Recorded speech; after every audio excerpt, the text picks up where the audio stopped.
Okay, guys, while we wait for this Pruitt hearing to begin, I do want to take you to an event at the State Department. Rex Tillerson speaking now in the corner of your screen. Felt the need to pray a little longer.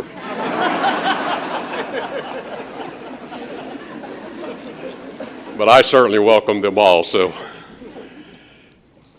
thank you for such a warm reception. And it's a pleasure to be here. Obviously, I've been anxious to be here, and I'm so pleased to have my wife, Renda, of more than 30 years, and she has been just steadfast through this process, encouraging me on and reminding me what this is really all about. And so thank you.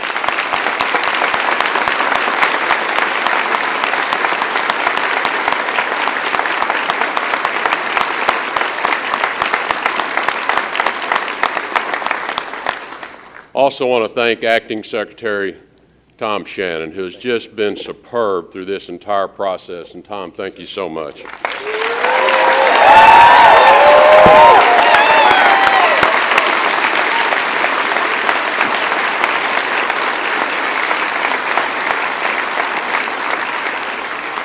It was truly and indeed an honor that Tom joined us in the Oval Office last night for my swearing in, and appreciated that he was there. Obviously, I also want to recognize and thank all of you here at headquarters of our State Department, the staff and partners around the world who have faithfully performed your duties regardless of who was in charge. It was so important. I know many of you have assisted ambassadors and other officials during the Senate confirmation process, and indeed some of you have been through it yourself. Having just come through it for the first time, I can assure you the Senate still takes it as serious as ever. They're as energetic as ever. They're as thorough as ever. But we're here.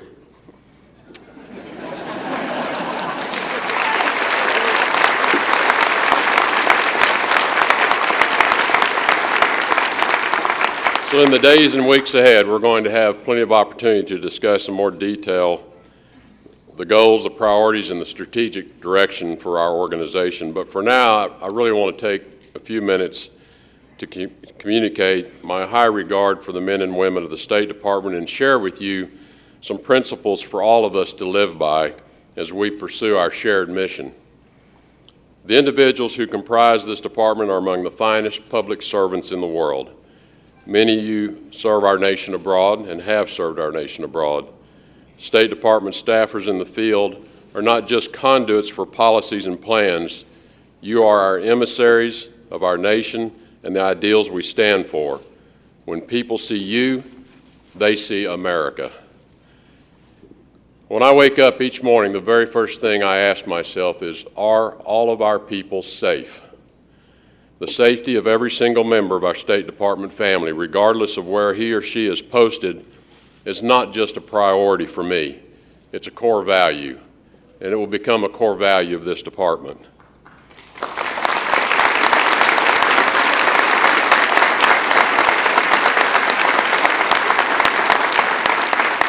This means the State Department family here in the U.S. and all those agencies serving under Chief of Missions abroad, including civil service, foreign service officers and specialists, locally engaged staff of host country and third country nationals, interns, fellows, support contractors, and implementing partners, and not least of all, the family members who support us at home and in our service to our country overseas. The Foreign Service is not the only component of the State Department. The civil service workforce at the State Department plays an indispensable role in all we achieve, and we cannot attain success without the mission-critical services that you provide. Though we often live in a world of headlines, working outside of the public eye does not make you any less essential to our operations. Your dedication, your intelligence, and your sound judgment are the brick-and-mortar elements of all we do. We all depend on your good work, and I know it will continue. One of the great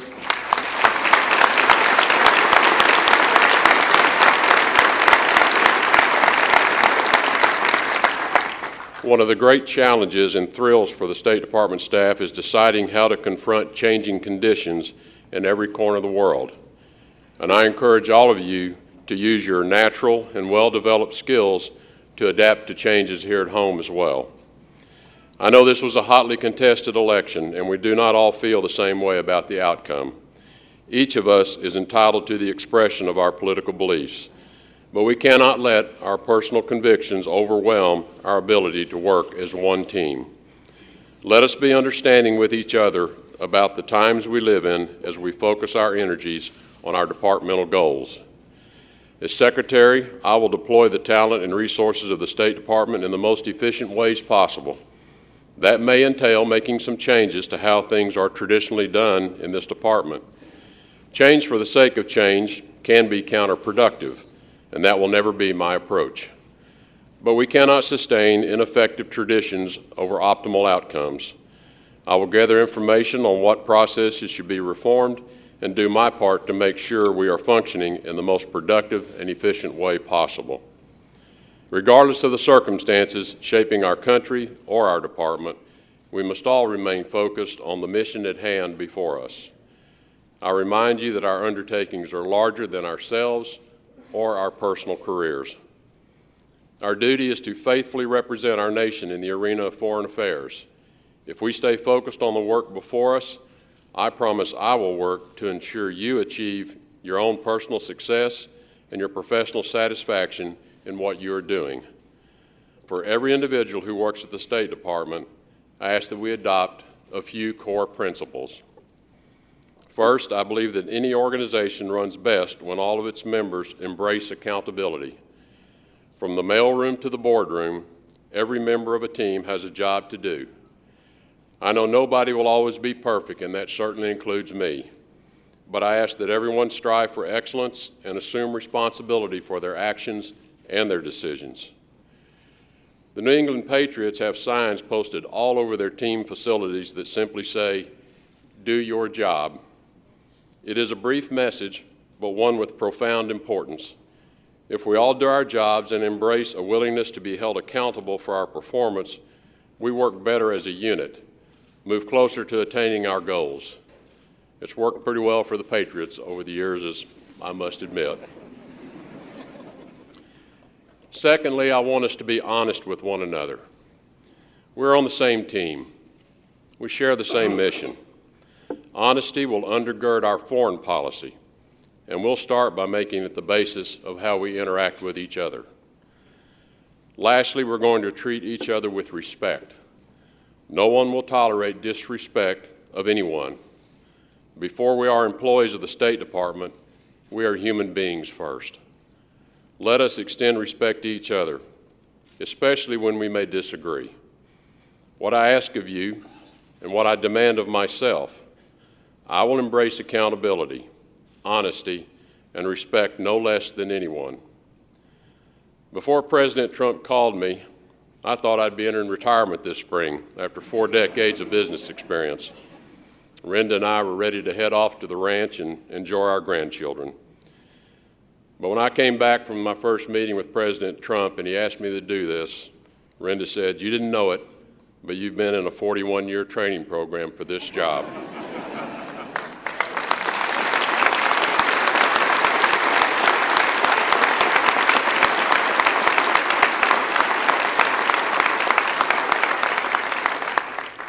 So despite our own dreams, she said, "You're supposed to do this." Well, my first day's here. I'm on the job. Hi, I'm the new guy.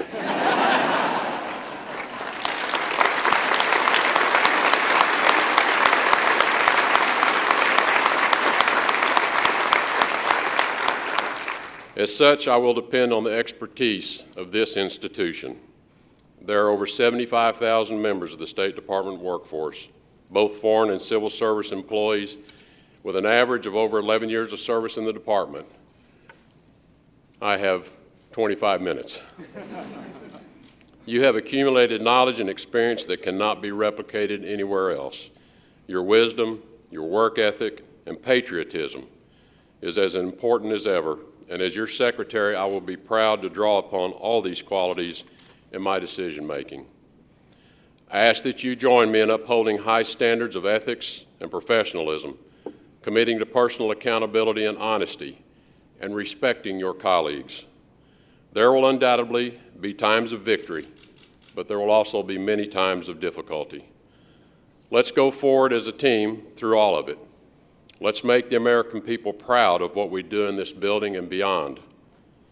Inscribed on the walls in this lobby are the names of fallen Foreign Service personnel who, in the words of Abraham Lincoln, gave their last full measure of devotion.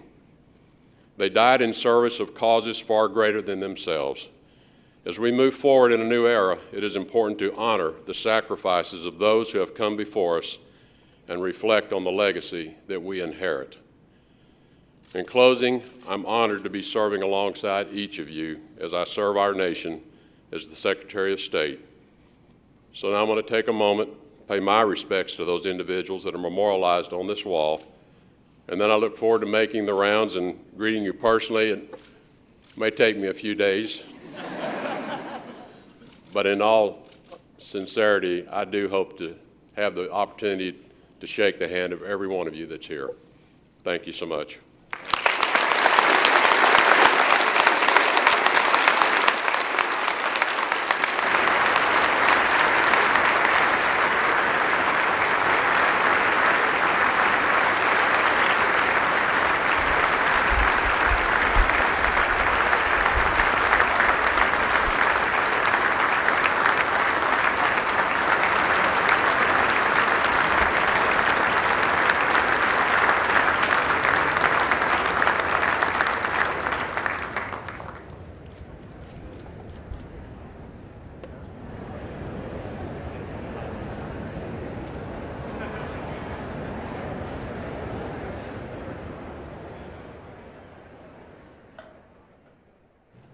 All right, everyone, so you just watched a historical moment, a moment in history. Rex Tillerson, the new Secretary of State, addressing his State Department staff for the first time.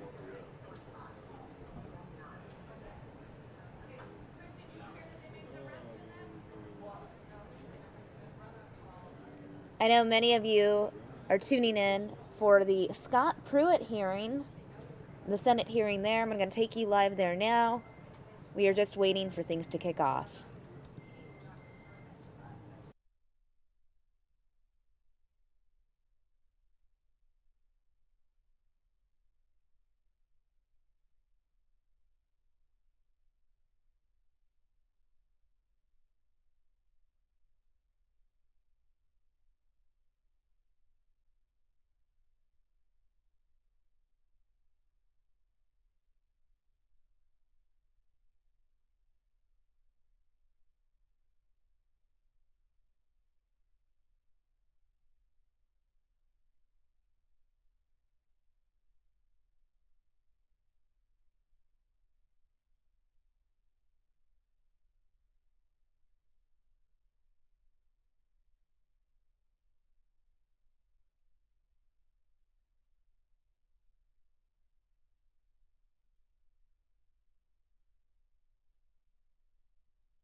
Stop while you're ahead.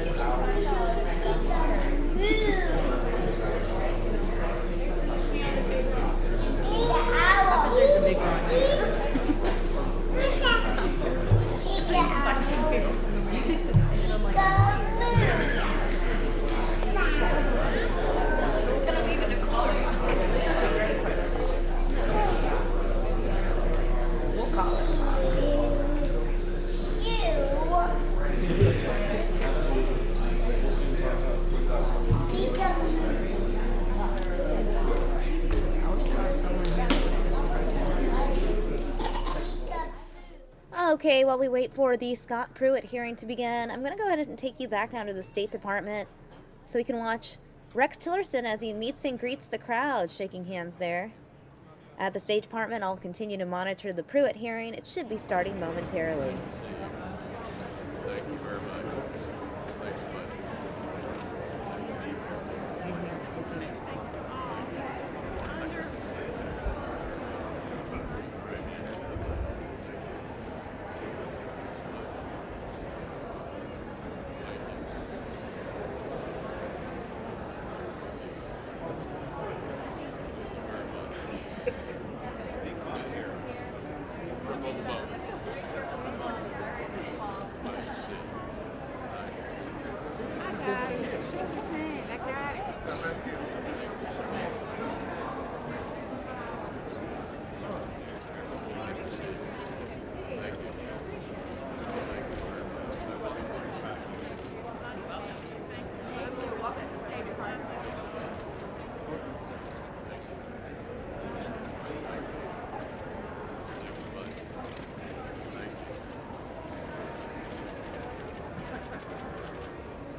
Can you grab my step ladder?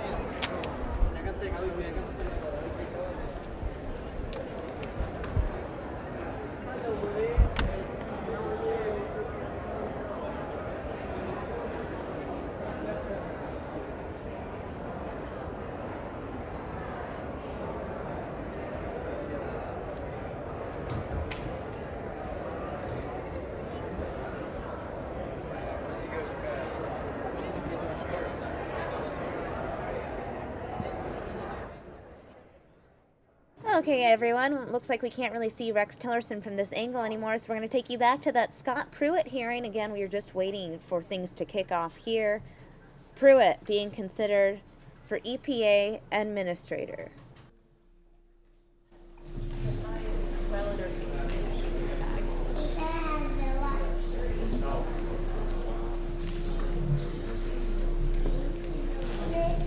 Sure. Thanks for your good manners. Appreciate that.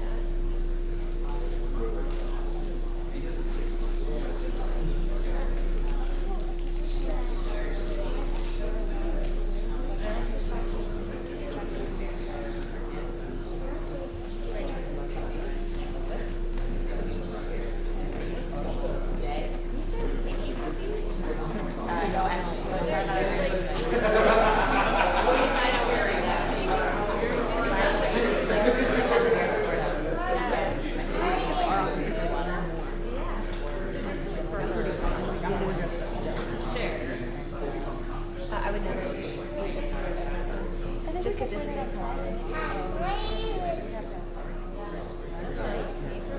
whole new world.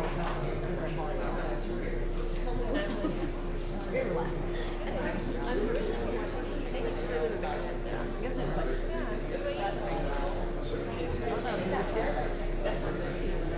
I think it's just they're married. Like nobody there. Los Angeles.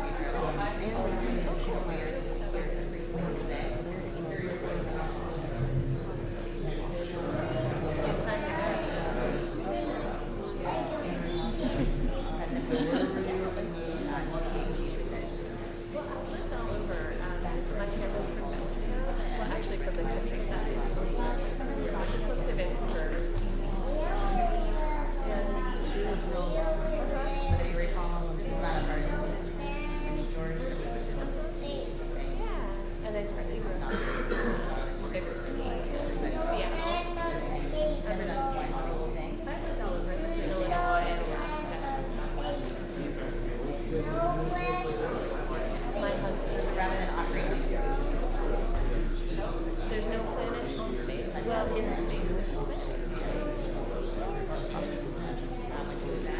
What about Venus? No? Well, so you just want to go out for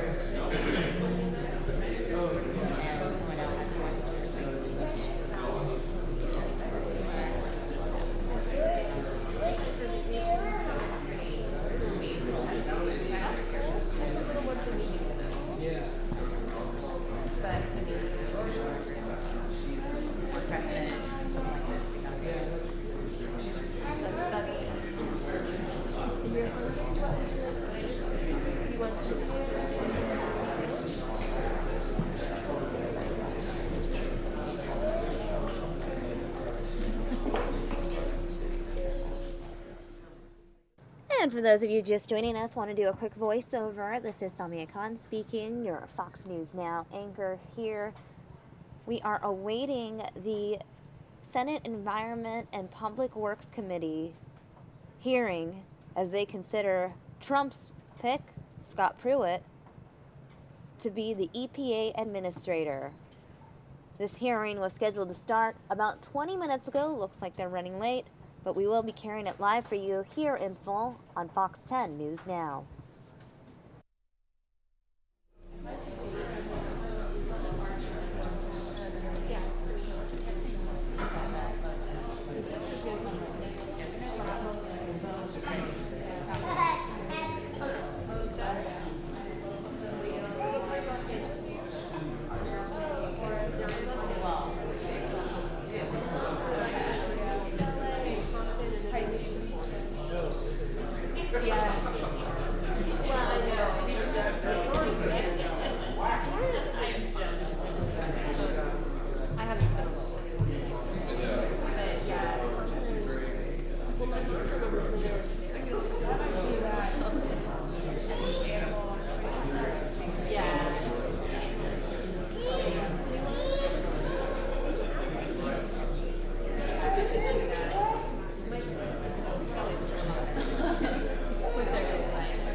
right, so just a quick update as to why there is a delay, why this hearing hasn't started. Democrats are protesting. They've decided not to attend the Pruitt hearing. Again, it appears that the Democrats are protesting. They are boycotting the Energy Committee hearing for Scott Pruitt, Trump's pick for EPA administrator.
Okay, it looks like there is some activity, things looking to kick off at this hearing.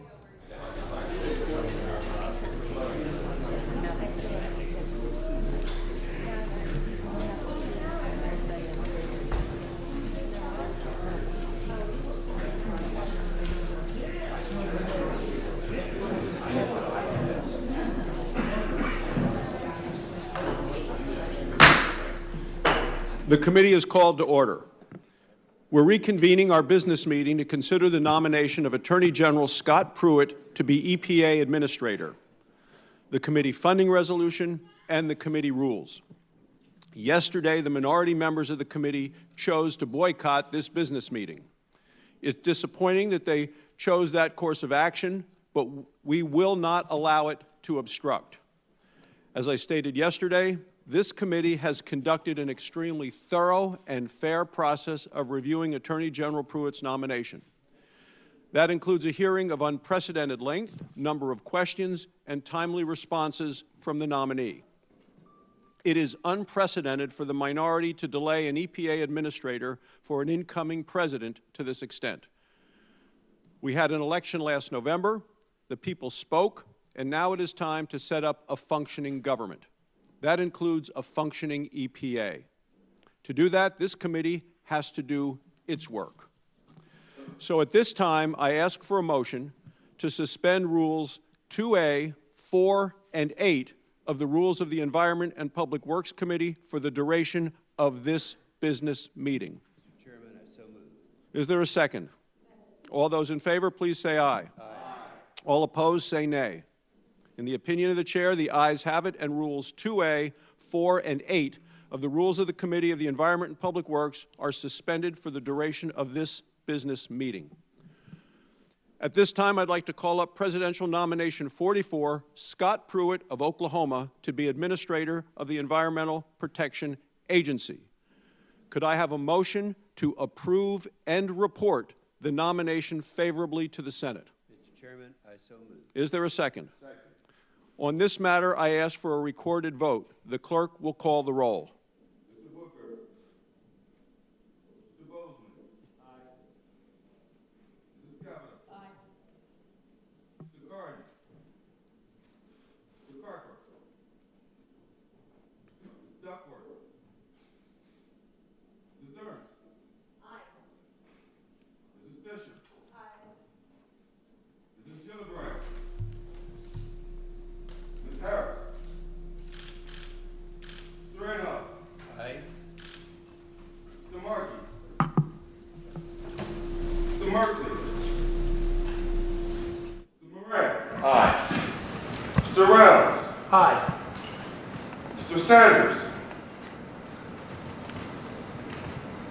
Mr. Sessions. Aye. Mr. Sullivan. Aye. Mr. Whitehouse. Mr. Wicker. Aye. Mr. Chairman. Aye. The clerk will report. Mr. Chairman, the yeas are 11. The nomination of Attorney General Scott Pruitt to be EPA Administrator is approved and reported. Next, I'd like to call up the committee funding resolution, which funds the committee from March 1st of this year through February 28th of 2019 in 3 financial periods, reflecting the funding levels the Rules Committee assigned to the committee. Do any senators seek recognition to speak about this resolution? If not, could I have a motion to approve and report the resolution to the Senate? I so move. Is there a second? All those in favor, please say aye. Aye. Opposed, nay. In the opinion of the chair, the ayes have it, and the committee funding resolution is approved and reported. Next, I would like to consider the committee rules. Do any senators seek recognition to speak about the committee rules? If not, could I have a motion to adopt the committee rules for the 115th Congress? I so move. Is there a second? All those in favor, please say aye. Aye. Opposed, nay. In the opinion of the chairs, the ayes have it. The committee rules are adopted. Let me make clear to everyone what just happened. Yesterday, the minority members of the committee chose to boycott our business meeting because they do not support the nomination of Scott Pruitt. As we pointed out yesterday, elections have consequences, and a new president is entitled to put in place people who will advance his agenda, the agenda that the people voted for when they elected him president. Today, we suspended several of the rules of the EPW committee for this business meeting only. We took this extraordinary step because the minority members of the committee took the extraordinary step of boycotting the business meeting to approve an EPA administrator for an incoming administration.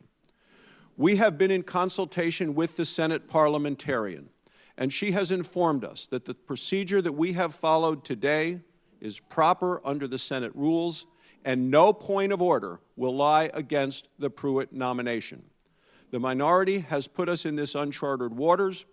Never before in the history of the EPA has a new president, incoming administration nominee been boycotted. The last 3 nominees for new incoming administrations were all confirmed by the end of January.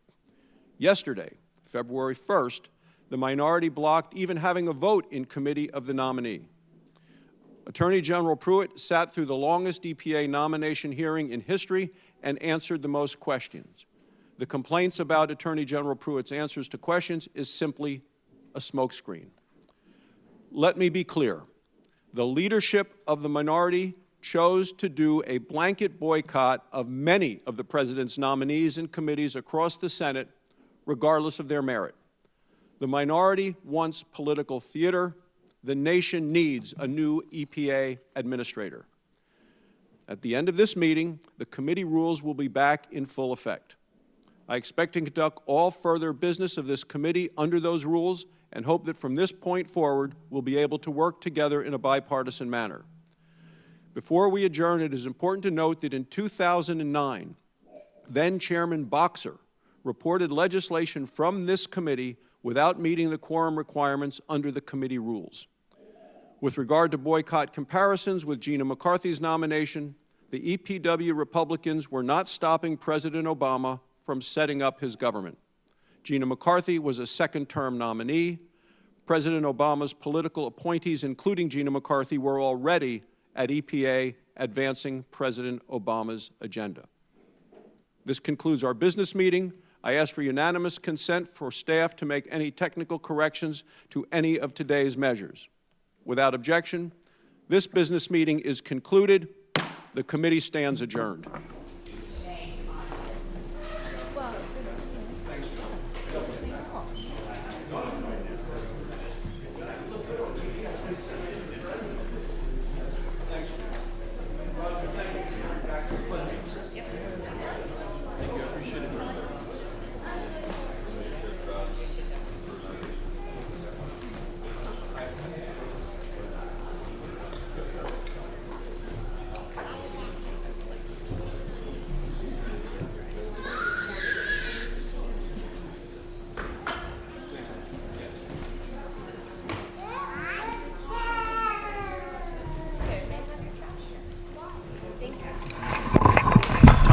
fine gentleman. I'm looking forward to working closely with him over the next 2 years. But he informed me that the committee members who are on the Democratic side of the aisle would not be attending today. Did you need all Republicans present in order to make these moves to the rules? To report out a committee, you need a majority of the votes. We had a roll call vote, which the majority of the members is 11, and we had 11 affirmative votes for Scott Pruitt today. He's now reported out from the committee to the full Senate. Do you expect this maneuver will be challenged from the floor? Well, no, I don't. As I said in the statement, we can give you a full transcript. This has been vetted with the parliamentarian. This is consistent with the rules. And if any challenge is made by the Democrats, the parliamentarian will sustain what we did here. Very good. All right. Thanks. Thanks, everyone. Thank you.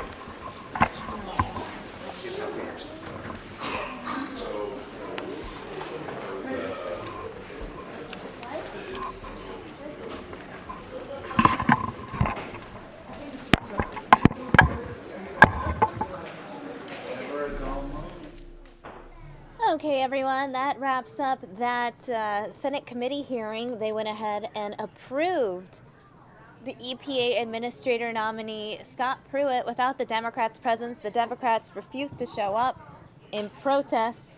They were not a fan of Trump's pick. We're going to take you live now to Delaware. We covered this event extensively yesterday, that hostage situation at a prison in Delaware. Police are now giving us an update. The FBI assisted with hostage negotiations.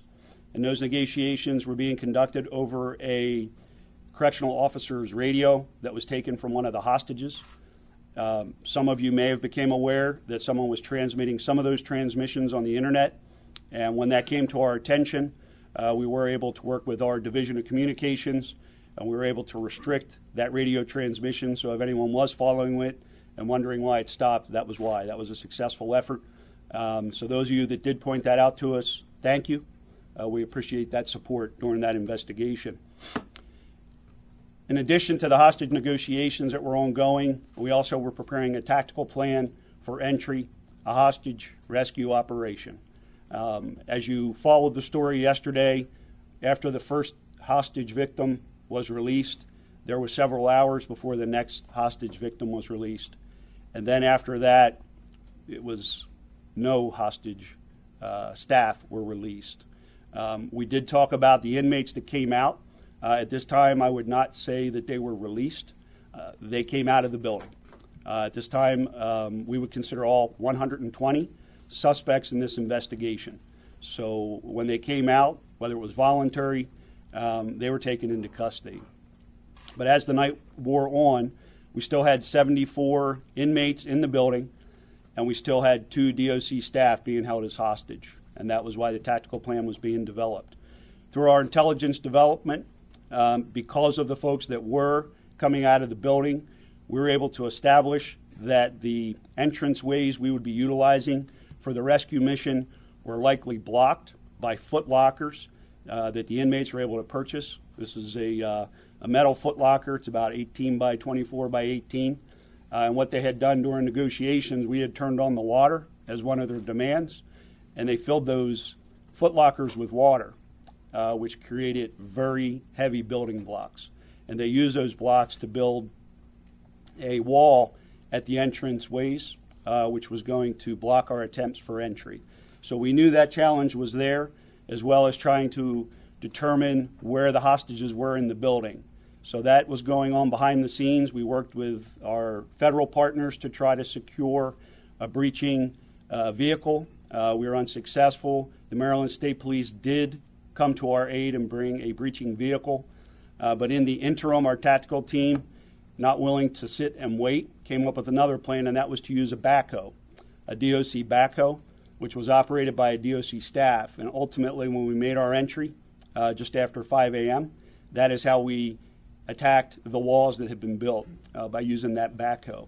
So just after 5, when we executed our plan, using the backhoe after the door was opened, it knocked it down. The tactical teams entered, and those tactical teams quickly located our female staff member and had her removed safely from the building in less than 2 minutes, and she was quickly loaded in an ambulance to go get checked out.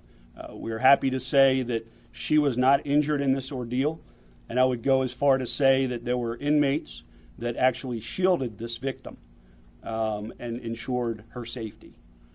However, our search continued to locate Sergeant Lloyd, and unfortunately, as the commissioner and the governor have told you, when he was located, he was unresponsive and ultimately was pronounced dead at the scene.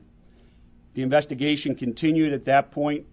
The inmates that were still in the building had to be removed from the building safely, taken outside, searched, taken to our infirmary to ensure their health, and then they're secured in a new cell. Right now, what we're going through is processing the crime scene, which is that entire building. That is DOC and the Delaware State Police detectives are going cell by cell collecting evidence. At this time, I'm not able to give you a motive for the attack. I'm not able to give you a description of the weapons other than to know we are aware that some had sharp instruments. But at this time, I have not been presented with what they are, so we're not ready to share that yet either. As far as our other victims, the staff, they are alive. Obviously, this is a very traumatic event, and we will continue to work with them and work with the Attorney General's office and make sure that the appropriate charges are filed and that the perpetrators are brought to justice. At this time, I can take some questions. How did Sergeant Lloyd die, sir? I'm not at liberty to say that at this time, sir. Sergeant Lloyd will be transported to the medical examiner's office at the Division of Forensic Science, and an autopsy will be conducted. After that, I believe there would be something we could release. Did he die early in the event? Right here. Go ahead, sir. Condolences for your loss, first of all. And Yes, sir. Thank you. why did you breach when you did? Did you see what kind of opening did you see, or was it just a matter of time going on so long that you felt that you? Why did you feel you had to go that? So it was a combination of things, sir. It's not just a period of time. Anytime you're doing the hostage negotiations, our negotiators are in constant contact with us. They're advising us how the negotiations are going. Are they reasonable, the demands? What are they asking for? Does it make sense? Are they stalling? Those types of things. Throughout this ordeal, there were many stall tactics. As I said, they used it against us to get the water turned on, which ultimately we thought was going to be for hygiene and for them to hydrate, and they used it to create the barricades against us. The stalling was to build those barricades. So once we realized that's what was happening, and we knew we had one hostage we believed was still alive because there was some communication to verify that, and we had another hostage, Sergeant Lloyd, that we had no contact with, we had no updates on, and we were very concerned. So at that point, we made a commitment to enter. The timing of it dealt more with the strategy and also the equipment I talked about. So are you saying you believe he was dead before the siege? I did not say that, sir.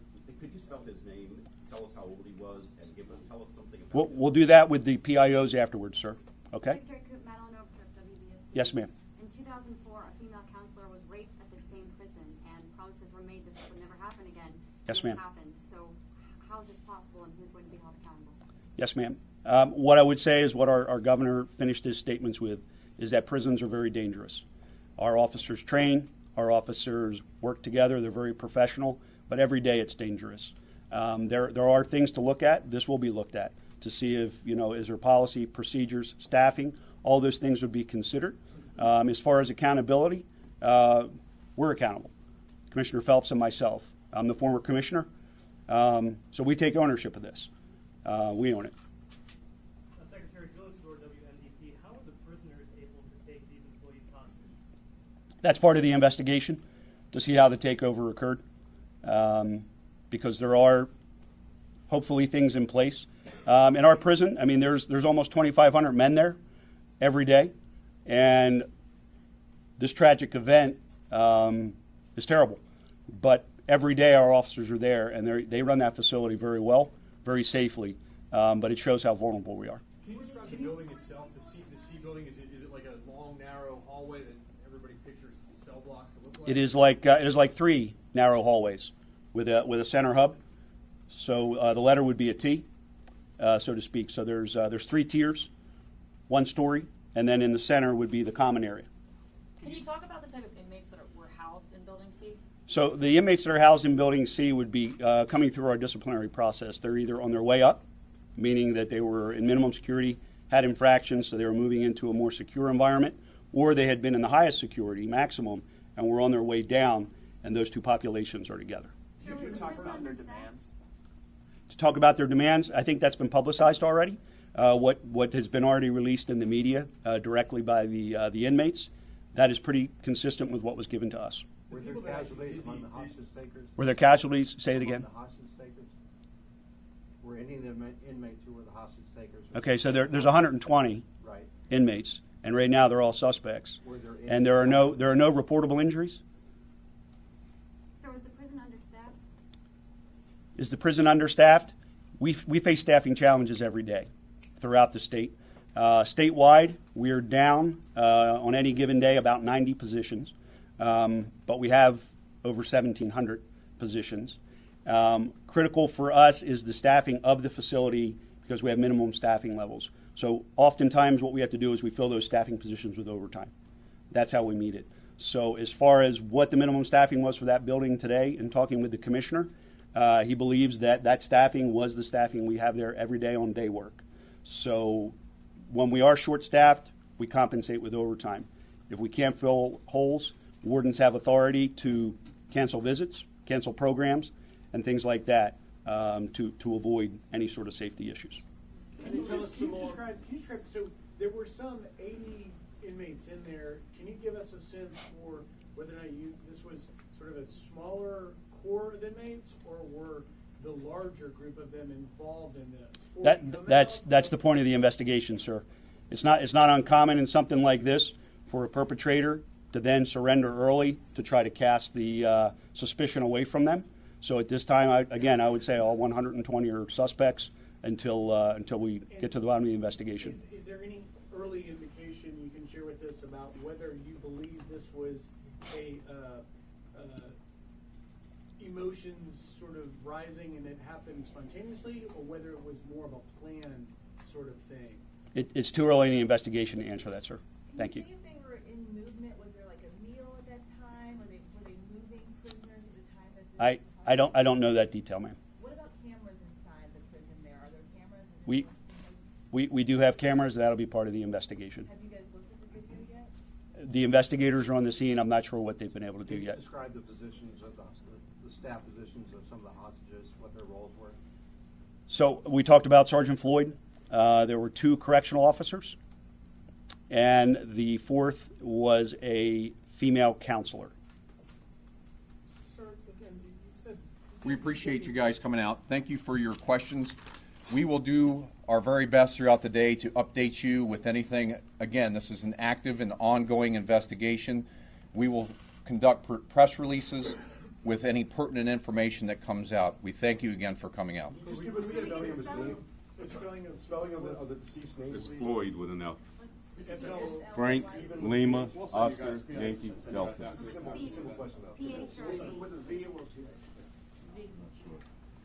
We'll send it out on a press release. We'll definitely send it out. You don't know his name?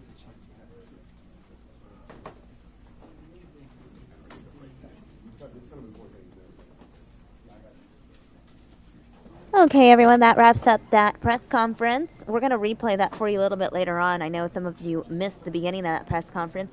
In the meantime, I do want to go ahead and show you guys these aerials from last night in case you don't know a lot about this prison hostage situation. This hostage situation lasted for hours. Unfortunately, as a result, 1 prison employee was killed.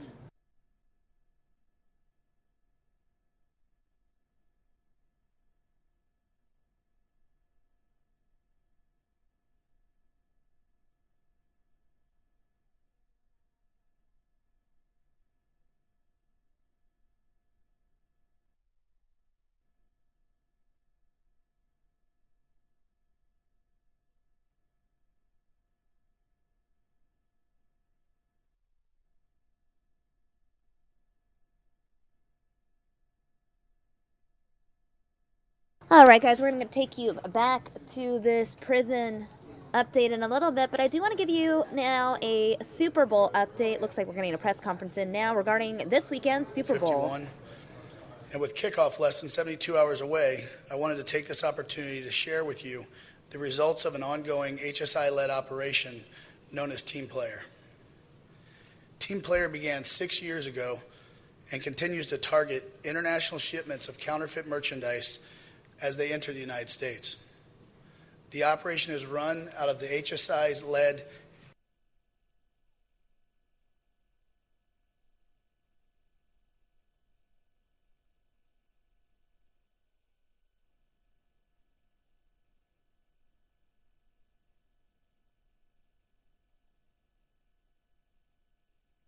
Okay, everyone, looks like we have lost that feed momentarily. Stay with us. We are working to get that connection back. In the meantime, though, I do want to continue to give you an update on the Delaware prison hostage situation.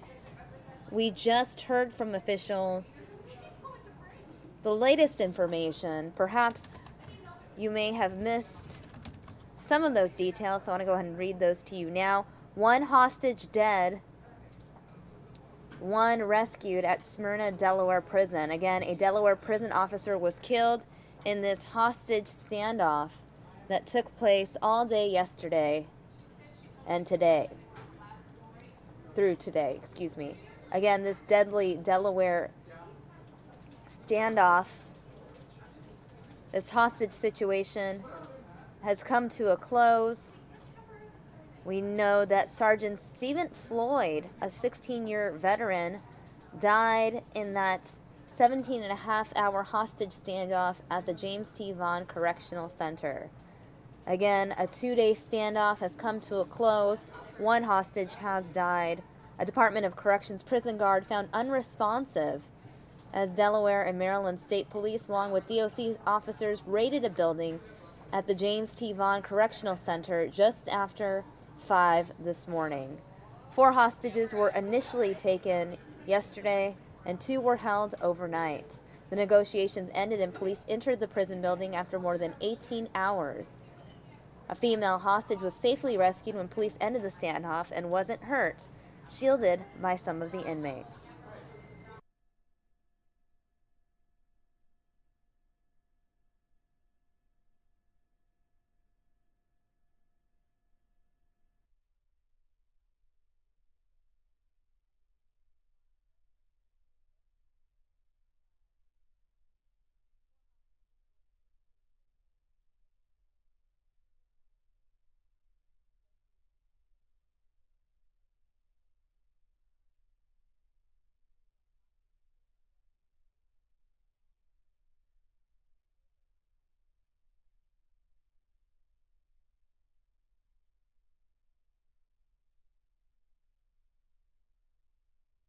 Now, I know we missed part of the beginning of that press conference. I'm going to replay it for you from our Facebook page. For those of you who may have missed some of that press conference, play that for you now.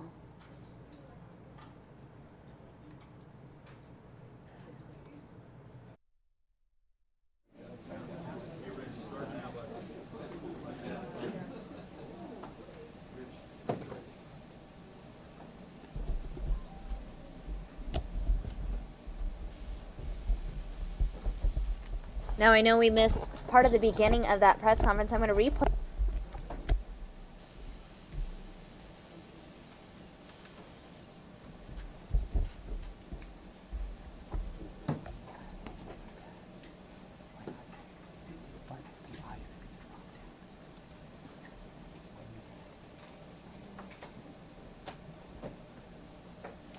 Thank you for joining us this morning. I'm Corporal Gary Fournier with the Delaware State Police Public Information Office, and on behalf of Colonel Nathaniel McQueen Jr. and the women and men of the Delaware State Police, we would like to extend our heartfelt sympathies to the family of the fallen correction officer and prayers for a full recovery of the employees involved in this tragic incident. We are grateful to all the allied agencies involved in resolving this matter. Joining us here today is Governor John Carney, Secretary Robert Koop from the Delaware Department of Safety and Homeland Security, and Commissioner Perry Phelps from Delaware Department of Correction. At this time, Commissioner Perry Phelps will provide information about the events that occurred throughout the night and this morning.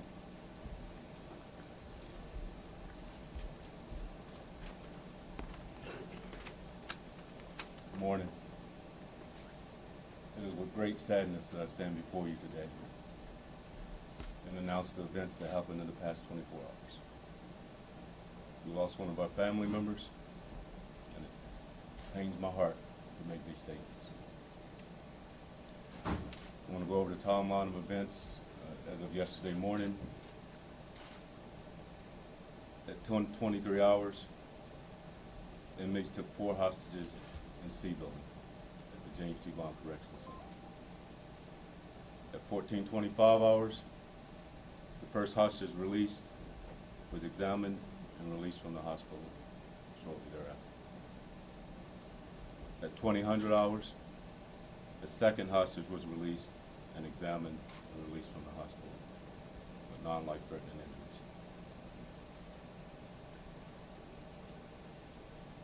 Later, at 2000 hours, 19 inmates were released out of C building, making a total of 46 released from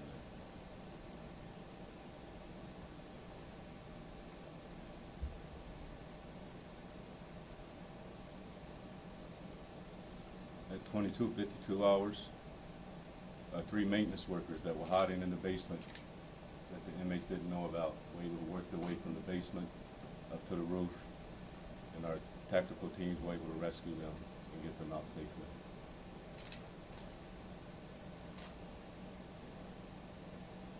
At 05:06, Thursday morning, February 2nd, the Department of Correction, Delaware State Police, and Maryland State Police reached Charlie Building and rescued a 3rd hostage,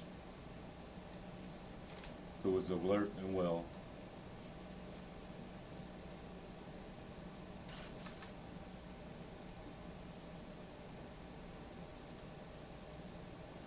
The 4th hostage, Sergeant Stephen Floyd, was found unresponsive,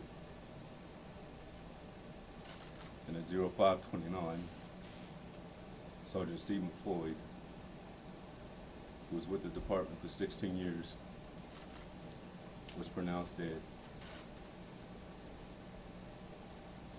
And at 05:32, we secured C building. And I'll turn it over to Secretary Cooper.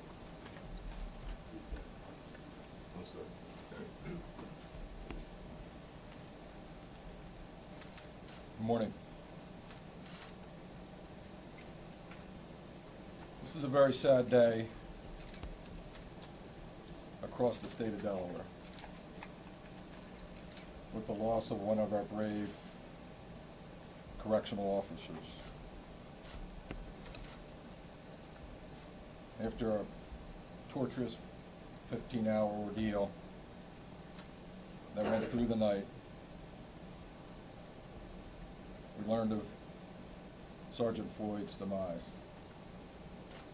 My prayers all day yesterday was that this event would end with a different result. But it didn't. So today, all of us mourn the family of Sergeant Floyd.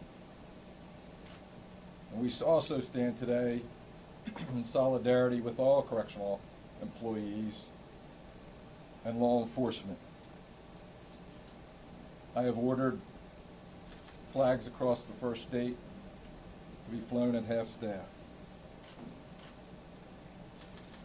I would like to personally thank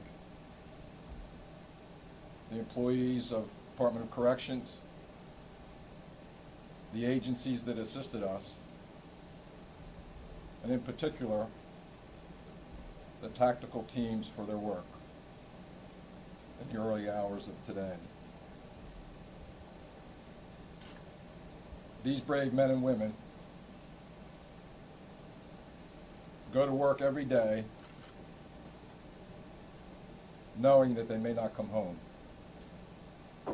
as do their families. We owe them an incredible debt of gratitude. And we owe that family the support of all of us across our state. I appreciate very much the members of the General Assembly who are standing here beside me, because while today we mourn, and tomorrow and for a long time going forward, we also have to investigate what happened here, determine the facts, to make sure that it never happens again. The best way that we can honor Sergeant Stephen Floyd is to do this work diligently, together, and expeditiously. We will leave no stone unturned. We will bring every resource that we have to sort out this issue and this problem, to make sure that our correctional facilities are secure and that the employees who work there are safe. Okay, guys, we're going to cut out of this prison hostage situation press conference and take you now live to the Capitol. Nancy Pelosi holding her weekly press conference. So I'm concerned about it, but as I've said before, I'm more concerned about what the Russians have on Donald Trump, that he's all of a sudden flirting with the idea that he might lift those sanctions. Has there been any discussion of legislation to codify the sanctions? At least on the House side, I know that there's been discussion on the Senate side. I don't know of any, the sanctions exist. I don't think there should be any doubt as to whether they will be enforced. The president has to make that clear. He has to make that clear. Otherwise, Putin will be laughing all the way to the bank and also to the military front. Yes, sir.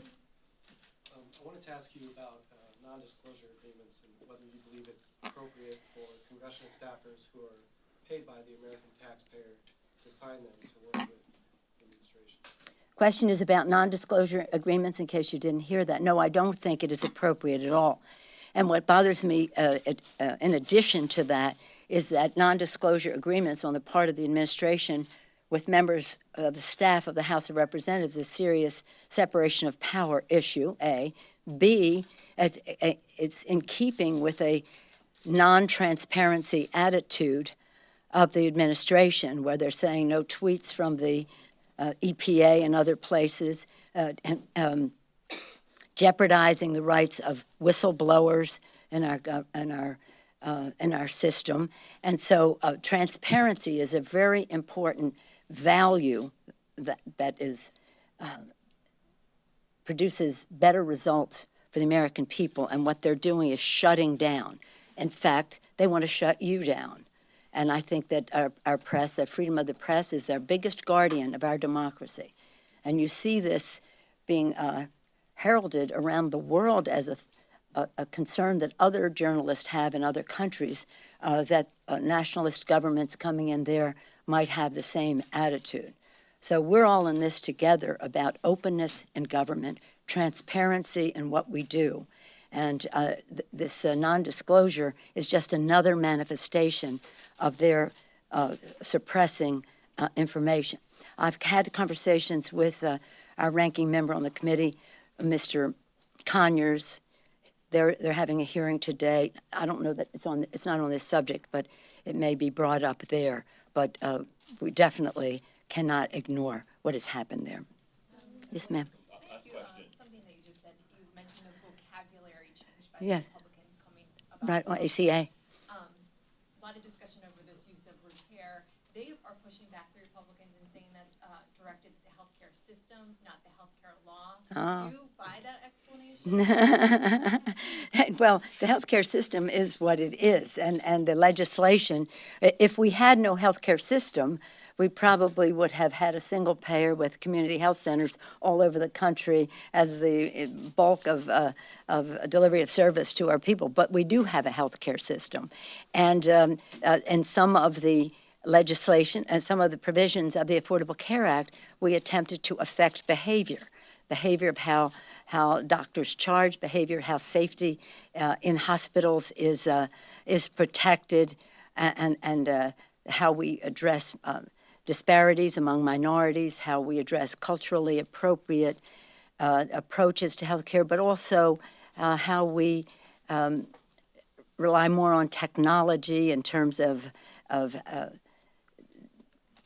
electronic medical records and the rest of that. So the legislation, in order to honor our three pillars of our three goals, which were to expand coverage, which we have done by 20 million at least people, and improve benefits, which we have done for everyone in our country, including the 155 million who get their coverage through the workplace, and third, to a lower cost. In all of these areas, we have been successful. We need to be more successful in lowering cost because, well, we have to address the prescription drugs, which are the biggest increase in our care. But the rate of growth of healthcare in our country is the lowest in the 50 years they have been measuring it. So certainly, as you expand, improve, and lower cost, you're addressing some of the systems of our healthcare. I named just a few, but the bill is fraught with things that improve. It's value, not volume. That's one of the important principles of the Affordable Care Act. Value. What is a procedure? It's not about procedures. It's about progress in the health of the person.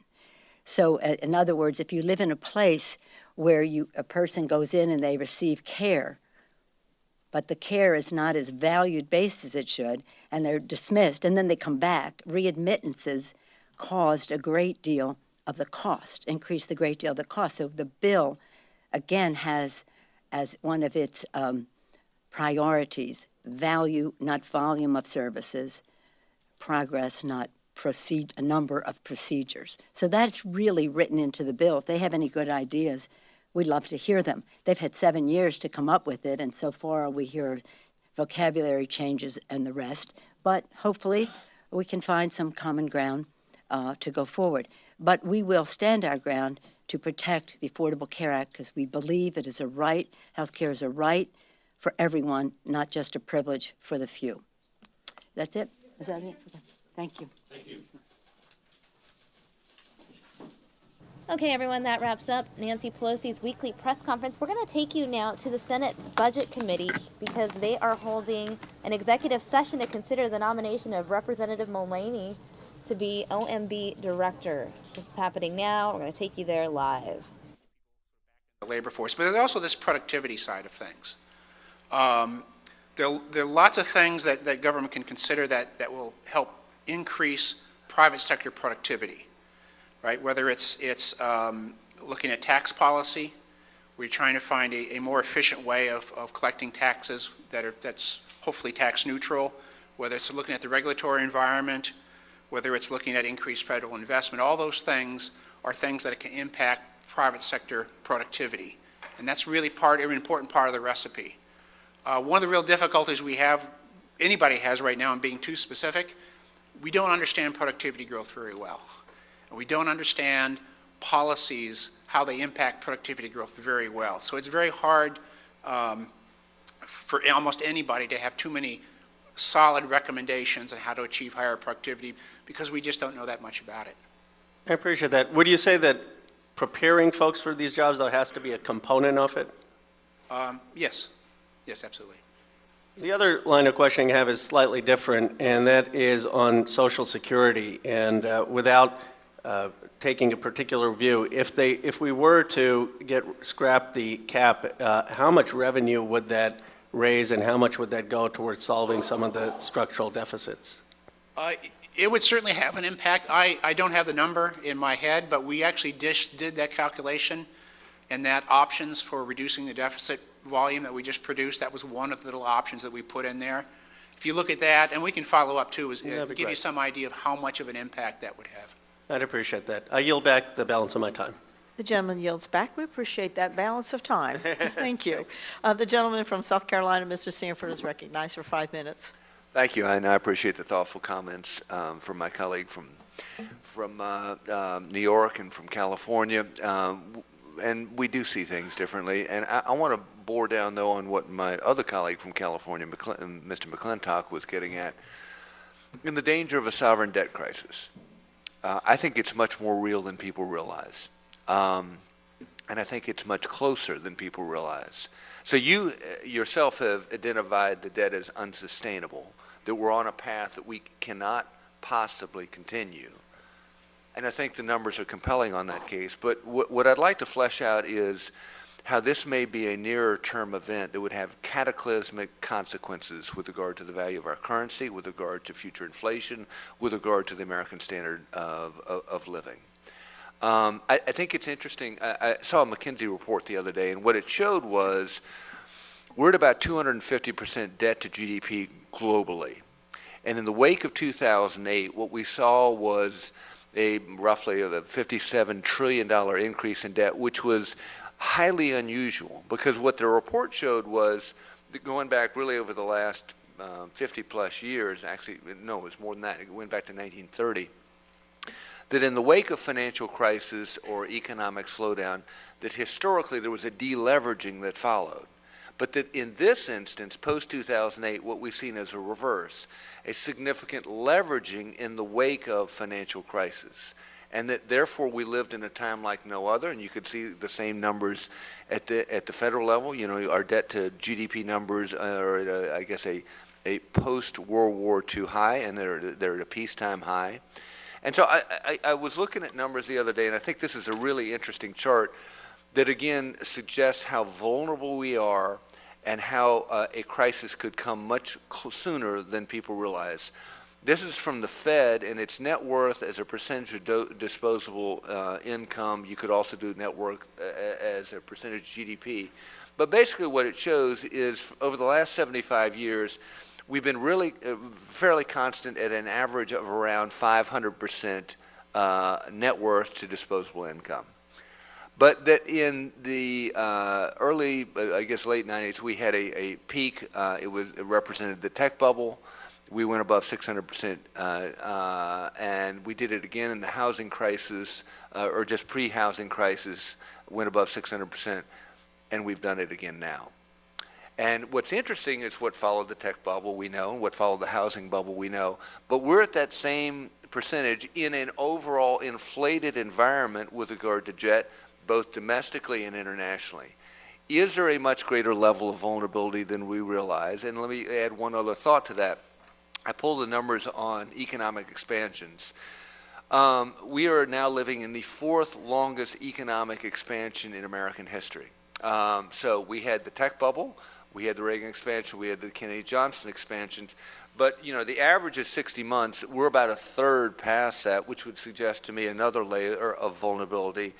And finally, we live in a zero interest rate policy, which is a policy that we've, in essence, never lived in. You know, I guess it was Roosevelt's Treasury Secretary that at the time of the Depression talked about pushing on a string, how there was just no more juice in terms of making things happen. So would you flesh out in the minute and a half, I guess you have, a little bit of color with regard to, you know, while we may be unsustainable in the long run, maybe this could creep up on us much sooner than people realize? Sure.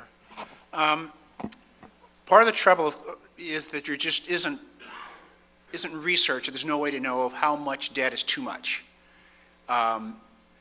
Well, I mean, I think the law of, I mean, there's a regression to the mean for a reason. I mean, I think it's even dangerous when we talk about interest rate policy and we say, well, we're going to go back to the average. Well, that's not what has historically happened. The reason you have regression to the mean is typically you go far on the other side. So interest rates go up a bunch to give you that average. So I think that the law of numbers and averages works.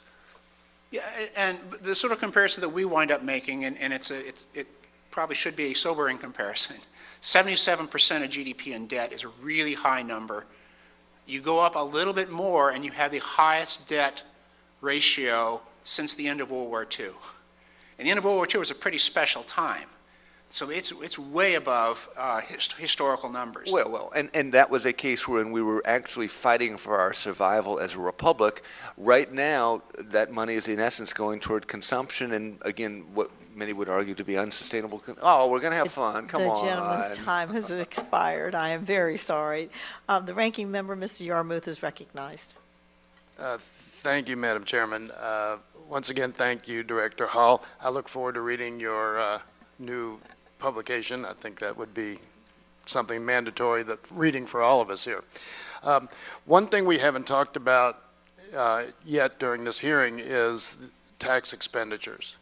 And I think your report shows that tax expenditures actually are on a path, if not now, they're larger than discretionary spending in total, including defense spending, somewhere going to $1.5 trillion. Is there any difference between $1 of tax expense, in terms of the impact on the budget, between $1 of tax expenditure and $1 of discretionary spending?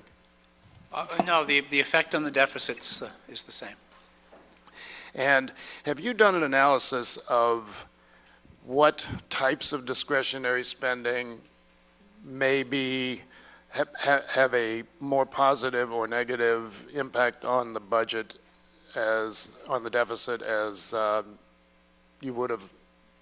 So, for instance, the charitable deduction versus R&D tax credits versus mortgage deductions.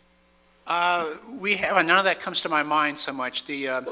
Our friends, our colleagues at the Joint Committee on Taxation are the ones who've done a lot more of that work. They might have some numbers for you. And last year, this House renewed about $800 billion of tax expenditures, as I recall, with no offsets. Isn't that correct? I don't remember the numbers. That could be correct. It was pretty substantial. Yes. It was. So when we're talking about, I hope you dealt with this in the new publication, because clearly, when you're looking at over $1 trillion worth of tax expenditures, you're looking at another significant impact on the deficit, and something that we don't spend nearly enough time looking at in terms of which ones really pay off for the taxpayers.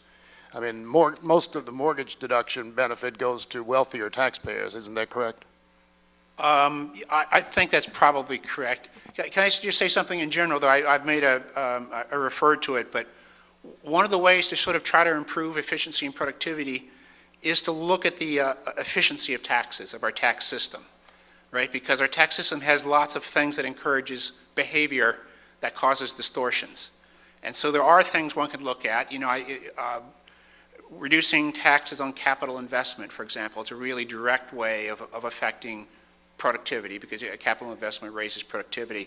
Worrying about our tax base, right? There's some offshoring behavior that reduces our tax base. Some of those things, especially if they're sort of tax neutral, would have an impact potentially on long-term growth without adding to the deficit. Well, presumably we're going to have that debate later this year, and as the House takes on tax reform, so that'll be an interesting one. This is, I know, totally out of character for me, but I'm going to ask questions that have no political point at all. Just curious about them.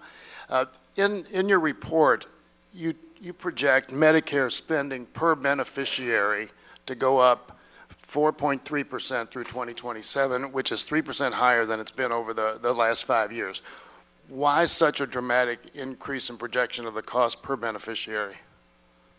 That one's actually pretty difficult for us to forecast. Healthcare spending has been consistently growing faster than GDP, and a lot of that for us is just continuing the trend that we've seen in that. And it's actually part of our forecast that will continue to per beneficiary growth of healthcare generally will grow faster than GDP, and that actually is part of the growing deficit. But that hasn't been the case over the last 5 years, for whatever reason. Right. I mean, part of it's ACA, part of it's the economy and so forth. I know there are a lot of factors involved there. But my point being, that could be totally, that could be a dramatic difference in your long-term forecast for Medicare if the growth rates per beneficiary stayed at 1/3 of what you're projecting. Well, that's right. That could have an impact, and that you're right that the growth has slowed down.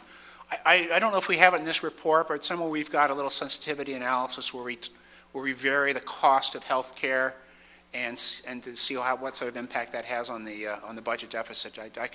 We can get back to you on that, give you some idea. Thanks. Another point you make is that the subsidies in the on the exchanges, assuming that they're not repealed, would double basically from this year till 10 years.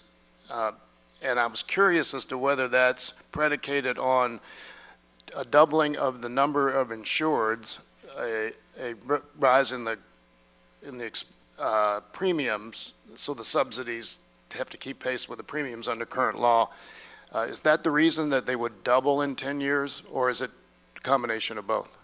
It's probably both, but we certainly, I think most of it is this increased use of the exchanges and increased use of the expansion, Medicaid expansion. So I think they're both in there.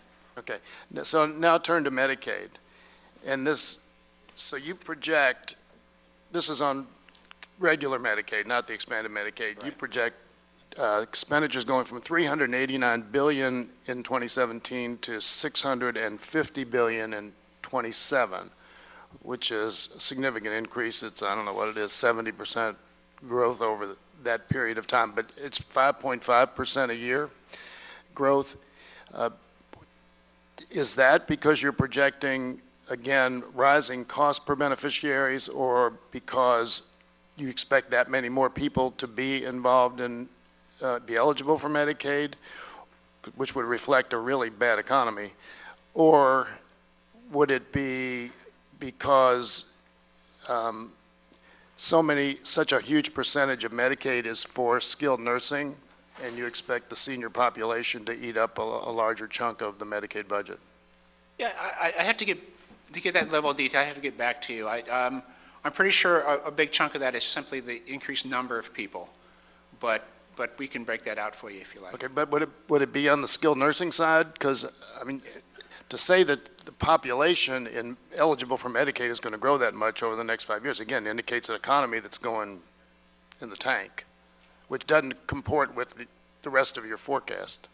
Right. Yeah, I mean, we have pretty modest growth, but one of the things that we do have is a continuing trend in faster growth for income for high income folks. So the distribution of income, we have that continuing to change, and that's a trend going forward that's been there for a while. Okay. And that may be part of it. Yeah, now going to Medicaid expansion, your projection is that between now and 27, the number of people in the expanded Medicaid would go from 12 million to 17 million people.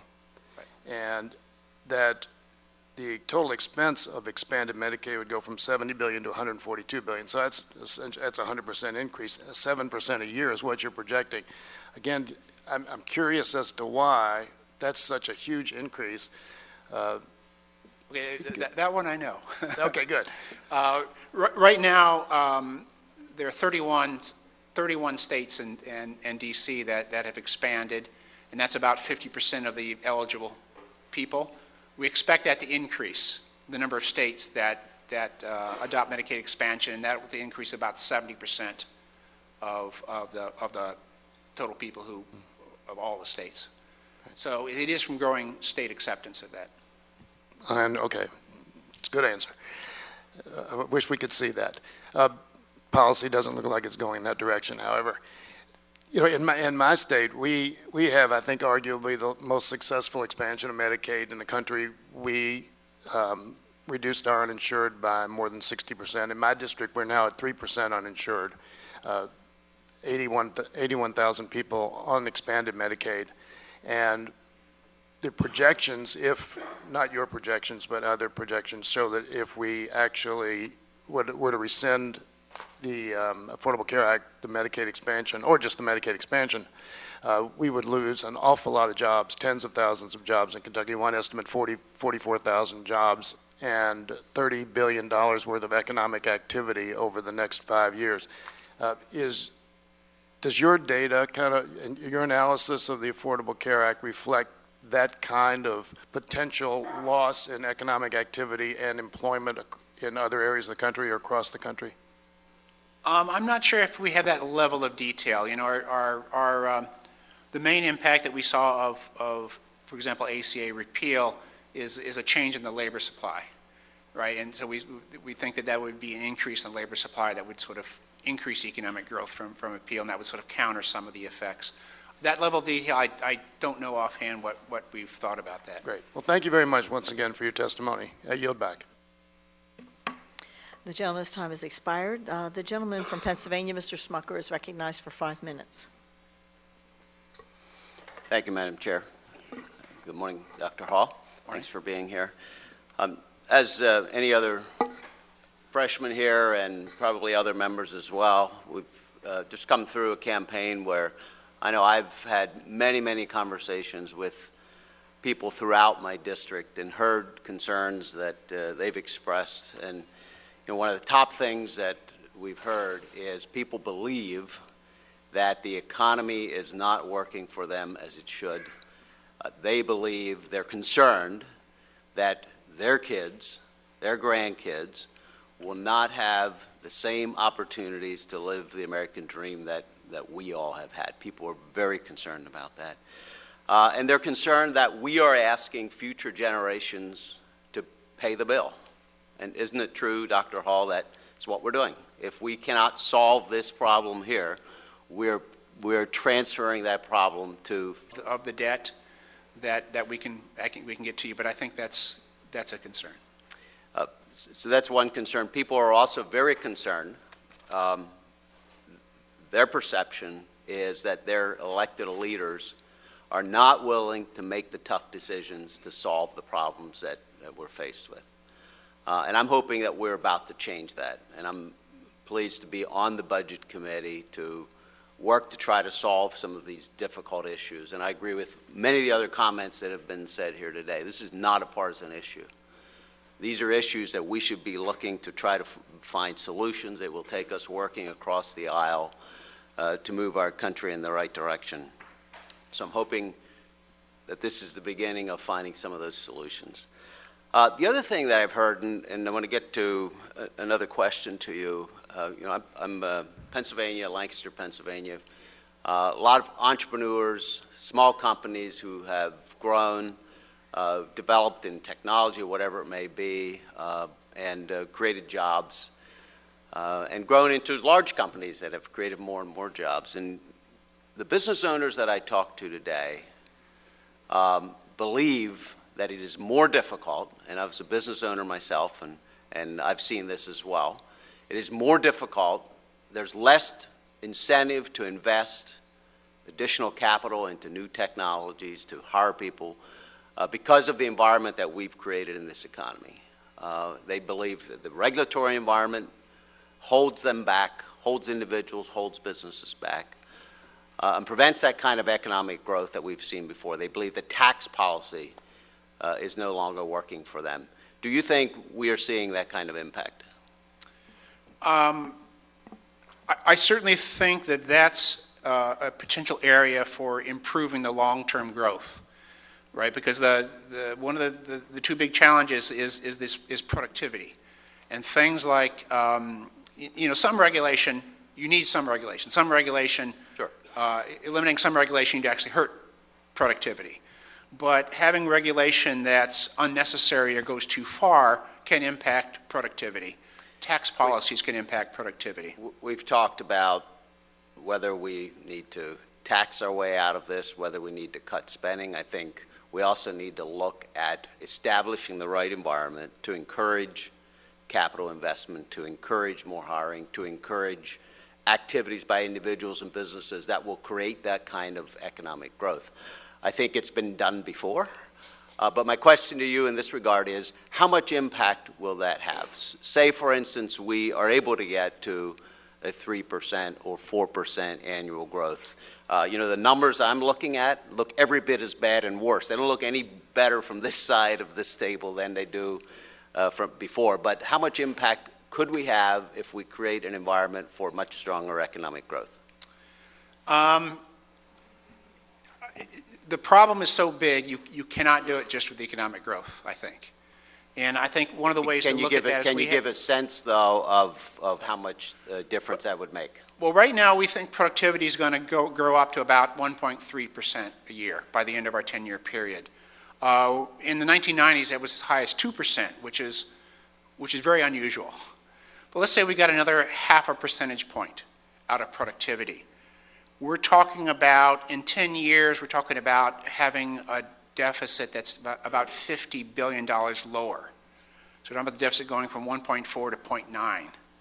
Right? That's an impact, but it's not balanced, and we still have the continuing worsening of the deficit from the demographics going forward. Thank you. My time has expired. Thank you, Madam The Chair. gentleman's time has expired, and I now recognize Mr. Faso from New York for 5 minutes. Thank you, Madam Chair. Dr. Hall, thank you. You raised productivity. How much would making permanent the 179 tax incentive for business investment or 100% expensing for capital expenditures, how much would that, have you factored that into or done an analysis as to how much that could improve productivity? I don't know if we've done an analysis on that. I mean, we assume that they expire when they expire.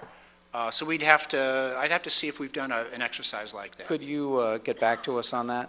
Sure. And I'm also a member of the Agriculture Committee, and I was appointed to the Nutrition Subcommittee, and I've noted that despite the general improvement in the economy in terms of employment, that we still have not seen a decline in recipients under SNAP. And I'm wondering if you've factored in and looked at that factor as well. Yeah, I mean, that is sort of part of our forecast. We do think there's still slack in the economy. But the underlying forecast on SNAP, I think, does incorporate our economic forecast. We think we're still about 1.5 million jobs short of full employment right now, even though the unemployment rate's very low. So that's still a significant slack left. And I would add some of the comments of my colleagues. One of the things I heard frequently on the campaign trail and speaking to businesses was that they have jobs, they just can't find qualified people to fill the jobs. And often these rely upon, these are jobs that might have technical skills, they might need some basic mechanical skills and training in robotics, etc. I'm thinking of one particular school near my district, Hudson Valley Community College, where the guy who runs it, it's a robotic training facility. He has about 150 students in it every year. Every single student has a job. He told me that you could have literally 50 of his type centers around the country, and you still wouldn't meet the need for employment of those kind of jobs. Any comment on that? Well, two things come to mind. Our issue with a slowly growing labor force that's not growing as quickly, part of that is our working age people just aren't entering the labor force like they have in the past. So the participation rates of working age people now are really lower than they have been in the past. And that's a puzzle.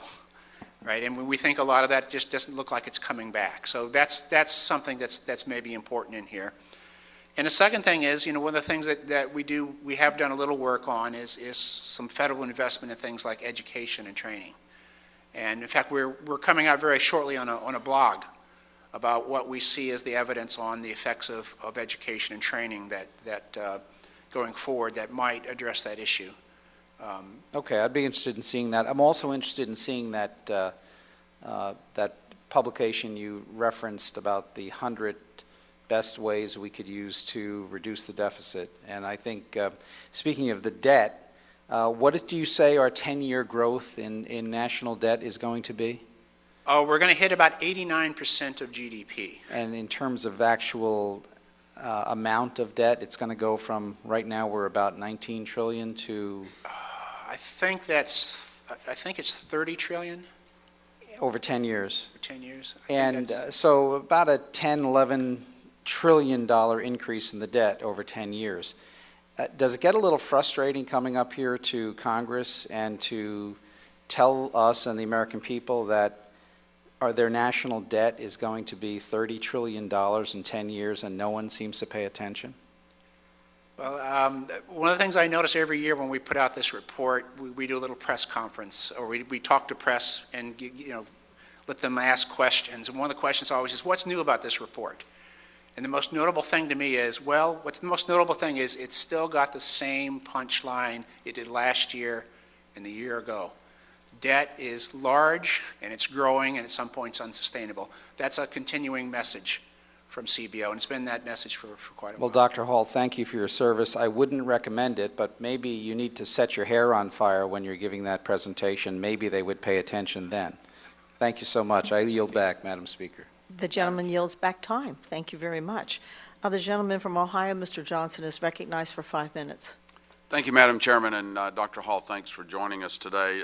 Let me turn to direct spending or mandatory spending.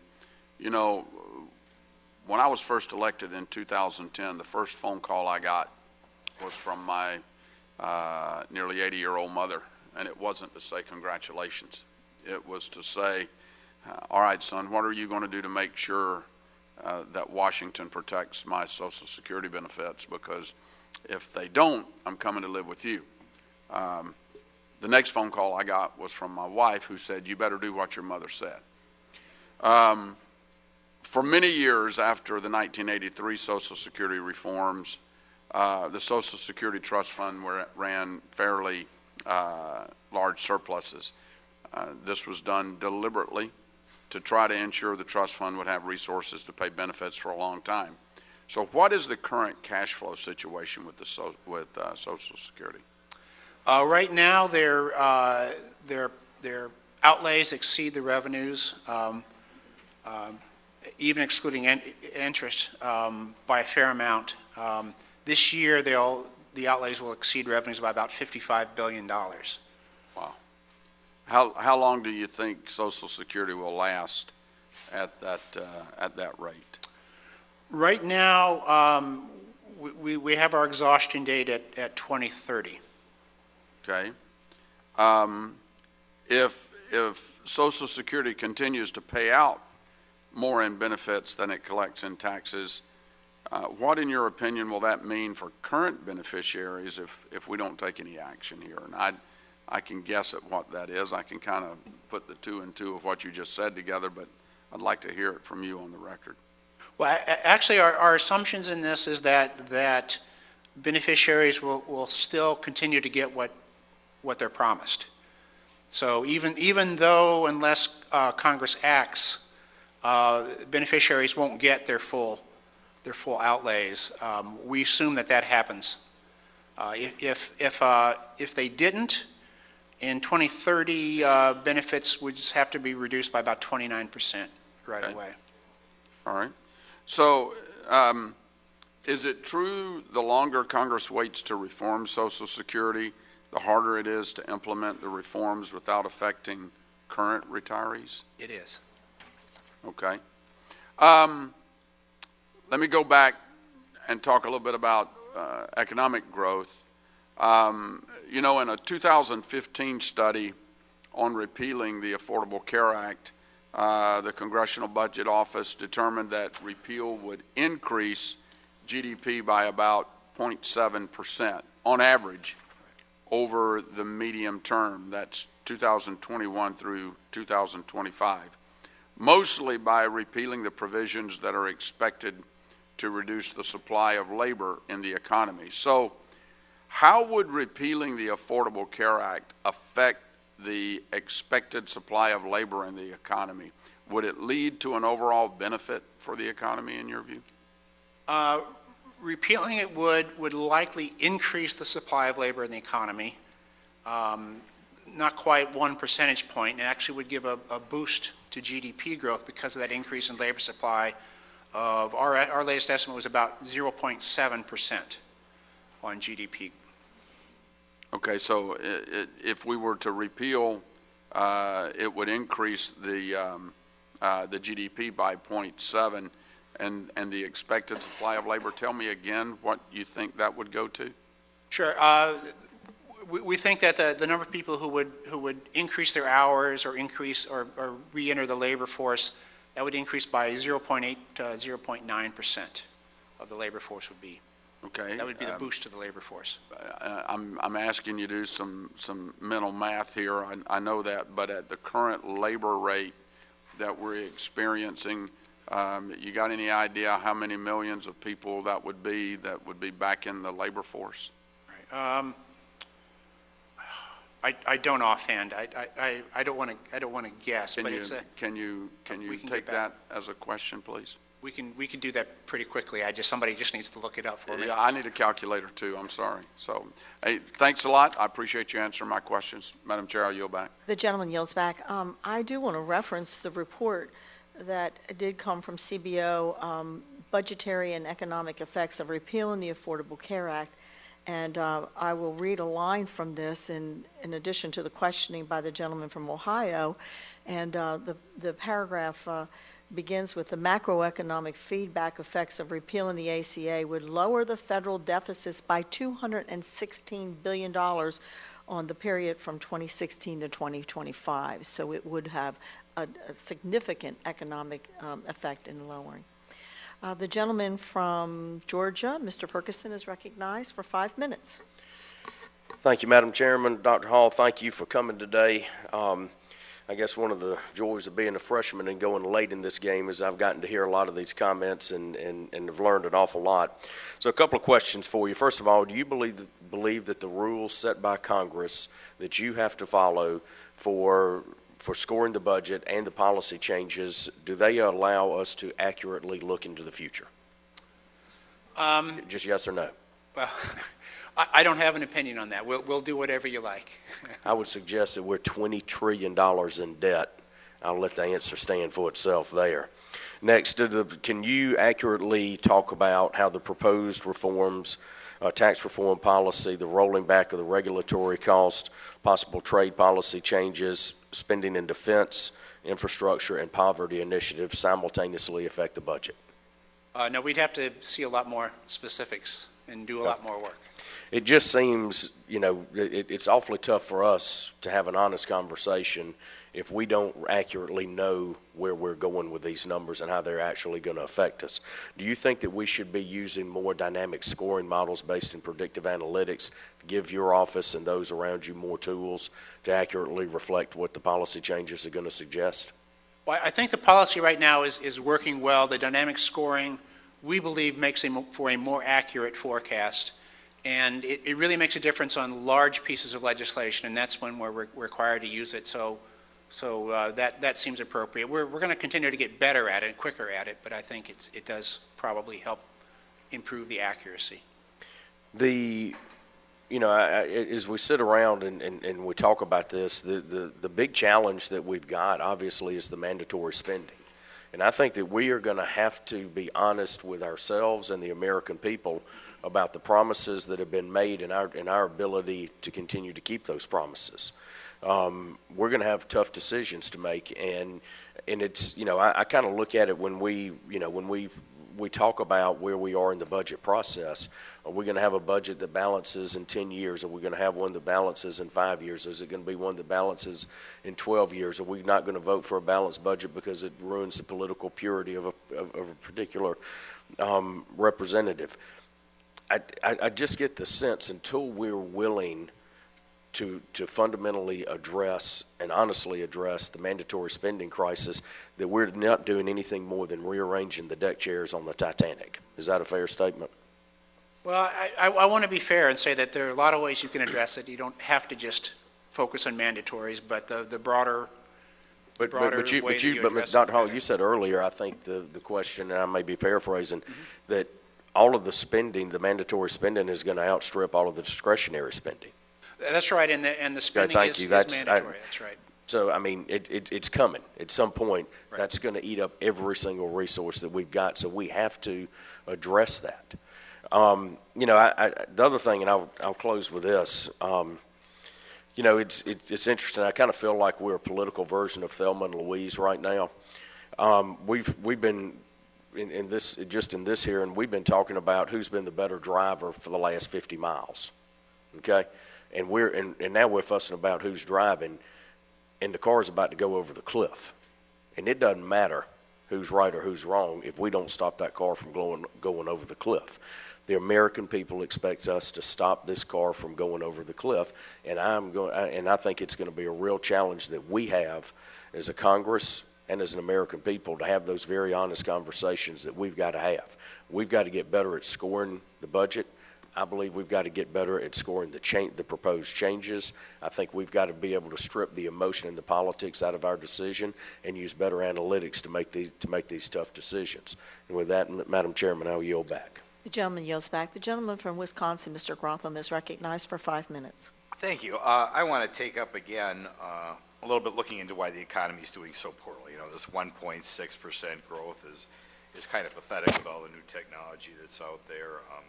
Labor participation rate is 62.7%.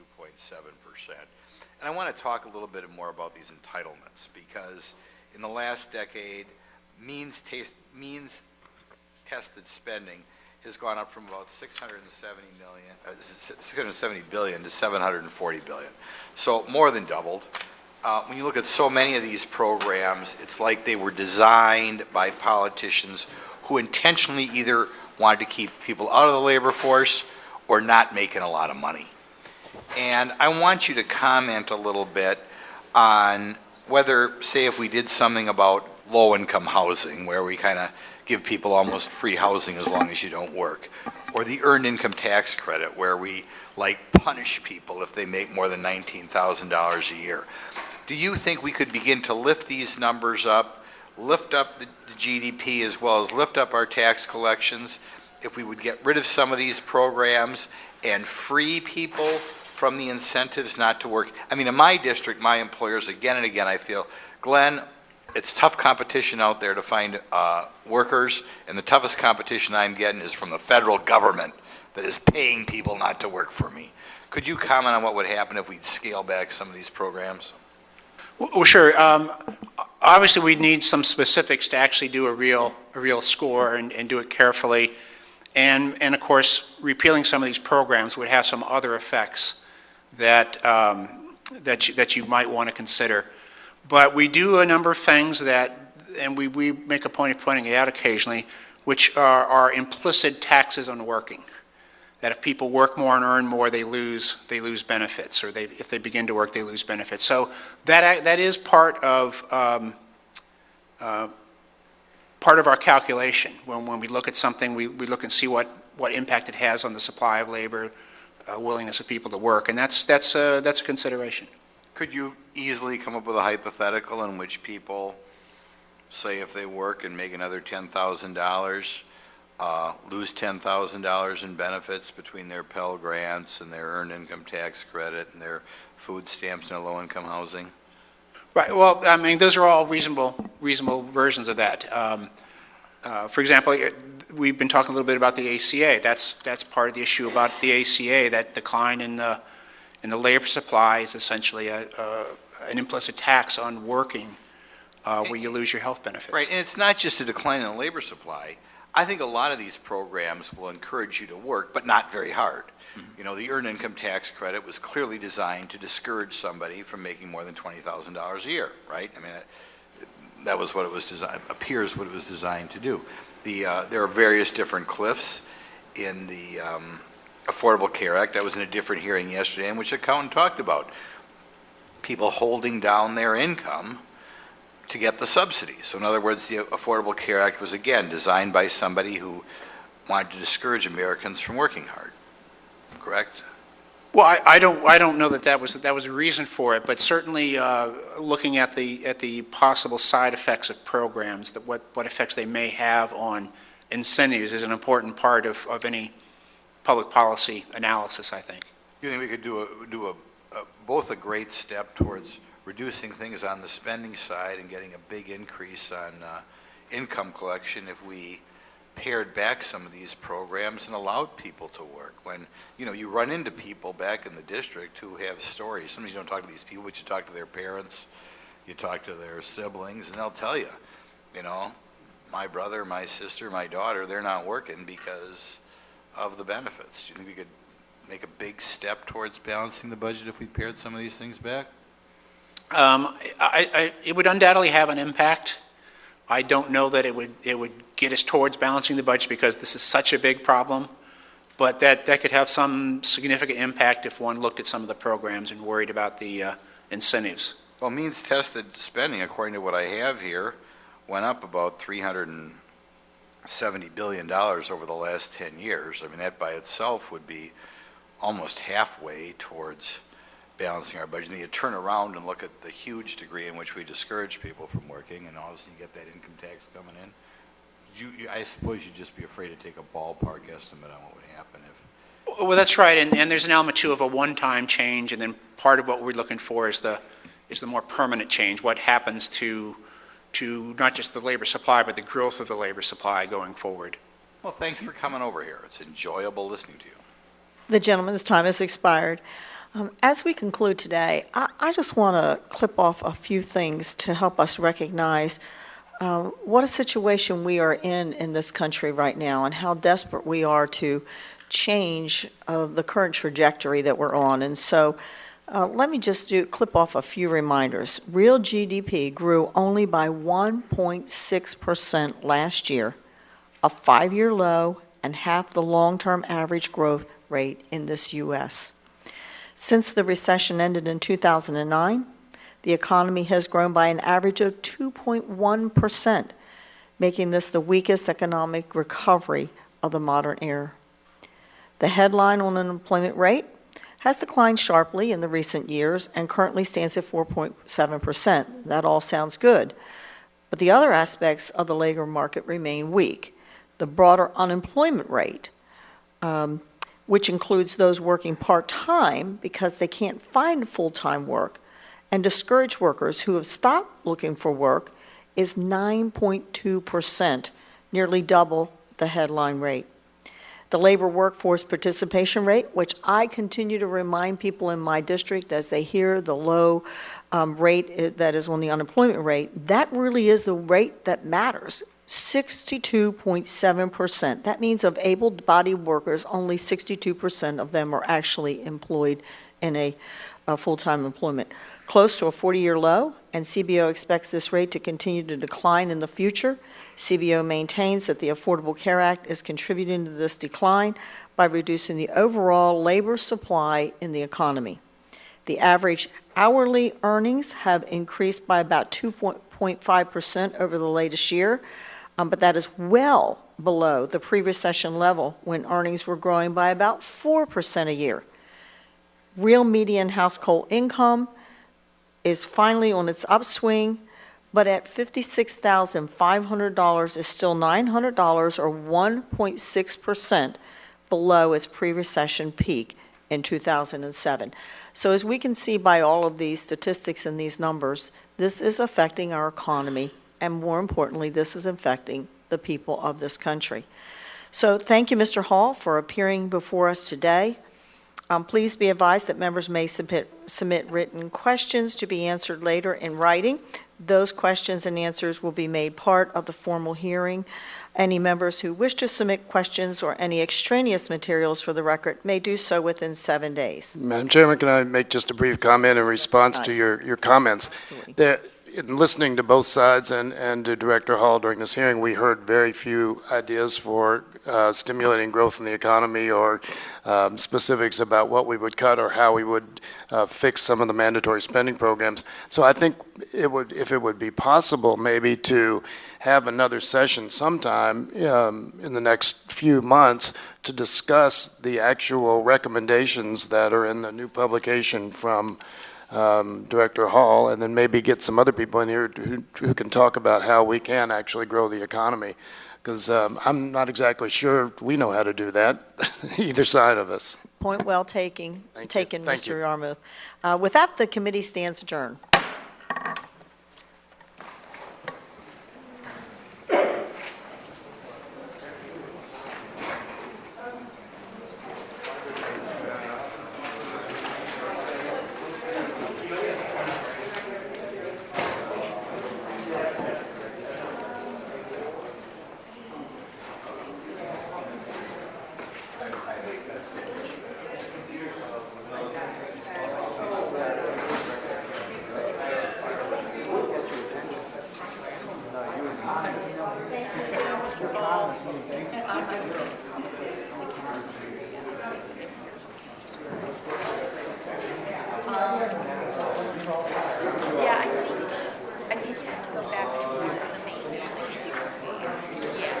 it's like you gotta find it. I think it's in the basement. If I remember. Thank you. Yep.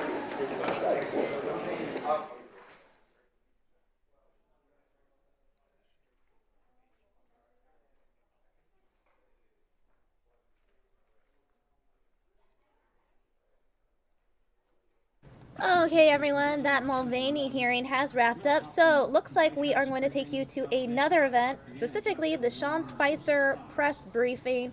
It's about to start any minute now.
Hello again, everyone. We are waiting for White House Press Secretary Sean Spicer to hold his daily briefing. We'll be carrying that here in full on News Now. In just a few minutes, Ron Hoon may be joining me. If he does join me, we'll answer all of your politics and Trump-related questions right here on News Now. Now, this morning, Donald Trump did speak at the National Prayer Breakfast. I'm going to go ahead and replay some of that for you right here on News Now while we wait for Sean Spicer to speak momentarily. Stay tuned.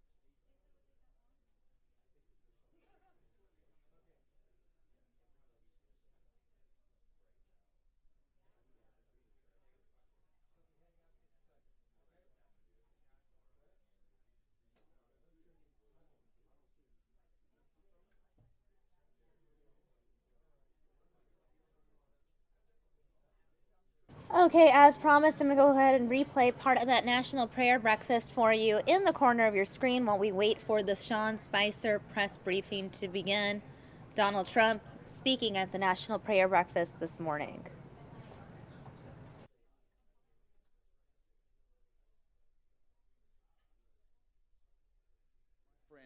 Donald J. Trump.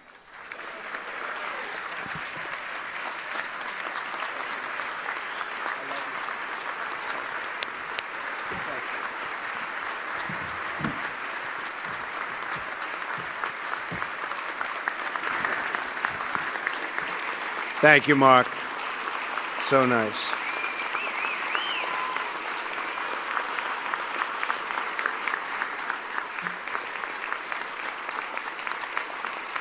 Thank you very much. Thank you.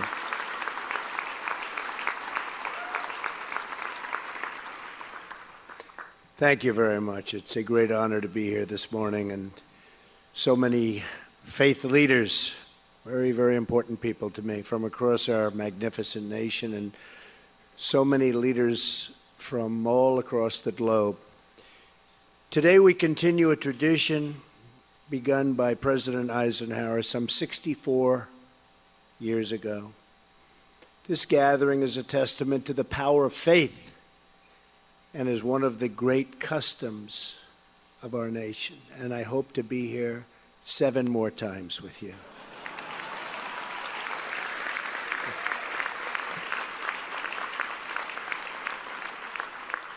I want very much to thank our co-chairs, Senator Bozeman and Senator Coons, and all of the congressional leadership. They're all over the place. We have a lot of very distinguished guests.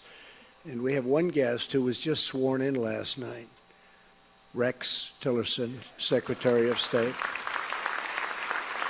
Going to do a great job. Some people didn't like Rex because he actually got along with leaders of the world. I said, no, you have to understand, that's a good thing.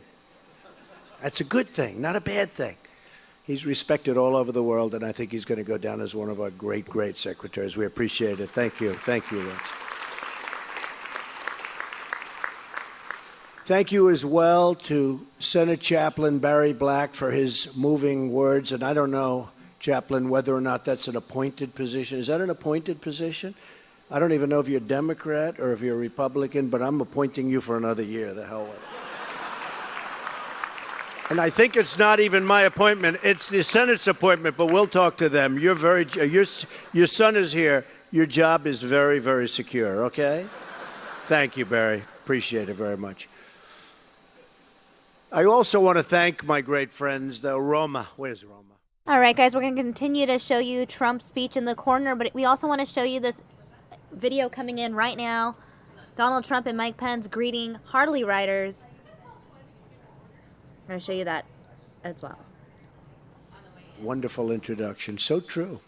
So true. I said to the agent, I'm sorry. The only thing wrong, I actually got on the phone, fired him myself, because he said, you don't want to do it. It'll never work. It'll never, ever work. You don't want to do it. I said, listen. But I really fired him after it became the #1 show. It became so successful. And he wanted a commission, and he didn't want to do the show. That's when I really said. But we had tremendous success on The Apprentice. And when I ran for president, I had to leave the show. That's when I knew for sure I was doing it. And they hired a big, big movie star, Arnold Schwarzenegger, to take my place. And we know how that turned out. The ratings went right down the tubes. It's been a total disaster. And Mark will never, ever bet against Trump again. And I want to just pray for Arnold, if we can, for those ratings, okay?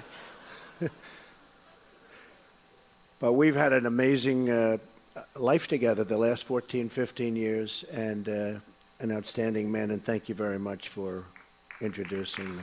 Appreciate it. It's a great honor. I also want to thank my dear friend, Vice President Mike Pence, who has been incredible. And incredible wife, Karen. And every time I was in a little trouble with something, where they were questioning me, they'd say, but he picked Mike Pence. So he has to know what he's doing. And it's true. He's been, on the scale of 0 to 10, I rate him a 12, okay? So I want to thank you. Thank you very much. Appreciate it. But most importantly today, I want to thank the American people. Your faith and prayers have sustained me and inspired me through some very, very tough times. All around America, I have met amazing people whose words of worship and encouragement have been a constant source of strength. What I hear most often as I travel the country are 5 words that never, ever fail to touch my heart. That's, I am praying for you. I hear it so often. I am praying for you, Mr. President. No one has inspired me more in my travels than the families of the United States military. Men and women who have put their lives on the line every day for their country and their countrymen.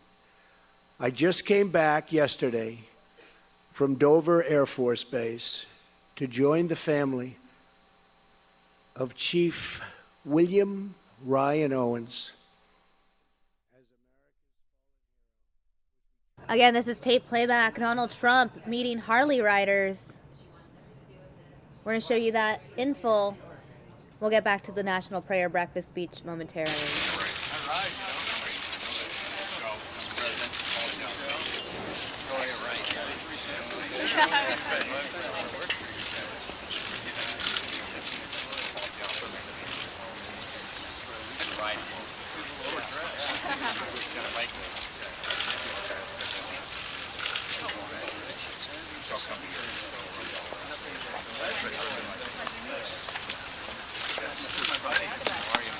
How are you, pal? Good to see you. Thanks for having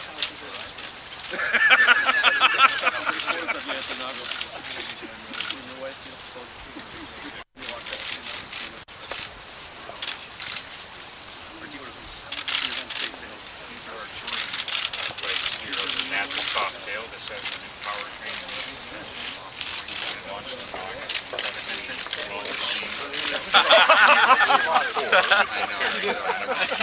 They told us to come soft tail.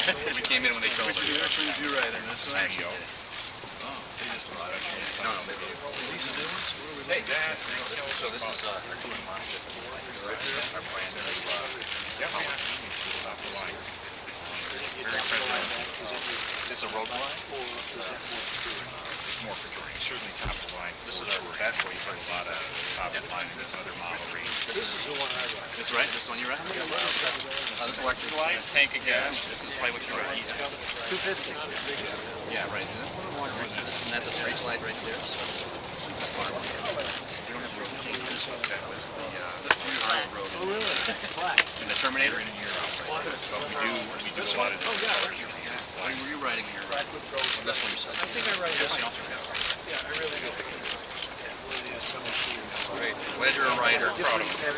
Well, we're proud of you. We're proud of you. It's really amazing what you've done.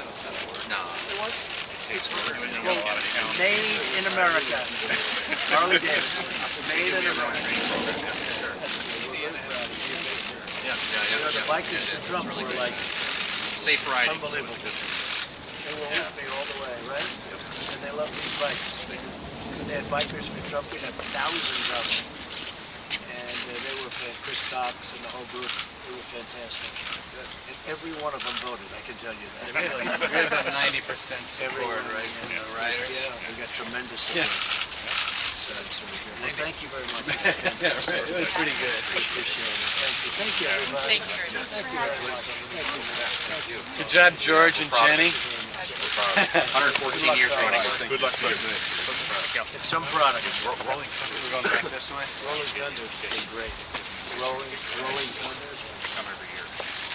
Yeah, Rolling Thunder. Hey. All right. Nice to see you. Yeah. We're going to see you guys about 1 o'clock. That's great. We look forward to it. Yep. So we'll see you back. Thanks. No, Ryan, just try that out. Thanks, everybody. I don't know if you're going to get in. Boy, would you like to see me fall off one of these. Would that be a story? Would you promise to cut it if that happened? Thank you. Thank you, everybody.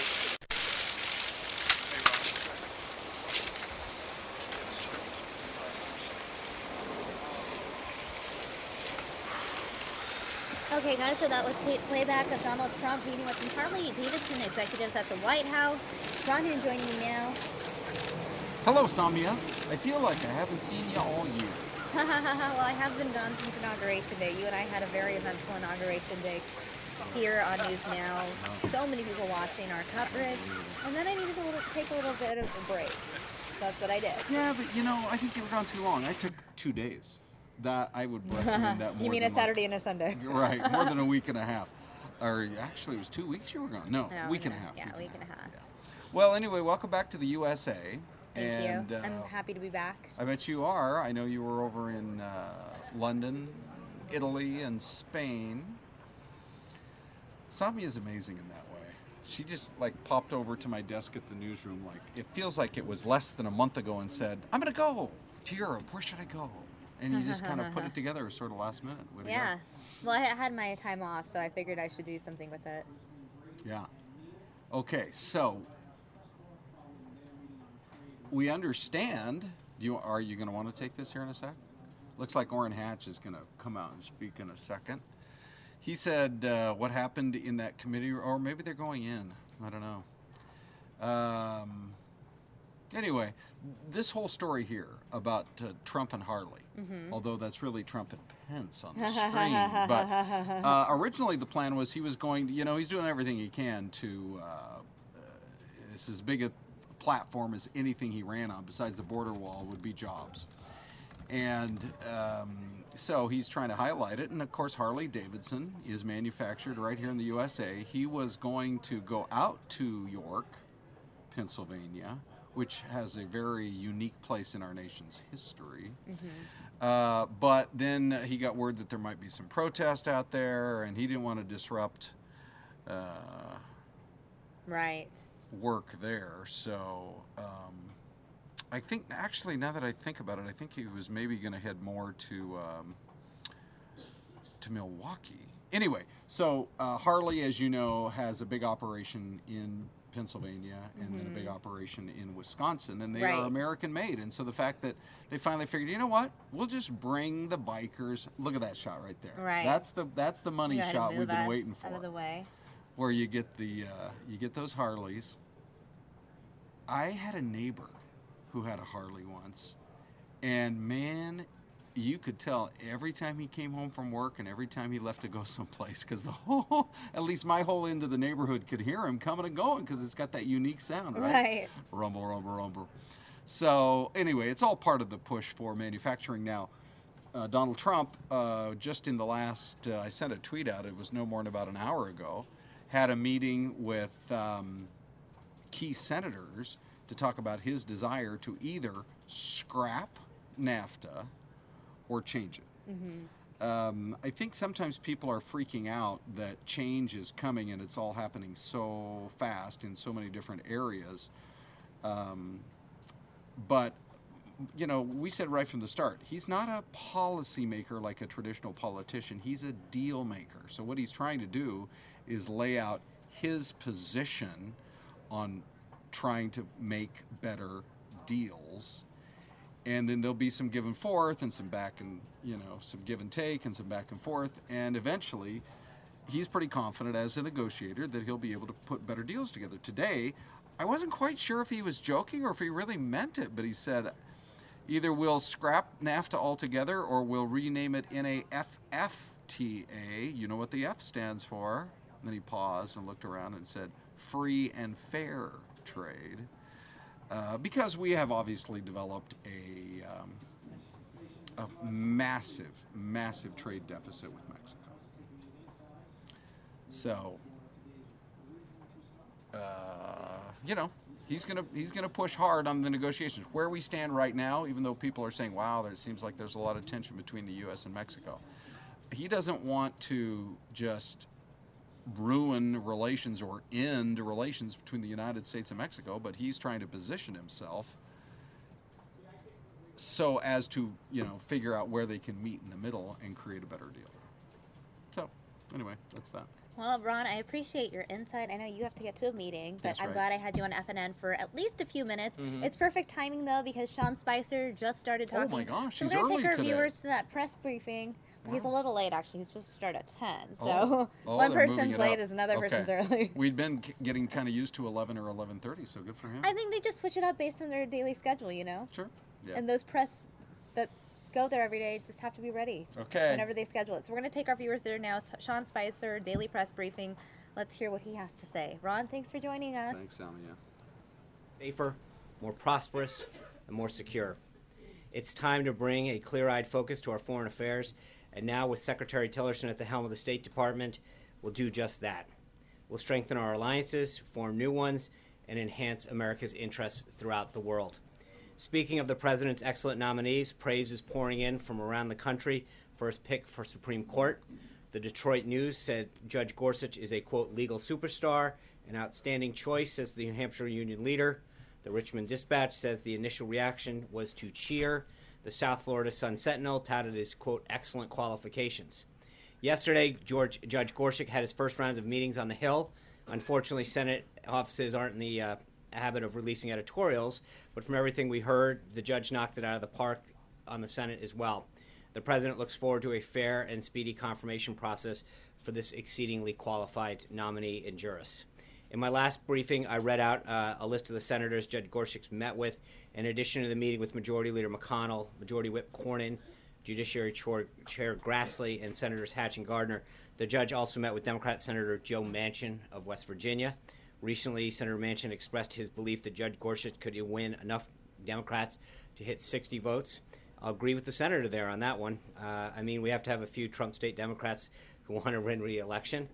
But as I pointed out yesterday, the so-called 60-vote standard is simply not accurate. Democrats are grasping at straws to block the confirmation of an unquestionably qualified nominee. I'll repeat, neither of the two Supreme Court justices that President Obama put forward were subject to the 60-vote threshold. So although I agree with Senator Manchin that Judge Gorsuch will probably get enough Democrats to get to 60, it's just simply not ever been a requirement. Now on to the events of today. The President started his day by attending the National Prayer Breakfast. It's a tradition that continued over 6 decades, going back to President Eisenhower. The President thanked the American people for their faith and prayers that have sustained and inspired him, noting that the 5 words that he has heard more than any others as he's traveled throughout the country are, "I'm praying for you." He spoke at length about the ISIS genocide against Christians and the oppression of peace-loving Muslims, as well as the threats of extermination against the Jewish people, and made it clear that he believes the United States has a moral obligation to speak out against such violence. He encouraged Americans to remain a tolerant society where all faiths are respected and where all of our citizens can feel safe and secure. With that goal in mind, the President remarked that he's taken action to ensure that the United States will not allow a beachhead of intolerance to spread throughout our nation. In the coming days, we'll develop a system to help ensure that those admitted into our country fully embrace our values of religious and personal liberty and reject any form of oppression or discrimination. The President also committed to get rid of the Johnson Amendment and allowing our representatives of faith to speak freely and without retribution. In a particularly poignant moment during his remarks, the President recalled yesterday his visit to Dover Air Force Base to join the family of Chief Ryan Owens as America's fallen hero was returned home. After honoring Chief Owens for giving his life in defense of the American people, the President quoted John 15:13, "Greater love hath no man than this, that a man lay down his life for his friends." After returning to the White House this morning, the President held a legislative affairs staff meeting in the Oval Office with his team. The team continues to work closely with Congress to enact the President's agenda. With the nomination of Judge Gorsuch to the Supreme Court, extensive outreach is underway on Capitol Hill, and we look forward to the judge receiving a swift and fair hearing. Between his meetings, the President was pleased to see the EPA Administrator-designate Pruitt was voted out of the Senate Environment and Public Works Committee. As has unfortunately become the practice, the Democrats again boycotted the hearing, requiring a suspension of the rules in order to advance his nomination. Following the strategy session, the President met with Senators Hatch, Wyden, and Congressman Brady and Neal. This meeting was an opportunity for the President to meet with the chairman and ranking members of the Senate Finance Committee and the House Ways and Means Committee to help chart the future of U.S. trade policy. The President has put together an all-star trade team that will work closely with the U.S. Trade Representative and the committees led by these members to craft new trade deals.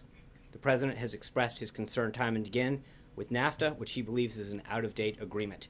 The ultimate goal is to ensure that the best and fairest treatment of U.S. workers and businesses, and the President believes that those interests are best secured by bilateral rather than multilateral trade deals. He looks forward to working closely with the USTR and Congress when it comes to issues of trade.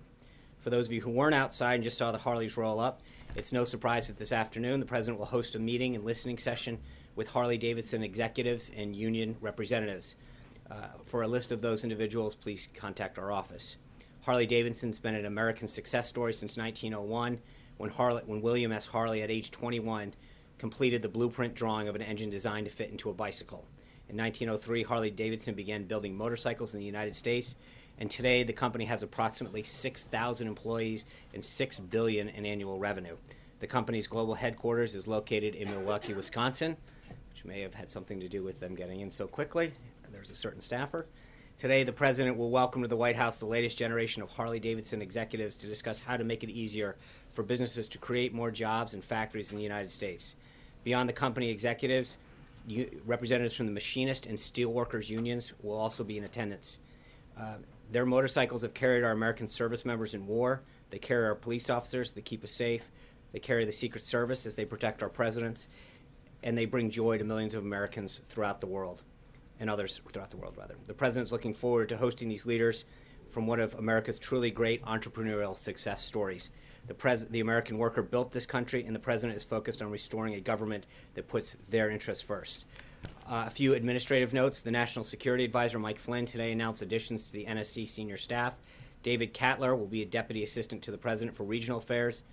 John Eisenberg, Deputy Assistant to the President, NSC Legal Advisor and Department Counsel to the President for National Security Affairs. Kevin Harrington, Deputy Assistant to the President for Strategic Planning, and Kenneth Juster, Deputy Assistant to the President for International Economic Affairs. Lastly, we had a great reaction to our Skype introduction seats last yesterday. I know we've had a tremendous amount of requests pouring in from around the country. Please contact the press office if you know of anyone that has an interest in joining us in the future. In terms of the schedule for tomorrow, the President will host a strategic and policy forum. Then in the afternoon, the President will have lunch with General Flynn before departing down to Mar-a-Lago later in the day. With that, I'll take some questions. Katie Pavlich. John, thanks for the question. Today, President Trump talked about Christian genocide at the National Prayer Breakfast, and last year, the Obama State Department officially declared a genocide by ISIS against Christians and other minority religious groups in the Middle East and North Africa. Now that Rex Tillerson has been sworn in as a secretary, what specifically is the administration planning to do to comply with the legal obligations of protecting these groups under the UN 1948 treaty? That's a great question. I think Secretary Tillerson's learning his way around the building so far this morning. He gave a great speech talking about his vision and goal for the State Department. I think there'll be further guidance coming out on that, Katie. Right now, his job was to get in, get settled, talk to the employees, make sure they understood. But back to the issue, obviously it's important to the President. It was throughout the campaign. It's something that he addressed this morning, and it's something that he's committed to. Talked about in terms of the executive orders and allowing Christian minorities in key countries seek asylum in the United States. He recognizes that in so many nations, these are the oppressed groups in accordance with how the UN defines refugees. So I think you'll see further guidance with that. Jennifer Wisson. Thanks, John. I have two questions, actually. Today, the President renewed his promise to protect religious liberty, which he says is under threat. Some Americans see religious liberty as code for discrimination. Right. Can you kind of give us a sense of how the President views this tension? It's an interesting question because this is something that comes up quite a bit. I think there is a line. We have freedom of religion in this country, and I think people should be able to practice their religion, express areas of their faith without reprisal. And I think that pendulum sometimes swings the other way in the name of political correctness. And I think the President and the Vice President both understand that one of the things that makes our country and this democracy so great is our ability to express our religion, to believe in faith, to express it, and to live by it. And that's where I think the important part is, whether it's a small business owner or an employee who wants to have some degree of expression of faith at the company. And too often those voices get, pushed out in the name of political correctness. So he's going to continue to make sure that we not only speak up for it, but find ways in which we can keep that line a little less blurred and make sure that the pendulum doesn't swing against people. We shouldn't impose a religion on anybody. We're free to express our religion or be, not have one. That's obviously in our country an equally valid way of living your life. But at the same time, I think people who want to express their faith shouldn't be ostracized because they want to live that. Major. If you could give us an example, if you could, of the pendulum swinging in the direction of political correctness, and how is that going to inform the president with his executive order? And as you may know, a draft is circulating around town, and many have wondered if that is going to be a way to either silence those on the left or be a threat to the LGBTQ community. Talk us through both those. Well, I think if you look back to the Little Sisters case, if you look back to other businesses that were under Obamacare, what's that? Would you put Hobby Lobby in that category? I would, yeah, absolutely. I think there's several businesses and several institutions, Catholic institutions and others, that have been mandated or apparently attempted to mandate certain things that they may or may not do or how they have to treat their employees. Those are instances where clearly the pendulum's swinging a different way, where you are not carving out institutions or the ability for privately held businesses to conduct themselves to live according to their faith or their moral compass. And so there's clearly a lot of evidence in the last couple of years of the government coming in with regulations and policies that have, frankly, denied people the ability to live according to their faith. From the president's point of view, that's discriminatory in itself. Well, I think there's, like I said, I think it's a pendulum, and where the president is that he wants to make sure that you don't penalize someone for wanting to express their faith. And that to the extent that we can keep that line a little less blurred and allow people who don't believe in a faith or have an opposing faith, make sure that they are equally comfortable in the workplace. But we shouldn't penalize people or mandate them to abide by certain policies or regulations which are in direct contradiction to their faith. And what about the executive order, Sean? How does there's right now no executive orders that are official or able to read out. We maintain that. There's nothing new on that front. I'm not there until we have. It's not a question. There are a lot of ideas that are being floated out. I mentioned this the last couple of days, but that doesn't mean part of it is as the president does all the time. He asks for input, he asks for ideas, and on a variety of subjects, there are staffing procedures that go on where people have a thought or an idea, and it goes through the process. But until the president makes up his mind and gives feedback back and decides that that's final, there's nothing to announce. Yeah. Thank you. In light of the tragedy that happened in Quebec City last week, which Prime Minister Trudeau is actually calling an act of terrorism. Mm-hmm. What is the president doing? What initiatives is he taking to make sure that that kind of homegrown, he was a Canadian citizen, homegrown terrorism, homegrown violence doesn't happen within our country? Well, there's a lot of things. Number one, he's talked cybersecurity. I mean, he's looking at it from every angle. I think the first thing is to make sure that we look at our borders. You've got to protect your own people first, then you've got to look at the cyber threats. So there is a holistic approach to both immigration, and there's a direct nexus between immigration and national security and personal security that he has to look at. But then it's a multi-tiered step. You look at the borders, you look at who we're letting in, then you also look at what we're doing internally with our intelligence agencies, from the FBI up, that make sure that we're looking at whether it's the cyber threats that we face or other terrorist activities, but making sure that we're working with the NSA and the FBI to be ahead of the curve, if you will. If I may, these are homegrown. Right. Oklahoma City was an American kid. Sure. Okay, that's what I'm That's what I'm saying. But I think that part of it is looking at using the assets that we have here, the NSA, the FBI, looking at using the different agencies to see if we can get ahead of the curve and see things. And a lot of times that's been a very big issue, is getting ahead of the curve for when there are telltale signs, having reporting systems up, working with the various agencies. But it's a multi-effort process, if you will. Kristen. Sean, thank you. Why is the administration easing sanctions against Russia? We're not easing sanctions. The Treasury Department, it is, from what I understand, it is a fairly common practice for the Treasury Department, after sanctions are put in place to go back and to look at whether or not there needs to be specific carve-outs for different, either industries or products and services that need to be going back and forth. But I would refer you back to the Treasury Department on that one.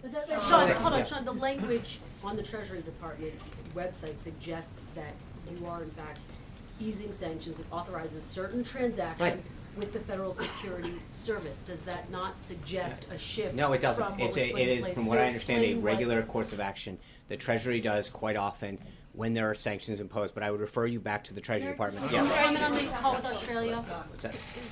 Thank you. Could I ask you to describe the tone of the call on the weekend between the Australian Prime Minister and the President, and also outline the President's concerns about the refugee deal in question? And I asked you this earlier this week, but could you clarify whether the deal is on or not? Because the President tweeted last night, "I will study this dumb deal," implying that he's still considering it. Right. The President had a very cordial conversation with Prime Minister Trumbull, where they went through an extensive discussion of this deal. The President is unbelievably disappointed in the previous administration's deal that was made and how poorly it was crafted and the threat to national security it put the United States on. He has tremendous respect for the Prime Minister and for the Australian people and has agreed to continue to review that deal and to ensure that as part of the deal, which was always part of it, that we would go through a very, very extreme vetting process to ensure that every single person that is being offered up is coming here with peaceful intentions and poses no threat to the United States. So he has ensured that while he has respect for the Australian people, respect for Prime Minister Trumbull, that we do not pose a threat to the United States of America, that the deal that he was cut by the last administration is something that he is extremely, extremely upset with. He does not like it, but out of respect for him, he's going to allow that process, continue to study, and allow it to move forward under the conditions that have been set, that there will be extreme vetting on every single one of those individuals. Okay, but just for clarity, Yeah. the deal itself is still under review, so is not certain to proceed. No, Or it will part of proceed and the those deal people will was be that allowed. the deal allows for the United States to vet the individuals that are being offered up to be processed. The President's goal is to make sure that every single one of those people, in accordance with the deal, and as discussed in the telephone conversation with the Prime Minister, is subject to extreme vetting to ensure that no one puts it. But I cannot underscore how disappointed he was in the deal that was made and how he thought it was just a horrible deal that was offered up by the United States by this previous administration. Sarah.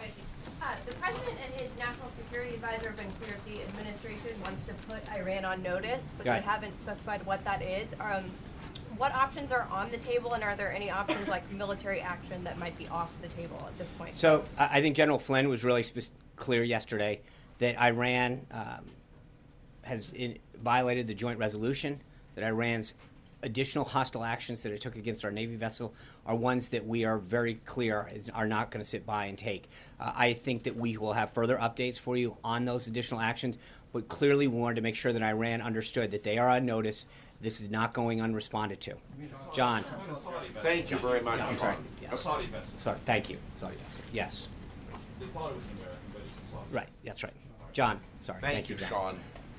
On January 27th at the Republican retreat in Philadelphia, Vice President Pence had a closed-door meeting with House Republicans where several of them brought up the case of IRS Commissioner John Koskinen. There was an attempt to impeach him last year, which some of the leadership in the House felt was unfair to the commissioner, and they urged him to tell the president that given his entire record, he should fire him or ask for his resignation soon. My sources said the vice president said, "I can hear you." Is there any pending action on the fate of Commissioner Koskinen? I have nothing to update you on. Hallie. It was initially described, the raid over the weekend, as a successful raid by the administration. There are now some questions that CENTCOM is raising about the possibility of additional civilian casualties. So I've got a couple of questions for you on this one. Yeah. Would you still stand by your characterization as the raid is successful? Was the president given multiple options about this raid or just one?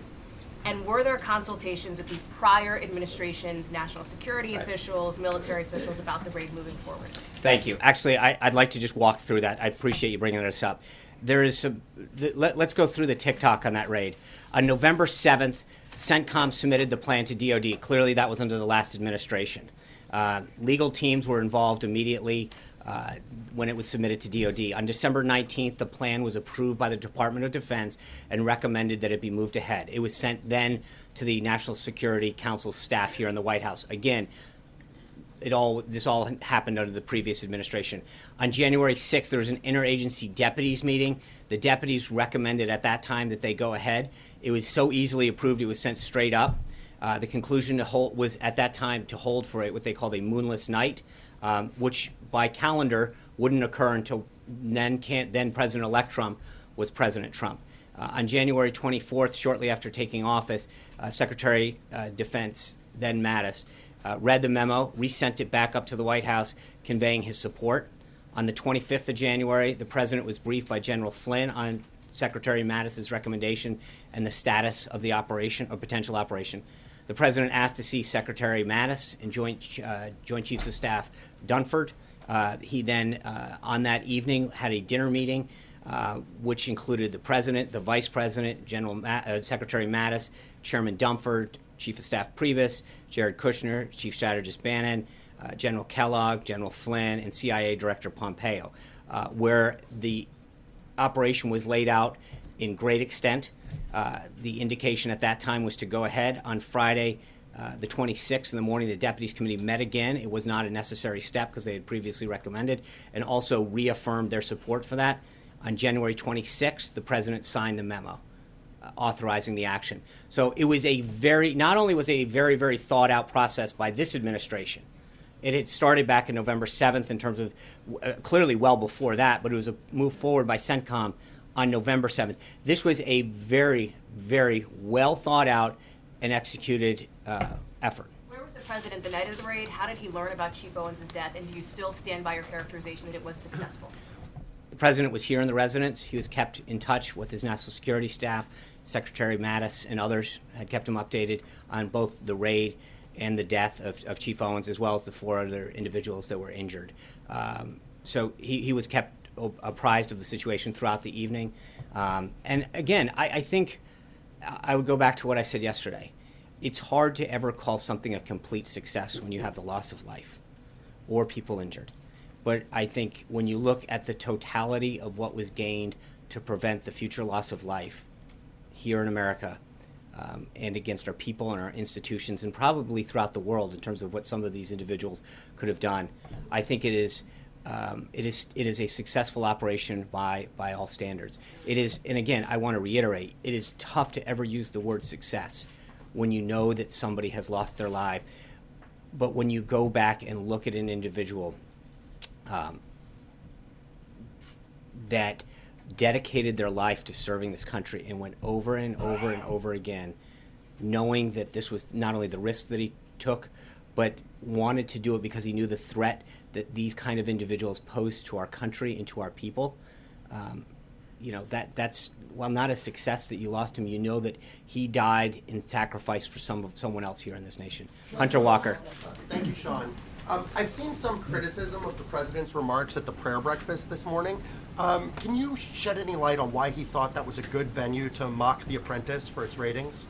Look, Mark Burnett, the creator of The Apprentice, who is a longtime supporter of the prayer breakfast, but also has a personal relationship, was there. He meant it as a lighthearted moment, and I think if you look at the totality of his remarks, and they were absolutely beautiful. And I think to hone in on that, it was a lighthearted moment he was trying to have with a big supporter of the National Prayer Breakfast and a personal friend. Guys, I'll be out tomorrow. I want to make sure we all get to see the President now. Thank you, guys. Take care. Bye-bye. Picking a fight with Australia. Sean, why is the President picking a fight with Australia of all countries?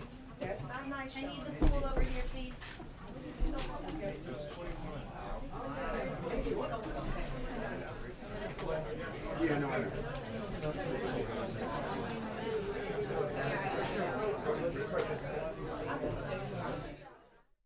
Okay, everyone. Sean Spicer wrapping up his daily White House press briefing.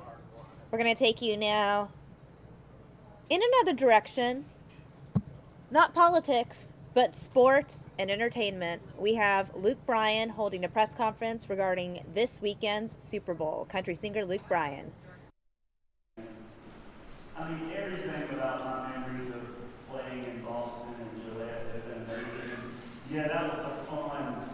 I think when I played Gillette, it was right when I think the suspension had kind of went down. It was just fun to stand up there in the heart of Patriots country and get everybody shouting "Free Brady" and you know, at the end of the day, I'm a huge anytime. I'm obviously a huge sports fan, and they're a dynasty. You know, they are a modern day football dynasty, and so there's always a ton of respect to go along with that. When you think about just even when I go play Gillette Stadium, how the people that run the Patriots have treated me like I was at home in one of theirs, and it flows down from obviously Mr. Kraft to, you know, all the people that I've met with the organization. So, like I said, if the Falcons weren't in this thing, I mean, I would certainly just sit back and enjoy a Super Bowl. And you know, that's kind of typically how I am. I always want a good game, and I want the team that seemed to be the better team to win. And but it's just a strange scenario. There's not a strange scenario, but a different scenario that my Falcons are in there. So. Still love you, Boston. That's a great way to close. Luke, we do want to thank you again for joining us here in Houston, and it's my honor to present to you an official game ball. Oh, yeah, we can.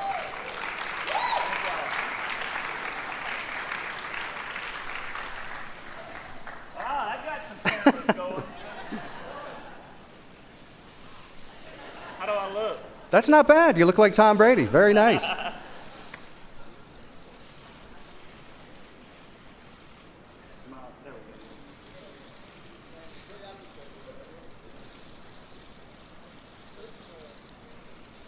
Okay, thank you, Luke. Appreciate it. Good to see y'all. Thanks, guys. Appreciate it. Do I keep this? Thank you.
Test, test, test, test, test, 1, 2, test, 1, 2. Test 1 2. Test 1 2.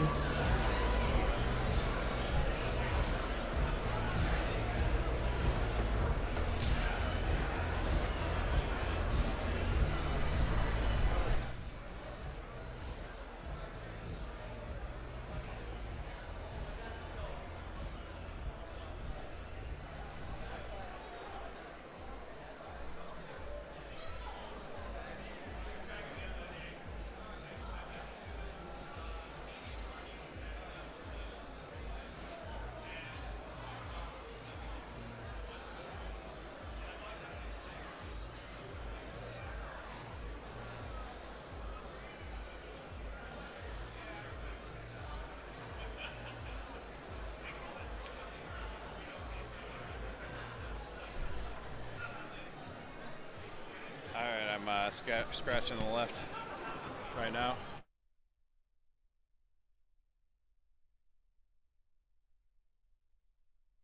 All right, folks, welcome to the Fox 10 and News Now stream, part of Fox10Phoenix.com. We are taking a live look at this press conference for the Super Bowl. We're expecting Lady Gaga to come out and make a couple statements about her halftime show this Sunday, and you can find it only on Fox.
All right, folks, we are leaving the halftime show to take you live out to California right now for a police chase happening.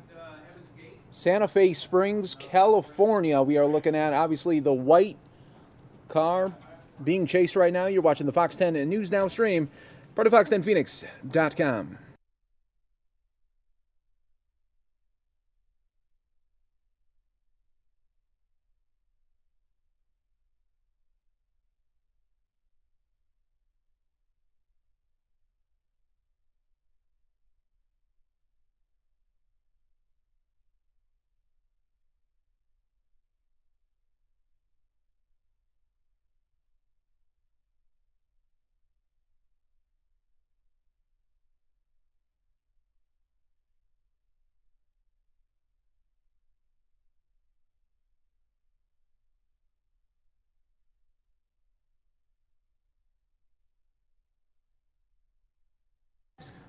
Welcome, everybody, to Fox 10 News Now stream, part of fox10phoenix.com.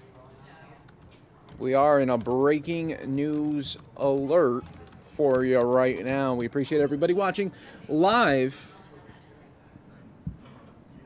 from around the world right now. As you can see,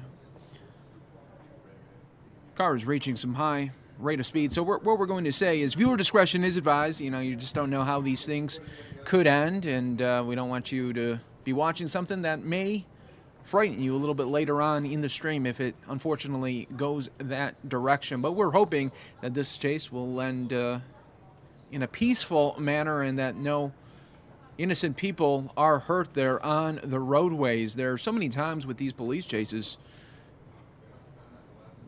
the people driving really don't know that maybe a police chase is going on. They just see maybe a car driving a little erratically and not sure exactly what is going on, because it's not like the movies where the police are right behind the vehicle here.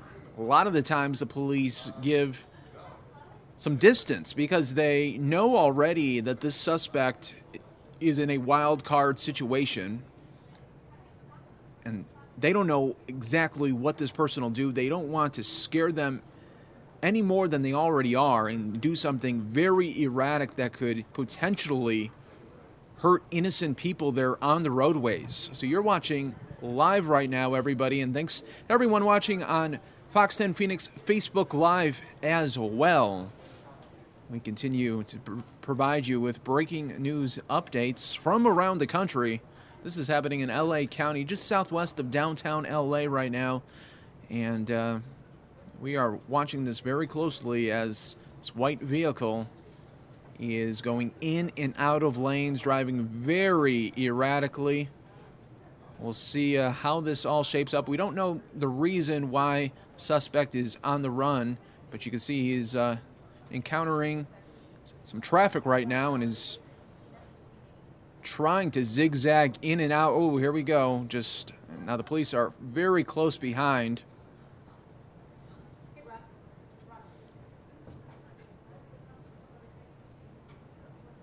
So we are seeing exactly what could happen during a chase like this.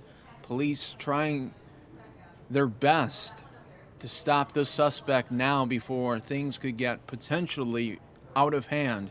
Once again, folks, viewer discretion is advised as we get a little bit closer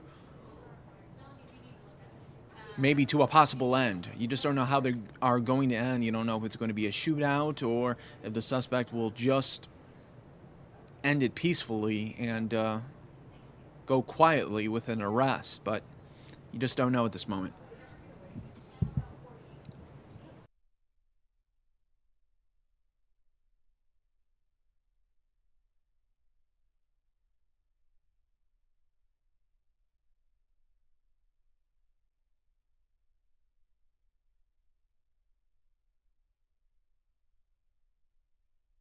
All right, now I'm joined by our very own Ron Hoon to join the coverage here, and we're taking a look at a police chase here in LA County. Yeah, well, I was sort of hoping when we got to that squeeze-through point a minute ago that maybe things would come to an end. You know, all it takes is one driver to just kind of twist that wheel just a little bit. Yes, you know it. But I guess we should leave the pit maneuvers to the professionals. There you go. And this suspect has been just zigzagging in and out of lanes and now is getting off the highway here, so let's see what's going to happen here. Oh, stop sticks. Good. It looked like it worked, too. Oh, look, you can see already his driving's getting a little wobbly. It's already wobbly a little bit. Yeah, that may get the job done. That suspect went right into that trap there, set perfectly by the police. Think about how amazing that is, that they probably had officers already set for the, who knows, the next 5 freeway exits, because you don't know which exit he's going to take. But boy, it looked like it worked. It looked like those stop sticks worked. And once they get to driving on the rims, it usually wraps up how fast quickly. do you think, Ron, from the time they get the stop sticks to the point? Oh, here comes the go. pit maneuver. Pit maneuver. Beautiful. Nice. Oh, even avoided that truck. Look, they're not gonna.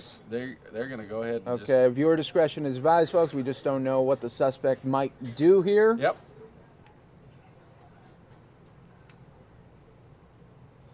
You can see they are weapons drawn and shouting commands. at this point.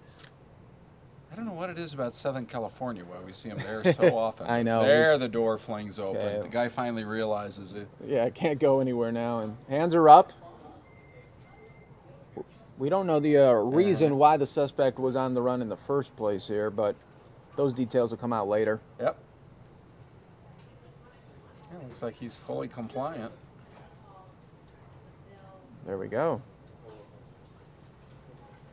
Ron, before that pit maneuver, I was going to ask you, just from the moment they hit the stop sticks, how long would they have until the car would be not functional? It's been my experience that you can see within a matter of seconds that they're starting to lose the functionality of the steering mechanism on the vehicle. And so,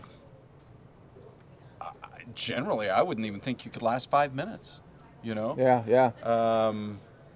Because it just gets tougher and tougher when you're driving on the rims. Of course, these guys can do crazy things, but it looks like this one's going to have a successful ending. So often we find out these are stolen vehicles, Sure. Either that or somebody's trying to escape a crime scene. Yes. Somebody pulled a heist.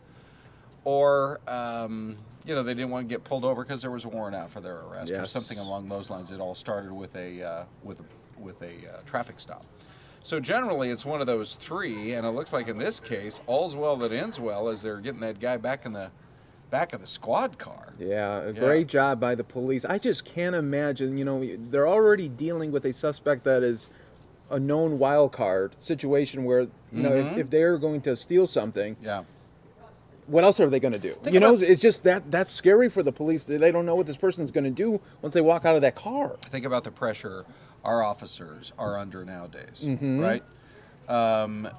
We see people who protest the police at almost every turn. We see instances where an officer who was simply trying to do his job in Denver, and he's a transit officer, for goodness sakes, just trying to keep things safe on the transit lines. Somebody walks up and ambushes him and guns him down.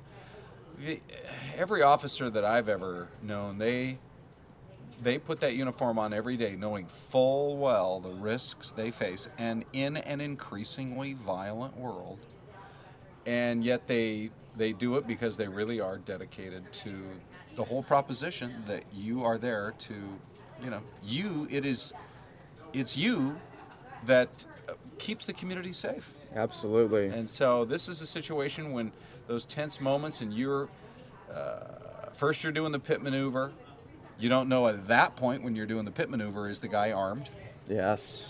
And then secondly, when that door first flings open, you've got to have your hand right on the trigger there, and it's remarkable, and the it's not like that they show. Oh, sure, and it's not like the movies where there's these long, situations where the guns are drawn and they're both drawn. I mean, it could happen in seconds, something where they have to make that split-second decision. Yes, I know it. So I don't know how they do it. I just saw a movie chase scene the other day where I saw it end in a way, and it's a movie, but I saw it end in a way that I had never seen before. It was that Jack Reacher movie, the original one, where there was a big police chase, and the guy who was starring in the movie put it into gear and then walked away because he had eluded, just for a moment, the coverage. And he walked away, and the vehicle just kept going. And he blended into the crowd. You wonder, with true criminals, kind of how the mind is working. Sure. Because they have to know how it ends. This is the way it always ends. Yeah. Right? I think in their minds, 99% of the time. I think what they're thinking in their minds, they know eventually they're going to get busted, but they're just trying to extend their last moments of freedom. So if it's for another 10, 15, 20 minutes, but unfortunately, they're putting so many other lives at risk. Right. That's such a great point. And you just wonder... they're very selfish. Yeah, you wonder why we don't see more of these, stop before they even start. I guess in the media, we probably have to do a better job of the follow-up to say, this guy, how many laws do they want to write him up for? Sure. He actually managed to get out of this with his life intact. But just think about, how many violations he committed over the course of this thing. And I think what we don't do enough in the media is come back 9 months later, 6 months later, however long it takes to work through the court process, and say, hey, just to follow up, that guy got 5 years of hard time. Something like that. That's very true. Then maybe it would deter a few more people from either going on joy rides or doing whatever they're doing. Yeah, that's right. We never hear the follow-up to see how many years these people get. Yes, yeah. And boy, I tell you, I hope they throw the book at them. Every one of these guys. Yeah. I know, because it's such a selfish thing to do when you figure how many people did that person pass on the roadway where it could have been in an accident. Sure. When the officer had to make a split-second decision there after the spike sticks and we saw that first wobble of the steering wheel. Yeah. That officer had to make a split-second decision, do it now or not, and he did it, and thank goodness. But then you also saw how the driver almost veered out of control and hit that white work truck. Yes. So you just never know how these scenarios are going to play out. And something else to keep in mind. We've got a story that we're doing on the local news here in Phoenix where 5 guys were arrested for an ATM heist that happened here in the Metro Phoenix area 3 years ago. And in this particular case, one of the accomplices, I guess you could say, was shot and killed. And so here are these guys who just think, oh, well, we'll just go, hey, how easy. We'll just go, go rob an ATM or whatever. Yeah. And then the next thing you know, they end up... Did they take the whole ATM? No, okay. It was as an armored car. Okay. They were either depositing or withdrawing, that kind of thing. Here we are. And so what happens now that they've caught up with everybody who was involved in it? Mm-hmm. This is my point with this guy driving. Once you start the commission of a crime like this, you don't know where it's going to end. Several of those accomplices, even though it was one of their cohorts that got killed, are now being charged with murder. Wow. Murdering their buddy because it was, even though he was shot and he was one of their guys, it happened in the commission of a crime, a felony crime. I know not every state has laws like that, but we're pretty tough with it here in Arizona. And you just hope that sends a message. Oh, yeah, definitely. Have somebody else think twice, oh, well, what's the worst that could happen to me if we get caught? We'll do 5 years' time. Well, now you're looking at a murder charge. You're probably in prison for the rest of your life because you thought it would be funny to go get a few $100 on a ATM robbery. Wow. Yeah, definitely. Yeah. All right, Ryan, well, thanks for stopping by. I see in the corner of our screen here where we're going next. And, I do too. It's going to Houston, where this Sunday, only right here on Fox. Right. Super Bowl, and we're talking to the halftime show, Lady Gaga. Gonna go Gaga for Gaga right now. Here we go. Talking about it. Your first time. I'm happy I'm here for it.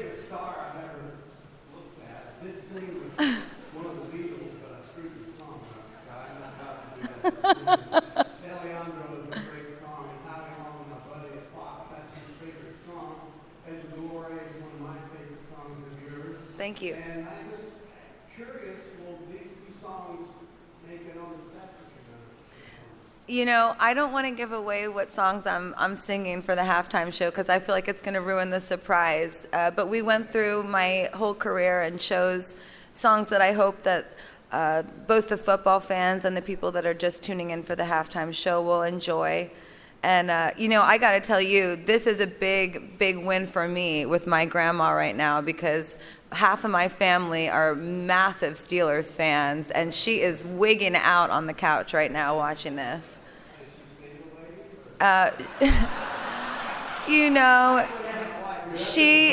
She is single, but she's a widow, and my grandpa, she loved him so much, I don't know if she ever would date another man. But would you wish her happy birthday? Ronnie Bissett. Bissett. Yeah.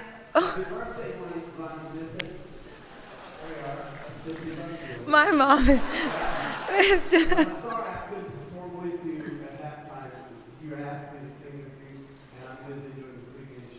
Oh, I'm disappointed. So am I, extremely. And also, I know that your mother, Pittsburgh gal. Yes, she is. And I Yes, that's Ronnie's daughter. She's right there. Oh. Thank you so much. She's right there.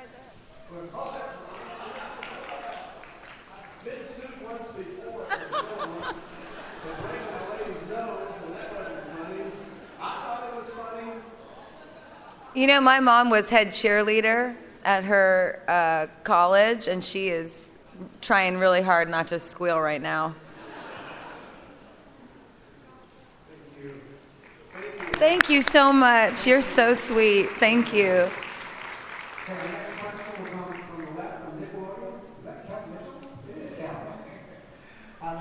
Hi, Cal. How are you? This is from the kids. Do you have any memories as a kid watching the Super Bowl halftime shows? Absolutely. I mean, I was talking to somebody the other day that as much as I've always wanted to be an artist, I didn't really decide I wanted to be a musician until a little bit later in my life. And I think I saw the halftime show before I even made the decision that I wanted to try to be a songwriter. Watching Michael Jackson do the halftime show is one of the fondest memories that I have. He encapsulates everything that you love about a great performer. You watch him go on stage and you can see that he's getting his head into the zone and he's having a true defining moment of what it must feel like to be a champion. So I would have to say yes, many inspiring moments. Next question from Agent Halloway. Actually, right in the middle. Hey, Gaga, how you doing? Hi, how's it going? I'm hanging in there. So first I got to say, I interviewed Mr. Tony Bennett, and he said that you were the best performance at his birthday celebration. He was hands down. There's a chemistry between the two of you all. Did you talk to him at all about the halftime performance? Because I know he's done it before, and you were vice versa.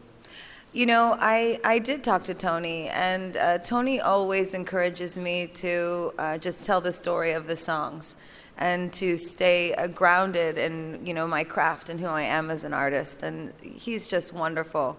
You know, I'm friends with a lot of people, but I think that my friendship with Tony Bennett is one of the most valuable things to me. He's a tremendously wise man.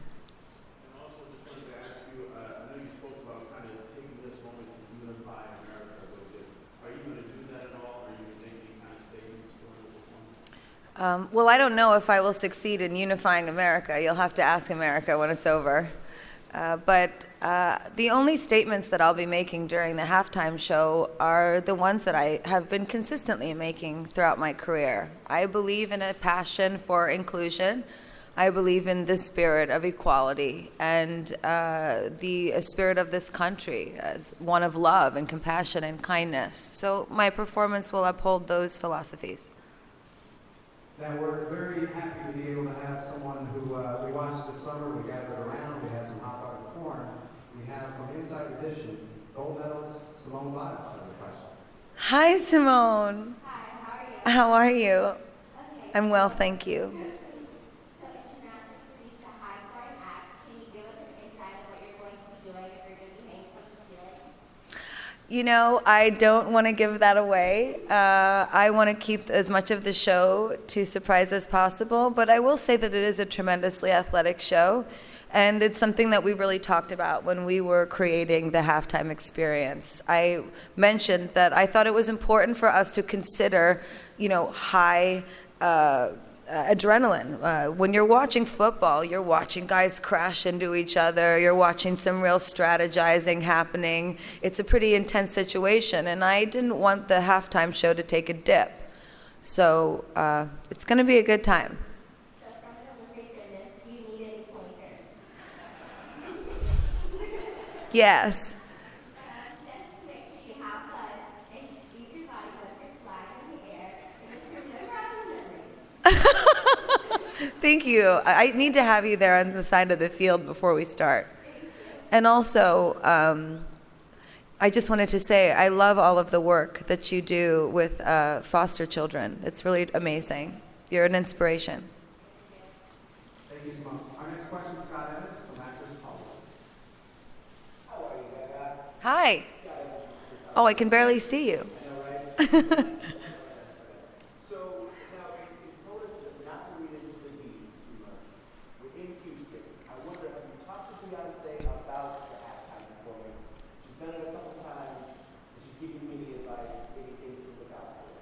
You know, Beyonce, I was actually with her the last halftime show that she did, and she always is very inspiring and gives great advice. You know, she's a very focused and genuine performer.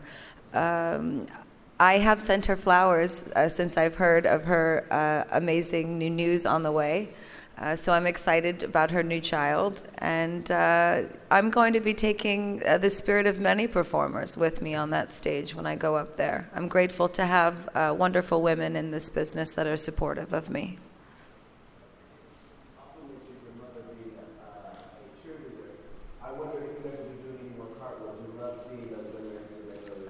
Oh, we have some things planned for this weekend.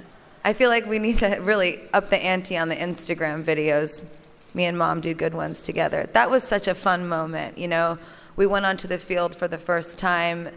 I've been doing the halftime show many times over on a replica stage, but to walk into the stage that was on the field was really spectacular, and my mom and I met in the end zone and had a really special mother-daughter moment. Okay, our next question is going to come from the Super Bowl champion representing NFL UK. Yes, absolutely. Listen, Miss Gaga, I'm your biggest fan, and I mean that literally because quite a large gap. I have this excellent t-shirt right here. That's listen, great. I tried to sing one of your songs on our shows, the paparazzi song, and I feel it literally, like the little chorus. Can you go over those words for me so next time I do it, I can be okay? The little, I'm your biggest fan. Okay. I'll follow you until you love me. Okay. Papa, paparazzi. Not that, though, as we were talking before, we do know that James Corden really wanted to try to get down there, but he wasn't able to. I know. He was going to drive all the way down and maybe sing some but we got the next best thing. We have Mrs. Sisters. Where are? Hi, girls. How's it going? I'm well. Tell your brother he needs to get it together next time. That's right. So we are the Corner Sisters from the Late Late Show with James Corden. And we've been set on a mission by the big dog that we have to try and make him laugh. So, here's the first one. Here's the first one. Not that great. Not that great. Okay. So we've come to a couple of jokes. So the first one for you, Lady Gaga, is: how does Lady Gaga like her steak? Rah, rah, rah. That's good. Really good. Okay. How do you make Lady Gaga laugh? Just It did. It did. Well done, ladies. It was good. Thank you. Thank you so much. That was great. Let's go over to our far left where the man says. Hi, hello, Lady Gaga. Yes, I'm from Mexico. It has been said that it was a dream for you to be in the Super Bowl showtime.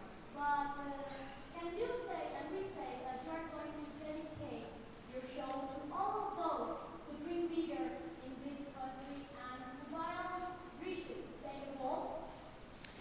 You know, I think that music is one of the most powerful things the world has to offer. No matter what race or religion or nationality, sexual orientation, gender that you are, it has the power to unite us.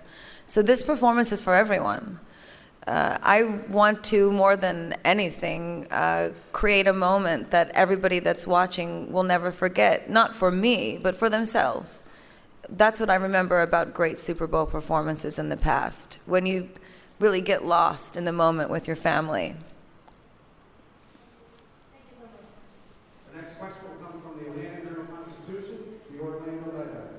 Yes, Miss Gaga, who are you picking in the game? Oh.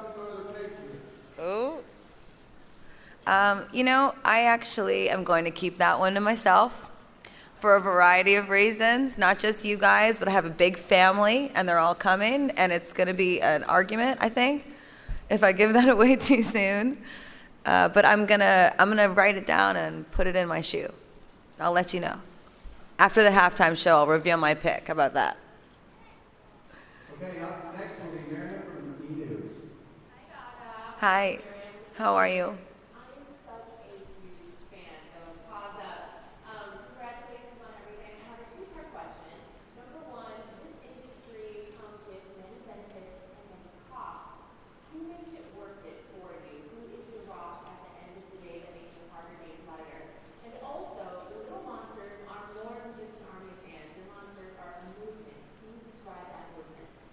Well, you know, the truth is that I have an amazing family and incredible friends, and they are there for me every day.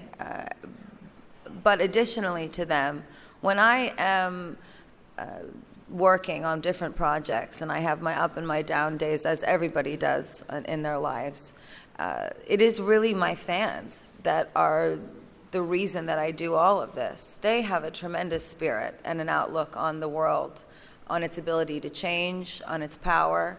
And I'd say one of the things I'm most excited about for this halftime show, as much as it is a great moment for me in my life, I really feel like it wasn't given to me. It was given to them. So essentially, that kid that couldn't get a seat at the cool kids table, and that kid that was kicked out of the house because his mom and dad didn't accept him for who he was, that kid's going to have the stage for 13 minutes. And I'm excited to give it to them.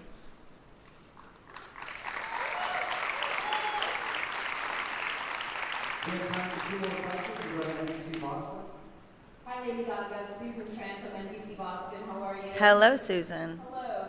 So we have so many fans here in Boston, and they look up to you the way they look up to Tom Brady. You guys are these pedestal people. What would you say to fans looking out there on what it's like to perform on such a big stage with all of this attention? And does that make you feel any pressure, or are you able to compartmentalize that? And the second part question is, any concerns, because the last time the Patriots were here, there was a wardrobe malfunction. Are you going to blame that on the Patriots? It's just coincidence. Okay. Everything is going to be nice and tight for the game, so I wouldn't worry about that. Unfortunately, some of you might have been excited for that.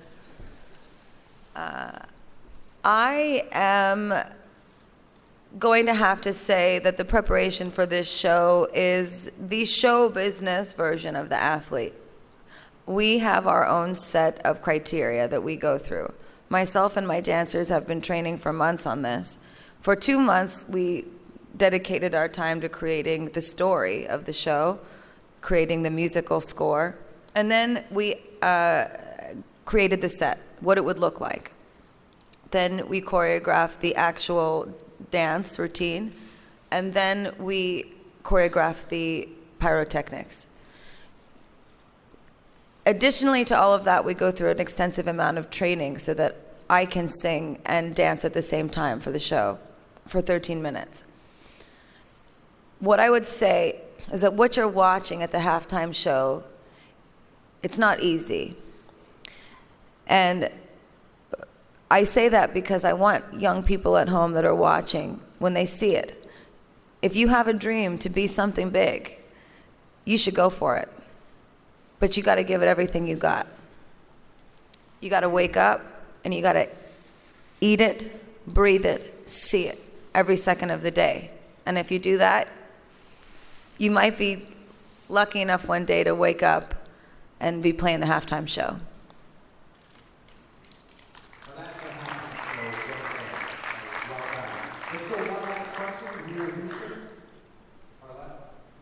Hi, Lady Gaga. My name is Rula. I host the Rula Ryan Show on 104.1 KRDB. This is Brian Chase. We've been doing it for 14 years. And I want to tell everybody here, welcome to Houston. We are so happy to have you here. Thank you. We're so honored. You are the halftime show. That's a powerful message. I really want to follow with something kind of fun. You are going to be performing inside Energy Stadium, but right across the way is a nostalgically respected yet underutilized Astrodome. And I know you already talked about maybe Beyonce being around, but not really.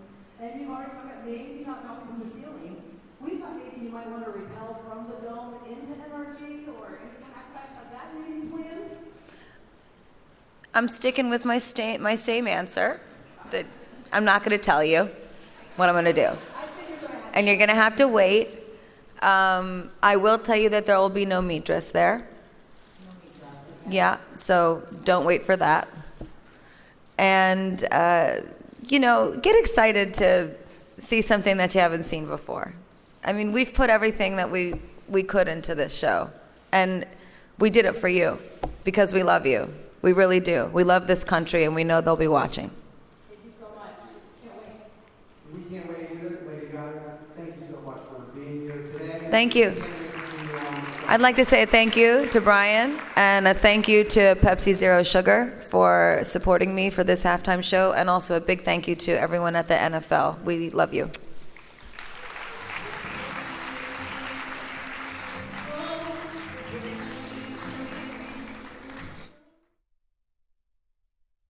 All right, folks, that was Lady Gaga set to perform on Sunday for the big Super Bowl halftime show. You'll see it right here on Fox. And to start your Super Bowl off in the best way, take a look here, folks. It's going to be a Super Sunday for Fox 10 AZAM edition, 6 to 8 a.m. We'll have a very special show there for you this Sunday. Hope you can join us.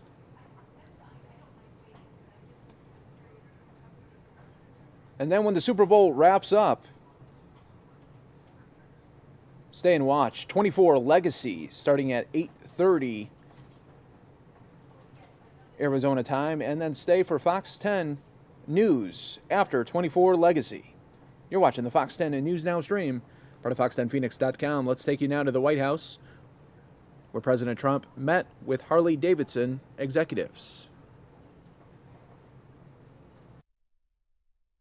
Shocker that evening when they show, wow, I'll never forget, wow, Wisconsin just went for Trump. Then all of these people, especially that guy right there. No, but then they said, what's going on? Wisconsin just went for Trump. And then Michigan went for Trump and Pennsylvania. So they were great, just great people. These are amazing people, and they get it. So again, to all of you at the table today, thank you very much. We appreciate it. Thank you. We really appreciate it greatly. Thank you. Thank you. All right. President Trump, what's your reaction off the table in Iran? Nothing's, honestly, nothing is off the table. All right, I haven't eased anything. Well, I haven't eased anything. All right, folks, you can see the media there leaving now. Let's take you from earlier today. Donald Trump at the National Prayer Breakfast. I'll show you that right now.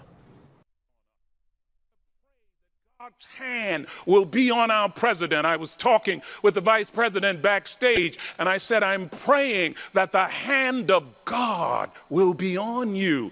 Ezekiel 37 says, the hand of the Lord was upon me. We need people who govern, who have the hand of God on them.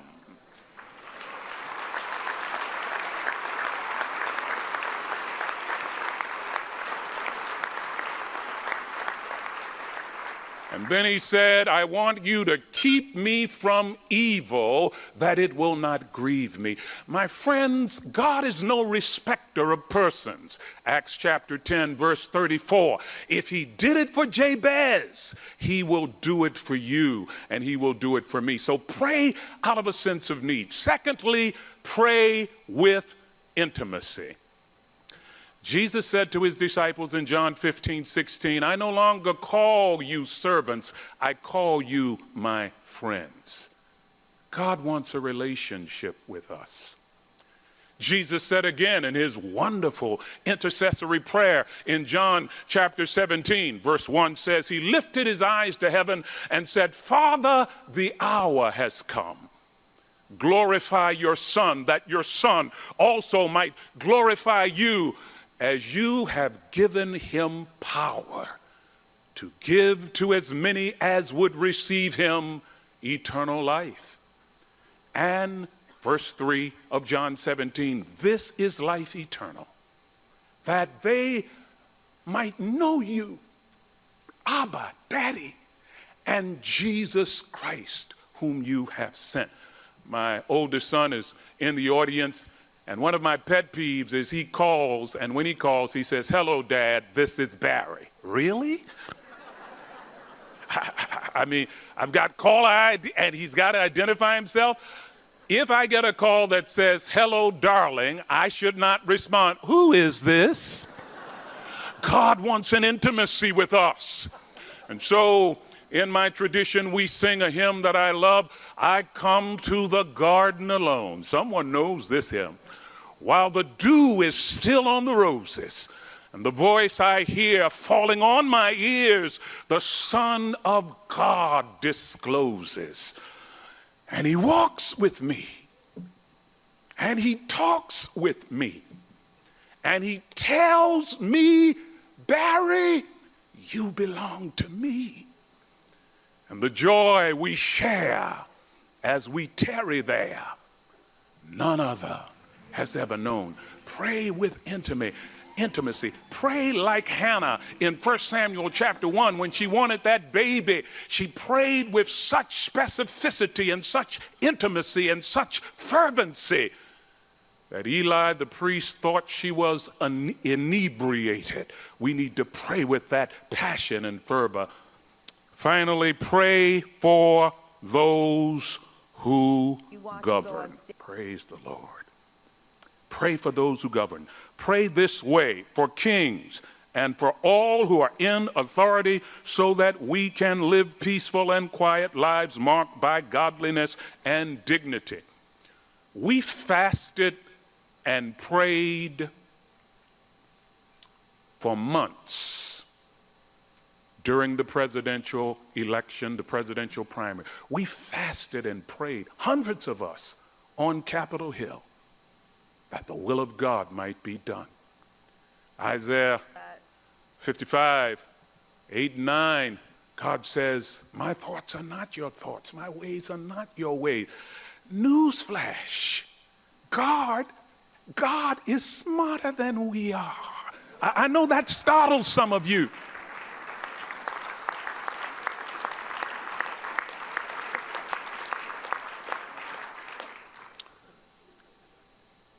One of the most startling verses in the Bible for me is Daniel chapter 1, verse 1. It says, and God gave Jehoiakim, the king of Judah, good guy, delivered him into the hands of Nebuchadnezzar.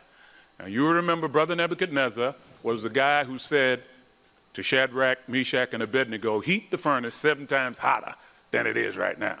God delivered Jehoiakim into the hands of Nebuchadnezzar. Now Nebuchadnezzar had a dream. He couldn't remember the dream.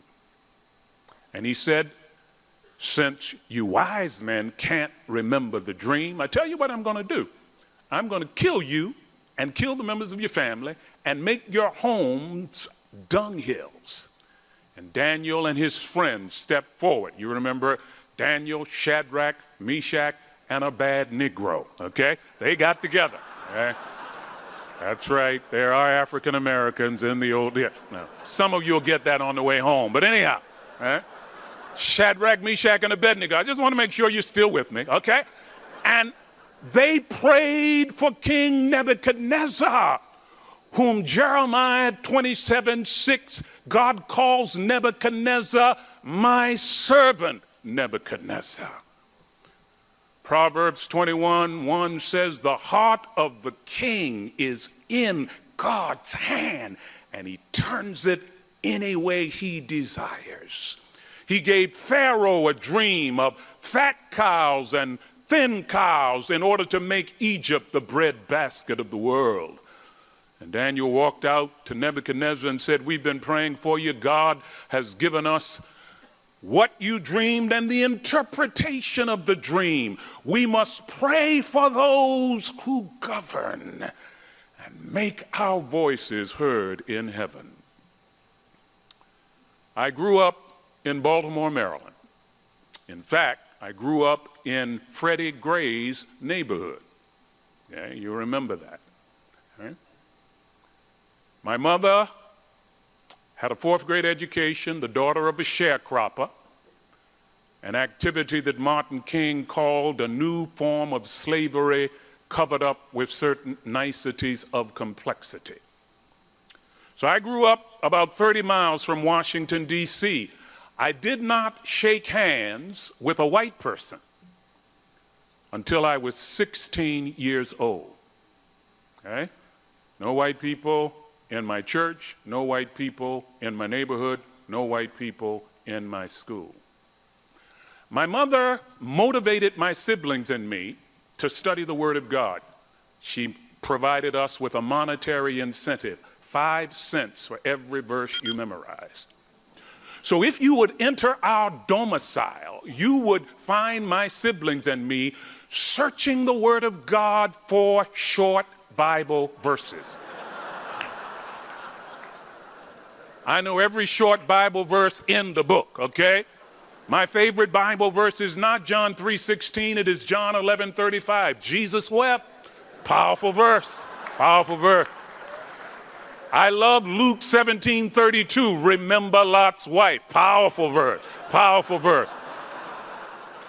1 Thessalonians 5 is a treasure trove. Quench not the spirit, rejoice evermore, in everything give thanks, despise not prophesying. In fact, I was doing my riff on 1 Thessalonians chapter 5, and my mother put me on a flat rate. She said, hold it, hold it, hold it.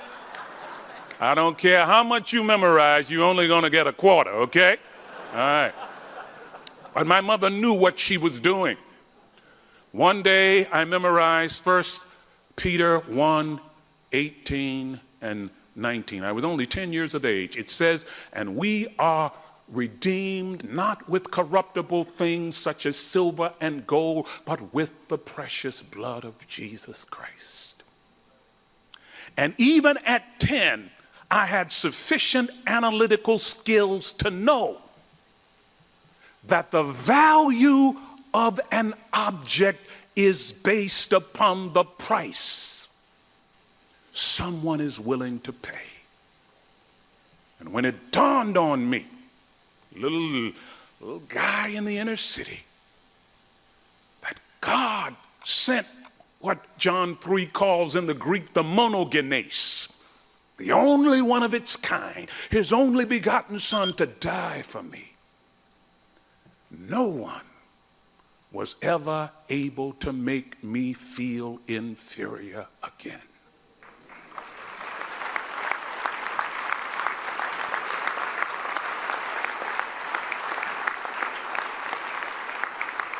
Moreover,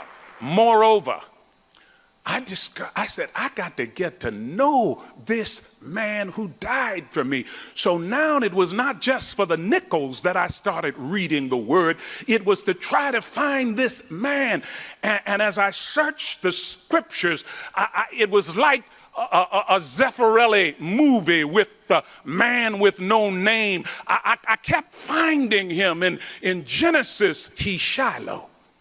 In Exodus, he's the I am. In Numbers, he's the star and scepter. In Deuteronomy, he's the rock. In 1 Samuel, he's the Lord of hosts. In Job, he is the Redeemer. In Psalms, he is the great shepherd. In Proverbs, he is the beloved. I kept running into that man.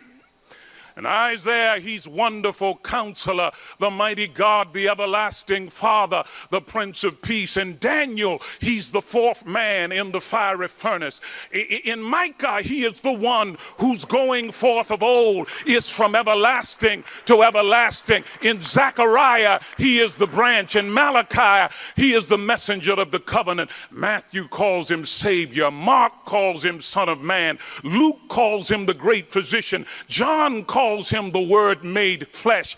Acts says he is the one who will mobilize us to witness. Philippians says God has exalted him so that at his name every knee shall bow and every tongue confess that he is Lord, to the glory of God the Father. 1 Thessalonians says he is the one who will descend from heaven with a shout, with the voice of the archangel and the trump of God. And Jude says he's able to keep me without stumbling or slipping and present me without fault, without blemish before the presence of his glory with unspeakable ecstatic delight in triumphant joy and exultation. And John said, I was in the Spirit on the Lord's day, on that Isle of Patmos in the Aegean Sea. I saw him high and lifted up. He is Alpha, he's Omega, he is beginning, he is ending. And so because I kept meeting that man, my hope does not rest in the various branches of government, executive, legislative, or judicial. My hope does not rest in the alliances that we build. My testimony is simply this: my hope is built on nothing less than Jesus' blood and righteousness. I dare not trust the sweetest flame, but wholly lean on Jesus' name. On Christ, the solid rock I stand. All other ground is sinking sand. All other ground is sinking sand. God bless you.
Refreshed in Jesus.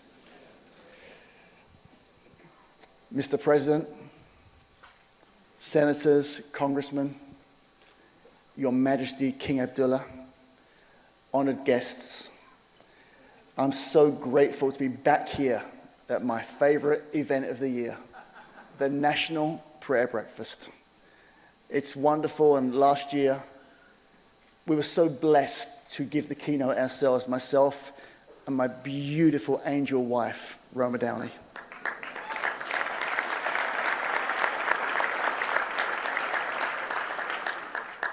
Most of you in this room know us from the Bible series, of course, but it started a lot longer than that. In the late 80s, I was sitting on Venice Beach selling t-shirts, wondering how to get going in America and could I start a real business. I came across a book, The Art of the Deal. That book really, really inspired me, really got me going and thinking, you know what? America is the kind of place you can get a start and start a business. And I just wondered, I wonder if I'm ever going to be in the presence or even set eyes on the guy that wrote this book. That worked out.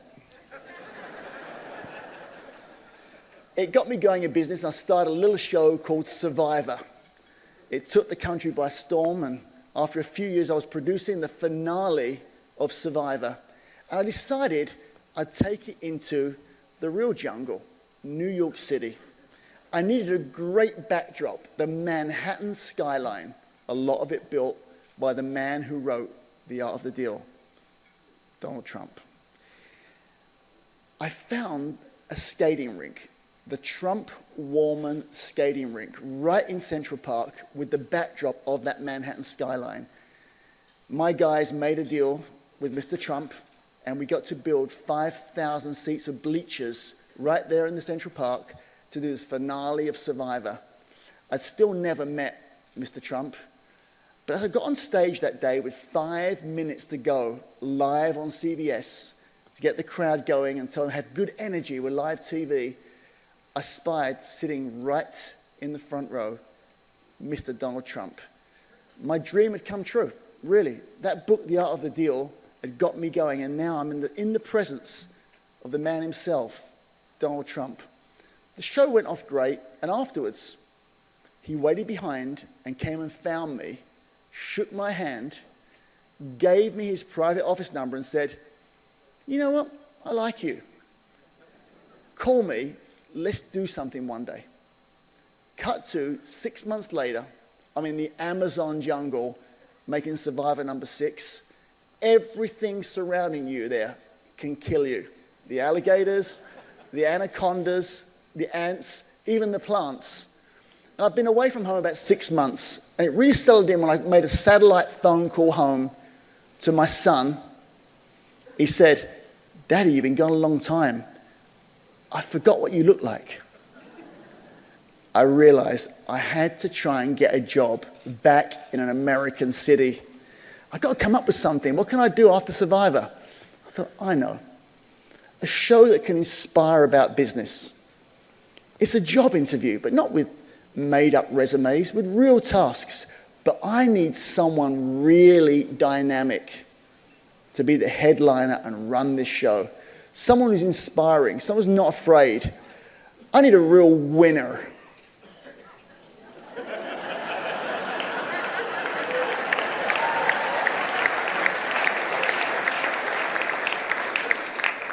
You know, he'd given me his number. So I decided, I wasn't completely sure how I was going to make the show. And I thought, I'm going to go to New York. I'll be there for about 10 days. I'll get my head straight. And I'm going to get an appointment to go and see him. So coming in the car from JFK, I called that number, expecting to set an appointment. I got through to Norma Foderer, your assistant at the time, and she put me straight through. And all I wanted was an appointment. And now I'm speaking to Donald Trump. I really thought for a moment of hanging the phone up. But I knew he knew it was me, and it'd be really weak. So I said, "I'm just calling for an appointment to see you." He said, "What about?" I said, "Well, you remember you mentioned about doing a show? I've got a great idea." "Where are you?" "On the way from JFK." He said, "Great. You'll be here in half an hour. You know where Trump Tower is. I'll be waiting. See you then." Click. I really thought of calling back to say, no, I'm not ready. But I thought, you know what? This is just, I got to go for it. I went straight up, and I'm sitting in Mr. Trump's office in Trump Tower. He said, "A lot of people have pitched me reality show ideas. They're silly. They want to see me combing my hair, living in my apartment. There's nothing smart about that.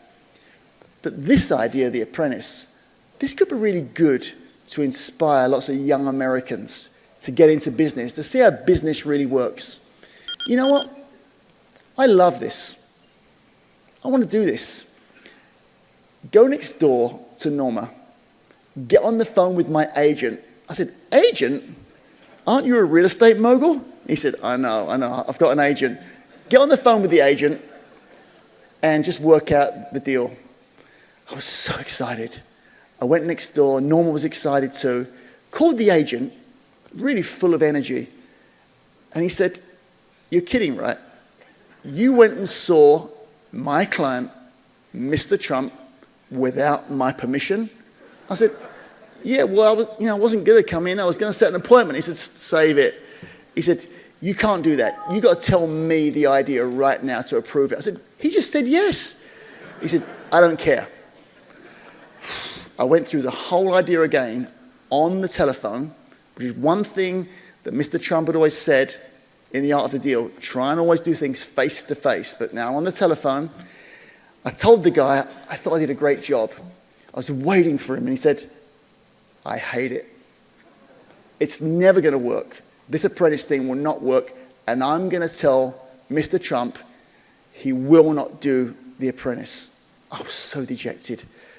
I had to walk back in, and he said, come in. Hey, how'd it go? Well, Mr. Trump, I got bad news. I said, what do you mean? The agent said he hated the idea. It was a terrible idea. He's not going to allow you to make it. Mr. Trump stood up from behind his desk. He walked around and said, correct me if I'm wrong. Didn't I just give you my word? Didn't I say we were making this? We are going to make it. We're going to make a deal right now, just you and me. He said, and by the way, Norma, get in touch with the agent and tell him you're fired.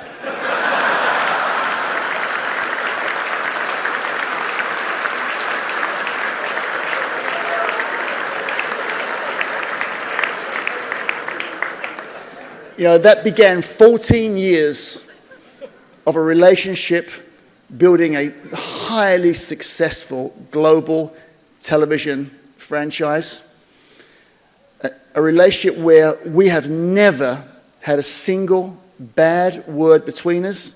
Everything that comes up in business, we just deal face to face. No lawyers, no accountants. Deal with it straightforwardly. It's been one of the greatest relationships of my life.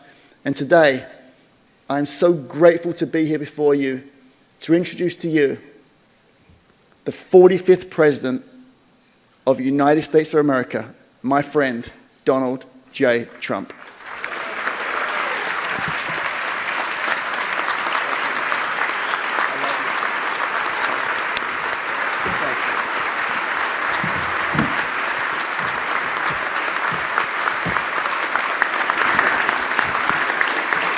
Thank you, Mark. So nice.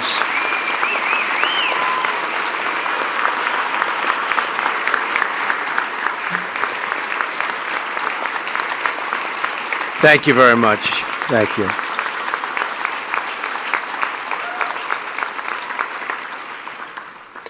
Thank you very much. It's a great honor to be here this morning, and so many faith leaders, very, very important people to me from across our magnificent nation, and so many leaders from all across the globe.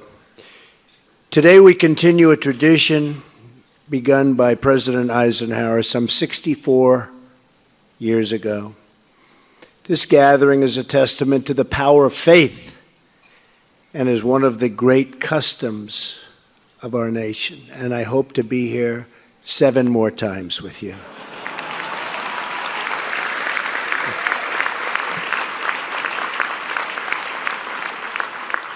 I want very much to thank our co-chair, Senator Bozeman, and... All right, folks, we are going to replay President Trump at the National Prayer Breakfast in full, but first we have to go to a live event right now. This is information and new details of the Delaware prison situation. I want to thank everyone for coming, and if we could please, I'd like to start with observing a moment of silence in remembrance of Sergeant Stephen Floyd Sr.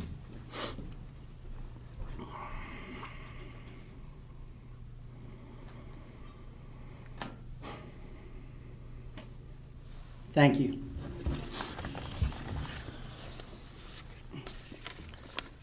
First and foremost, I'd like to thank the members of the General Assembly standing here beside me today.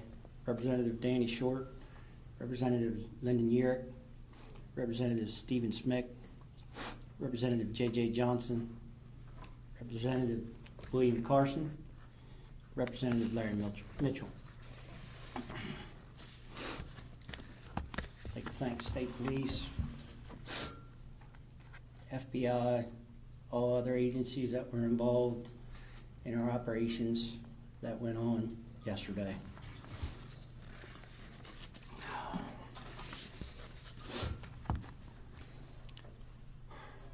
It's absolutely been probably the hardest day of my life. We, the co-ed family, believe Sergeant Floyd's death is due directly to staffing issues that have been going on with the Department of Correction through the Jack Markell administration for the last 8 years. We have brought these issues to light, and we had absolutely no assistance from the previous governor.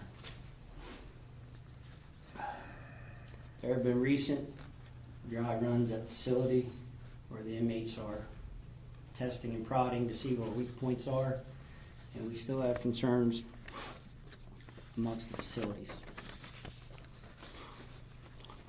Sergeant Floyd was a great man. I knew Steve very well. He was a very passionate man.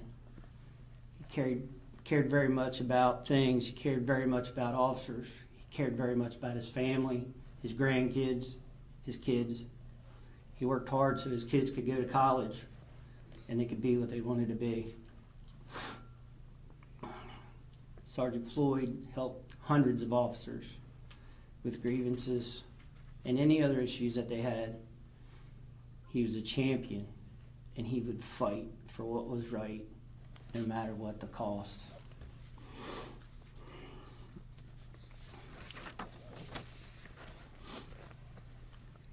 These issues, staffing, retention, shortages, overtime, we've been talking about these issues for quite some time. The current Governor Carney been in office for 2 weeks. We had good conversations with the governor before the election. We look forward to having conversation and prudent results in fixing the systemic issues in the Department of Corrections that have existed for at least the last 8 to 10 years. One of co-ed's biggest concerns is that we end up with another task force and we end up with another report like one we had in 2004, of which we didn't see any positive results in any way, shape, or form. I want to be clear. Sergeant Floyd didn't have to die yesterday. We've been asking for help from the previous governor, and we got none.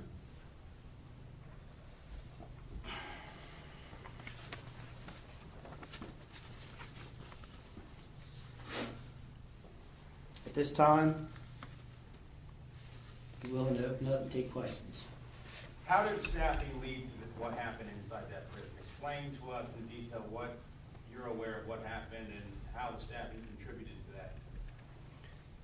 Simple fact that you have junior officers, inexperienced officers, and a lack of staff, a lack of adequately trained staff. You have an overworked staff. The amount of overtime that's needed to be worked in that facility is unsustainable. So explain what happened, that you're aware of what happened inside that prison that led to this hostage situation in those terms.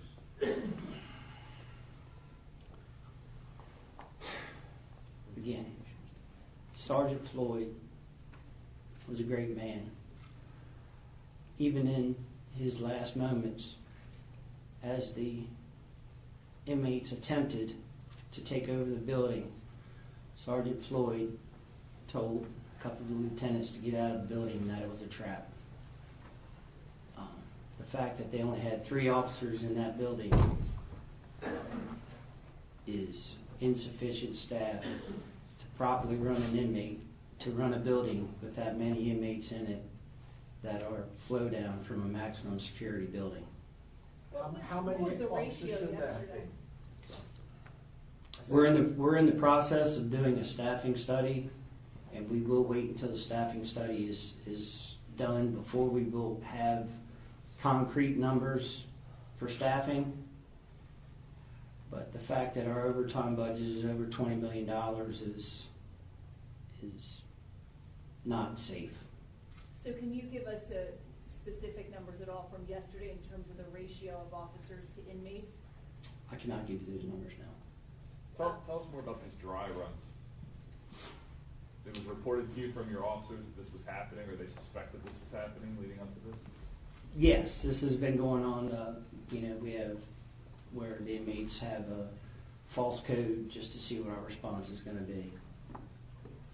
And then, just to test to see what's going to happen and how we respond, so then they can make adjustments for what they think they may want to do in the future. So you believe they had practiced this hostage situation multiple times? Yes. From what you can tell and what your officers are telling you, what exactly happened? Explain what happened in there.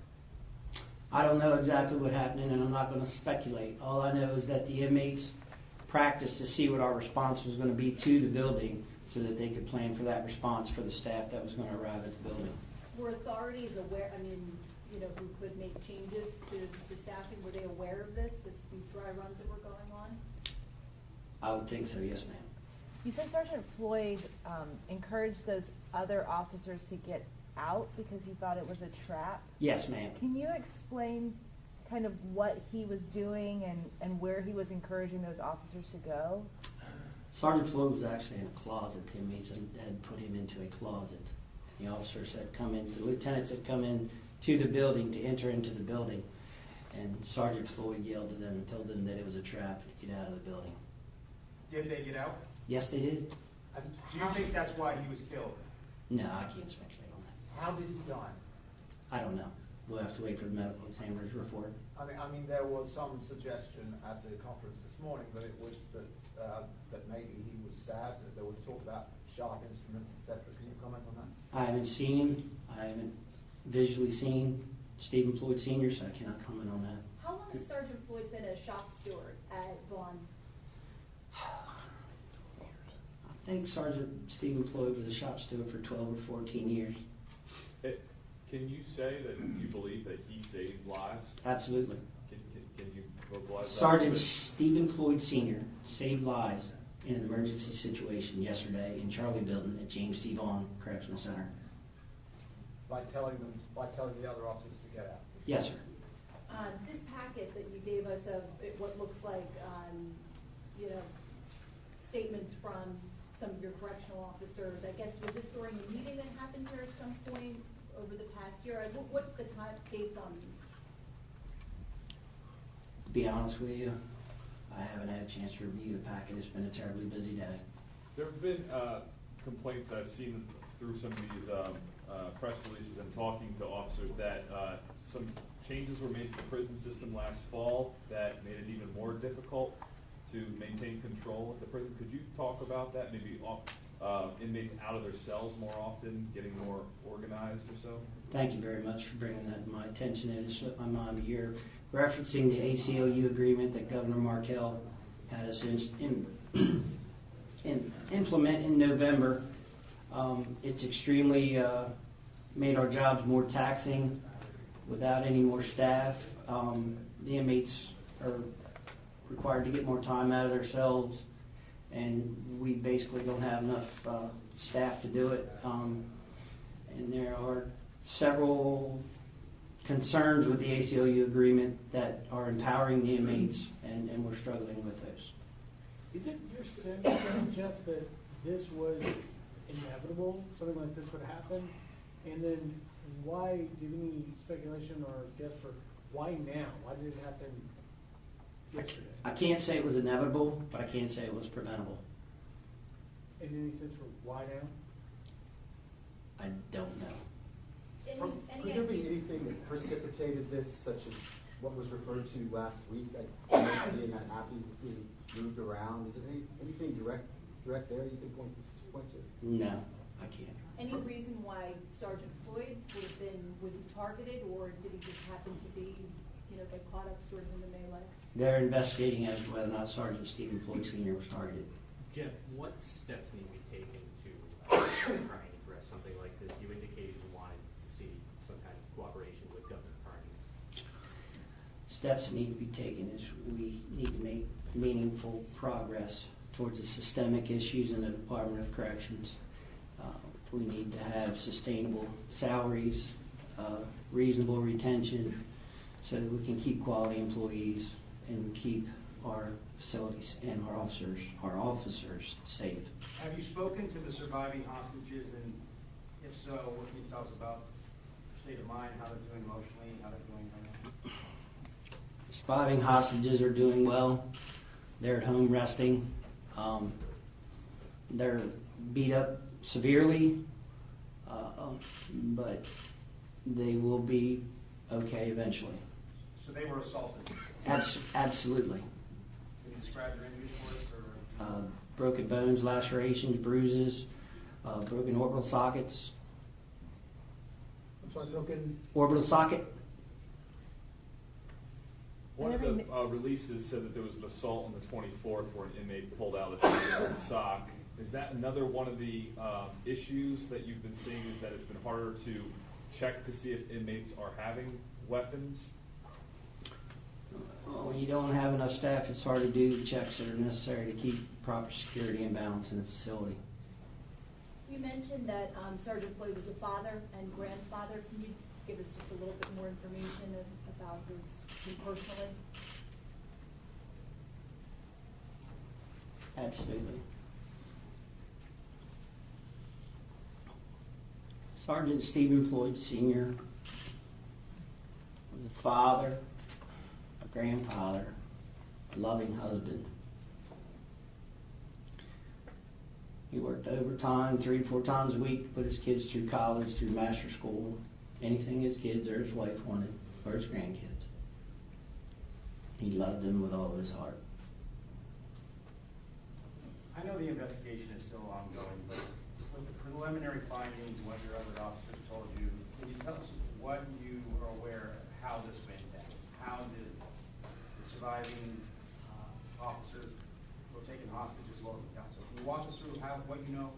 I don't know anything about that. I apologize, but it's so much information that has to be processed out. It's just going to take some time on that.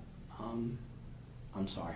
Jeff, you were talking about some of the injuries from your fellow officers, and you're also talking about how you got some information concerning what happened over the last 24 hours or so. Specifically, I just want to get an understanding, do you believe that Sergeant Floyd was killed by these inmates? Do you believe that's what happened? I know you don't know all the facts and details, but is that your belief? Is that your impression? Yes.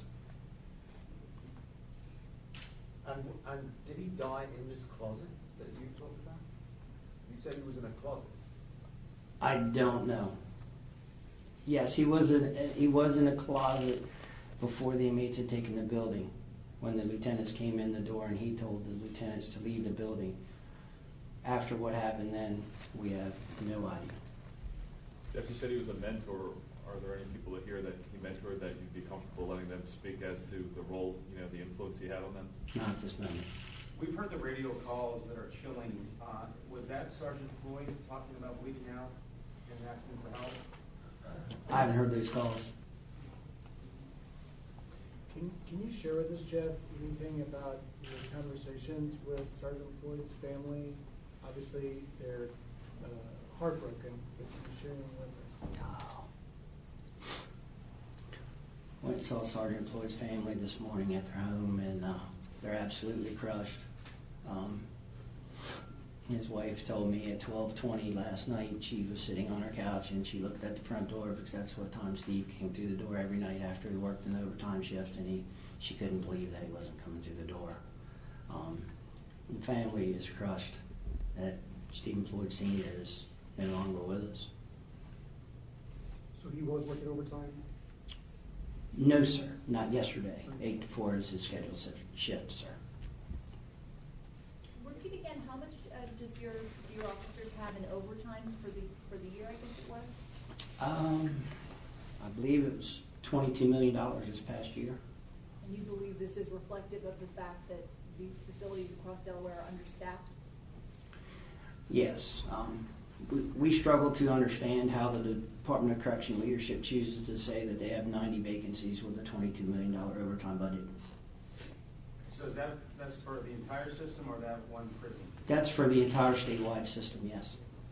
It sounds just like you're saying that there were reoccurring issues at this facility over a number of years. Is that correct? And any idea why that was allowed to occur?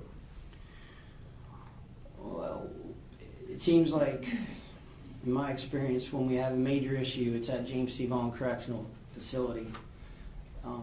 Co-ed believes that this is because of the fact that we can't retain staff, so that you have senior staff that's qualified to deal properly with inmates.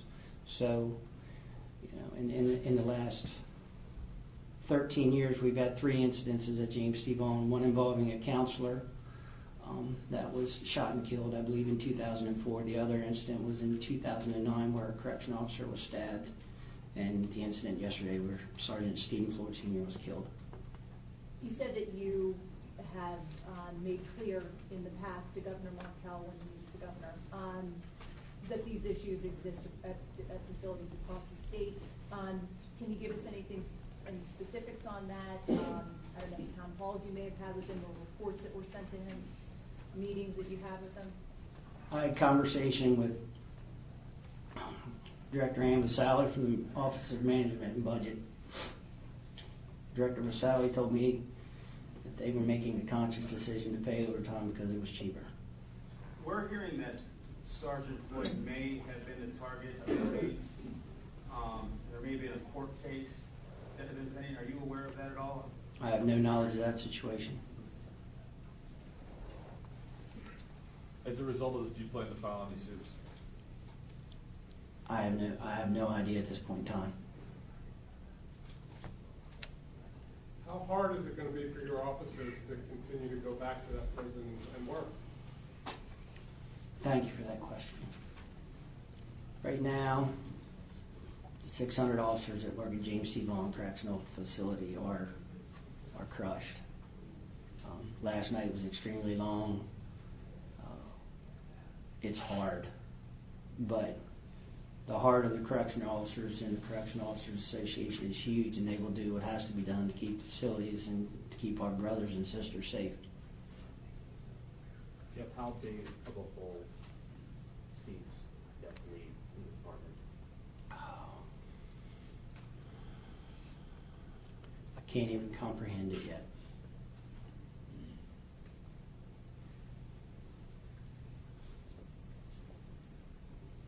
There were supposed to have been changes after 2004. Were any of these changes implemented?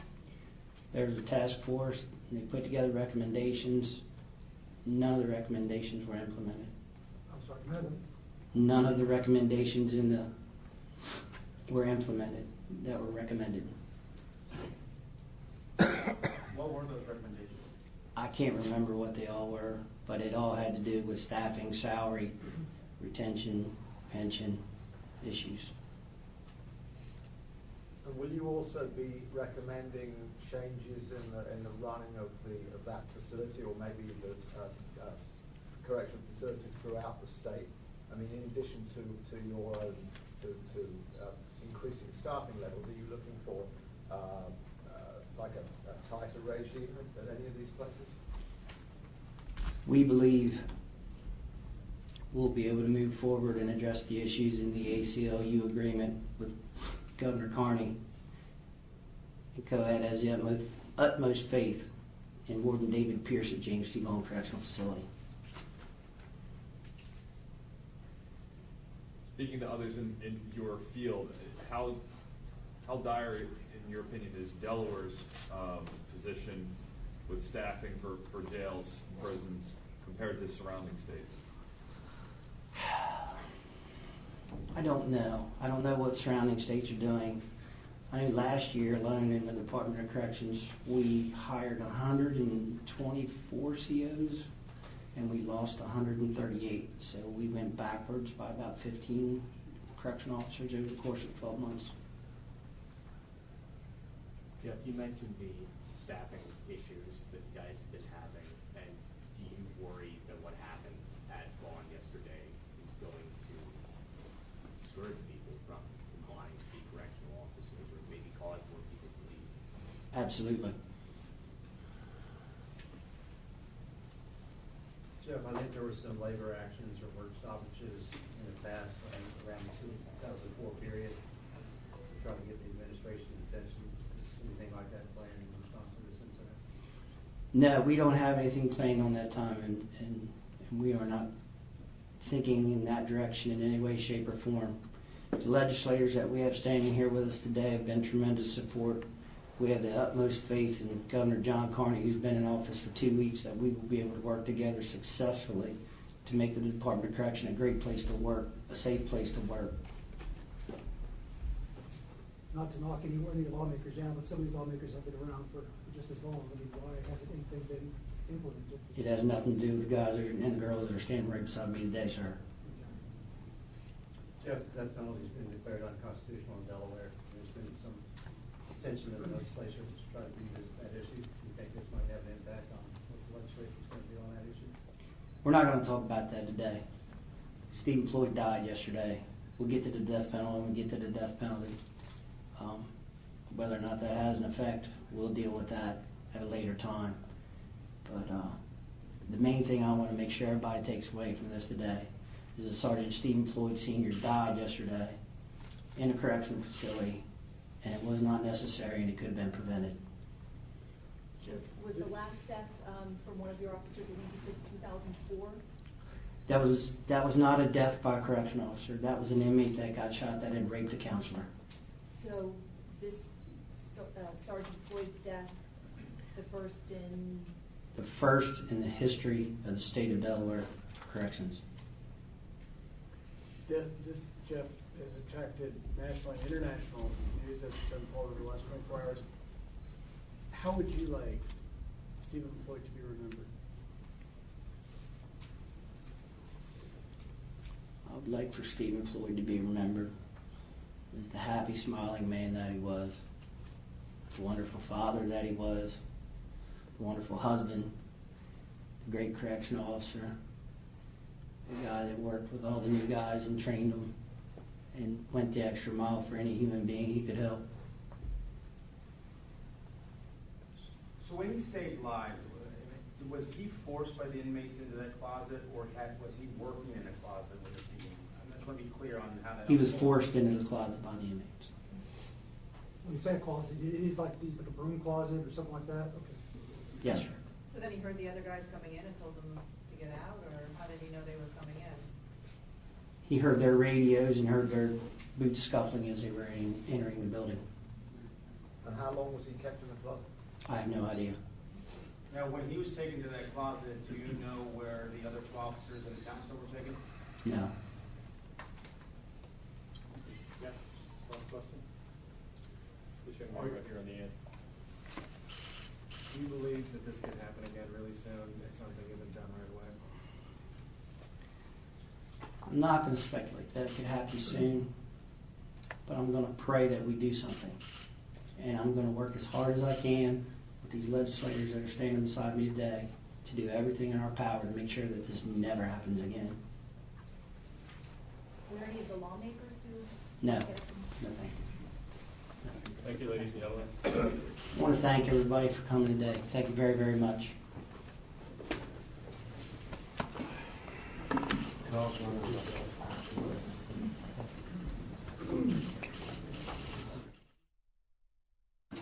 All right, folks, that was a live update, a very somber update where, unfortunately, a prison official, guard,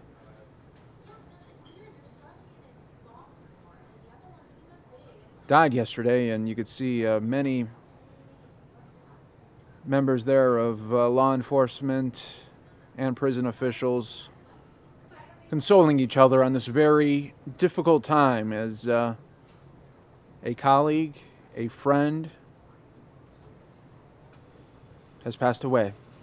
You're watching the Fox 10 News Now stream, part of fox10phoenix.com.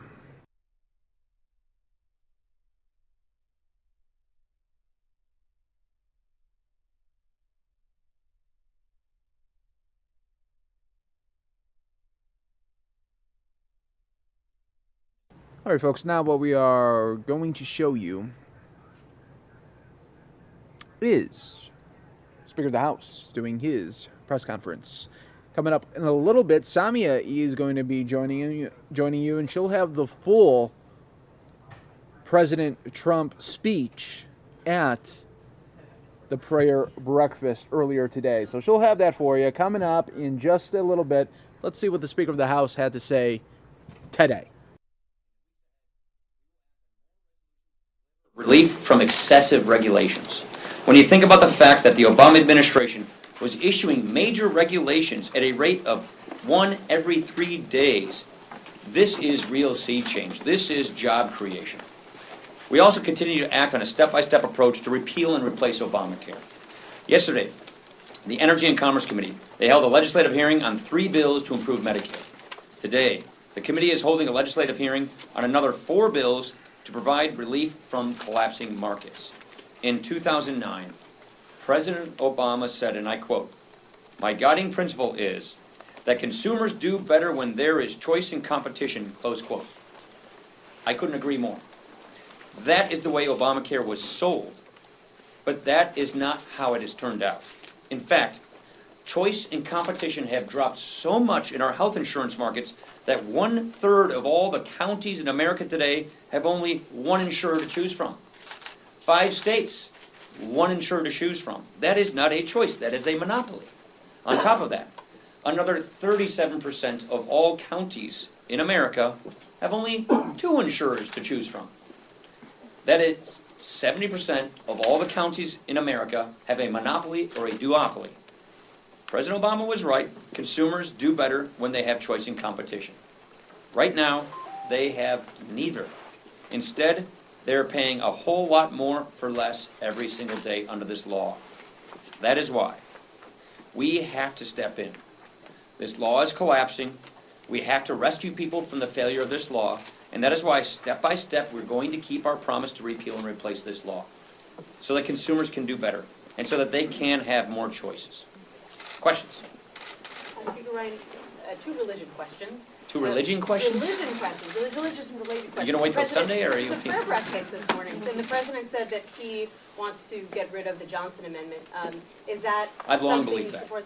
Yeah, I've always supported that. And the other, would you support a religious freedom executive order if it allowed discrimination against gays and lesbians? I'm not sure you're familiar. I'm not familiar with what you're talking about, so I'm going to There's pass a lot on of that. talk about the possibility of... We don't want the Little Sisters for the Poor to be forced to buy coverage that violates their conscience. If you're talking about that, then I'm full support. Casey. 2 questions also, if I may. First, there's been reports of a very difficult call between the President and the Prime Minister of Australia. Now John McCain has called the Australian ambassador. Do you think that what McCain did was the right move? And what would you say to President Trump about... Don't know about the this veracity Australian of those reports. Don't know about the content of the call, or even, I didn't hear about John McCain until what you just said. I know Prime Minister Turnbull. He was in my office a couple months ago. He's a very important ally. Australia is a very essential ally. They are, and they will continue to be. I think it's important that presidents and prime ministers, heads of state, are able to have candid and private conversations with one another. My second question. The 2. President also referenced Arnold Schwarzenegger today at the prayer Did he? breakfast, and Schwarzenegger has Did he do come the out and accent? said they should or- switch jobs. Should Say they that switch again? jobs? Schwarzenegger tweeted to the President that perhaps they should switch Oh. jobs. Trump should return to The Apprentice. Yeah. He should be President of the United States. I'm not going to comment on this stuff. Let's talk about policy. Let me go in the back.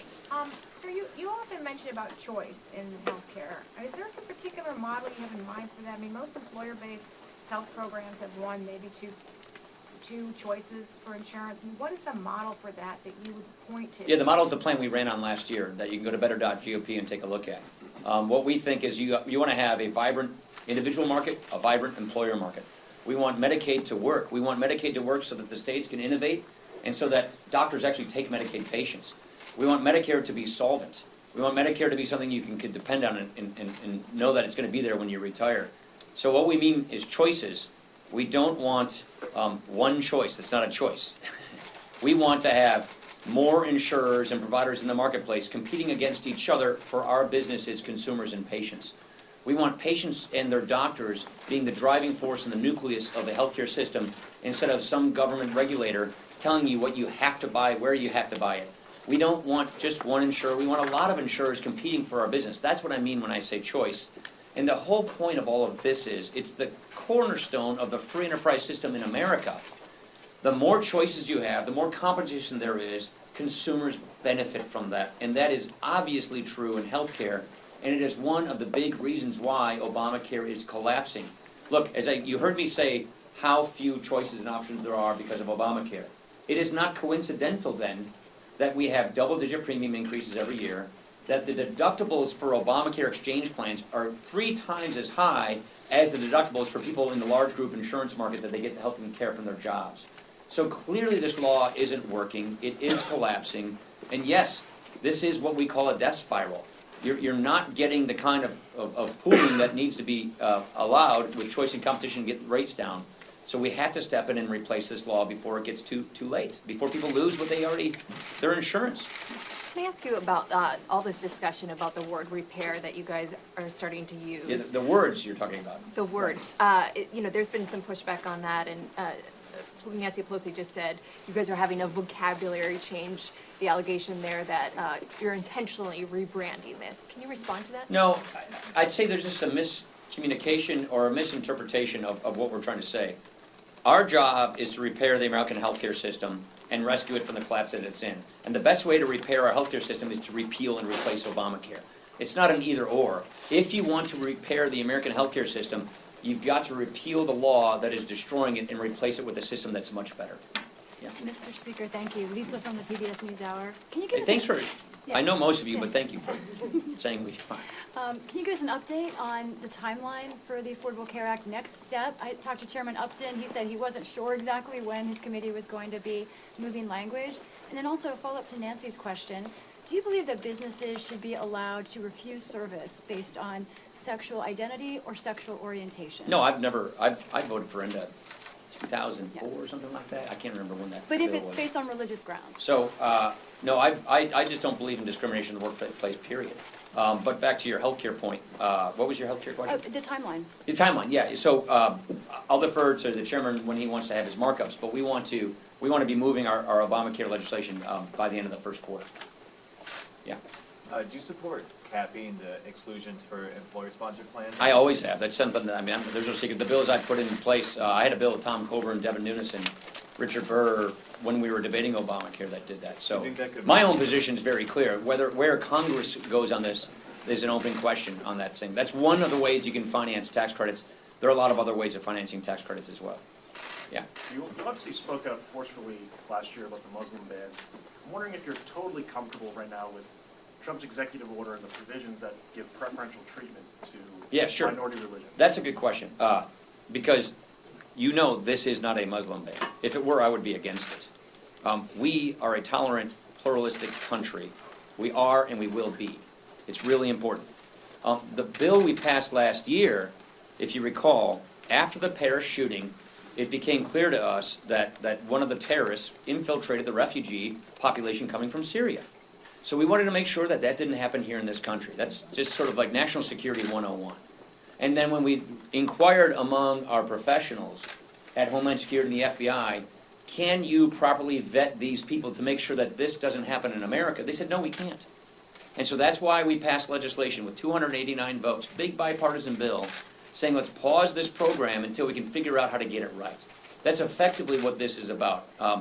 So to your point about religious persecution, presidents always and often put preferences in refugee populations. I think President Obama had one for sexual orientation. They didn't call that a sexual orientation test. He put a preference in for sexual orientation. Religious minorities who are being persecuted, there's nothing wrong with preferring religious minorities from persecution. Yazidis are being persecuted. Sunnis in Shia countries are being persecuted. Christians are being persecuted. So there's nothing wrong with saying we're going to take into account minority religious persecution with our refugee situation. Chad. Thank you, Mr. Speaker. What about, though, and this alludes to the question about Australia, deals with the question here with the executive order, what about the perception overseas? What's not, and do you have concerns? Yeah, Even no, people of course I do, interpret of course that I as do. a Muslim ban. I Even think- people say he did get into the grill of the Australian Prime Minister. I think, well, like I said, I didn't even read the transcript, so I can't speak to the But that's president's. a perception issue. Even if that's not true, there's a perception issue. But I do think that there is a perception issue, and I think this loose rhetoric that suggests that this is a religious test or a Muslim ban is wrong because it furthers that perception, because this is not that. So I do think it's important for people to pause and look at the actual context of this. Look at the press conference that Secretary Kelly had to put this in its proper perspective so that it is not misinterpreted as being something that it is not. But isn't the point, he had to have that press conference to do that? He had to give that statement Sunday afternoon I said this because it on was Tuesday, all- I think the rollout could have been done a lot better. Look, green card holders, I mean, nobody wanted green card holders to get caught up in this. So I think that, yes, the rollout could have been done much better. I think we all know that. But going forward, let's make sure that we're not saying this is something that it's not, so that we further misperceptions. Mr. Speaker. Gentlemen. Senator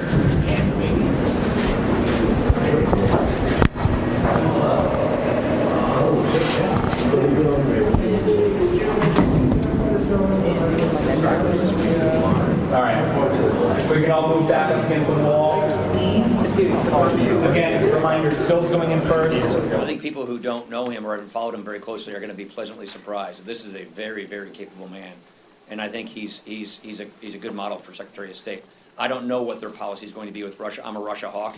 I think the sanctions should have been done a while ago.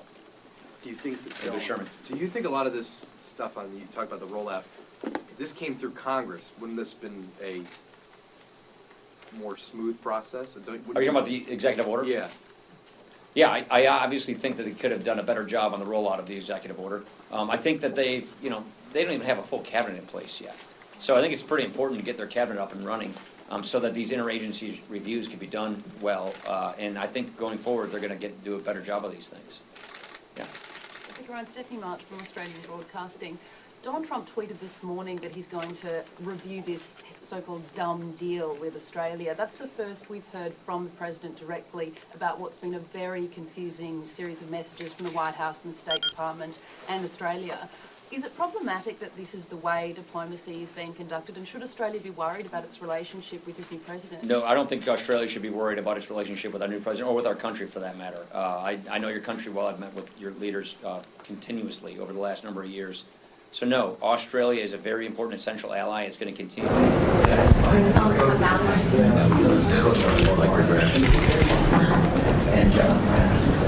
And you're representing Texas.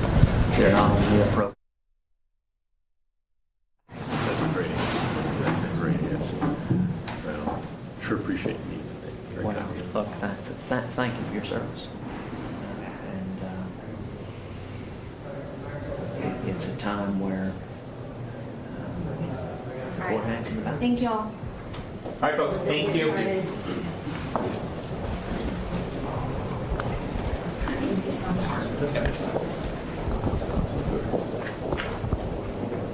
Thank you, guys.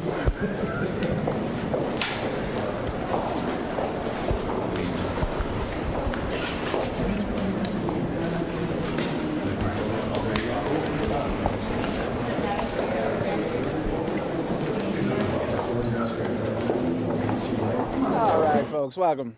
Fox 10. News now stream, part of Fox10Phoenix.com. Just showing you a little political coverage there, just a little bit. We're going to have Samia come up, and she's going to show you a little bit earlier today of President Trump at the National Prayer Breakfast meeting there in Washington. We'll have that for you. And, folks, if you haven't already done so, now would be the perfect time to hit that subscribe button. That way you'll always be... We've had so many people subscribe over the last couple of weeks. We were looking at it the other day. It's over 36,000 new subscribers, and that is simply amazing for the simple fact of you see the stuff that we're clipping, the stuff that we're bringing to you on a daily basis. We stream Monday through Friday, 9 a.m. to 9 p.m., giving you extensive coverage. You know, people come up to me and they say, Mike, you know what's so great about News Now is the fact that you don't show a soundbite. You don't show two sound bites. You'll show the whole press conference in its entirety. That way, you can make the decision about a certain topic, and it's not slanted in a way where we're only showing you maybe a soundbite, maybe two, and it's going to be a longer story than just a minute and a half that you'll get in some newscasts. So thank you so much for being a big fan of News Now. Let's show you a beautiful shot of our White House there. And Samia is coming up next, but we'll play one more video here for you and continue on here on the beautiful News Now stream.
Hi, everybody. All right, sit down, please.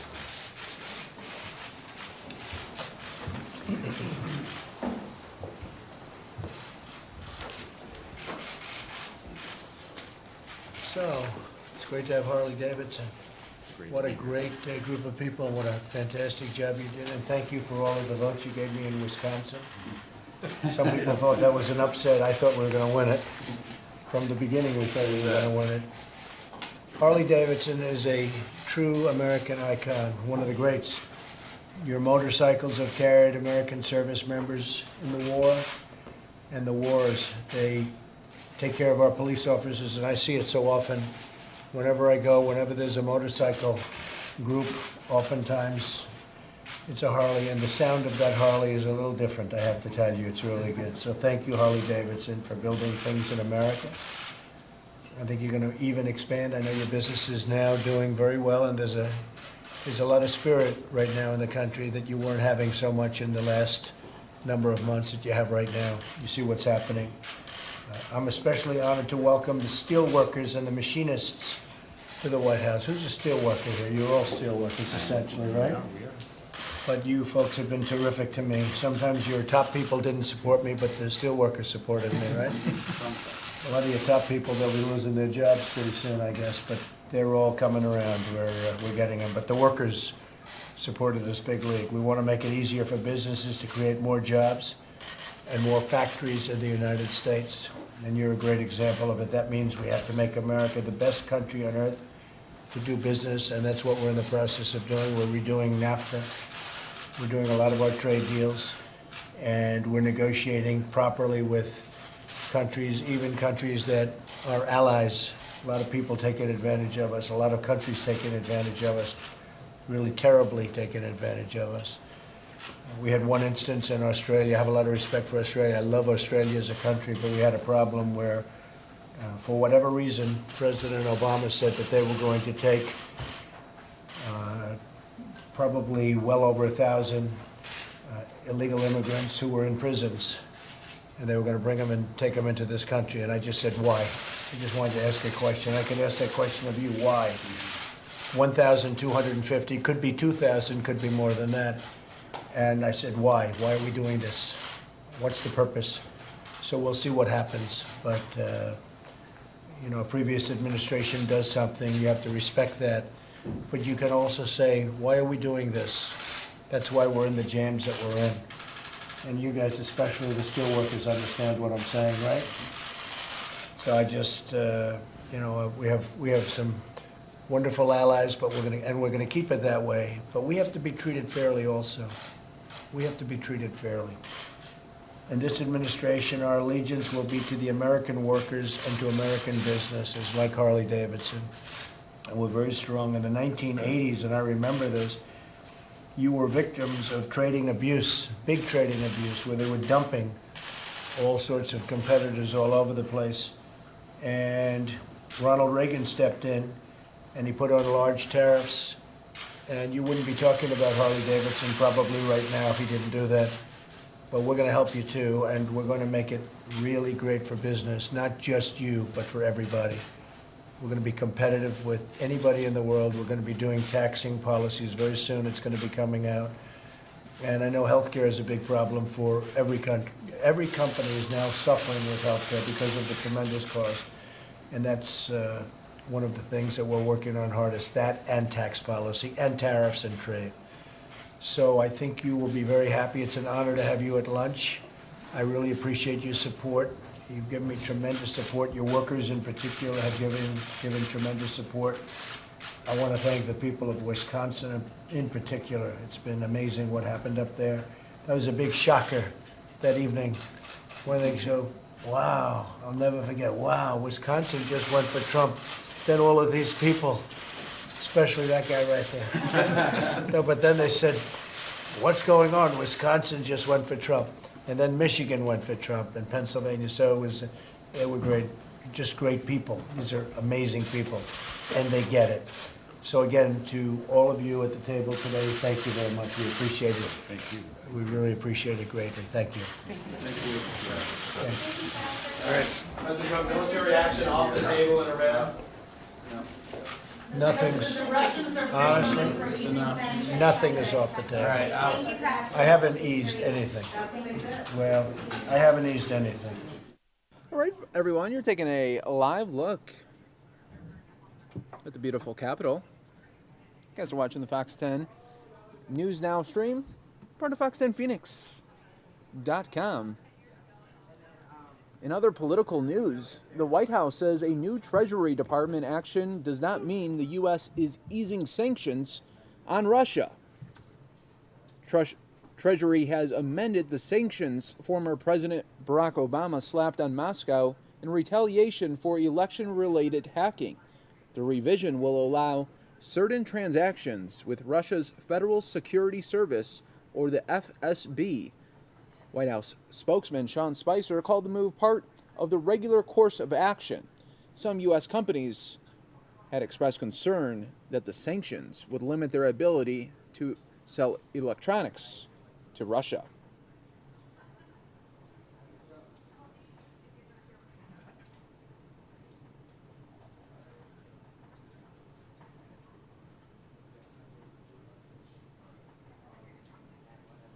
And according to his spokesman, President Donald Trump was briefed about plans for a raid by U.S. Special Operation Forces in Yemen 4 days after his inauguration. and he authorized the plan last week. Sean Spicer says planning for the raid originated under President Barack Obama's team. He says the plan was first sent to the Defense Department the day before the presidential election. Navy SEAL Ryan Owens was killed in the assault, and 3 other U.S. service members were wounded in a firefight with militants from Al-Qaeda in the Arabian Peninsula. The U.S. military says innocent civilians, including children, were apparently killed. You guys are watching the Fox 10 News Now stream, part of fox10phoenix.com. Your next host, Samia. She's coming up next.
Okay, everyone, Tamia here. As promised, we're going to show you a replay of Donald Trump speaking at the National Prayer Breakfast this morning.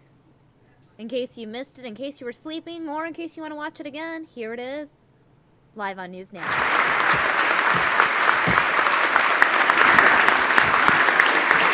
Thank you, Mark.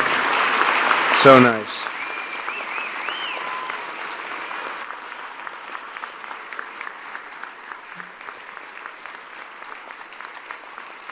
Thank you very much. Thank you.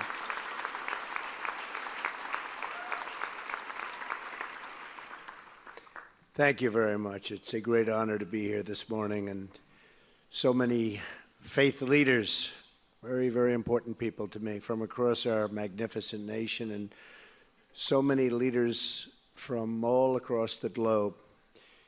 Today we continue a tradition begun by President Eisenhower some 64 years ago. This gathering is a testament to the power of faith and is one of the great customs of our nation. And I hope to be here 7 more times with you.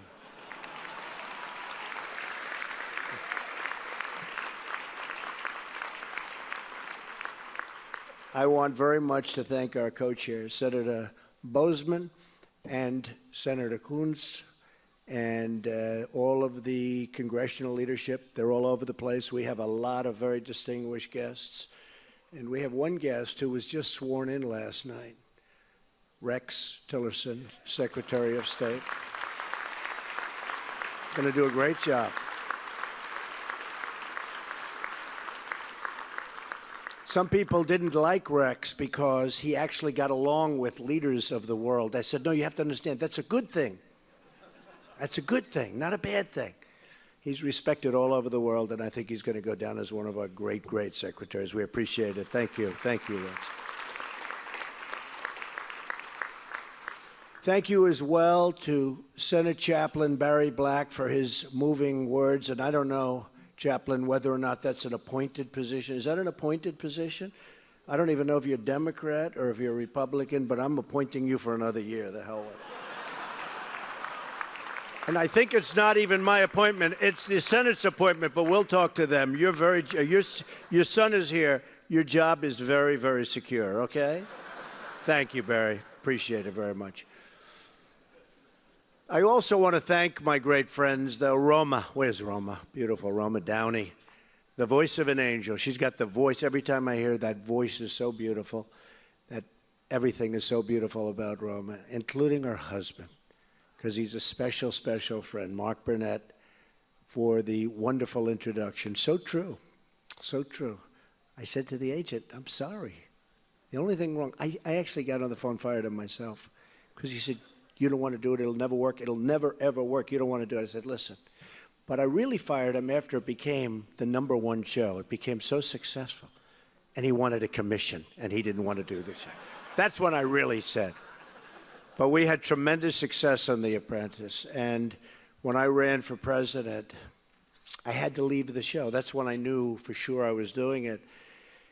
And they hired a big, big movie star, Arnold Schwarzenegger, to take my place. And we know how that turned out. The ratings went right down the tubes. It's been a total disaster. And Mark will never, ever bet against Trump again. And I want to just pray for Arnold, if we can, for those ratings, okay? But we've had an amazing life together the last 14, 15 years, and an outstanding man. And thank you very much for introducing me. Appreciate it. It's a great honor. I also want to thank my dear friend, Vice President Mike Pence, who has been incredible. And incredible wife, Karen. And every time I was in a little trouble with something, where they were questioning me, they'd say, but he picked Mike Pence. So he has to know what he's doing. And it's true. He's been, you know, on the scale of 0 to 10, I rate him a 12, okay? So I want to thank you. Thank you very much.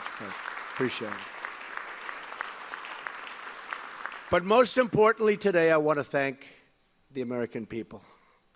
Your faith and prayers have sustained me and inspired me through some very, very tough times. All around America, I have met amazing people whose words of worship and encouragement have been a constant source of strength. What I hear most often as I travel the country are 5 words that never, ever fail to touch my heart. That's, I am praying for you. I hear it so often. I am praying for you, Mr. President. No one has inspired me more in my travels than the families of the United States military. Men and women who have put their lives on the line every day for their country and their countrymen.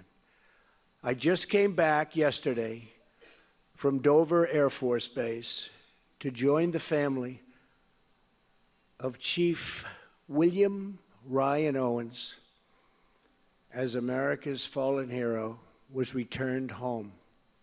Very, very sad, but very, very beautiful. Very, very beautiful.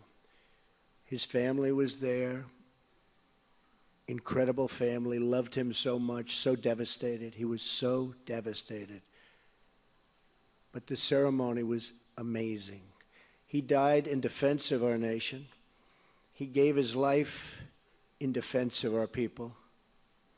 Our debt to him and our debt to his family is eternal and everlasting. Greater love hath no man than this, that a man lay down his life for his friends. We will never forget the men and women who wear the uniform. Believe me.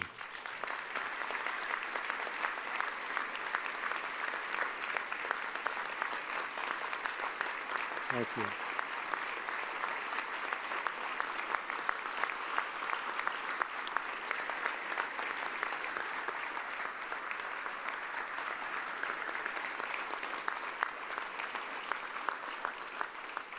From generation to generation, their vigilance has kept our liberty alive.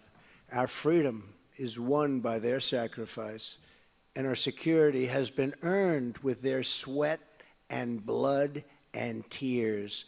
God has blessed this land to give us such incredible heroes and patriots. They are very, very special, and we are going to take care of them.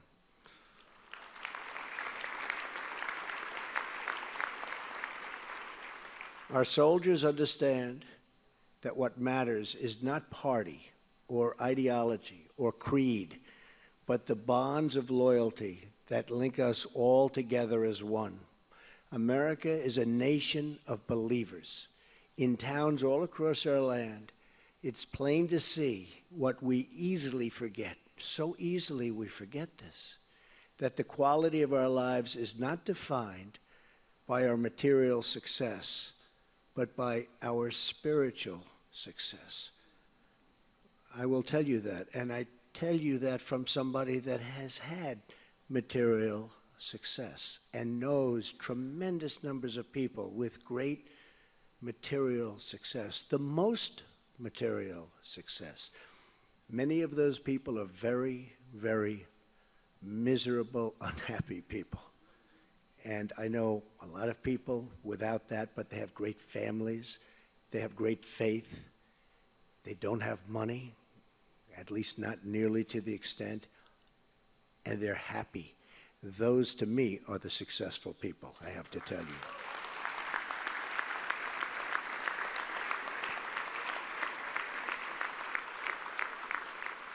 I was blessed to be raised in a churched home. My mother and father taught me that to whom much is given, much is expected. I was sworn in on the very Bible from which my mother would teach us as young children. And that faith lives on in my heart every single day.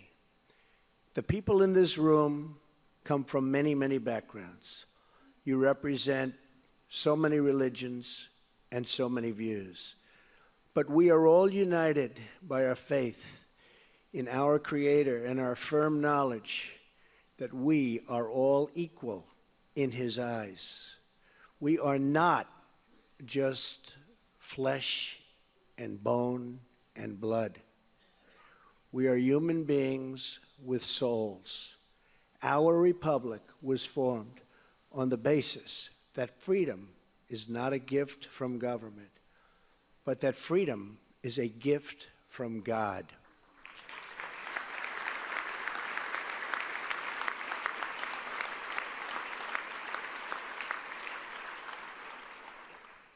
It was the great Thomas Jefferson who said, "The God who gave us life gave us liberty." Jefferson asked, can the liberties of a nation be secure when we have removed a conviction that these liberties are the gift of God? Among those freedoms is the right to worship according to our own beliefs. That is why I will get rid of and totally destroy the Johnson Amendment and allow our representatives of faith to speak freely and without fear of retribution. I will do that, remember.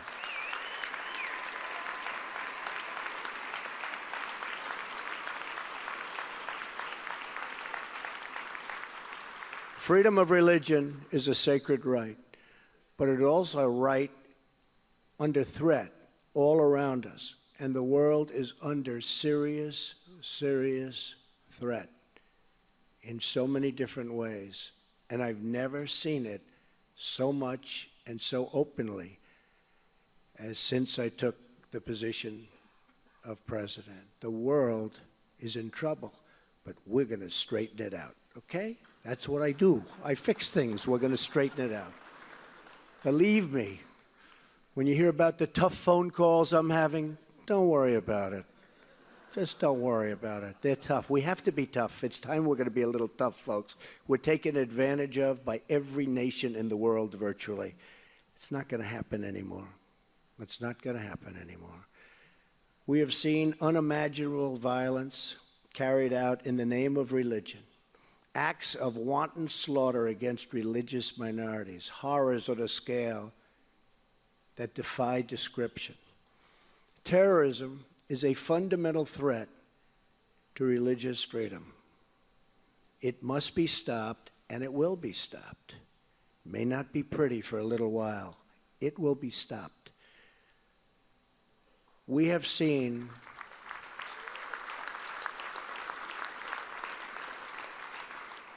and by the way, General, as you know, James, Mad Dog, shouldn't say it in this room, Mattis. Now, there's a reason they call him Mad Dog Mattis. Never lost a battle, always wins them, and always wins them fast.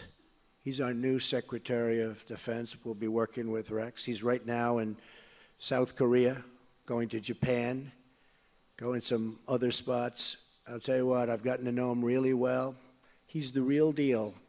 We have somebody who's the real deal working for us, and that's what we need. So you watch. You just watch. Things will be different.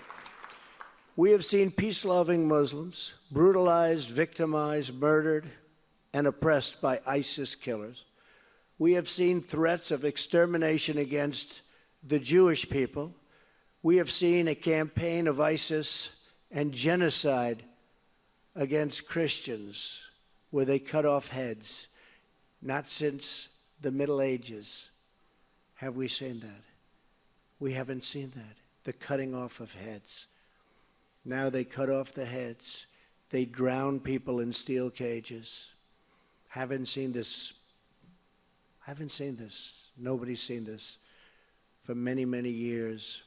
All nations have a moral obligation to speak out against such violence. All nations have a duty to work together to confront it, and to confront it viciously if we have to. So I want to express clearly today to the American people that my administration will do everything in its power to defend and protect religious liberty in our land. America must forever remain a tolerant society where all faiths are respected and where all of our citizens can feel safe and secure. We have to feel safe and secure. In recent days, we have begun to take necessary action to achieve that goal. Our nation has the most generous immigration system in the world. But these are those, and there are those, that would exploit that generosity to undermine the values that we hold so dear. We need security. There are those who would seek to enter our country for the purpose of spreading violence or oppressing other people based upon their faith or their lifestyle. Not right. We will not allow a beachhead of intolerance to spread in our nation. You look all over the world and you see what's happening. So in the coming days, we will develop a system to help ensure that those admitted into our country fully embrace our values of religious and personal liberty, and that they reject any form of oppression and discrimination. We want people to come into our nation, but we want people to love us and to love our values, not to hate us and to hate our values. We will be a safe country, we will be a free country, and we will be a country where all citizens can practice their beliefs without fear of hostility or fear of violence. America will flourish as long as our liberty, and in particular, our religious liberty, is allowed to flourish.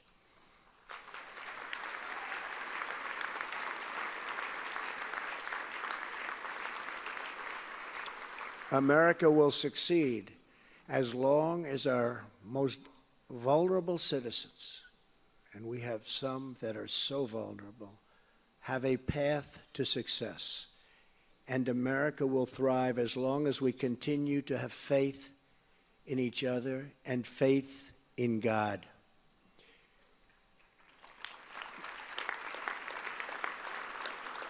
That faith in God has inspired men and women to sacrifice for the needy, to deploy to wars overseas, and to lock arms at home to ensure equal rights for every man, woman, and child in our land. It's that faith that sent the pilgrims across the oceans, the pioneers across the plains, and the young people all across America to chase their dreams. They are chasing their dreams. We are going to bring those dreams back. As long as we have God, we are never, ever alone.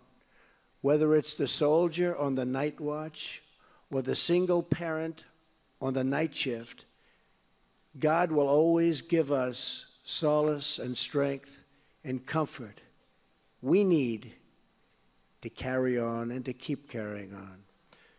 For us here in Washington, we must never, ever stop asking God for the wisdom to serve the public according to His will. That's why, thank you. That's why President Eisenhower and Senator Carlson had the wisdom to gather together 64 years ago to begin this truly great tradition. But that's not all they did together. Let me tell you the rest of the story. Just 1 year later, Senator Carlson was among the members of Congress to send to the President's desk a joint resolution that added "under God" to our Pledge of Allegiance. It's a great thing.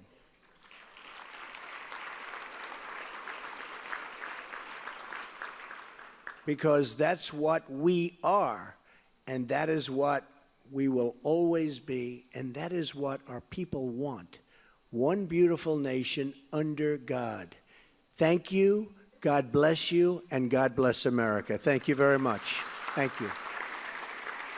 Thank you.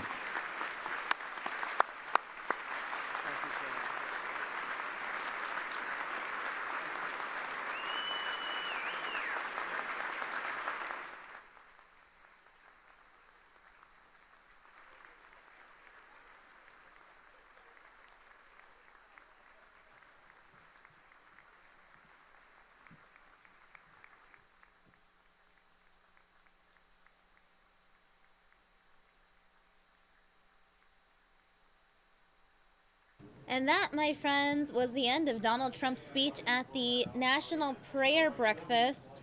Obviously, there were many speakers that spoke at that National Prayer Breakfast besides Donald Trump. What I'm going to do is I'm going to re-rack it and show you who spoke at the beginning. He says, I want you to keep your hand on. Oh, my friends, just to have God's hand on us.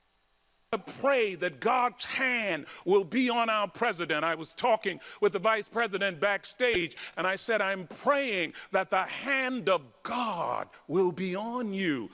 Ezekiel 37 says, the hand of the Lord was upon me. We need people who govern, who have the hand of God on them.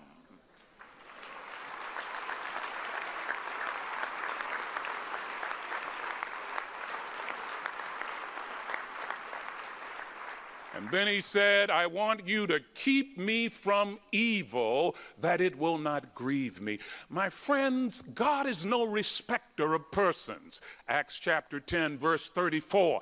If he did it for Jabez, he will do it for you, and he will do it for me. So pray out of a sense of need. Secondly, pray with intimacy. Jesus said to his disciples in John 15:16, I no longer call you servants, I call you my friends. God wants a relationship with us. Jesus said again in his wonderful intercessory prayer in John chapter 17, verse 1 says, he lifted his eyes to heaven and said, Father, the hour has come. Glorify your Son, that your Son also might glorify you, as you have given him power to give to as many as would receive him eternal life. And verse 3 of John 17, this is life eternal, that they might know you, Abba, Daddy, and Jesus. Okay, guys, we're going to get back to this National Prayer Breakfast replay in a few minutes, but I do want to take you now live to LAX, Los Angeles International Airport. Press conference underway after an Iranian man that was barred from the U.S. is set to return to America after a judge's order. About the ACLU, we need everyone, all hands on deck to fight the assaults that we're living through. And it's not just lawyers. We want to thank the thousands of people who gave of their time to demonstrate, to show what we the people want from our government. Pressure matters, so thank you very much. Thank you for all. Thank you all support. Remember, we the people are what matters. So now it's my honor to present to you the Honorable Mayor of the City of Los Angeles, Eric Garcetti.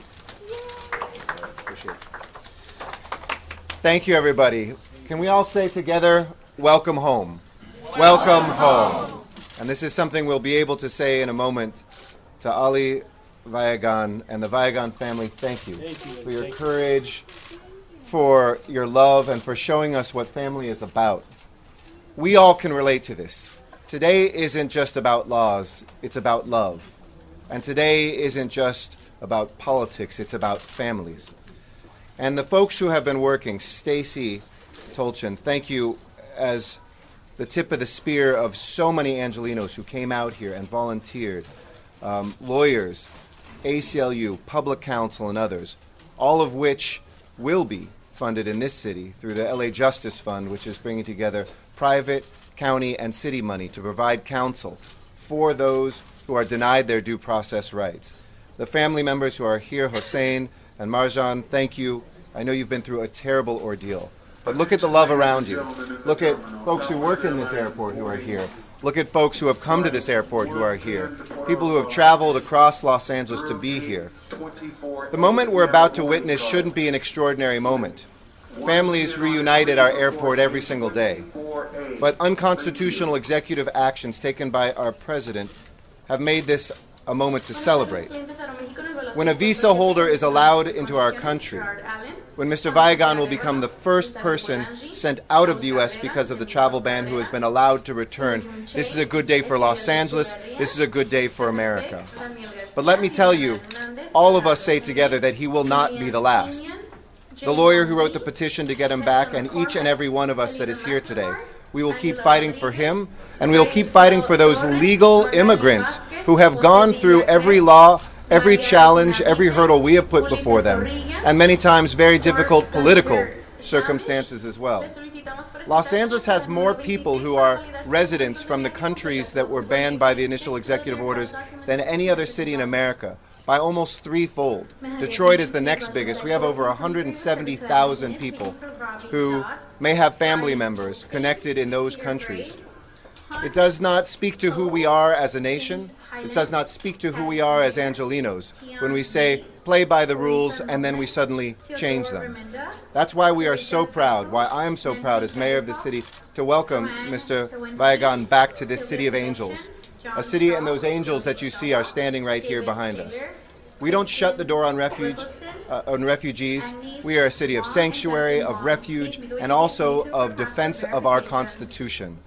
The green card holders who have been vetted, travelers from a foreign land coming to see a son or a daughter or a mother or a father. I was out here at the airport helping some of those reunifications. We had 6 seniors who themselves, survivors of stage 4 cancer, who could not be connected with their family members. That has to end. But this weekend, I think we saw the best of our country. A country that will stand up for our Constitution, that will stand up for human rights. I saw protesters who came out, somebody joked, you know, if you voluntarily come to LAX, it must be something really important. Though we are working on improving the airport with a $14 billion program, but I'll talk about that another day. But I saw the attorneys, I saw our great friends from the ACLU, who went down to represent people they had never met, because that's who LA is. I've spoken to these family members as well, and what I said to them I want to say to everyone here today. Here in Los Angeles and with my brother and sister mayors across this country, every day Americans will continue to stand up and do everything to not only keep this country safe, but to make sure that we are pro-family, pro-economy, and pro-immigrant. We've been in close touch. I have a presence in my office here every single day. And I want to thank those folks who are working hard, our airport police officers, our general manager. We all have the same desire. I talked with one police officer who defends this airport, who said if these executive actions had been in place, he couldn't have immigrated here, and now he protects us at this very same airport. Every one of us wants a safe and secure country, but we can't do that by providing our enemies with tools for their recruitment, or by sacrificing our values as Americans. So thank you for your kindness and generosity. This is who we are as Angelenos. This is who we are as Americans. 63% of us in this town, either immigrants or the children of immigrants. We know that leadership and American morals still mean something when you see this group of people here. So I know this 12-year reunion that you have been waiting for will happen here today, and I hope you can all join me in welcoming him here today. Thank you and welcome home. Y también brevemente en español porque yo sé que tenemos miembros de la prensa latino aquí. Este es un gran día para nuestros valores en la ciudad de Los Ángeles, una ciudad de santuario, una ciudad de refugio, una ciudad de defensa de los derechos de inmigrantes. En este caso, este hombre, hace más de una década, él ha estado esperando a estar con su familia. Legalmente, él tiene una visa y él es el primer ejemplo de una persona que está regresando después de estas órdenes ejecutivas a los Estados Unidos. Es un día muy orgulloso por los Estados Unidos y por la ciudad de Los Ángeles. Gracias a ACLU, gracias a Public Council, gracias a todos los miembros del público. Estos son patriotas de los Estados Unidos que están aquí a defender nuestra Constitución y nuestros valores. Thank you very much. Muchas gracias. Todas, señoras, not mine, so there may be more speakers. Todas.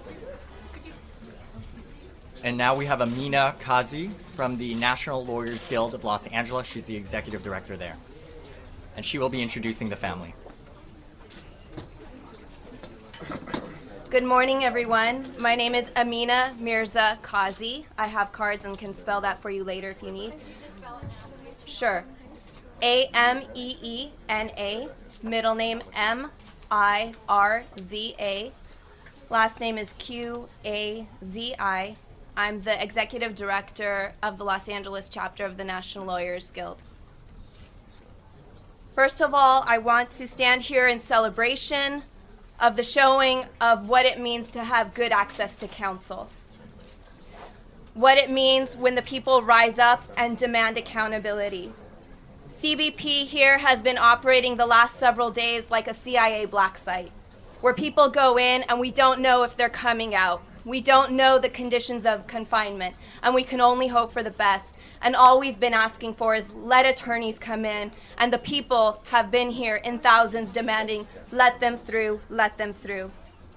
Attorneys with the National Lawyers Guild have been here on site for days, demanding access and triaging with families, in addition to many other groups like Public Counsel, the ACLU, and many attorneys in private practice. I'd like to also thank the protesters, the movement, the public for showing up and showing out. And this fight is not over, so please do continue to come out. As an co-organizer for the Sunday rally, I can say that we have been heard and we will continue to be heard. I'd also like to thank Mayor Garcetti for being here today and for finally declaring that Los Angeles is a sanctuary city for all people. Yes. This is a bit overdue, but as we say, better late than never. And I think we all agree that this is a crisis moment for Los Angeles. And we need to all come together, be on the same page, and fight to protect the values of this city, the surrounding cities, and of our nation. I'd like to also acknowledge and thank the representatives of Congress and other elected officials who have been showing up and showing out over the last couple of days demanding accountability. Congresswoman Chu, Congressman Berrigan, Congresswoman Waters, and Congressman Liu, to be specific. Now I would like to take a moment and say Assalamu alaikum, peace be with you, and welcome the family of the person who we will all be welcoming together. He has been let through. I'd like to introduce the niece, Marjan Valkan, and she can help spell that for us. And please let us know how you would like your name to be pronunciated. Please. And I'd also like to welcome a family member, Hussein, who will also be addressing us. Thank you all. Areas only. Please refrain from smoking while walking throughout the building. We're just so overwhelmed by. We're just so overwhelmed by this level of like love and amazingness. Thank you so much. Last Friday we felt like the loneliest 3 people in the whole world, and the next day and up until now there's just so much love, and this is the city I know. And my uncle is about to finally arrive at Los Angeles and this city of angels that I've always known and loved. The trip took a lot longer, and the trip took him a lot further than he could have ever imagined when he left Tehran about a week ago.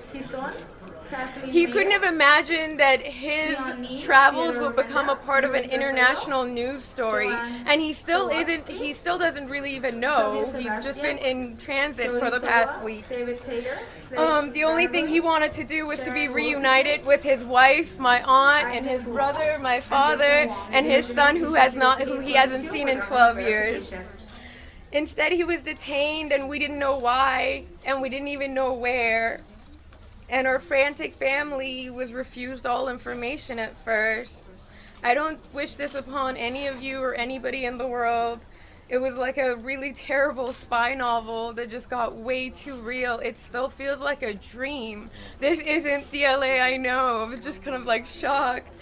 But this is the LA I know, so thank you so much. And I really, really, really want to thank our lawyer and real-life superhero, Peter Bibring at the ACLU, for fighting so hard on behalf of our uncle. And I want to say thanks to Judge G for standing up to the unjust order, and not just standing up to it, writing her own order and demanding that my uncle come back. Like, it's astonishing. And I really want to thank the mayor. This seems like a dream. When we were here Friday, we kept hearing his voice talking about like, welcome to the families of our soldiers. And I was standing there going, the two people closest to having siblings and a brother to me have been overseas for over a decade fighting. And every time his voice came, it just kind of like brightened my day. I was like, yes, our military. And now he's here standing for immigrants. And I'm just beyond myself. Like, LA is such a magical place, and we're so lucky to have the people in our city stand up for us and not let us feel alone. And I want to thank you all for being here. I did not know, I thought maybe only 1 or 2 people. This is beyond amazing. Thank you for helping us welcome our uncle who has no idea what's happening. All we're looking for is a happy ending to this story. And over the weekend, as I was translating between Gabrielle, who Peter had wonderfully sent to Armenia to meet up with my uncle, I was translating between them, and my uncle kept talking about how much he loves America and how much he loves America and how everything's been amazing. And they thought I was mistranslating, and I told my uncle, I'm like, you can be really honest with us. This is your advocate. He's like, I am. It's been wonderful. I don't know what you guys are talking about. And then Peter and Gabrielle kept saying, we want to right a wrong. And he was like, what wrong? The world is full of love and light. I'm a part of it. All you guys are a part of it. Everything is wonderful. And then he kind of like stopped and he was like, I think he's judging it based on what he's used to in other countries, and he doesn't know why we're so shocked that America isn't like other dictatorial countries. We're not like Russia, and thank God for that. And I just really want to thank you all. And last night, as I was making my little sign, I wasn't sure. I was like, do I write on it in Farsi, in Azeri, in English? And then I just kind of like decided on the like international language of love. I think it's beyond translation, and our family can't wait to be reunited, and we just really honestly can't thank you enough. This is like a dream, and thank you so much for being here. Thank you for being here. It's so amazing. Thank you. If you have any questions for Marjan or the family or the mayor, please ask them now. Do you want to give your spelling of your name? It's Marjan, initial K, last name Vayghan, and my uncle's name is Ali, Ali, initial K, last name Vayeghan. He puts an extra E after the Y. How do you pronounce your last name? Vayghan? And could you clarify members of the military in your family?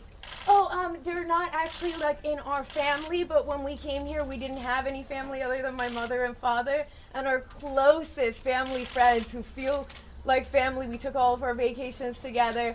Farid Tehrani has been overseas and fighting for our great country ever since he graduated high school.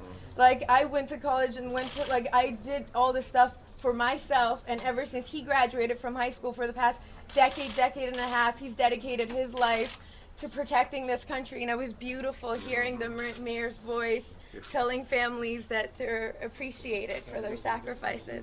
Any last name? Can you spell his name? Oh, Farid, F-A-R-D-I, Farid. I don't want to spell his name because I don't want to get it wrong. I'm really nervous right now. But Tehrani is like the capital of Iran, and he's amazing. And he has a twin brother called Farokh Tehrani, and Dadan Shojai is their sister. They're a great family. Does your uncle want to pursue citizenship here? From what I've talked to him, at first I thought like he would be jarred and he would be afraid, and he was like, no, I love America. I love Americans. And his words to me were like, I've spent my whole life being surrounded by people that looked like me and spoke my language, and just coming out of Iran and traveling around the world has opened my eyes to how I need to dedicate my life into meeting as many different people as possible and helping as many different people as possible. So I really feel like if he thinks the experience he had was amazing, as soon as he sees real LA, he's already fallen in love. I'm pretty sure as soon as he sees real LA, we're not gonna let him go. Hossein Vayghan. Hossein.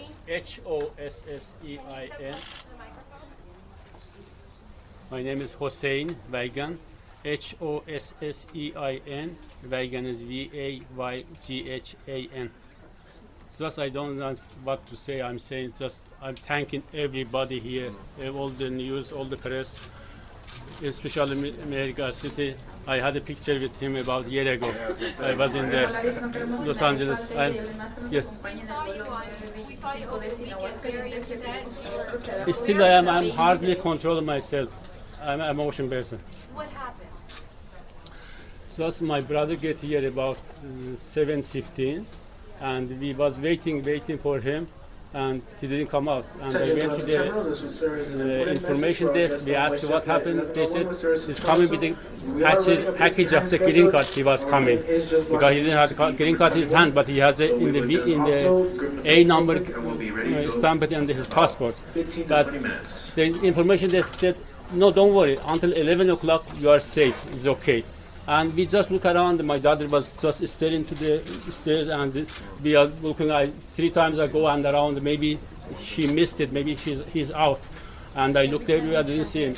Until 11 o'clock, we were not that much worried. But after 11 o'clock, we started being worried, and we tried everybody. We couldn't find nobody answer us. No information. No immigration office. We turned around until about 1 something. We've been around. We were looking, and we were worried. Still, we didn't know it landed or not. After that, as one guy, the one very nice guy, Amazing angel of a man. African guy, is very nice guy. But he asked what happened. He said, my daughter explained to him what's going on. He went there and come back said, no, nobody other than Hispanic people or whatever. That 15 people were there, but they are not Iranian. And he came out, and my daughter asked him again because that's the one nice guy we found. That's not his job, but he tried to help us. And I give him my business card. I wrote my brother's name over there. And after 5 minutes, somebody called him. Somebody called my telephone and said, this is this Hossein. I said, yes. Said, sorry, I have a bad news for you. When he said bad news for you, in my culture, we say we have bad news for you just as somebody dead. And this, he said, bad news. I'm not that much cultural in USA. I'm 26 years I am here, 25, 6 years I am here. But it's still, because I'm working in the building, I don't communicate with the people outside that much. Just I do my job, that's it. But he said, but I get so worried. My daughter understands if something is wrong. I said, Dad, what's happening? He said, something like this. He said, can I talk to him? Can I see him? But he said, yeah, he can talk, but you cannot see him right now. I said, okay, thank you, but I can talk to him. I talked to him maybe a few words, and the guy, he has the telephone.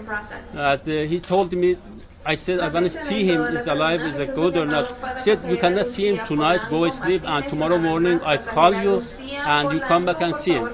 And we went home midnight, but I think it's about between 2:30 and 3:30 we got home, and we were so worried, I slept. But in the morning we get up I always get up 6 o'clock, something like this. I get up and we just look around, wait. And about 9 something we wait, and my daughter usually sleeps until 12. Because always, especially that night, she didn't sleep until 7, I think. But about 9 something, I told my wife, let's go to the airport. If the guy calls us, we need the access. We get there very soon. We don't want to drive, maybe traffic or something. He said, okay. We come here about 9:30, 10, 11 something o'clock. But we get here, and when we get here, we did nothing. Just we tried to reach someone, nobody was answering. But fortunately, some Iranian lady told me, are you there looking for the passenger? I said, yes. She said, stay here. I went to the immigration office, ask about it. The lady told me, just stay here, maybe we can do something. And I stayed there, and we were talking about, and suddenly, God sent somebody. I saw 5, 6 people around me, and they said, we are lawyers for CALU, something like that. I didn't before that. But they said we are from that organization. Like I said, are you allowing me to file something? Okay. I said yes, but how much is going to cost? I put in $5,000 cash in my pocket if something needs. But he said, don't need it. We don't charge you.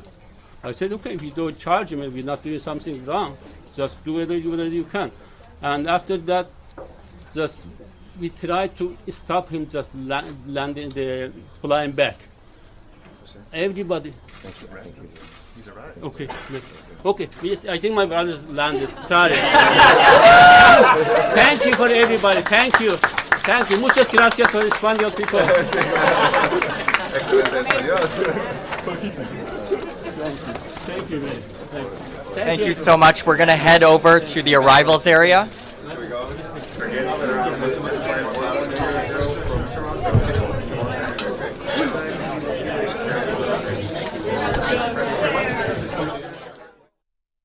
Okay, everyone, so just some background information, as I know that press conference was a little confusing. So basically, there was an Iranian man barred from the U.S. Well, he is now being allowed to enter the United States at LAX after a judge has ordered his arrival. He apparently just arrived. His name is Ali Vayagan, and we just heard his parents commenting. Excuse me, his family members commenting, his niece and his brother. Stand by for more info. In the meantime, we're going to take you live to the UN.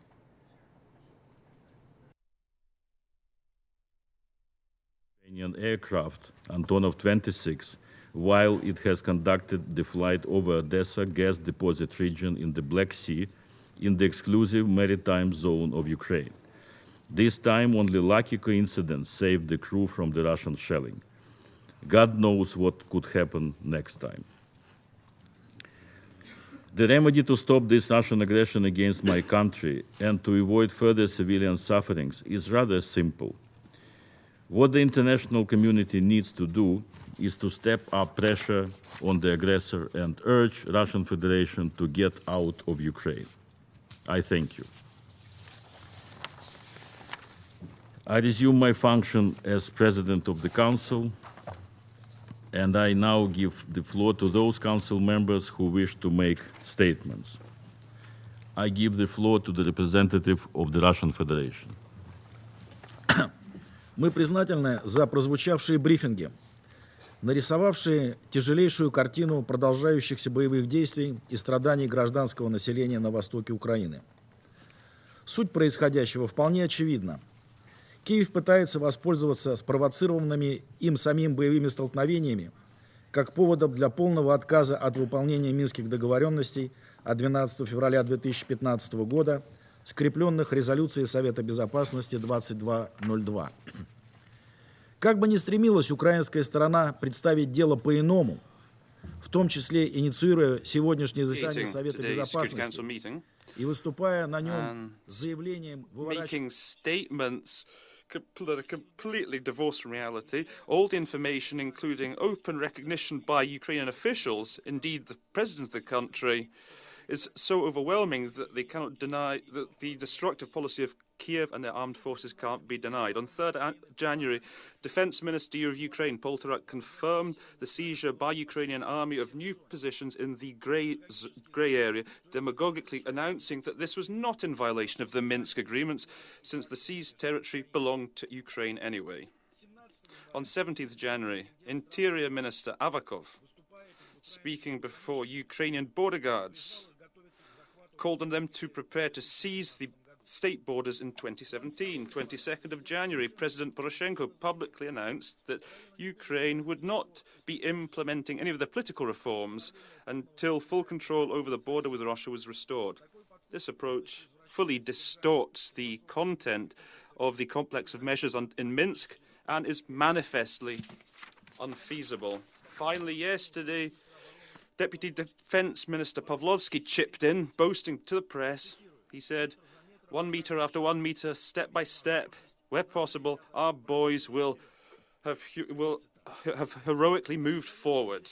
This is blatantly militaristic rhetoric, and it has very realistic consequences, as have clearly been traced in the latest reports of the OSCE monitoring mission, observers have confirmed that the escalation was provoked by Ukrainian security forces. The SMM camera at the Oktyabrska mine recorded on the night of 27th, 28th January that intensive fighting between the Ukrainian security forces and militia followed gunfire coming from the northwest, in other words, coming from Ukrainian security forces. At the same time, in Avdiivka, cameras documented intensive artillery shelling that began with 5 shells moving north to south trajectory, also coming from the Ukrainian security forces. The next night, 28th to 29th January, in Avdiivka, the SMM camera recorded 15 shells coming from the northwest, heading southeast, again coming from Kiev security forces. They were attacking militia positions. This was followed by several hours of fighting in the Avdiivka industrial zone. Similar events took place in the south flank also during these days. According to the SMM camera in Shirokino, there was intensive firefight on the night of 28th January. It broke out following 20 shells going west to east, again coming from Ukrainian army positions against militia positions. A skirmish subsequently broke out there too. According to the SMM, on 26th, 29th January, following indiscriminate shelling of villages under militia control from the direction where Ukrainian security forces were deployed, civilians in Bryanka were wounded. Dozens of homes in Bryanka, Donetsk, Kalenovka, Zainchika, Kalinova, Alexandrovka and Pervomaiska were destroyed. The mission continued to document hardware of the Ukrainian army in the security zone. On 26th, 29th January, observers noted 4 tanks in Avdiivka and 3 cannons in Nikolaevka, as well as the disappearance from security forces armories of 76 tanks, 10 mortars and 18 cannons. Ukrainian army armories contained only 6% of hardware meant for withdrawal. This set the stage then for the latest outbreak of tension, which has only subsequently got worse. According to information of yesterday's monitoring mission report, the number of violations has risen to 10,300 explosions in 24 hours. Moreover, statistics on restrictions on access to SMM observers speak for themselves.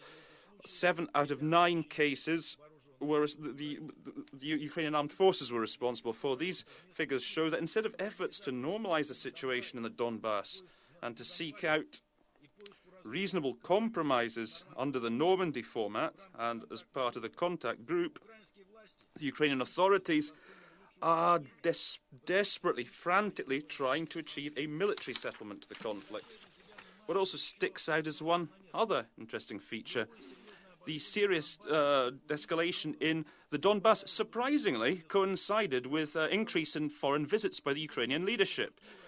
Kiev intends in this way to keep on the international agenda the crisis that they themselves started, and at the same time suck in, with their reckless confrontational policy, newly elected heads of state.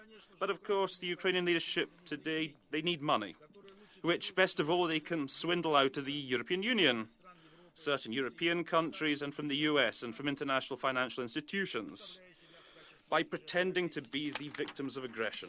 The humanitarian price of this policy of Kiev doesn't seem to bother them much, it seems.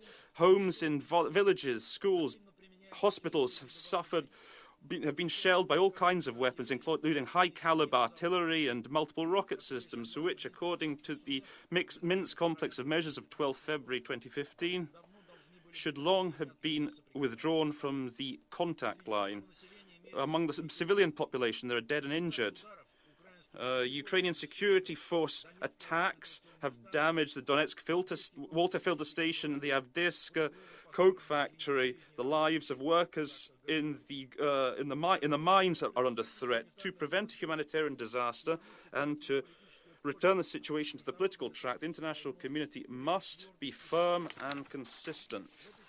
Here, the Security Council sent a big message on 31st of January, where from a single position, it was, an immediate ceasefire was called for and unswerving compliance with the Minsk complex of measures. Yesterday, along similar lines, the contact group spoke out, calling for full compliance with the ceasefire regime and a pullback to the pullback of hardware falling under the auspices of the Minsk agreements. We expect swift action from the Special Monitoring Mission with a view to swiftly de-escalating the situation. Particular responsibility here lies on the participants in the Normandy format, as well as on those who can exert the greatest leverage on Kiev.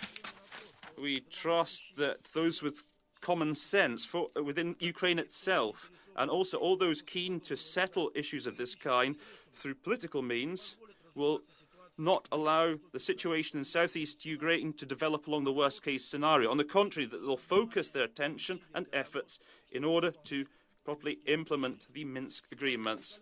Distinguished colleagues, today President Poroshenko said that personally he'd given instructions to the Ukrainian delegation to call for today's meeting in the Security Council. Opening today's meeting, the Ukraine PR has proposed afterwards developing a Security Council document on building on the statement we adopted on 31st of January.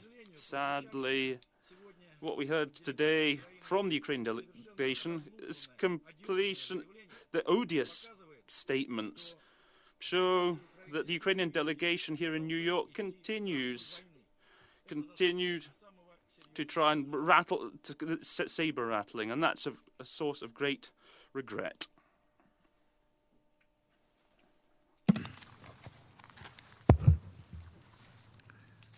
I give the floor to the representative of France.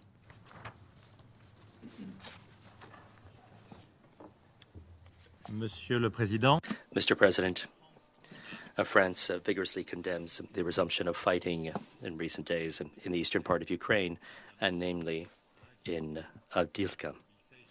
This is the most serious upsurge in violence, as well as the highest rate of ceasefire violations which we have seen in recent months. This violence is accompanied by an increase in the number of victims, namely civilians, as well as a serious worsening of the humanitarian situation, which we are following very closely and which are very serious sources of concern.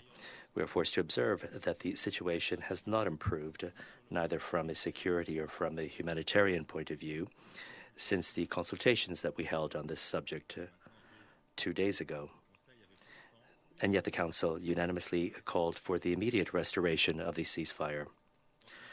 In this context, France calls upon all of the parties to show restraint and to support the appeal of the Trilateral Contact Group for the immediate restoration of the ceasefire according to the modalities defined by the Minsk agreements with respect, namely, to the banning of the use of heavy weapons and the withdrawal of those weapons. The disengagement of forces on both sides of the contact line must also be implemented immediately. We expect each of the parties to refrain from any provocation which could further worsen the situation. And we also call upon Russia to use its influence on the separatists. The work of the Special Monitoring Mission of the OSCE, supporting the maintenance of the ceasefire and the de-escalation, is crucial. We call upon all the parties on the ground to guarantee access and security for OSCE observers in Avdiivka, as well as in all of the conflict zones, as the mission mandate calls for. The humanitarian situation greatly concerns us, as the civilian population is facing severe weather conditions in a context where water and electricity supplies have been cut off in several towns, including Avdiivka. We urge all of the parties to act as swiftly as possible to improve the living conditions of the civilian population on the ground. Respecting without delay the windows of silence is also crucial to allow the repair of vital infrastructure in the zones affected by the fighting, and also to relieve the suffering of the population. For us, this is a crucial point. The current crisis also recalls the vital importance of having an ongoing presence of humanitarian agencies throughout the Ukrainian territory, including in zones which are outside the government's control. Sir, given this upsurge in violence, France recalls that the solution to the crisis in Ukraine cannot be military, but must be political in nature. And that is why the implementation of the Minsk agreements remains more than ever before the only possible way to peacefully resolve the conflict.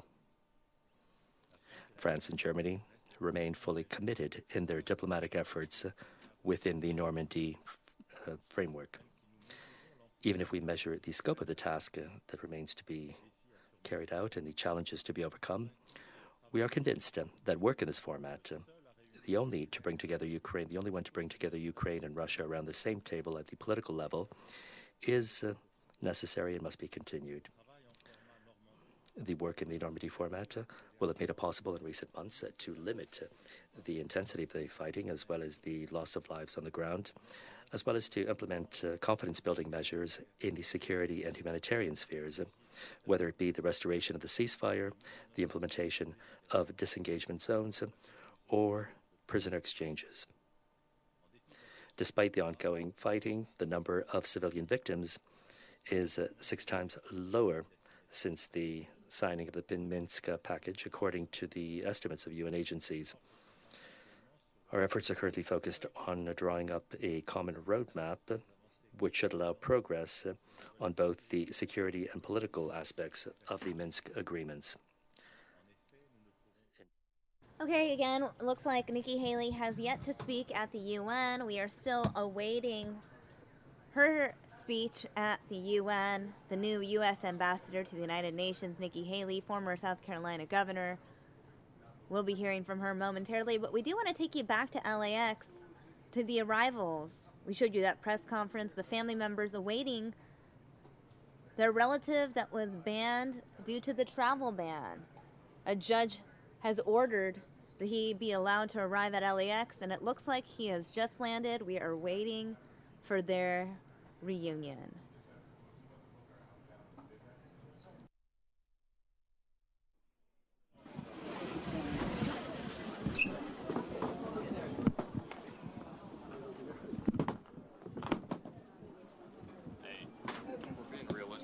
The guy still got to go through customs, so he got here 15 minutes ago. Theoretically, I don't see him walking out.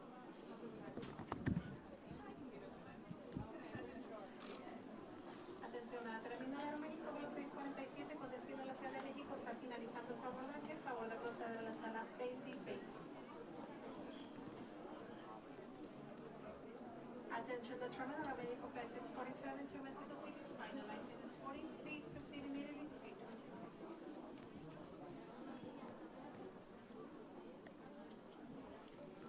Hey, Will. Yeah.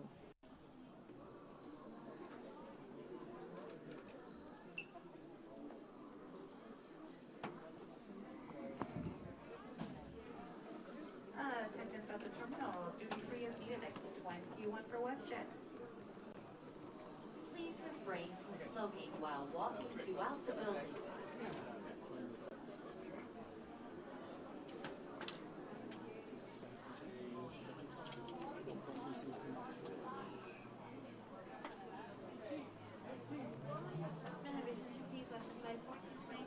There's a box behind you. Okay. Okay.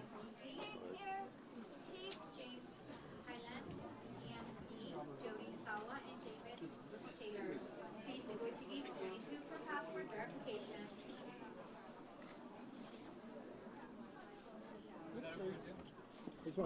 There's a box behind you. So. Oh, okay, no worries. Cool.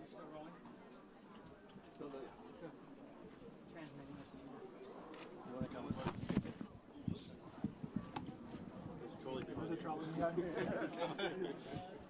You want to come in closer?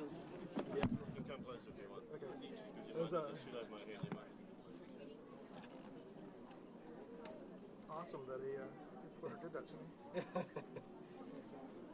Wasn't sure if I should go with the camera. Oh, no, that's bad.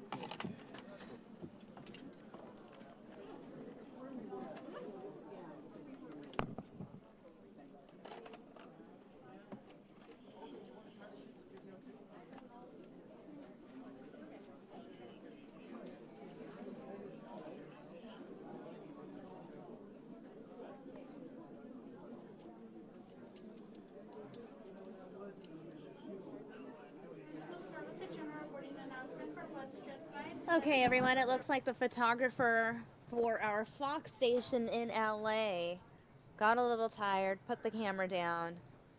We're going to take you back to the UN, and if there's any activity at LAX, We'll go there again. Parties must show restraint. This means, in particular, ending the extensive use of high-caliber, indiscriminate weapons, such as Grad rocket systems. The use of these weapons from and against civilian areas is not only in disregard of the Minsk Agreement, it is also an abhorrent rejection of the norms of conflict.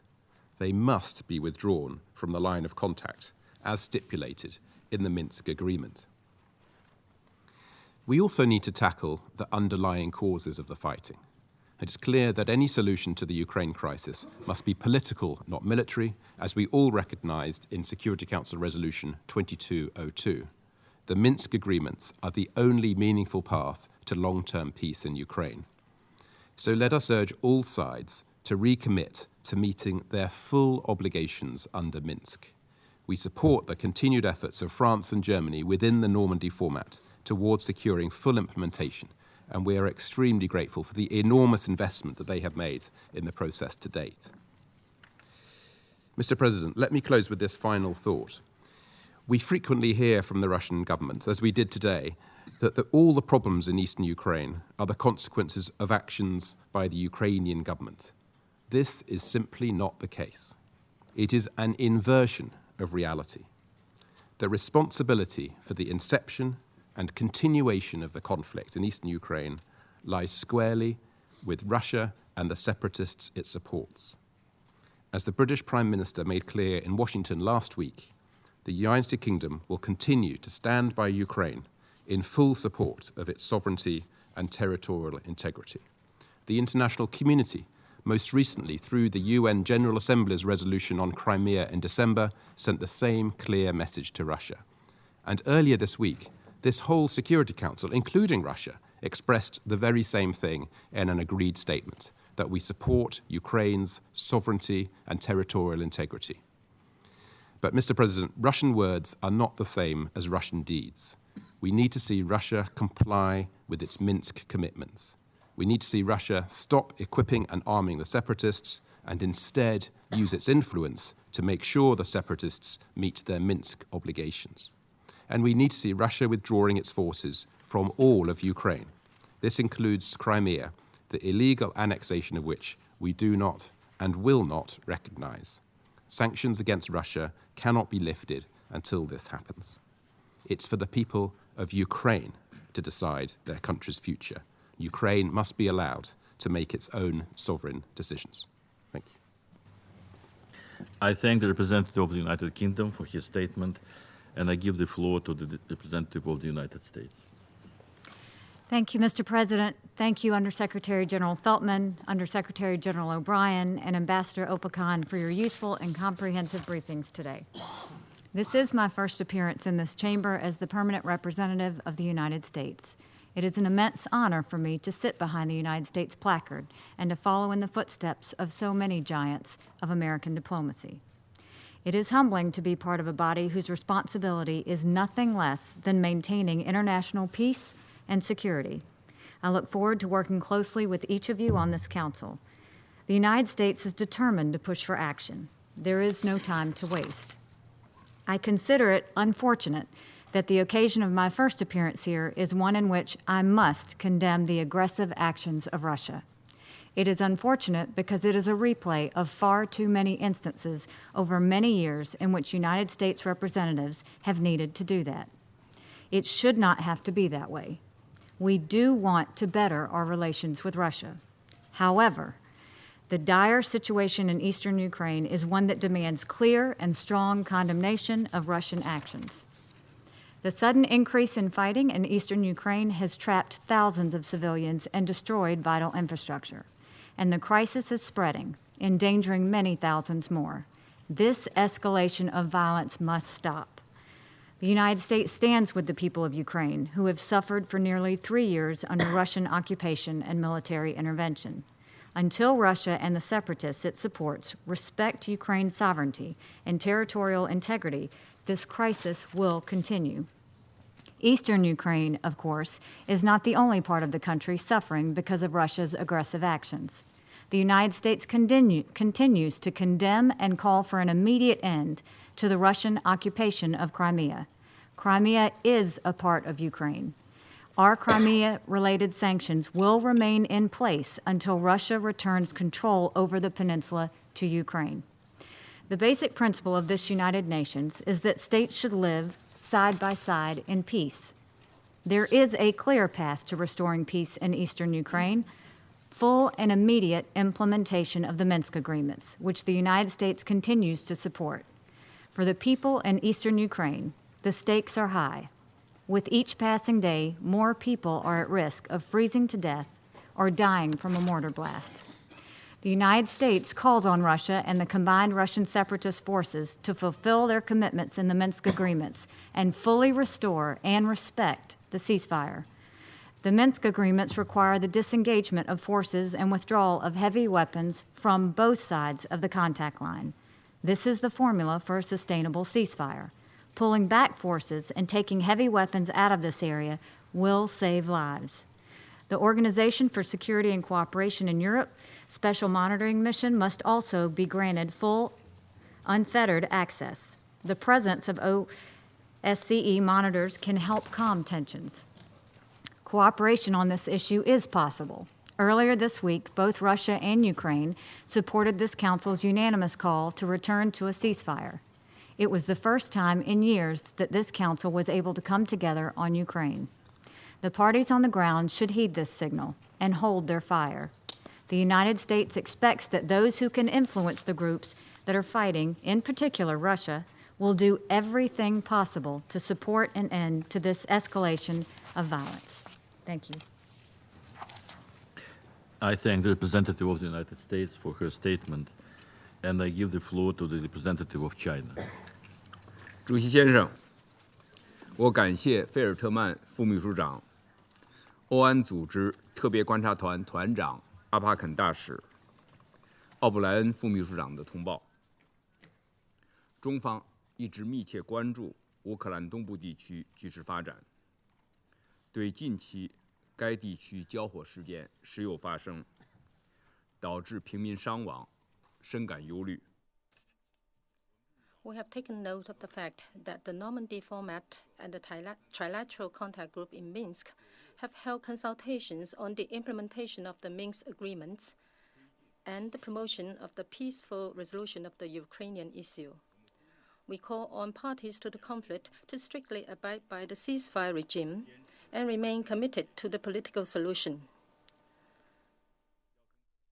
Okay, guys, we're going to cut out of the UN again and take you back to LAX. We are still awaiting the arrival of Ali Vayagan, a man that was Any oversized fragile items? sent to Dubai. He arrived at LAX over the weekend, but because of Trump's travel ban, he was sent to Dubai. He's an Iranian man. He had come to Los Angeles to visit his family. Well, after a judge made an order, Ali Vayagan was allowed to return to LA. He has landed, and we are just awaiting his arrival at LAX.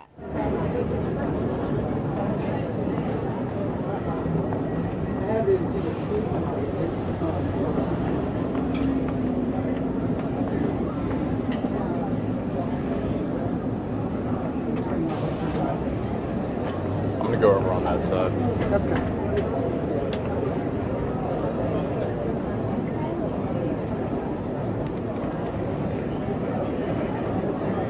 TSA regulations require that baggage must be supervised at all times. Any unattended baggage will be subject to confiscation.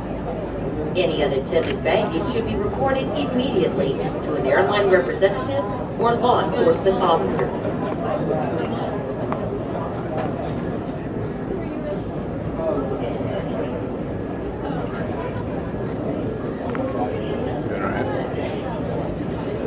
Keith, you good? Sure. Do you want anything? Just for him to come out. Get right on it. And turn left.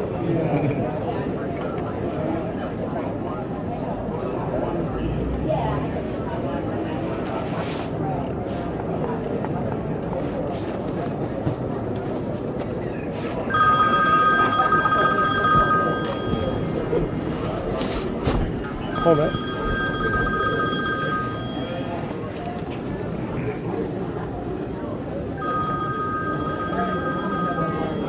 Got another one?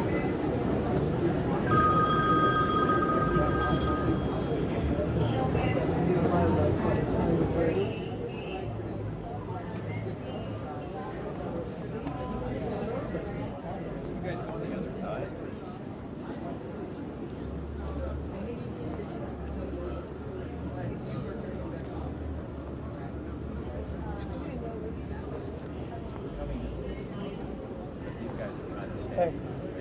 No. Put up your hand. Oh, sorry, I just wanted those guys Okay. Yeah, but I mean, it's definitely kind of this way. We're gonna have this guy's back.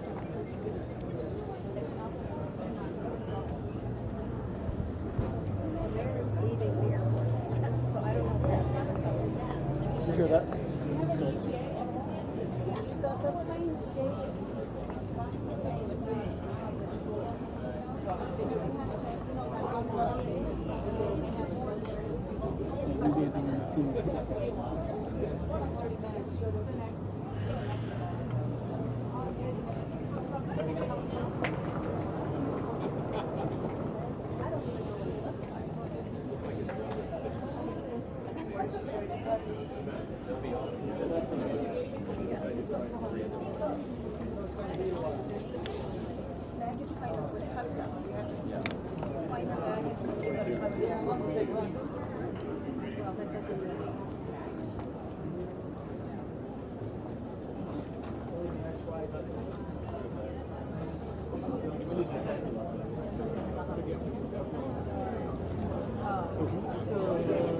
I know we do. He's coming. He's coming in on Qatar Airways. I don't even know how to spell his last name. Somebody else. Is the actual reunion?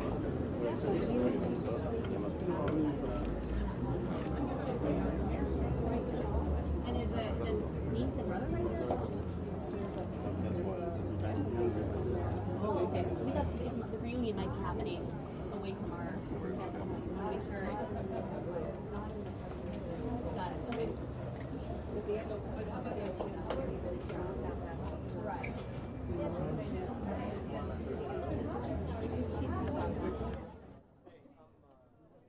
For those of you just joining us, wondering what you're watching, well, we are waiting for the arrival of Ali Vayagan. He was sent back to Iran. Well, actually sent to Dubai.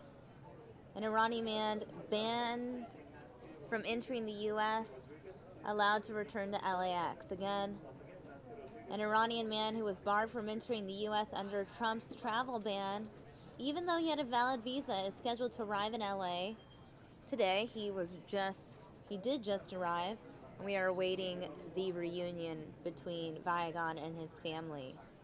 He will be the first person to return to the U.S. as a result of court action since Trump's travel ban took effect.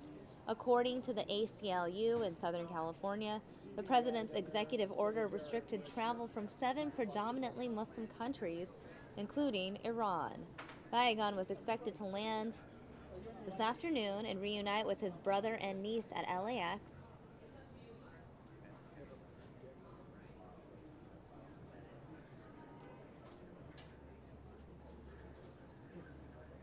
The family's confusion and concern began on Friday last week after Vayagan boarded a flight a day earlier from Tehran. The ACLU and an immigration attorney fought for Vayagan's safe return to the U.S. after he was detained overnight at LAX and sent to Dubai. Now, a U.S. district judge issued an order instructing federal officials to transport Vayagan from Dubai and admit him to the U.S. under the terms of his visa. She reasoned that Vayagan would face irreparable harm if he was deported to Iran.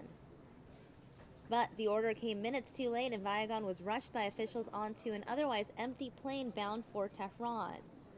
Trump's executive order barring people from Yemen, Iraq, Iran, Libya, Somalia, Sudan, and Syria for 90 days has resulted in travelers being detained, sent back from the U.S., or stranded in other countries.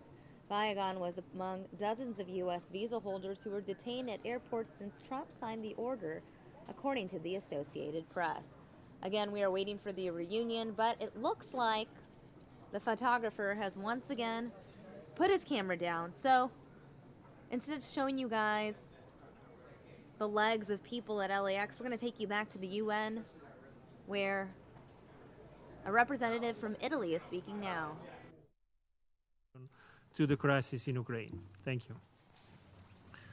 I thank the representative of Italy for his statement, and I give the floor to the representative of Japan. Mr. President, I thank the briefers for updating us vividly on the situation on the ground. Japan is deeply concerned about the situation in eastern Ukraine and its severe impact on the local civilian population. We are disappointed that as we have just heard, the ceasefire is not being observed on the ground even as we speak. Japan strongly calls for an immediate return to the ceasefire regime as expressed in the Security Council press statement released on the 31st of January. Japan takes note of the statement of the Trilateral Contact Group yesterday calling for an immediate ceasefire, withdrawal of heavy weaponry from the contact line, and provision of unhindered humanitarian access to the affected population. The full and prompt implementation of these measures is critical to alleviate the suffering of the population and to prevent further escalation of the situation. Japan calls for all parties to act swiftly and in good faith. Japan strongly believes that the situation in Ukraine can only be solved by diplomatic means and in full respect for international law, especially the legal obligation to respect Ukraine's sovereignty, territorial integrity and independence. The full implementation of the Minsk agreements is the only way forward. Thank you, Mr. President. I thank the representative of Japan for his statement, and I give the floor to the representative of Kazakhstan. Thank you, Mr. President. Kazakhstan is gravely concerned about the dangerously deteriorating situation in eastern Ukraine with the severe impact on the local civilian population, resulting in death and injuries, along with many humanitarian problems. We extend our sincere and deep condolences for the civilian casualties, which we consider as unacceptable. We express our appreciation to Undersecretary Feltman and O'Brien, as well as Ambassador Apakan for their updates and efforts to resolve the crisis. My delegation would like to refer to some key salient points. We are very much interested in stability in Ukraine, taking into account all that has transpired and the current realities. We express sincere concern for the fate of youth, women, and all vulnerable groups in the crisis zone, as well as the effect on future generations. Last March, my president, who contributed to the launch of the Normandy format, mentioned at the Nuclear Security Summit in Washington, D.C. in particular, that bringing an end to the conflict in eastern Ukraine should be our utmost common priority. Conflicts should be resolved through negotiations. Kazakhstan is firmly convinced that there is no alternative to resolve the crisis in Ukraine, but only through peaceful means based on the observance by all participants of their obligations in accordance with the norms and values of international law and key principles of the UN Charter. We therefore call for strict compliance with Resolution 2202 on Minsk agreements. Kazakhstan fully endorses the activities of the Trilateral Contact Group and its working groups on implementing confidence-building measures in the 4 areas they are covering. We welcome the results of the contact group meeting in Minsk on February 1st this year. We also believe that a further escalation of tensions should be prevented in order to avoid complicating the situation further. Any aggravation of the current circumstances could have unpredictable consequences on both regional and global scale. We call on parties to withdraw their heavy weapons from the contact line. We stand ready to assist the population, support international mediation efforts, and facilitate the negotiation process among all parties and their leaders with a view of the earliest resolution of this situation. Kazakhstan is continually providing humanitarian aid both bilaterally and multilaterally. All parties must follow their obligations to provide free access to humanitarian assistance in the conflict zone.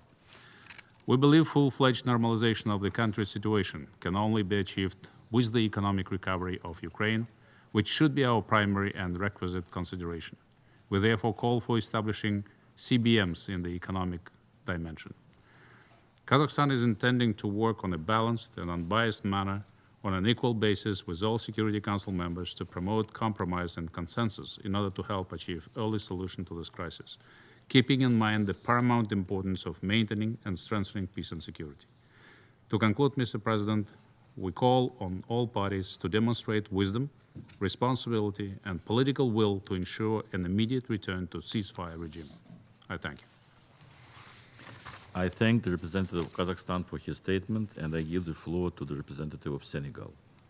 Monsieur le Président, alors que je prends la parole pour la première fois en public depuis votre accession à la présidence du Conseil de sécurité, je voudrais vous adresser mes chaleureuses félicitations à cette occasion et des vœux de succès. Vous pouvez compter sur le soutien actif de la délégation sénégalaise dans ce sens. Il me plaît aussi de saluer le talent, l'efficacité et la transparence avec laquelle la délégation suédoise a conduit les travaux de notre organe pendant le mois écoulé. Monsieur le Président, je voudrais ensuite vous remercier pour l'organisation de ce briefing et avec vous, M. Jeffrey Fortman, secrétaire général adjoint aux affaires politiques, l'ambassadeur Apakan et M. Stéphane O'Brien, dont les mises à jour sont une grande valeur pour nos débats. 2 ans après la signature du protocole portant mesure d'application des accords de Minsk et l'adoption de la résolution 2202-2015, par laquelle le Conseil de sécurité l'a approuvé, la situation dans l'est de l'Ukraine restait tendue, s'est brusquement détériorée avec la reprise des affrontements armés. Cette recrudescence des hostilités a causé d'importantes pertes en vies humaines, de nombreux blessés et aggravé la situation humanitaire dans la région. Et comme cela a été rappelé, les combats ont entraîné des coupures d'eau, de chauffage et d'électricité pour des milliers d'habitants, alors même qu'en ces temps d'hiver, les températures avoisinent. Okay, guys, we're going to take you out of the UN, go to LAX, because it looks like the man that was barred from the U.S. has finally arrived. The Iranian man who was sent back because of Donald Trump's travel ban has now arrived at LAX. I don't know if you guys can hear it, but Ali photographer just got back. He's just being reunited with his family. He is deported over the weekend. He got caught up in the executive order issued by Donald Trump, President Donald Trump, of course, with regard to people from 7 Muslim countries. He is walking now with his niece and his brother. He is arm in arm with his brother, both of them smiling and overwhelmed with the joy that he is now finally ready. I'm very happy and I'm very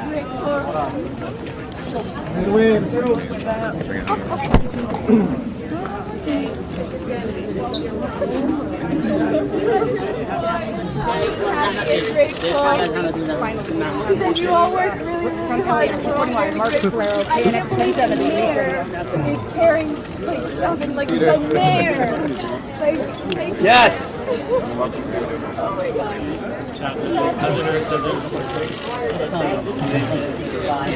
Brother, how do you feel for your brother back here?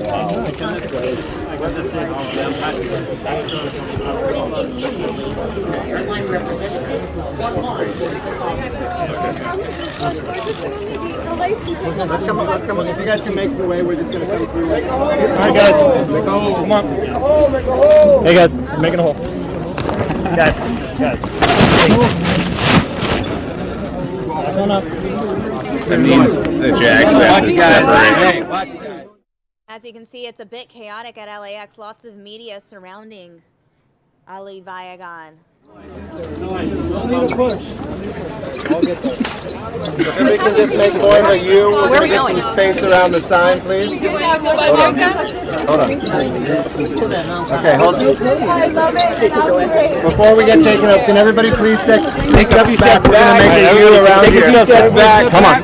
Thank you. We're going to position by the sign that says "Welcome to Los Angeles." Yes. If you want the shot, please get back. All right, everybody, back up. Come over here. We'll stand here. Wait. So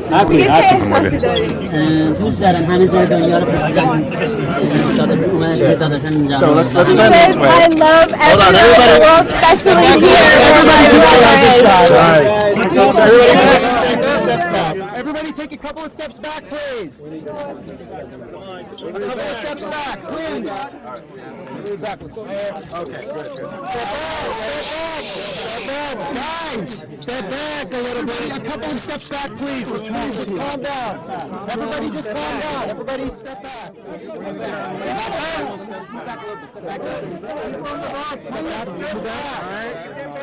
Step back a minute, please. Step back. Step back. Everybody just step back real quick. Step back, everyone in the back, please. Step back. We'll get out of the way as soon as everyone steps Go to the back and start moving back. Guys, Peter, come back. Come back.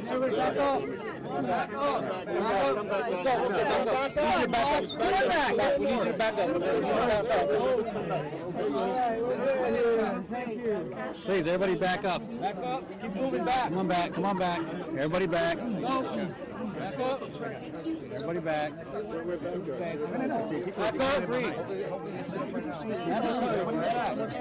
I think they might be setting that podium up. Keep it back. You know how hot it is in here? Because you guys are not giving any space. We're trying to get more space. We need space. Everybody moving back 4 steps back. Just take some You steps still get your back. shot. You just need some space. Everybody will get time. Let's go. Move back. Move back here. Let's go. Folks, you gotta move back. Move back. Come back. Welcome, Ali. Welcome, Ali. Welcome, Ali. Welcome, Ali. Welcome, Ali. Welcome, Ali. Welcome, Ali. Welcome, Ali. Welcome, Ali. Welcome, Ali. Welcome, Ali. Welcome home. Welcome home. Welcome home. Welcome home. Welcome home. Gatewood. You guys got room back there? Yes. Step back. Move back, move back, move back. Keep moving back. I gotta sit with my foot on. I'll get right here, bro. Thank you.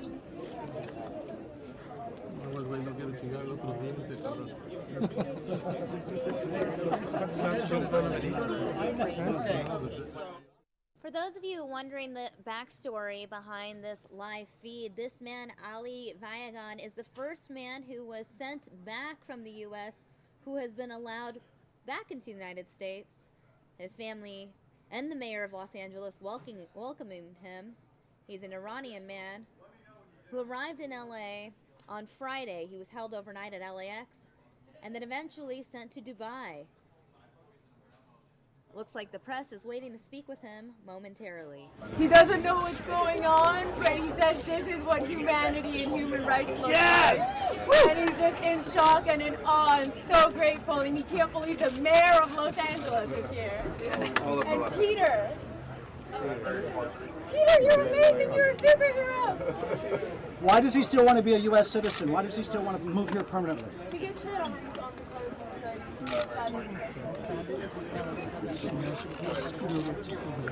because my child I haven't seen for 12 years and my brother I haven't been in the same city with for 30 years. He says, I wish I could have not lost these 30 years with my uncle and the last 12 years with my son. All right. Thank you, guys. We're going to get him home. Thank you all so much. Appreciate it.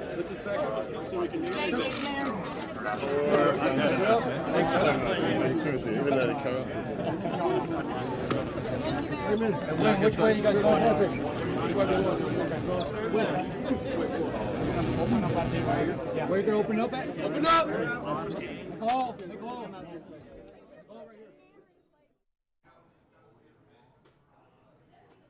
Again, the man,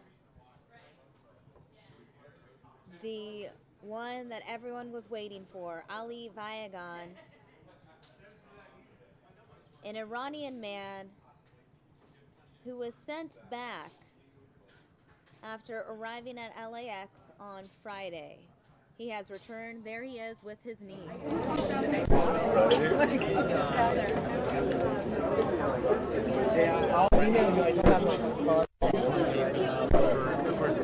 No, I would love to.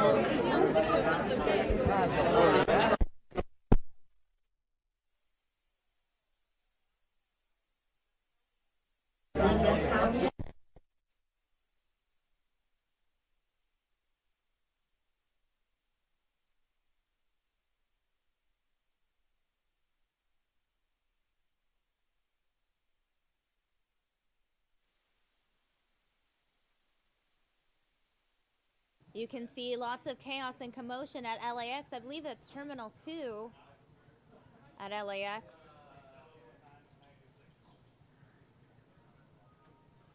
Lots of people, camera crews gathered around the guest of honor, the mayor, all trying to get a soundbite, a quick interview. But it is a bit of a chaotic scene at Los Angeles International Airport as this Iranian man reunites with his family at LAX after being deported last week.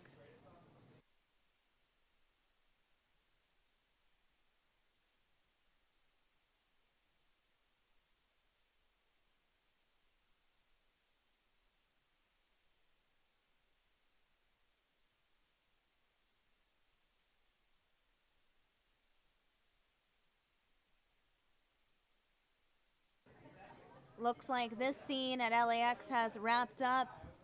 Looks like we're not even getting the audio anymore from LAX, so we are going to cut away from this feed until Let's get out of the street. said that we got our audio back. Huh. Funny how that works.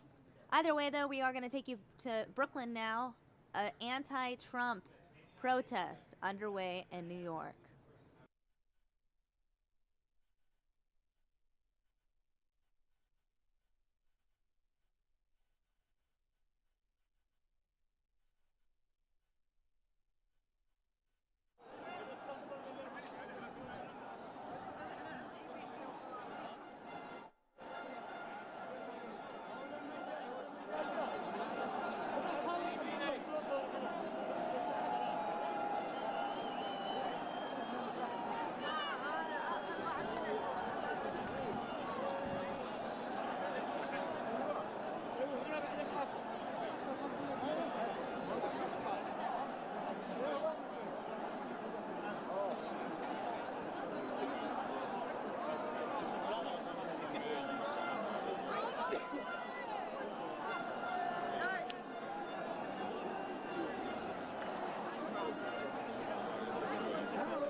الذي ما تشتاش تلقاه مرتين ثلاث والله العظيم ربع سخن يجري خارج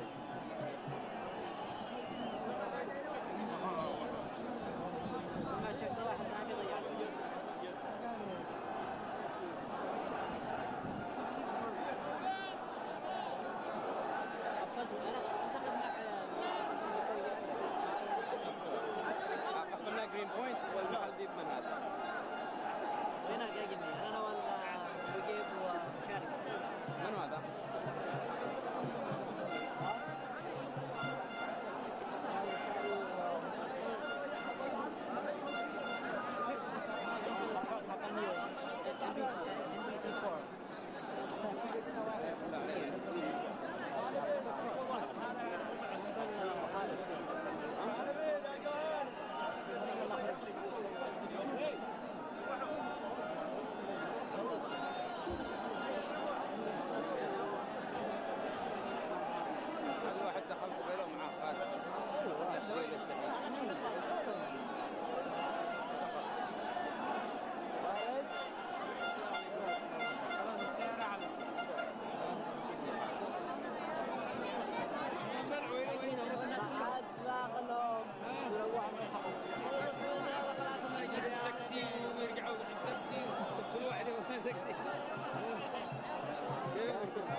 بيشرعوا دخلوا المقام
موجودين الآن ينتقلوا إلى مناطق بعيدة على أساس بيحطوا الموقع هذا الساعة 5 للصلاة. لابد إن احنا نكون منظمين ونسمع الناس اللي يسمعونا على أساس نعمل المقارنة. أرجو منكم تدريجيا تنسحبوا إلى الخلف أمام المحكمة. كانوا يحضروا المكان هذا للصلاة وأنا يكون فاضي لا بعد الصلاة على أساس بيجي الصحافة تتكلم معي. أكثر الناس الذي موجودين هنا والمسؤولين في المدينة سوف يتكلموا على أساس يعني يكونوا عونا لكم بالتعبير عن ما حصل في قرار ترامب يعني بقرار تم الذي يخص الدولة العربية والإسلامية حاولوا الانسحاب إلى الخلف أعطونا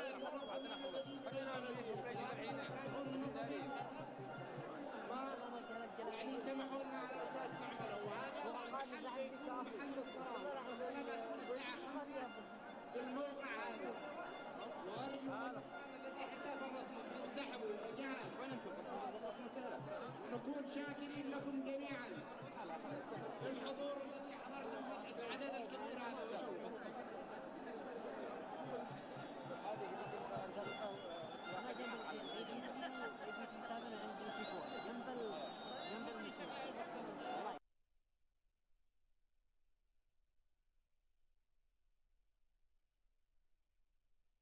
Okay, guys, looks like we lost that feed from the anti-Trump protest in New York, so we're going to take you back to the UN. Теперь, что это за условия при условии выполнения пункта 11? Пункт 11.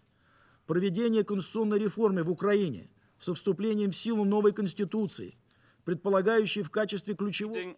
as a key element for decentralization as a key element, as well as adopting permanent legislation on the special status of certain areas of Donetsk and Luhansk regions in line with measures as set out in the footnote. And then in the footnote, you have the 8 measures that need to be taken to ensure special status for the southeast of Ukraine. That is extreme. These are very clear provisions.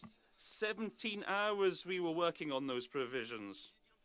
The President of France, the Chancellor of Germany, the President of France also actively made a substantive contribution. The German Foreign Minister Steinmeier proposed a whole series of provisions that were then subsequently agreed. So it's just there can be no dispute over this.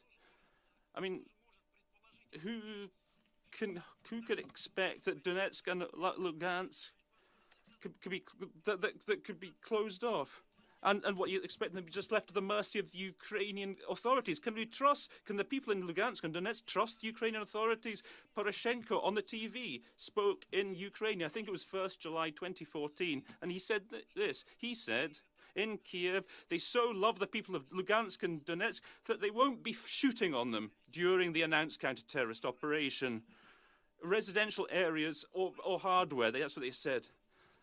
He said they'd use other measures to return those territories, but that they wouldn't shell residential areas. Since then, not a single day has passed. As Mr. Apakan said, there hasn't been fighting on residential areas. They've been one day they fire on the tower blocks. They keep firing on the residential buildings. Now, what's this photograph of the collapsed home in Avdiivka? Yes, that is a terrible picture, but you can find as many photos like that in Donetsk as you like, and other regions in Donetsk and Lugansk. Why didn't you bring photos from those regions?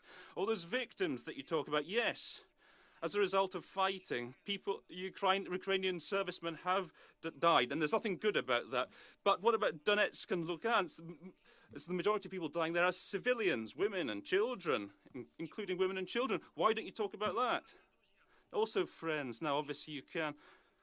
We can work on other documents, sure, but if we're going to be serious, and if we're representing serious governments, and those governments who directly took part in that process, incidentally, we know distinguished delegate Haley, how in Kiev they respect the American authorities. So here the American authorities could have a serious influence here, hopefully, in the situation. So we need to call for implementation of these fairly simple provisions that are enshrined in the package of measures, which will lead to the restoration of the sovereignty and territorial integrity of Ukraine. Whereas the actions of Kiev are actually leading to destruction of the territorial integrity of Ukraine. So Mr. Yelchenko said that local people can do such destructions. And the Ukrainians, why can they do that to Donetsk and Lugansk? Don't they consider these citizens of Ukraine their own fellow countrymen? I mean, it's very sad. We know that some hotheads in Kiev actually think that. They don't think that. But nevertheless, I would like to appeal to those with common sense in the Ukrainian political spectrum. I want to reiterate that without major influence exerted by foreign factors within the Normandy format, nothing will succeed, because simply they'll keep deceiving their own population with these barefaced allegations that Kiev is supposedly implementing Minsk, but they're talking about meter by meter to win back territory. I mean, please, how many people have to die for them to get their meter by meter from Avdiivka to the Ukrainian border? How many people, how many Ukrainian soldiers, how many of them have to die? How many civilians have to die? And in conditions when you have a political alternative that's been agreed at the highest level, including with the participation of President Poroshenko 2 years ago. So, sadly, what we've heard today from the Ukrainian delegation is extremely irresponsible. But I hope that this open discussion of ours will nonetheless allow us, those who truly want to settle the situation in Ukraine, to look at things more objectively and push Ukraine towards taking those steps that, without which, we cannot restore peace in Ukraine. And that would be tragic if that situation that we've faced in the last 2-3 years was to be protracted. That would be tragic. I thank you. I shall now make further statement in my capacity as the representative of Ukraine. Indeed, today is a Groundhog Day. The first statement of the Russian delegation repeats word for word what it said at the consultations 2 days ago. As far as the second statement is concerned, I don't even want to comment this cocktail of demagogy. I would like to stress that frivolous interpretations of the OSCE SMM reports are more than ridiculous. There is no reference to Ukrainian forces in OSCE reports, and you know that. I would rather trust assessments by Ambassador Apakan, who is with us today. By the way, the Russian ambassador asserted that the coal factory in Avdiivka was shelled by the Ukrainian forces. I have to clarify again that this factory is located on the territory controlled by the Ukrainian government. so the shells that rained down on the factory were propelled by the Russian guns. This was reported by all three briefers. Russia blames President Poroshenko and other high officials of Ukraine in stirring up violence around Avdiivka. However, it is not Poroshenko who supplies terrorists with ammunition and armor. And by the way, one of them, captured during the recent attack on Avdiivka, already confessed, just yesterday, that the Russian officers in command in his unit gave orders to capture the town before the end of the last week. And this is all documented. The reality is very simple. It is Russian weapons that kill Ukrainians. It is Russian soldiers and mercenaries come to Ukraine to earn money for murdering. Recalling my remarks about resumption of shelling in Avdiivka about an hour ago, I would like to inform the colleagues that as a result, at least 2 civilians were killed and another civilian injured. The shelling continues to batter residential areas as we speak, including a school building used for distribution of humanitarian supplies. Thus, we do not exclude any escalations or provocations in and around Donetsk in further attempts to discredit the Ukrainian armed forces and the Ukrainian leadership. There is information about evacuation of civilians of Donetsk that we assess as a preparation to a possible provocation. Similar thing, by the way, happened in August 2008 when Russia prepared to attack Georgia. As I stated at the beginning of this meeting, we expected for a serious professional dialogue, a dialogue that would bring an end to violence and help to avert humanitarian disaster and save lives. A denial of reality is not a way to achieve it. It looks that Russia lives in a parallel reality created by propaganda of Russia today.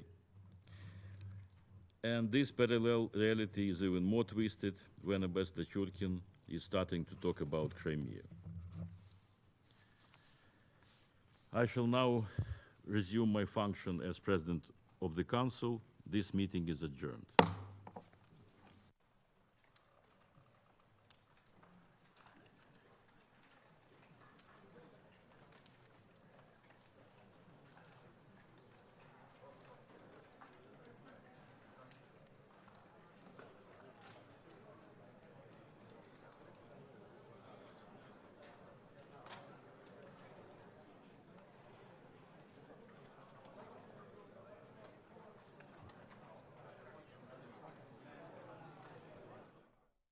Okay, guys, that wraps up that United Nations meeting. I want to go ahead and play this clip really quickly. Donald Trump clip from earlier today. Oh, looks like they've already cut away from the UN, so I'm going to play this clip for you now.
All right, just realized the sound wasn't coming in, so we're going to go ahead and play this for you once again.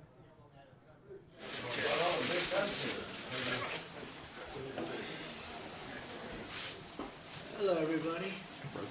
Nice to see you all. Thank you, Senator. Good to see you. We're going to start getting our trade in order, and I know you like that. Well, it's going to be one thing we really get along on, right? Sure. I think. So thank you all for being here today. Great honor. We have put together an all-star team of top-level people that are working on trade. We are working very, very hard and will be very soon. As soon as we get the go-ahead, we have the 90-day period that we have to think about, but we want to get that whole thing kick-started and going. We have some statutory limits, and we don't want to have those statutory limits, so it's very important. I have very serious concerns about NAFTA. NAFTA has been a catastrophe for our country. It's been a catastrophe for our workers and our jobs and our companies. They're leaving our country.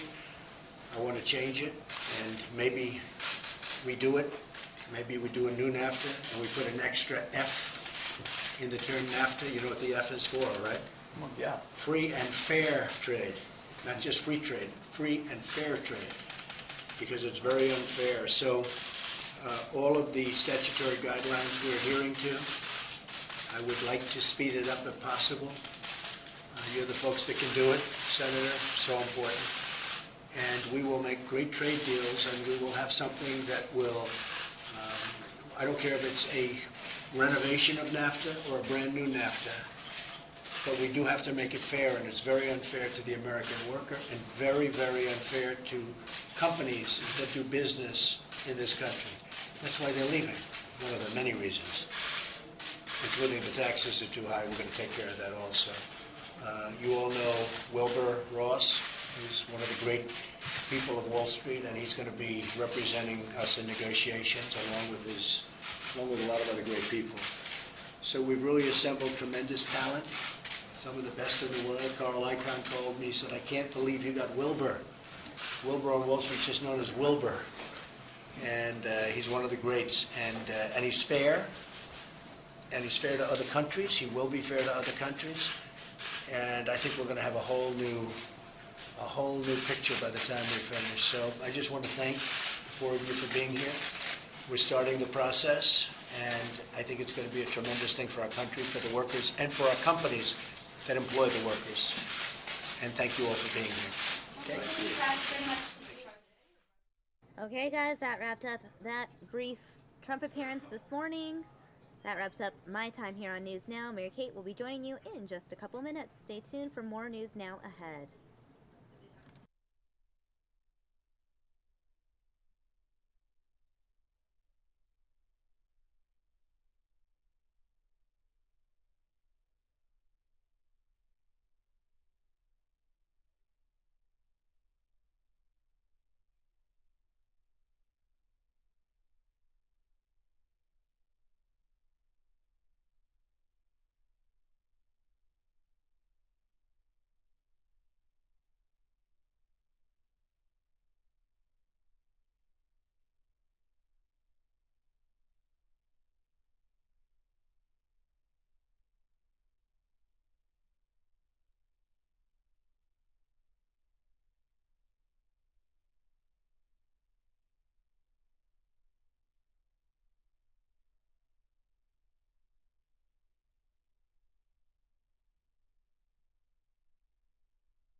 All right, everybody. Well, welcome to the Fox News Now stream. I'm your host, Mary Kate Gaffney. I'm going to be taking you into the next few hours here, bringing you all the top stories on News Now. I want to take you to an event we have here where political leaders are discussing President Trump's new immigration ban and the proper ways they want to start vetting people coming in and out of the U.S. So let's take you to this event. Let me make sure the volume's up and ready for you guys.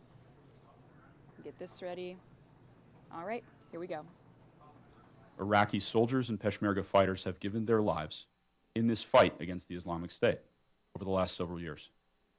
For the United States to tell their families that they are not welcome in this country, and then ask them to continue to work with our soldiers and our Marines and our airmen and our sailors, as they are doing now as we speak, in house-to-house fighting in Mosul and elsewhere across Iraq, taking the fight eyeball to eyeball against this enemy, that's offensive. It's also strategically incoherent. Third, the administration states that it wants to maintain and improve American leadership in the world, especially in comparison to competitors like China. It seems basic but appropriate to point out that American global leadership is based on an unprecedented set of alliances around the world on which we depend. American leadership since 1945 is the product of investment in relationships and institutions around the world. This undermines our alliances with all the countries named, and certainly with every other Muslim-majority country in the world, to say nothing of the message it sends our friends and allies in Europe and elsewhere. And finally, the President says he wants to strengthen the American military. And so I ask this question. If today or tomorrow, or next week or next year, an American military officer does what I was asked to do in Iraq and Afghanistan, and knocks on a door, and says to the man or woman answering it, please stand with us and fight with us, who will answer that knock now? Thank you. Thank you, sir. I would like now to call upon Galen Carey, Vice President of Government Relations for the National Association of Evangelicals. He is responsible for representing the evangelicals before Congress, the White House, and the court. Welcome to this discussion. Thank you, Mr. Chairman, and thank you, distinguished representatives.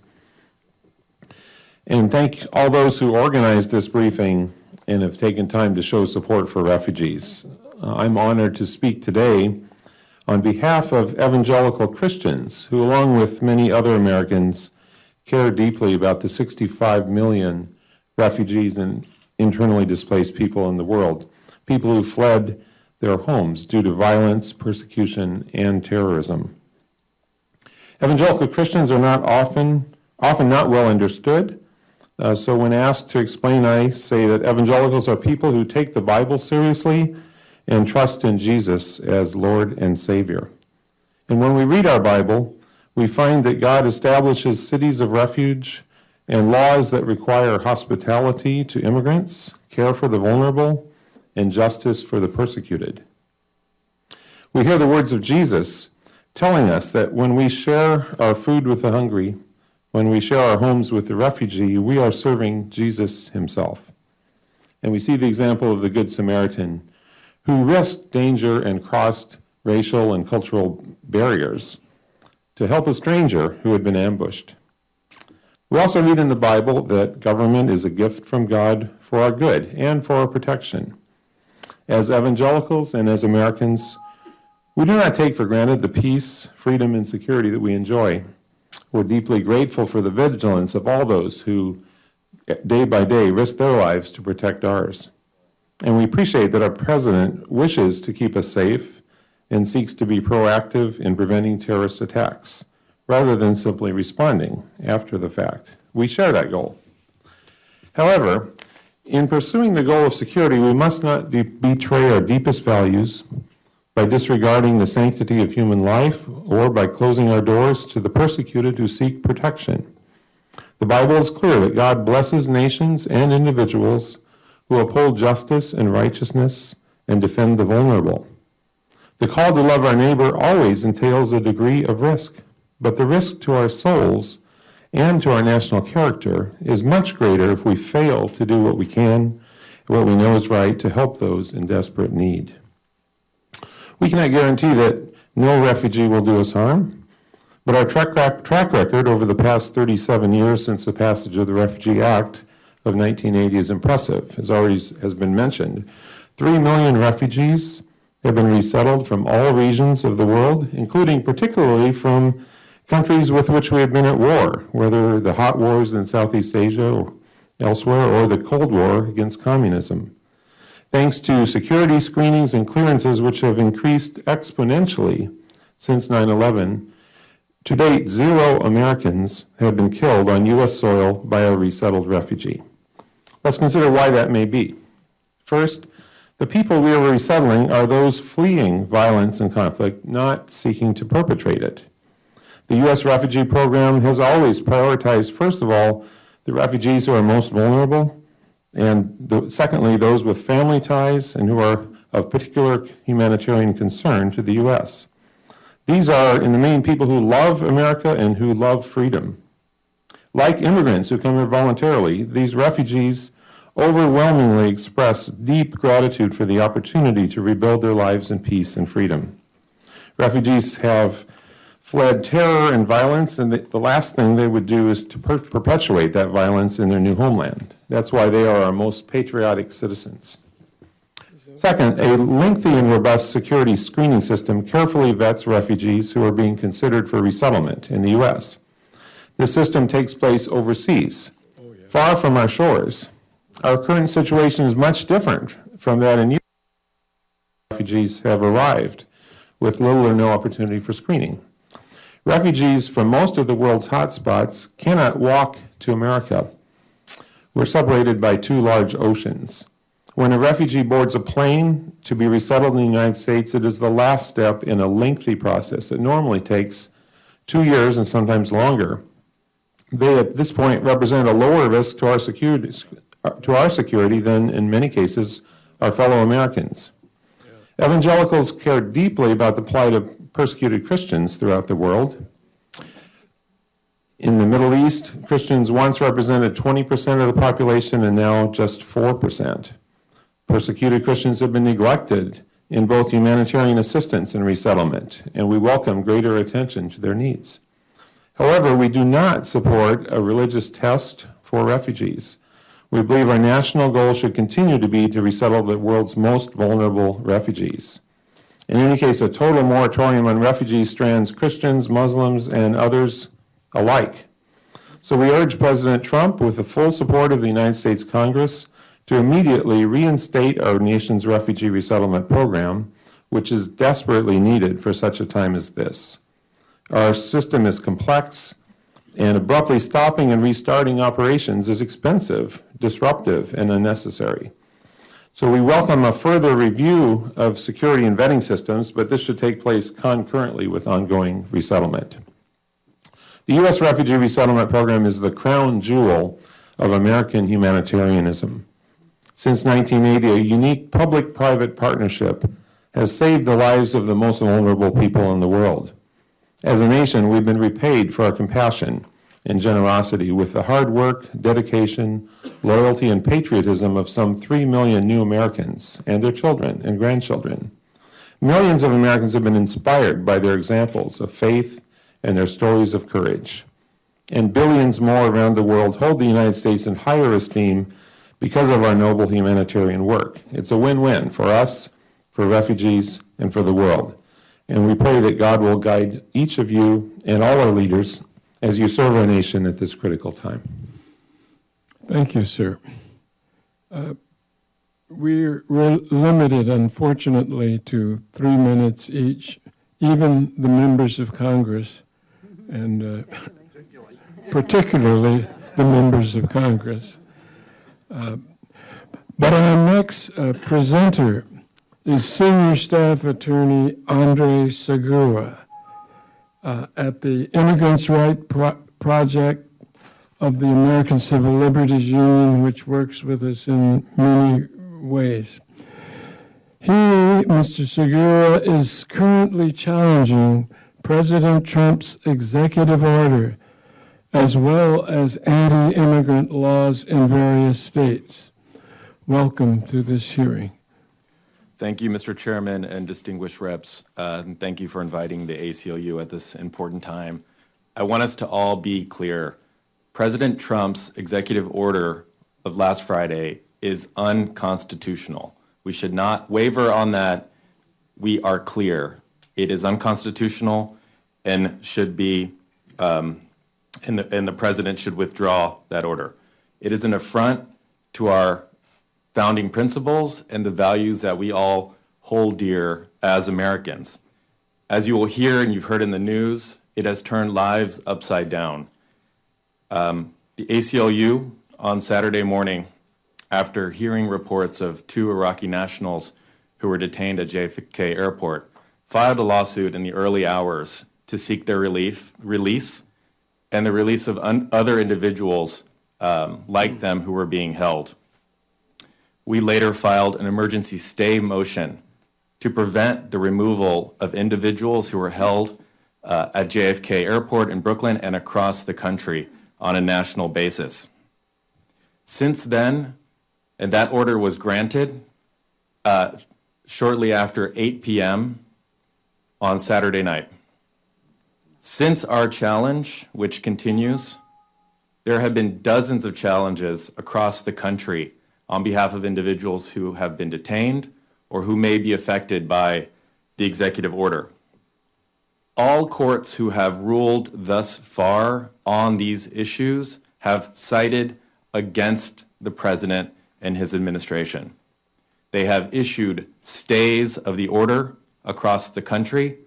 They have demanded the return of individuals who were unlawfully returned to their country of origin, in many cases, with fear of persecution and a danger to their lives. That is incredibly important for us to remember. It is rare for this to happen, where courts across the country are unequivocally ruling against this Muslim ban. President Trump's words were clear when he started his campaign. He called for a complete and total shutdown of Muslim immigration into this country. Words matter. The president's words matter, and we will hold him to account for those words, and we will challenge him until the executive order is overturned. On Saturday, I spent the day at JFK Airport with Representative Nadler and Representative Velasquez, who were also there attempting to get others out of detention. And what I saw there was nothing short of incredible. Hundreds of attorneys came in from all over, from all different types of of law firms and nonprofits around the city, not just in New York, where I was, but across the country, including here at Dulles Airport, in San Francisco, in LA, in Washington, in Massachusetts, throughout. There was an outpouring of support to file legal challenges on behalf of individuals who've been detained. But more importantly, we saw an outpouring of support from the American people who showed up to the airports to protest outside. To see a sea of protesters outside at the same time that we were filing petitions was nothing short of incredible. With that, I will conclude. I'm happy to answer questions about any of the pending cases, of which there are now many, and they are changing rapidly. So thank you. Thank you, Mr. Segura.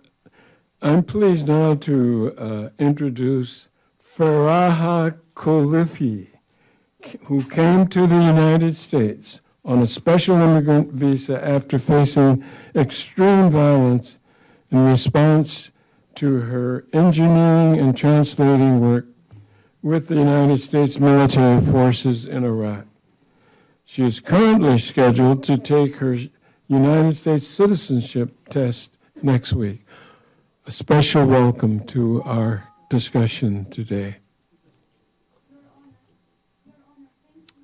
For your time, Madam Leader Pelosi and all the representatives here who attend with us and to support us. I appreciate it. At this time, I would like to personally thank each and every one of these distinguished members here today for his and her time, patient and heartfelt understanding regarding this topic.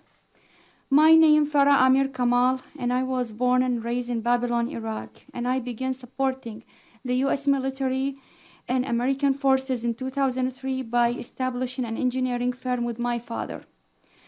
My company constructed military pads, security barriers, roads, and additionally supplied security equipment for base security throughout the country.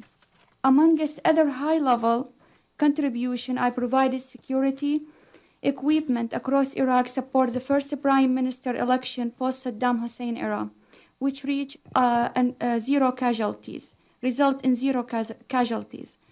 As a result of my unwavering support to the U.S. mission and the freedom of Iraq, on Christmas Eve of 2006, I was assaulted, my father was kidnapped, and my husband was murdered. I additionally served as a linguist and senior member for the government, for the Iraqi government and U.S. military, and also with overwhelming support from IRAB in 2012. My children and I were awarded sanctuary in America, and we were so we could begin our new life in peace. First of all, I wish to express my deepest respect to the President Trump, and I believe that our nation's security first and national security come first. I'm here today also to express my fear and how the executive order might affect my status and my life. I'm scheduled to have my citizenship test exam next week, and I have fears that my citizenship will be placed on hold and maybe will never be approved. I have fears that I will not be able to see my family in Iraq or Amman. My family has applied for their SIV program in 2008. My father and mother and my two sisters still in Iraq, and my brother Ali still in Amman with his family waiting for their visa and then to be approved. My father was approved twice, but he couldn't leave my special needs sister in Iraq. The embassy has told us that their visa in their final stages for approval, but they are stuck. My father was one of the first engineers that worked with the U.S. military since 2003. My father believes in the United States and what this great nation stands for. The day that I traveled to America, my father was happy for me, and he told me that I will be in good hands with the American people. My father has been kidnapped, assaulted, and when we paid the ransom, my father returned home, but he wasn't himself. He's still loving and kind and a great person, but he getting so old, and he's tried to protect his family, and he couldn't do that because his health is getting bad each and every day. My sisters have been working with the Americans since 2009, and their husbands divorced them because their husband told them this family is targeted, and we will not want to be affiliated with you, and we don't want to bring dangers to ourselves as well. So they left them with their children. My sister Zina and her interview last month, and she mailed her passport to the U.S. Embassy to have her visa printed and finalized. Now everything is on hold, and she is began to be targeted by the terrorists again each and every day. My brother lives in Amman, and the U.S. Embassy in Amman mentioned that his visa will be ready by February 8th. He was all happy and excited. He sold his apartment in Amman, the small one, and he gave his 2 weeks notice to his work, and he's waiting for visa, and now nothing. Nobody hear anything. I recently contacted Representative Barbara Comstock office and had inquiry on behalf of my father to the U.S. Embassy in Baghdad, and the response was there was not such a name and there was not such a case number for Mr. Kamal. In closing, I'm looking to the people in this room and this great people. I am looking for assistance and I'm looking for answers. I feel like terrorists created the refugees. I would like to tell Mr. President that my family will never be a security threat or pose any threat to the national security. We protected the soldiers in Iraq, and we love the United States of America. We have spilled blood for the country, and we have shed tears as dead soldiers were carried away in the American flags.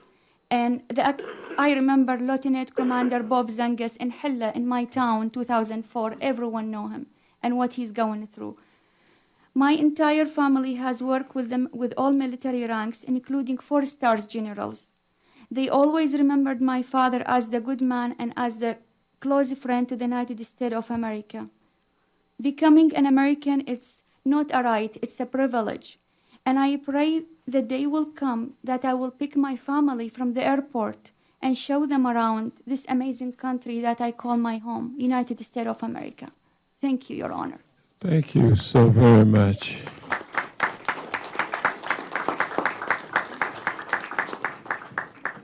Our final panelist is Mr. Omar Al-Muqdad, a Syrian journalist and documentary filmmaker who studied political science and international relations at the University of Damascus.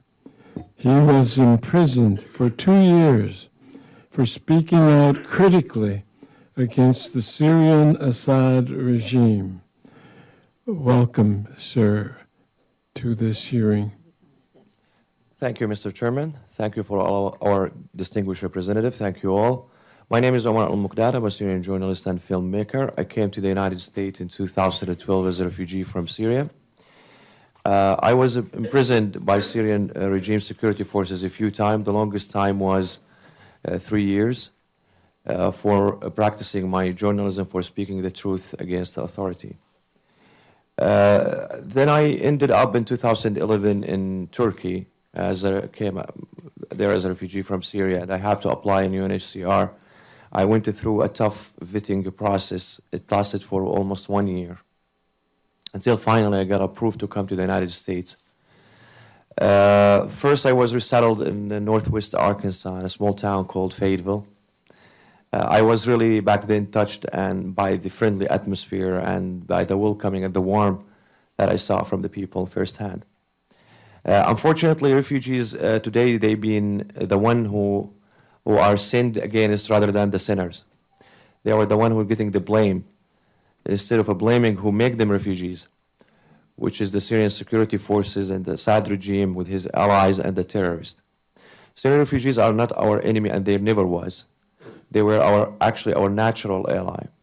They are the people who are fleeing terrorism, and they are trying to run to a safe haven, to continue their life as a human being. I came to the United States fleeing persecution and fleeing terrorism. And I was hoping that I'm gonna start my new life here in the United States. Next month, I'm gonna apply for my citizenship. And I hope this decision is not gonna affect my situation. This decision has affected thousands of people. So far, as a journalist, I've been monitoring some of these stories. Most of the stories, parents can't get reunited with their kids. University students can't be back to their universities. Businessmen can't travel to continue their businesses and their work. Thousands of people's lives have been devastated by this ban. And just to conclude, refugees are not our enemy. Our enemy is the one who made them refugees. Thank you very much. So much. We have been so successful that we have more than 15 members, and we welcome Debbie Dingle of Michigan and Judy Chu of California. Thank you all for being here. We're now going to... Yvette Clark. Oh, Yvette Clark of New York has just come into the room. Oh, this is a very powerful coming together of a distinguished panel of witnesses and members of Congress on a subject matter that is so current, so important, so we've got to do something about it. And we're going to ask, though, because of the great number of members, that if you can reduce your questions or comments to 2 minutes, we would be deeply grateful to you. And we will start with our colleague from New Jersey, Mr. Payne. Oh, thank you, Mr. Conyers, and to Leader Pelosi and my colleagues. The fabric of this nation is being torn apart right before our eyes. The forefathers of this nation must be rolling over in their graves. The reason this country was constituted, the reason people fled to this new world was because of religious persecution. And now what do we see? Give us your tired, your poor, your huddled masses, yearning to be free. Are we supposed to take that off of the Statue of Liberty now? Is this country closed to certain religious groups? And that's just the start. This is the first group. Then who is next? Mr. Conyers, I have more of a statement than the question. It's perfectly all right. We need to make sure and ensure that this band is disbanded, that we open our country back up and live out its creed as a beacon of freedom for people to come, as it was in the past, as it needs to be in the future. And I yield back. Thank you, Congressman Payne. Our next member is Nydia Velasquez of New York. Thank you, Mr. Chairman and Leader Pelosi, for holding this important hearing. Mr. Cohn, thank you for being here. You represent the best that America has to offer, and to all of you for giving so great insight into where we found ourselves today. Mr. Segura, last night I held a telephone town hall meeting. Thousands of people were on the phone from New York. And what I was able to sense is how young people are so afraid and so in pain because they feel that our Constitution and our values are being undermined. And they want to know, what can they do? Mr. Cohn, you answered that question also. But in terms of the stay, we know that in many ports and airports, because of the confusion, we all agree that it's unconstitutional, that the rollout was a real disaster. But what can we say? What can we do? What advice and guidance can you give to organizations and grassroots organizers as they rally and formalize strategies going forward? Thank you. I would say that I would first want to tell them that they should look at the outpouring of support across the country from not only the leaders, many of whom are here, but also the mass public coming out to protest this weekend. In terms of what you can do, get involved. This is the first of many fights, many big fights to come. Get involved locally, push your local leaders and your city council to enact laws and ordinances that are welcoming to immigrants. That is another wave of support that we're seeing across the country, and we need more of that, and you should be pushing your local leaders to do that. Thank you. Thank you. Thank you. Ms. Shea Porter of New Hampshire.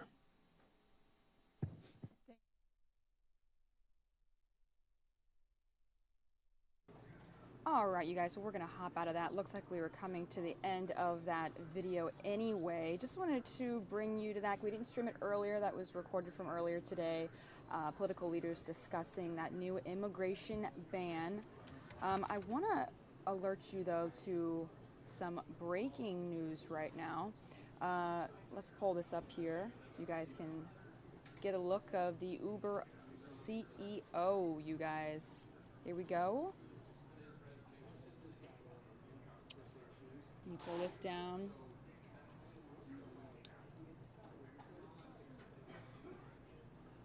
All right, perfect. So Travis Kalanick, the Chief Executive Officer of the ride-sharing service Uber, has stepped down from President Trump's Economic Advisory Group after strong criticism from his staff and the public. This just came out a few seconds ago, you guys, so this is breaking news. In a memo to his staff today, he said, quote, "Earlier today I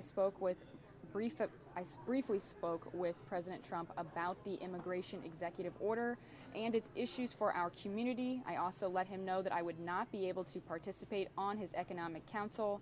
Joining the group was not meant to be an endorsement of the president or his agenda, but unfortunately it has been misinterpreted to be exactly that." Now, the Uber CEO was one of the 16 business leaders on the council, which was scheduled to have its first meeting on Friday. As you know, last Friday, President Trump issued an executive order which imposed a temporary travel ban on people from 7 Muslim-majority countries. Now, tech companies were extremely outraged about this order, especially since many of the companies were founded by immigrants. So the Uber CEO went on to say, quote, "There are many ways we will continue to advocate for just change on immigration, but staying on the council was going to get in the way of that." He went on to say that the executive order is hurting many people in communities across America. Families are being separated, people are stranded overseas, and there's a growing fear that the U.S. is no longer a place that welcomes immigrants, end quote. So the panel of corporate executives, that includes the JP Morgan Chase CEO and the former GE CEO as well. The group is still expected to meet and have a direct line to Trump and be tasked with giving him nonpartisan views on how government policy impacts the economy and jobs. But it looks like the CEO of Uber will no longer be a part of that group, and that is the picture we're showing you of him right now. Again, breaking news, we just learned that he has dropped out of President Trump's advisory council. He will no longer be a part of the group in reaction to the new immigration executive order that President Trump has signed. Let me know what you guys think about that in the chat, or tweet at me, Mary Kate Fox 10. We do have a local event still on the subject of the immigration ban.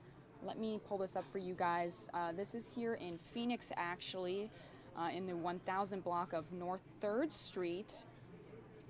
This is at the Lutheran Church on the refugee crisis. They're speaking about this, and people are there holding up signs right now. Let's take you to this event and see what they are saying right now. Let me pull this up.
All right, you guys, appreciate you watching with me live here on Fox News Now. This event locally happening here in Phoenix. Activists there talking about the refugee crisis. You can see podium set up. Looks like someone's going to be talking in a little bit here about the refugee crisis. Again, this is in Phoenix at a Lutheran church. You can see many people holding up signs there. So we'll see what happens at this live event in just a few moments. Earlier, we had a protest live. We lost the feed, unfortunately, but that was out of New York City. So we'll see if we get any other protests throughout the day here. We had so many more happening right when the immigration order was signed, and they're still going on, but there's not as many as there were when the chaos first started happening at the airports. But it looks like this event's going to start pretty shortly here. So let's turn the sound back up and see what they have to say.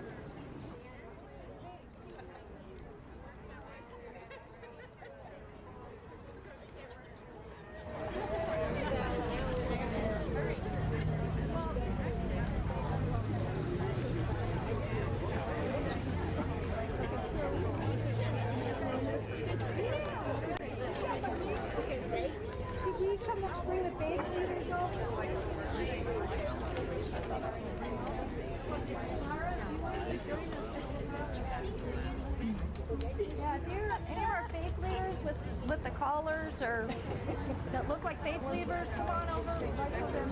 You don't want to talk the signs, but you know.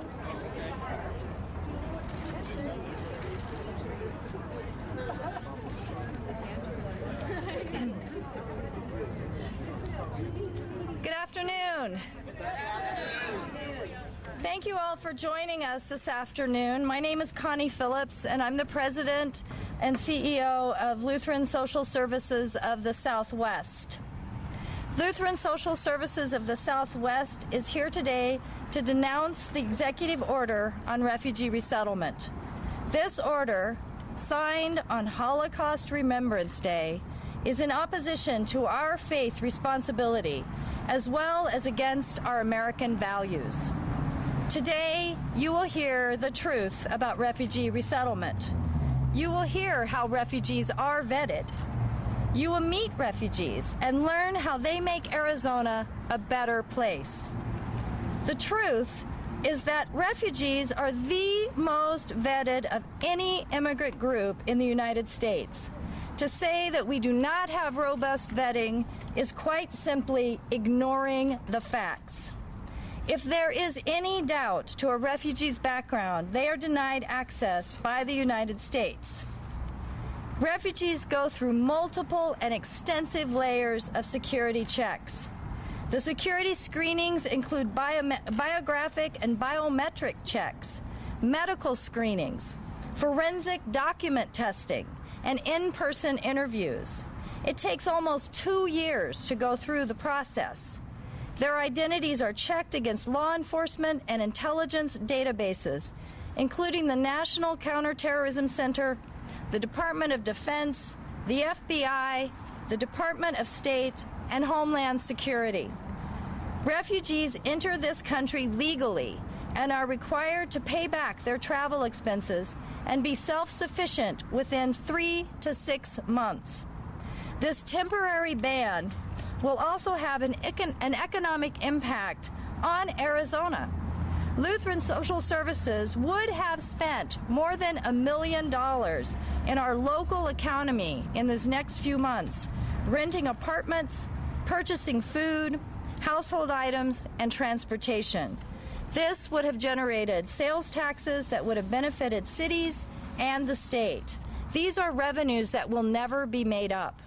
And additionally, the ban will result in our having to cut our workforce, killing jobs in Arizona. We urge President Trump to rescind the executive order. Refugee resettlement is a part of the fabric of America. As people of faith, we are compelled to respond to the humanitarian crisis that is in front of us. I'd like to introduce Reverend Aaron Tomeo, who's here to speak from the Arizona Council of Faith.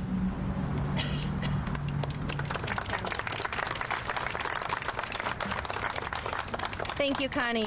My name is Reverend Aaron Tamayo, Tamayo. I'm a Presbyterian pastor and executive director of Arizona Faith Network. I'd like to thank all of the faith leaders and people of different faiths that are here with us today. Specifically, I'd like to thank Bishop Hoshibata from the United Methodist Church, Bishop Talmadge from the Evangelical Lutheran Church, members from the local board of rabbis, and Muslim and leaders of different faiths from around the area. Arizona Faith Network is an interfaith organization that partners with Christian, Jewish, Muslim, and people of different faiths to promote dialogue and understanding and to stand up for social justice through collaborative efforts. Many of our strong partners are Muslim, and their congregations are greatly affected by the executive order limiting refugees. As people of all faiths, we are called to bear prophetic witness to God's love for all people, to welcome, love, and care for one another. Faith communities have been at the heart of refugee resettlement. Scripture says, "You were once a sojourner in Egypt." And as one of my friends likes to say, resettlement is how we practice treating others the way that we would like to be treated. We all know that we are a nation of immigrants and refugees. Most refugees' deepest desire is to return to their homeland in safety and in peace. They are willing to wait decades in refugee camps and dangerous settings for that possibility. Resettlement is available to only 1% of the world's refugees as a last resort to those who cannot return home and for whom it is not possible to survive and rebuild their lives in their nearby countries. Refugees that come to the United States are handpicked to come here as the people who most need our help. We cannot forget who refugees are. They are our families. They are our children. They are the most vulnerable among us who have lost everything. They have defied and survived against all the odds that were stacked against them, and they leave behind discrimination, threats, and violence. Refugees of all faiths and ethnicities add to an immeasurable amount of richness in the American culture. They contribute to our valuable religious tapestry. They contribute to our economic strength and honor our core values. I can honestly say that America is better because of hardworking and contributing refugees that resettle here. They are our customers in our stores and businesses. They are small business owners who pay payroll taxes. They are our neighbors who give to local faith communities and charities. They are law-abiding, hard-working individuals. For this reason, it's my honor and privilege to introduce you to some of Arizona's refugee individuals here today that will share their story with you. Thank you.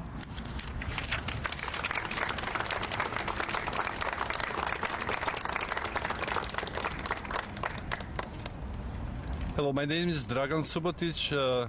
I arrived to this country in June 24, 1997 with my wife and 9-year-old son with 3 pieces of luggage, and one thing that we carried was the hope that we will be able to establish new life and a new beginning in this country after experiencing horrible civil war that happened in our country.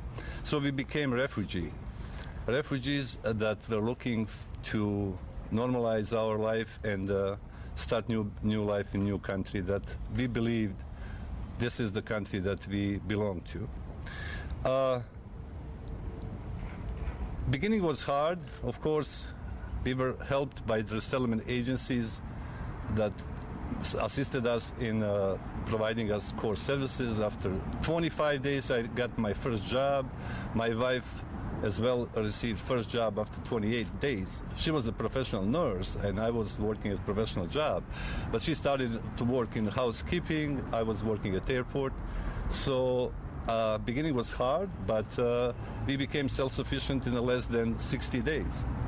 So over the time, like everybody else, we experienced challenges, ups and downs, and then in 2004 we received our citizenship we became citizens of this great country and continued to live in this great state of Arizona.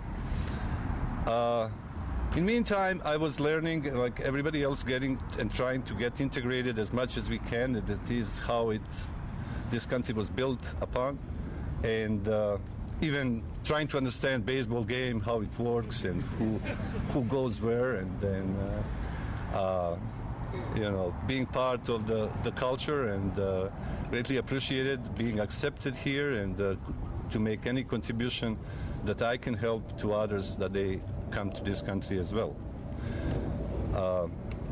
So these days we are experiencing something that is not something that we, as I, experienced when I arrived to this country. This association with refugees and other terminology that is used these days is something that is just new, and we don't understand. We are confused, and we'll do everything to support whatever is possible that we will continue to welcome and accept more people that are looking for a new future here. So thank you. Thank you, Drag.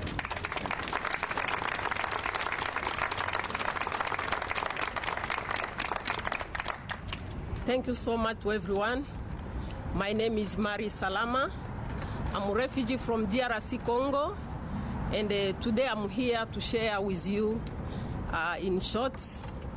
I'm mother of 6 children, married, and after 25 years for my marriage, my husband was killed, and I don't see high body. And after that, the life come very, very dangerous, and I was also in danger to be killed, and my children, and for that, it was very hard to remain in my country. And one night, one man come where I'm doing my business, and want to kill me, and God helping me, and I go out, and my children in this restaurant I'm doing my business, and it was very, very dangerous. And when I go, and my 2 children, and I find myself, we are in Uganda in 2008. From there, it was very, very difficult life. I begin to sleep down in my children, and before that, in my country, I have my business.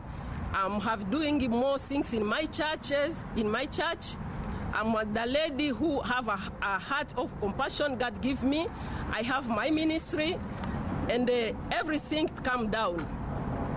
And after some months, I reach one of our friends in Congo, also refugee in Uganda, helping me to go to police. And after registering I have a card to become refugees. And from there, I begin to work, and the lady in ministry to help people.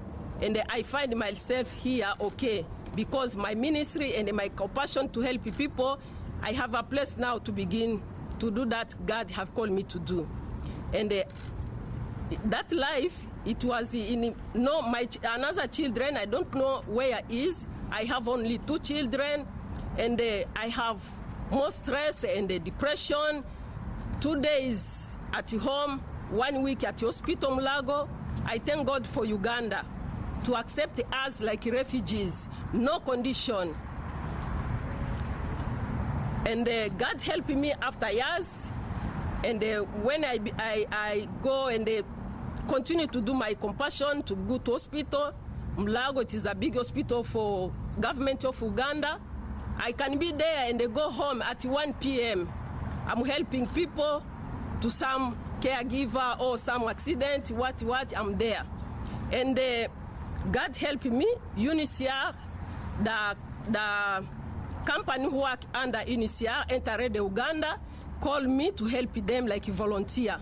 And there I begin to work. I worked there for 3 years. And after that, I receive now resettlement to come in U.S. And when I reach U.S., I thank God, I find the people who welcome me, it is a refugee focus, literal social services. And now I'm there from September 22nd, 2015. like 1 year and a half. Because US have accepted me to come to US, now I'm able to do what I was doing in my country. The depression have gone out, and from refugee focus or literal social services, I have my case manager, I have all of staff who take me like I'm born here. And then now in my mind, yes, I'm a refugee. In my mind, I'm not a refugee. For what? I can contribute. That is in my side. I learn leadership, and today I'm doing volunteer in communities. I'm doing also, I'm working in the women empowering. I'm there like translator. I help my community to translate some things is not understand language of English. I think you understand my English is not original. And that small, I try to help people. And for now, in the news, in our phone, we find some news. We're not sure what is happening. And if you can refuse the refugee to enter in America, that people have also more than me who can contribute in the US, in the another country also. We have our children there. We have our boy and the girls there who can come here and they go to school. And one day, we are elders now. We can die, and these people can come tomorrow to help America. I ask God to help the American government to accept refugees to come here. I'm here now, and my 5 children, and they go to school, and another working, and they contribute something here in Arizona. Thank you so much. God bless you. Amen.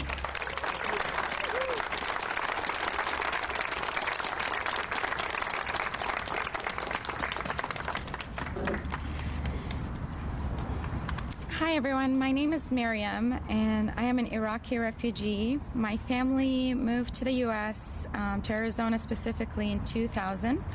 So my family has been here for 17 years and we had to flee Iraq for religious persecution. As a result of my family lost their business, lost everything, lost their home.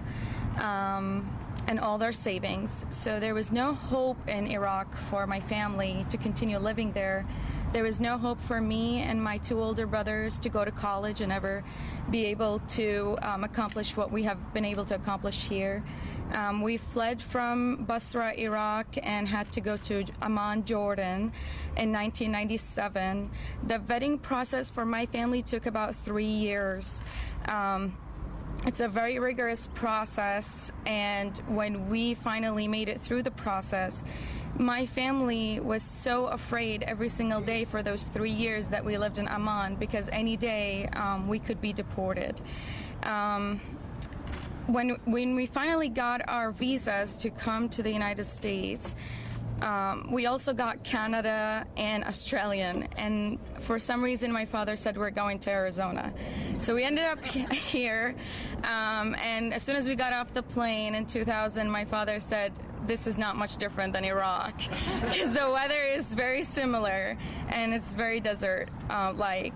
My family had a very tough time adjusting here, but we had better opportunities where I was able to go to school, my brothers went to school, and my brothers got through college, and I've been through college as well.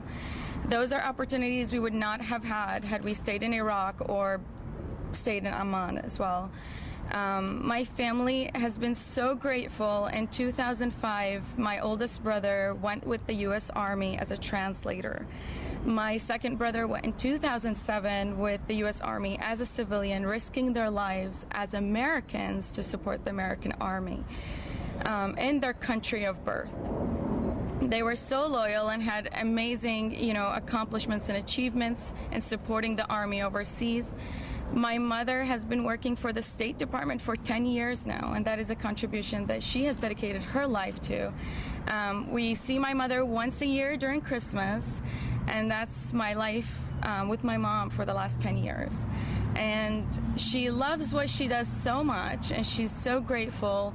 And this is her sacrifice to pay back for everything that we've been provided moving here. For me personally, I have been in public service since I was 16. I worked in hospitals at St. Joseph's Hospital in Tucson. I have continuously volunteered with IRC, whom resettled us here in 2000, and I have worked with refugee folk as translating and interpreting here as well. My life is dedicated to public service because the public has ensured our safety and given us a life that we wouldn't have. And I think that's really important to take into consideration with the refugees that will be coming in here. We are so grateful that I am very involved in churches around town, and I'm involved in public service, and I would not see myself doing anything else. It's become a passion for me. So thank you so much.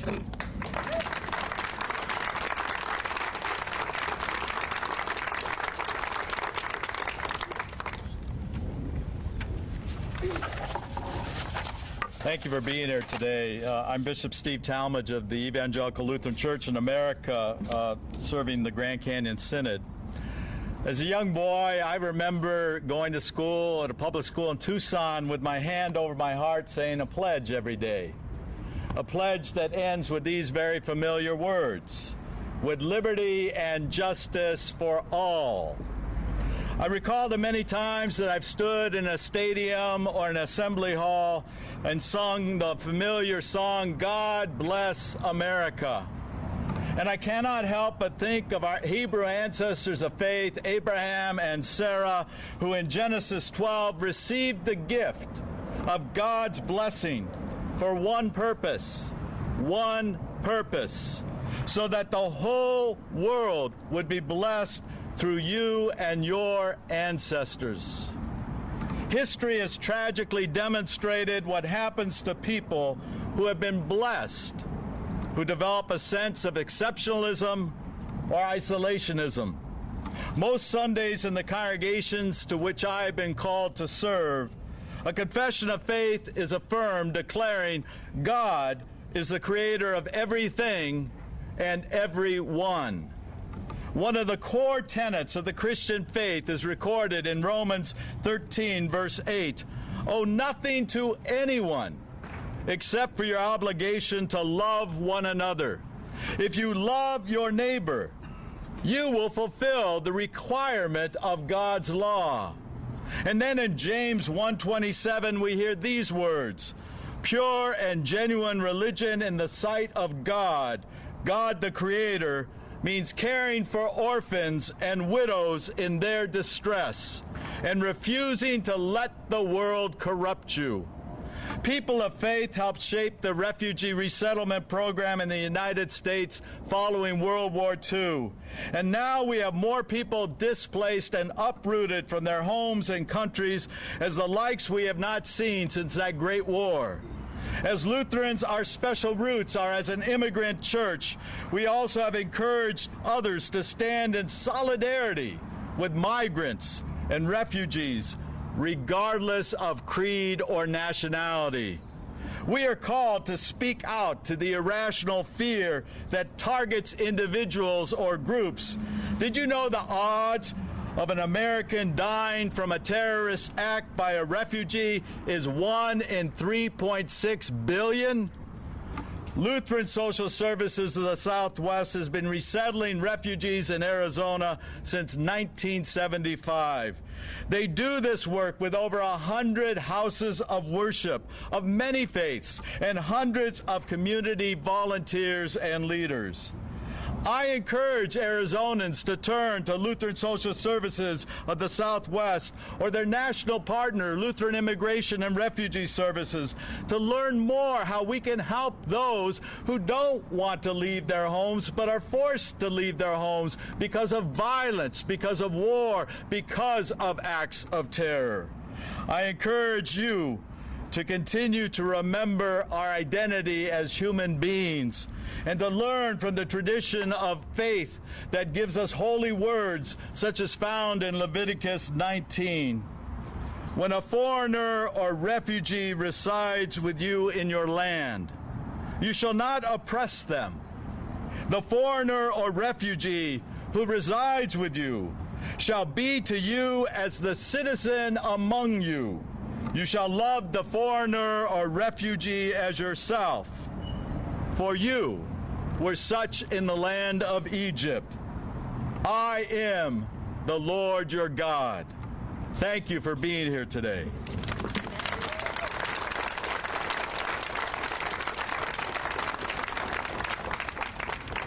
We are open to take questions if there are any questions. And I believe that those that you see today that are here, especially those who are wearing and are obviously our faith leaders, are open to having conversations with you, and we encourage you to do that, and we will be available for questions after. Thank you, everyone, for coming out today. It has been... this morning I was asked to speak to our staff, and I hadn't really prepared for it. And I have to say, when I went upstairs and looked at those faces, I just wanted to fold up. Because these are people who are really working hard to make a difference for others. And so you have strengthened us as an organization by coming and standing with us. And I think that you have also strengthened the refugees, the people who come as refugees that we serve. Thank you for standing with us. And I hope that you will continue to watch our webpage, the IRC's webpage, any of the groups that are working with refugees, and take action as you have opportunity. There is something every one of us can do. Please stay in touch. Please use your voice. Please make it known that we stand with refugees. Thank you.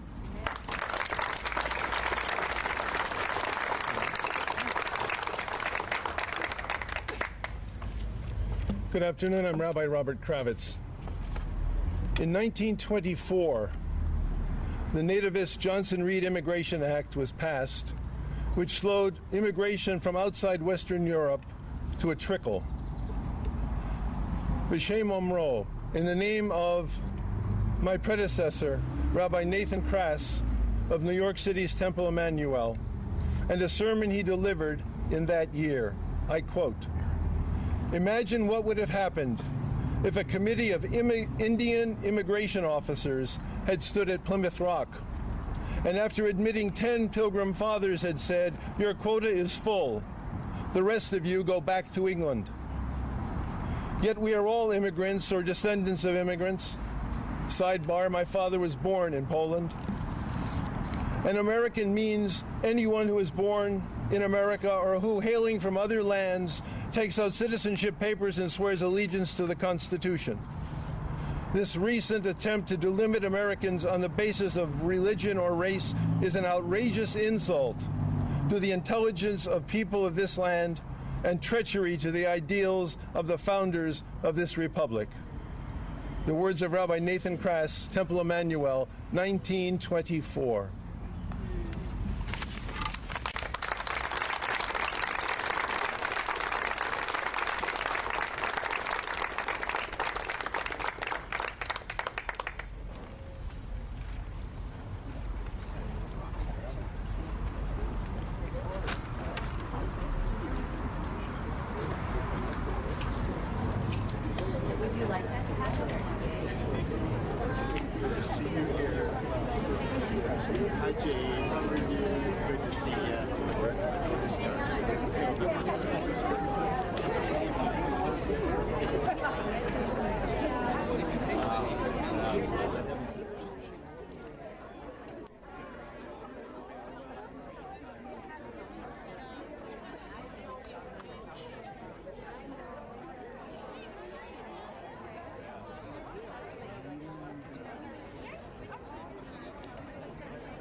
All right, you guys, so that looks like that event is wrapping up right now. That was here locally, actually, in Phoenix. Activists there discussing the refugee crisis at the Lutheran Church there in Phoenix. We have another live event happening for you right now. This one in Indiana, where there's a rally going on, and it's called Keep It Made in America. So people rallying that they want to keep products being made here in America. So let's take you to that event right now. Let me make sure the sound is good to go. All right, you guys, let's see what's happening. Heavenly Father, we come to you humbly tonight, asking you to break the grip of this corporate greed. Give these guys that are speaking tonight the words to say to draw national attention to our problems here with these companies and this corporate greed. In Jesus' name we pray. Amen.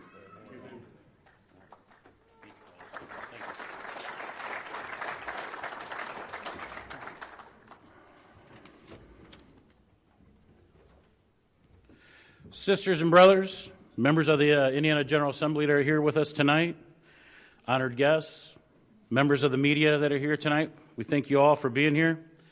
I promise you that tonight's rally will be different than any other rally you've been to. See, because we're going to talk about the end in the beginning, about what we need to do now as we're going out the door, what the goal is for about tonight. See, our union, the Steelworkers Union, is not about a political party. Our union is about issues that affect working families. Steelworkers are a fighting union, a union that speaks truth to power. Our union has fought for decades against rotten trade deals and unfair trade policies. As you all know, the election is over. Donald Trump is now the president.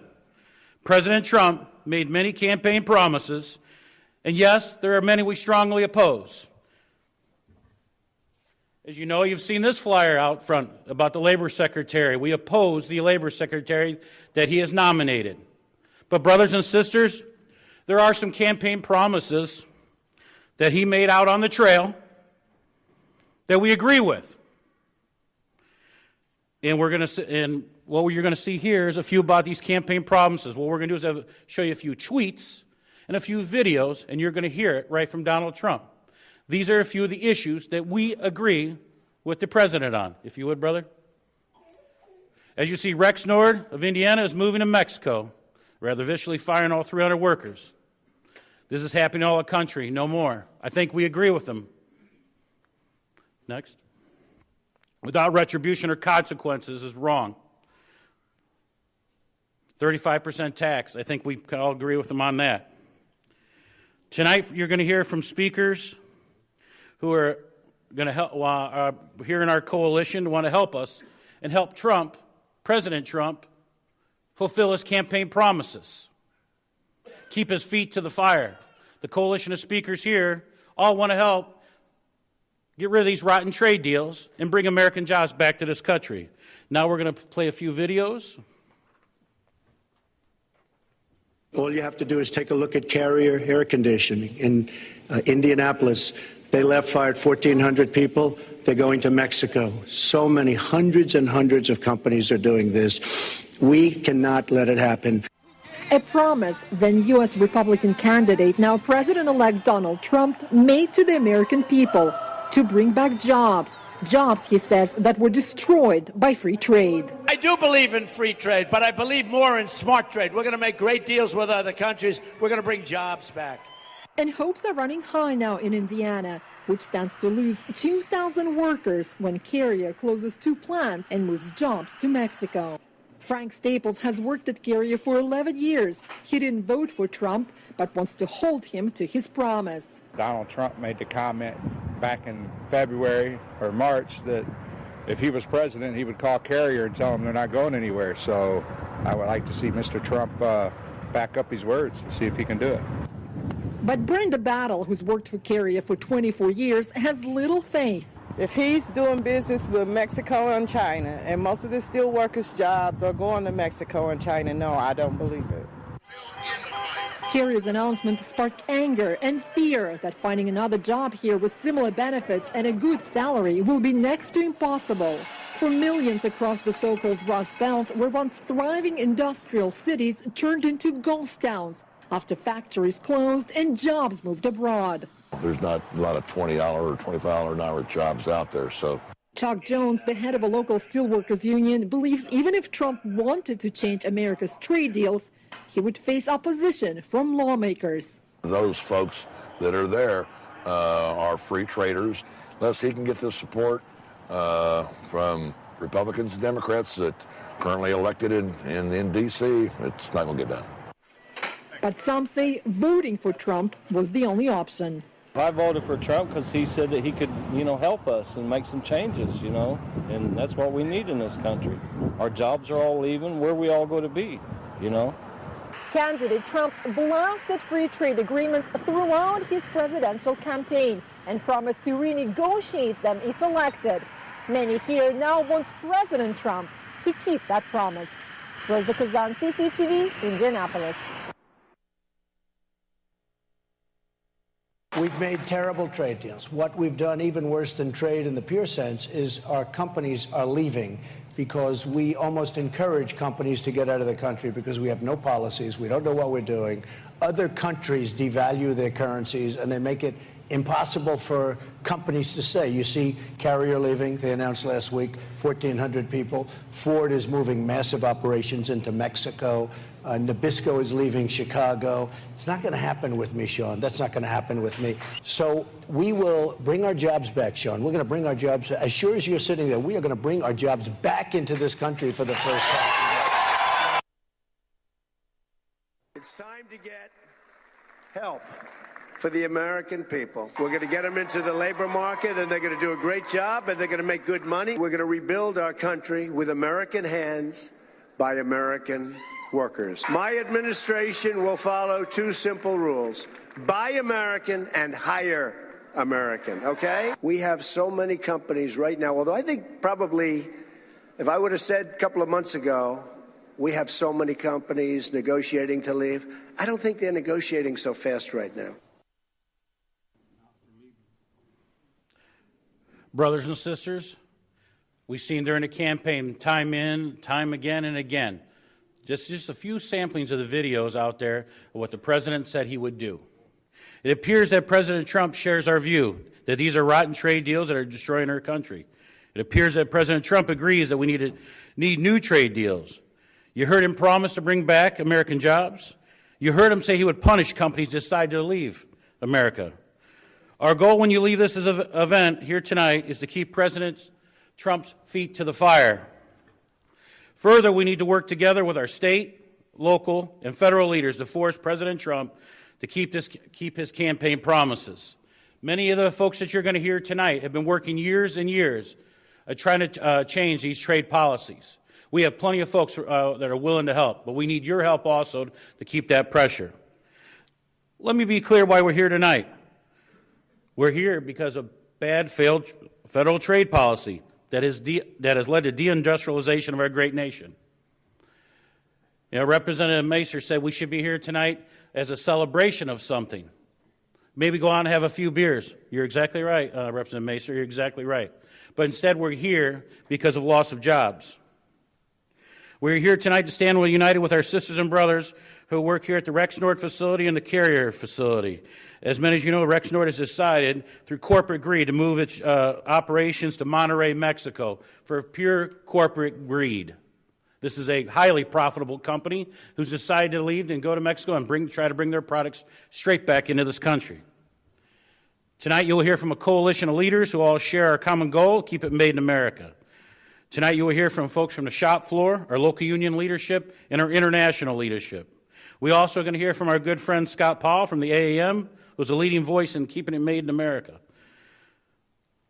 Lastly, we're going to all, when we leave here together, we're asking you to be an advocate. When you've seen that, just like that flyer that you asked you to call your senator and ask them to vote no, we're going to be asking you through all these different associations and all these elected officials tonight are going to be asking you to get out, get your neighbors, get your families and friends. You've been seeing the marches going on. We need to do the same type of march to save jobs in this country. That's what we're going to be asking you to do. It starts here and it starts now. So let us begin. Our first speaker tonight is actually going to be coming in live from video. Obviously, trying to put on an event like this, to be people from all across the country, It's hard. Very, very hard. But luckily, through technology, we're able to get videos. We're able to get phone leads in live. Our first speaker here tonight will be our International President of the United Steelworkers, Leo Gerard. There's no other labor leader in this nation who has fought harder or sounded the alarm for the exodus of jobs and rotten trade deals that has stifled this country. President Gerard leads the fight to restore manufacturing jobs that have built the middle class. With that, President Gerard.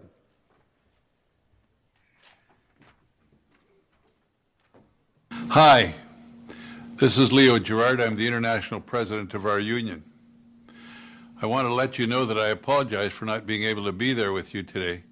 Part of the reason I'm not there is I've got another trip to Washington. I spend a lot of time in Washington, and our legislative staff in Washington are also spending a lot of time right now fighting and making sure that our case is heard. No job should leave the United States of America to go get manufactured somewhere else and then come back into this country duty-free and put our jobs at risk. I know that you'll be getting a phone call from our friend Bernie Sanders. Bernie is fighting that fight as well. I spend a lot of time in Washington, more time than I ever believed I'd have to, and the fight is always for good jobs.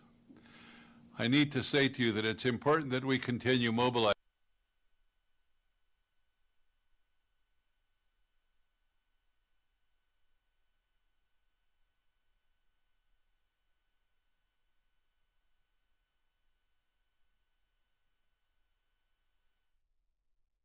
All right, you guys, looks like it's getting a little glitchy there. Give it a few moments. We'll keep an eye on it to make sure that we can get that feedback. Again, this is a Keep It Made in America rally in Indiana right now. They're supporting President Trump's promise to bring jobs to America. So a positive rally for once. That's good, right? Let's take you to a shot of the White House for just a second here. I'm going to have my co-host Mike Page up here with me in just a few moments to talk about another President Trump story. And then as soon as we get that feedback of that Keep It Made in America rally, we'll give it to you. All right, you guys.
All right, you guys, so I have my co-host Mike Page up here with me right now to discuss another viral President Trump story. This one with Arnold Schwarzenegger. Get to the chopper! Now get to the chopper now! You know, it seems like every day there's a viral moment with our president here. That's what he brings, right? Yeah. He brings just an ad. He was already a big Apprentice celebrity and, star, of course, Apprentice celebrity. Yeah, he knows. This is what you How get. to You get get a viral. little extra. You get a Right. little extra with the presidency here. And I So- like it because every day it's totally different. It's totally different. We don't know Every time what you we're wake going to up- have up here. Yeah, every time you wake up, it's like, what did he tweet today? Oh, I know, because he starts his mornings with these tweets. It's amazing. So wait, so tell me a little bit about this, because you were in earlier than me this morning, Yeah. this prayer breakfast. Okay, so it was the annual prayer breakfast in Washington. Okay. And Mark Burnett was in attendance. Okay. And, he's the creator of The Apprentice and Celebrity Apprentice. And, well, Donald Trump then goes up there, President Trump goes up there and talks to Mark Burnett just a little bit, because Mark Burnett introduced him. Okay. And he said President Trump is worried about the ratings for Celebrity Apprentice because they're doing so bad. And he says, look, you bring in Arnold and they're tanking. Why does he even mention? Why was this even brought up though at the prayer breakfast? That isn't. I just don't understand. Yeah, it was the wrong venue, obviously, to bring something up like. I mean, you're at a prayer breakfast, but you got to remember, this president does things way differently, right? He's certainly not a career politician. I mean, take a look a couple of weeks ago at when he was at the CIA. He starts talking about his inauguration numbers and how the media screwed that one up. But I think it's interesting. Isn't that kind of good though that he pays so much attention to numbers and how things. And a lot of people don't see that, Mary Kay. They see it as, oh, it's the wrong venue. This shouldn't be. But you got a good angle on that, because he's so concerned all the time on every topic. And didn't you say that he watches his interviews over after he speaks with reporters, turns the sound off just to see how he uses his hands? Yeah, his mannerisms, how his body language is. So that's cool. That's kind of That's interesting too. interesting. Yeah, because he already knows what he said, right? So Right. he could lower the volume. He's like, I just want to see what I do with my hands here. That's very interesting to me. So he's still concerned about the ratings of The Apprentice. And he's saying, because I left, this is why it's happening. He still has an executive producer credit on the show, though. So is him talking about this only giving the show now more? Well, I don't publicity? think. See, I don't think he has though a financial aspect of it. I think it's more of just a. Like he can say. Yeah, he could say he's EP of the show, but Okay. I don't. Just like the president's not making a paycheck here in the White House. So while he's making deals with different countries, he's also calling up, the network and saying, "Hey, I didn't like Arnold's tie today. Nix it. Don't like it. Gotta have a call with there you Russia go. now." I don't understand. So let's play the sound, right? Okay. So you said play first the sound of President Trump. Yeah, let's show President Trump. So people, if you didn't get to see it or you didn't hear the soundbite, let's have the soundbite play. All right, let's take you there, you guys. And they hired a big movie star, Arnold Schwarzenegger, to take my place. And we know how that turned out.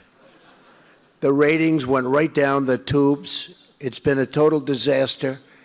And Mark will never, ever bet against Trump again. And I want to just pray for Arnold, if we can, for those ratings, okay?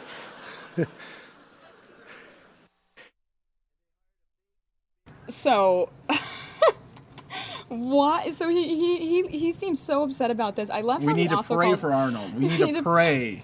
and he calls everything a disaster. You know when he says something's a disaster? You're a total mess up then. Like he called Alec Baldwin a disaster. He's like, it's a complete disaster. So, just for the people that might have missed it, let's play the sound one more time. That's Let me great. take it here, and let's hear what he has to say one more time. And they hired a big movie star, Arnold Schwarzenegger, to take my place. And we know how that turned out. The ratings went right down the tubes. It's been a total disaster. And Mark will never, ever bet against Trump again. And I want to just pray for Arnold, if we can, for those ratings. Okay. So, I wonder if he's sort of hurt that they replaced him, and that's why he says that, it's a disaster. Just letting you know, since they replaced me, it's been a disaster. But see, when you just hear about what he said, you would think, oh, that wasn't the right, venue. But when you see it, you could see he was doing it tongue in cheek. He was having a little fun with it because Mark was in the audience. It wasn't like he totally out of the blue brought this up. And I mean, it's because the creator of the show was at the event and introduced him. Right. And by the way, on our YouTube page, I did put the introduction of Mark Burdett on there. It's a great introduction because he tells the story of how he first met Donald Trump. It's amazing. Cool. It's a great inspirational story. Take a look at that. You can find that on the video section of our YouTube Yes. page. Great. And also for anyone, because I know he's getting backlash too, why would you just bring this up? It's not the only thing he mentioned. He did praise the U.S. military. Oh, sure. Oh, yeah. I mean, this was just a small fraction. Part. Yeah. So he did pray for other people besides Arnold. Yeah. But so you said Arnold had a reaction, right? Yes. So Arnold then, and pretty much immediately after the news of this came down, because, when the president speaks, pretty much, instantaneously, on Twitter or Facebook, his message is out there. So then Arnold took to Twitter and made his own video. So let's hear it. Hey, Donald, I have a great idea. Why don't we switch jobs? You take over TV because you're such an expert in ratings, and I take over your job. And then people can finally sleep comfortably again. Ah, that was a dig right there. That was a dig. Let's play it one more time in case anyone missed it. Hey, Donald, I have a great idea. Why don't we switch jobs? You take over TV because you're such an expert in ratings, and I take over your job. And then people can finally sleep comfortably again.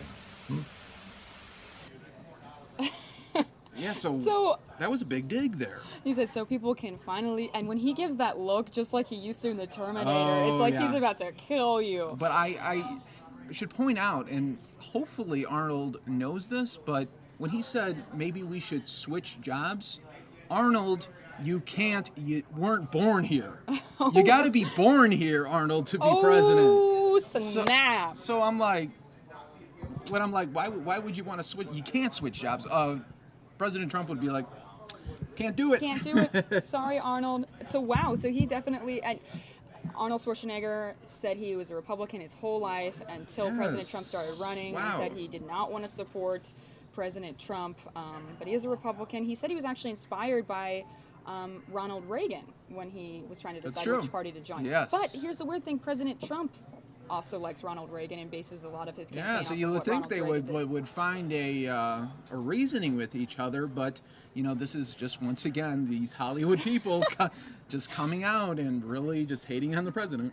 Oh, I think that's so funny that he tweeted a video out right after and said that. So one more video to show you guys, right? You said that we should bring up what Sean Spicer said as well. Then a reporter at the White House briefing today mentioned what happened, the exchanges between Trump and Arnold, and this was Sean Spicer's reply. All right, let's play it.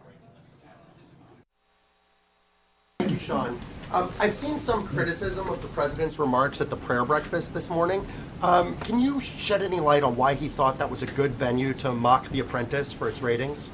Look, Mark Burnett, the creator of The Apprentice, who is a longtime supporter of the prayer breakfast, but also has a personal relationship with there. He meant it as a lighthearted moment, and I think if you look at the totality of his remarks, and they were absolutely beautiful. And I think to hone in on that, it was a lighthearted moment he was trying to have with a big supporter of the National Prayer Breakfast and a personal friend. So, wow, I love, though, now that we are discussing The Apprentice during a White House press briefing. Don't you? Oh, I know. I just think that's so funny that we're talking about reality TV during a White House press briefing. Let me show you guys one more time the clip. But also has a personal relationship with there. He meant it as a lighthearted moment, and I think if you look at the totality of his remarks, and they were absolutely beautiful. And I think to hone in on that, it was a lighthearted moment he was trying to have with a big supporter of the National Prayer Breakfast and a personal friend. So there you have it, you guys. We just wanted to replay that for you one more time. Let us know in the comment section. Tweet at us. What's your Twitter handle? Mike Page, Fox 10. Mary Kate, Fox 10. Tweet us your opinions about this. Mike, thanks for coming up here with me. Hey, no problem. It's never a boring day here when we have President Trump. All right, you guys, let's take you to a live look of the Capitol building.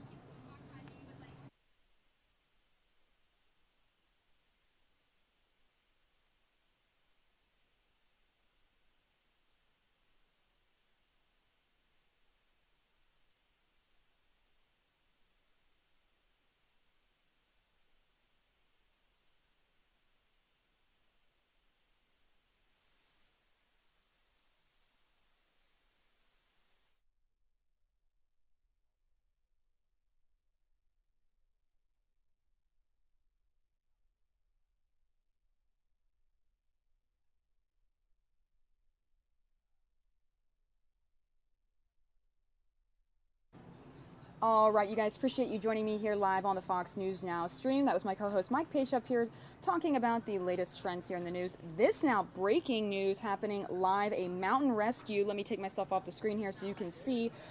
Chopper there right now.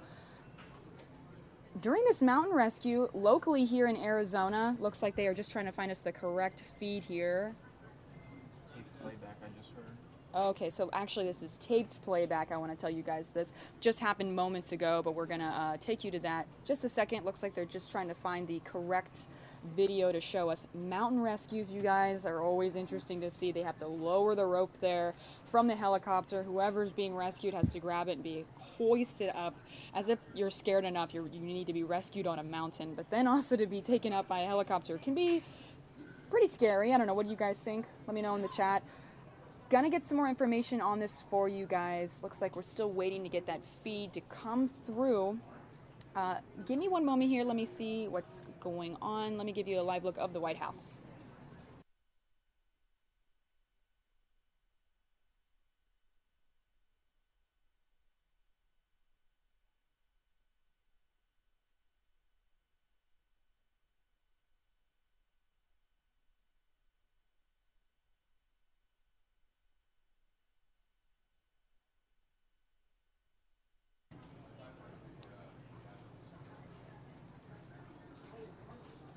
All right, you guys, well, it looks like that feed, I don't see it anymore on my end, but if we get it back, I'll be sure to take you there. That was a 50-year-old man.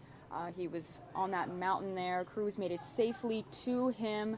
The helicopter used the rope there to pull it down and extract him from the scene on 24th Street. Here in Arizona. You guys, this happens a lot here, these mountain rescues. I think it's just people that maybe haven't hiked in a while. People forget to bring water, they forget to bring their cell phone, whatever it is. It can happen to anybody. Myself, I've gone hiking and I think, oh, what's the big deal? Why do people need to get rescued?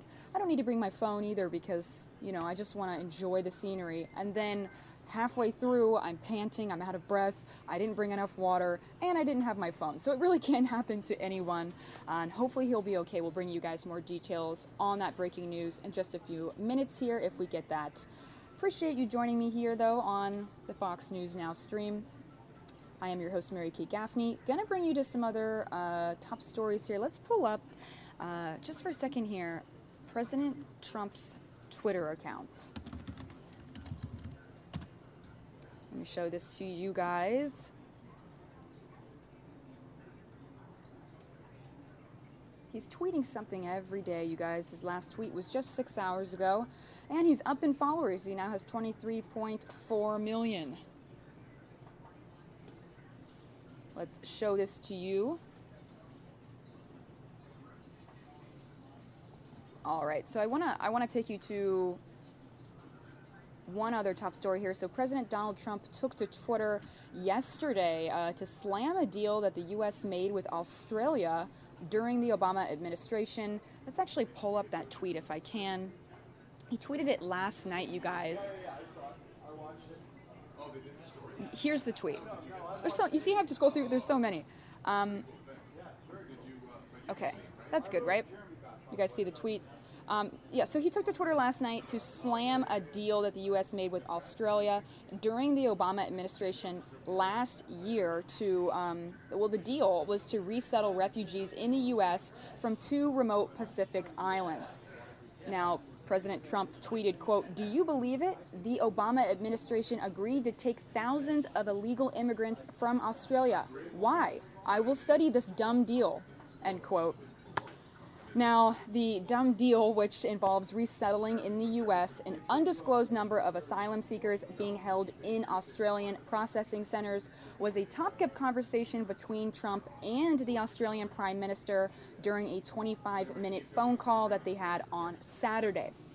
Meanwhile, Senator John McCain said in a statement that he spoke Thursday morning with Australia's ambassador to the U.S., Joe Hockey, to express his, quote, unwavering support for the U.S.-Australia alliance. So Senator McCain supports this. Again, so he spoke with the U.S. Ambassador Joe Hockey, and he said he quotes unwavering support. That's what he said, for the U.S.-Australia alliance. He also went on to say, quote, Australia is one of America's oldest friends and staunchest allies. We are united by ties of family and friendship, mutual interests and common values, and shared sacrifice in wartime. He also went on to say, I asked Ambassador Hockey to convey to the people of Australia that their American brothers and sisters value our historic alliance, honor the sacrifice of the Australians who have served and are serving by our side, and remain committed to the safer, freer, and better world that Australia does for more than its fair share to protect and promote. That quote coming from Senator John McCain after all this chaos happened and this tweet came out from President Trump.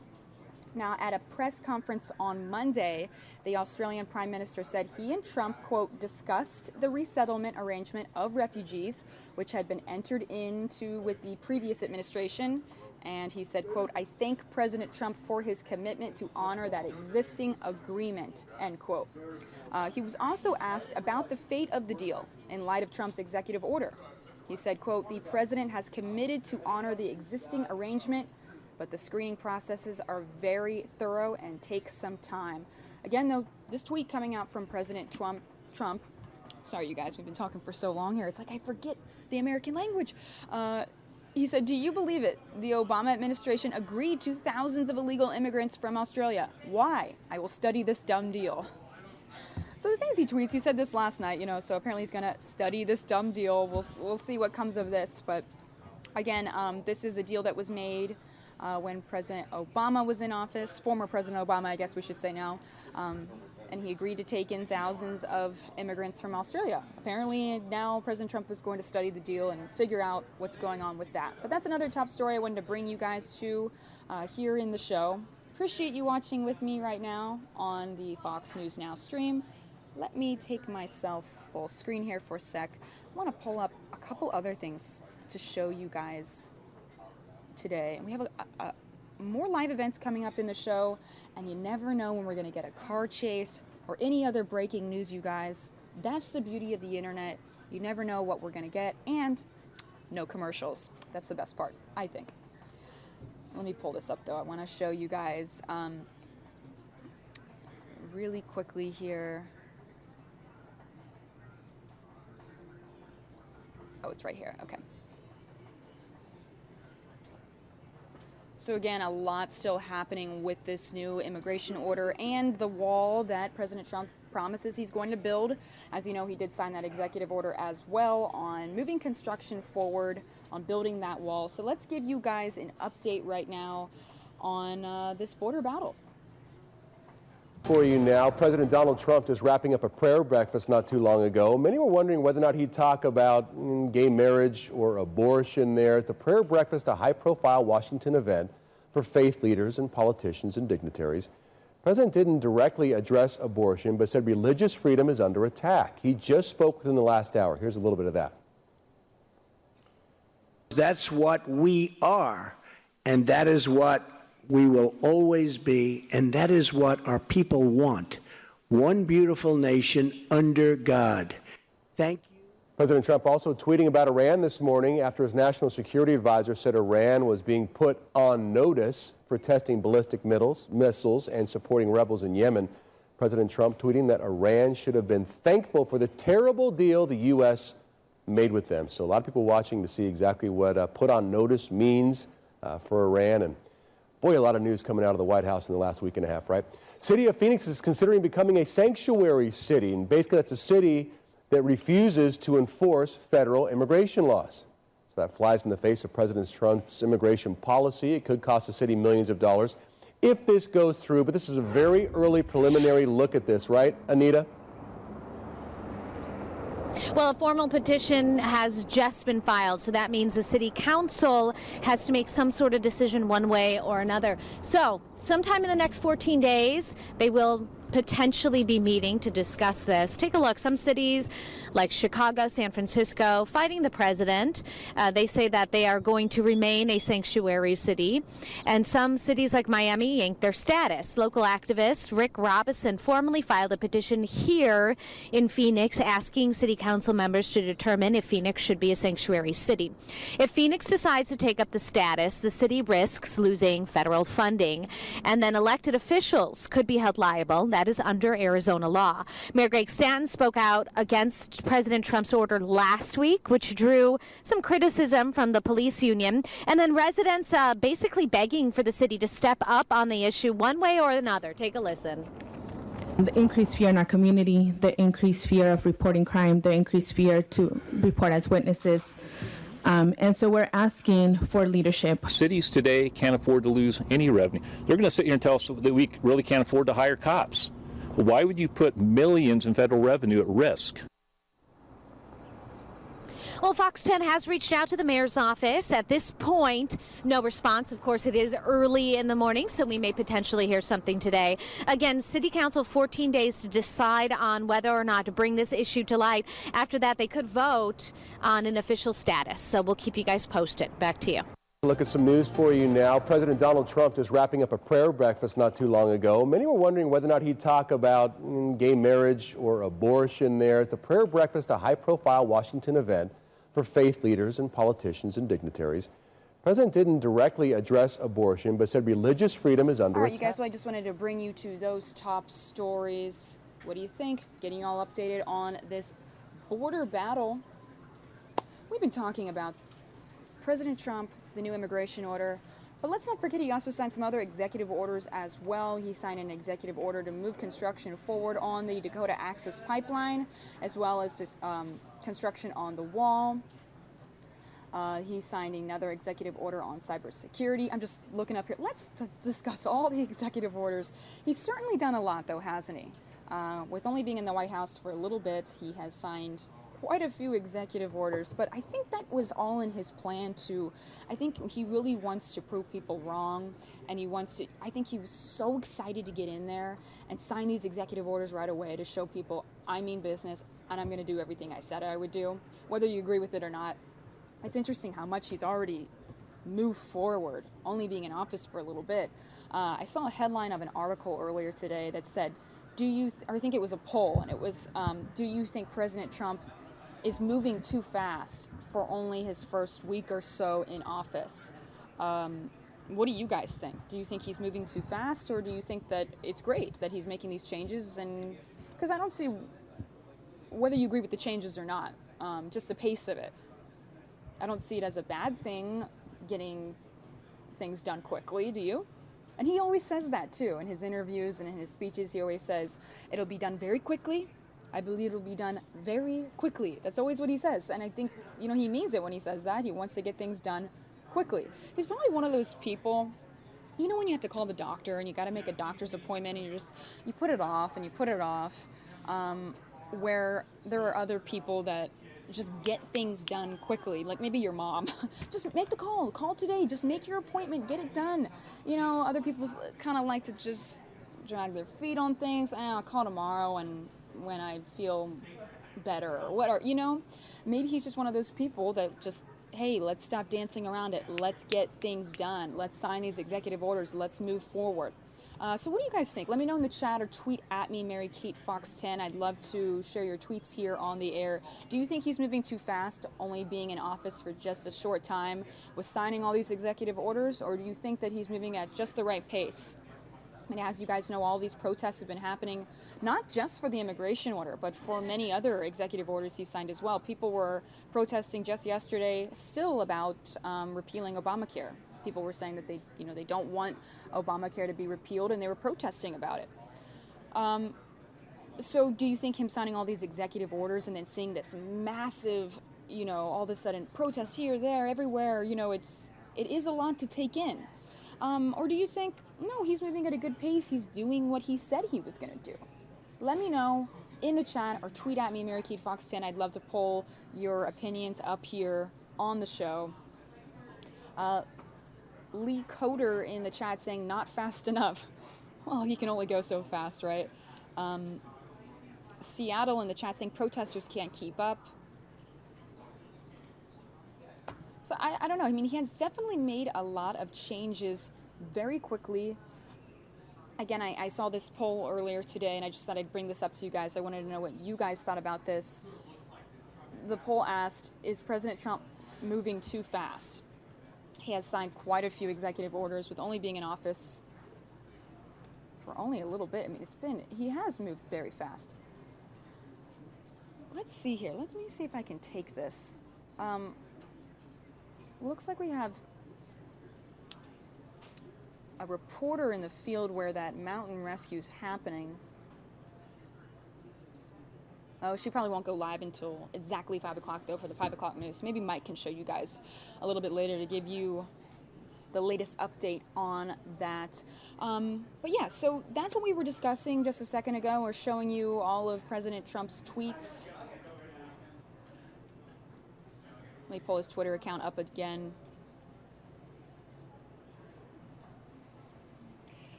So, yeah, I saw this poll, and I just thought I'd ask you guys, do you think he's moving too fast for only being in office a short time? Or do you think that, hey, no, he's signing these executive orders just like he said he would. He doesn't like to waste time. I agree with it. I just thought it was an interesting question. I don't see anything wrong with moving fast on whatever it is you want to get done. Not to ask your opinion on the executive orders specifically, but just on the pace of what he's doing in the office. Do you think, okay, calm down, President Trump? Or do you think, hey, maybe this is how he's going to work? He's just going to get things done quickly. Appreciate your comments. Let's take you to another top story here in the show. Get you guys all caught up on the news today. Yesterday we had a massive breaking news situation that went on for hours, a hostage situation at a prison in Delaware. We covered that the entire day and evening for you guys. If we get any updates on that, I know we've been giving you updates all day on that as well. Sadly, one of the correctional officers has passed away. We'll definitely bring you more information on that if we get it. I want to pull up, though, for you if I can. Let me see.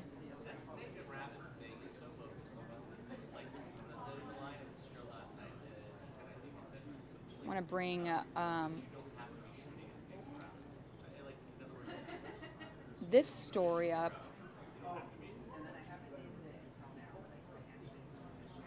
And this is sort of appropriate for the time that we're living in, and especially now with the protests and the online bullying. There's a lot of online bullying on social media and a lot of negative commenting. And when does it stop? Because you never know who's on the other side of the screen, even though they may seem tough. You don't necessarily need to be tough back because you don't know how sensitive that person really is, and you don't know if that person is having a terrible day and one more bad thing said to them can really set them over the edge. When is the online bullying going to stop? You know, if someone doesn't agree with your political opinions, is it really up to us to bully them into believing what we want? Just believe what you want and let and even if people come at you with bullying comments, just let them. But don't bully back, right? Let's take you to this segment. Negative comments on social media. Have we gone too far? Let me know what you guys think in the chat or tweet me at Mary Kate Fox 10.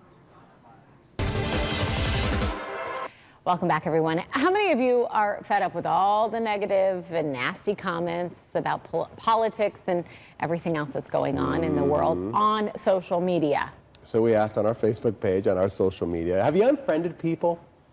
Because it's too much. I can see it get, or what do you unfollowing them. What does unfollow mean again? There's a little button that if you go onto that person's profile, you can hit unfollow where you're still friends, but you won't see their stuff in your feed. So then you don't have to go through So then you're the not like, why'd she unfriend me? Exactly. You just don't have to respond to things. So Tanya says, I have unfriended due to a lack of civility. I don't care if you like Trump or not. What I care about is how you treat other human beings. Don't be rude. Sarah says, I seriously just cut over 20 people from my friends list because of incessant negativity or too much political nonsense being posted. And then one more for you here. Sarah says, I haven't unfriended, but I have stopped following some because of the hate they spew daily, not because of their opinion. If it was overtaking my news feed, then nope, didn't want to deal with it. So, yeah, I bet a lot of people feel this way. Psychiatrist Dr. Anna Shire is here now. Hello, Yes, thank she you for is. coming here Hi, as we make Dr. our way Shire. over. Nice to see you. Thanks for being nice. here. Yeah, it's also My nice to have you pleasure. here. Do you see people coming in and talk to you about this? Absolutely. I see people talking more about the things that are terrifying them, because there are definitely things that are very scary that, changes every day. It feels like by the hour there's another scary change coming out. So I definitely have people who are expressing to me their fears about what is it going to look like in a week from now, not even a year from now, but tomorrow, what's going to happen. Their anxiety levels are much higher, I would imagine, now than ever before. Absolutely. But the thing with social media is, with so much of it, I mean, it's so inundating. It's everywhere in our life. I have a friend just this morning told me, just so you know, I've removed myself from all social media platforms. I just needed to take a step away. I mean, that is an extreme, but some people just need to do that. Absolutely. My sister just did that. She said, by the way, I'm going to be stepping away from Facebook. I'm going to check out Instagram. Maybe Instagram will be a little bit more positive. And that's been helpful for her. So definitely knowing what you can take and what you can't take is important, because you have to set up those personal boundaries. You can't stop other people from saying what they want to say, but you can set up boundaries to keep yourself emotionally safe. Is it healthy for you to totally, though, jump out of social media? Or is that like putting your head in the sand? I think to some extent it's putting your head in the sand, but really it's hard to avoid everything. So it's not like you aren't still going to have some idea of what's going on.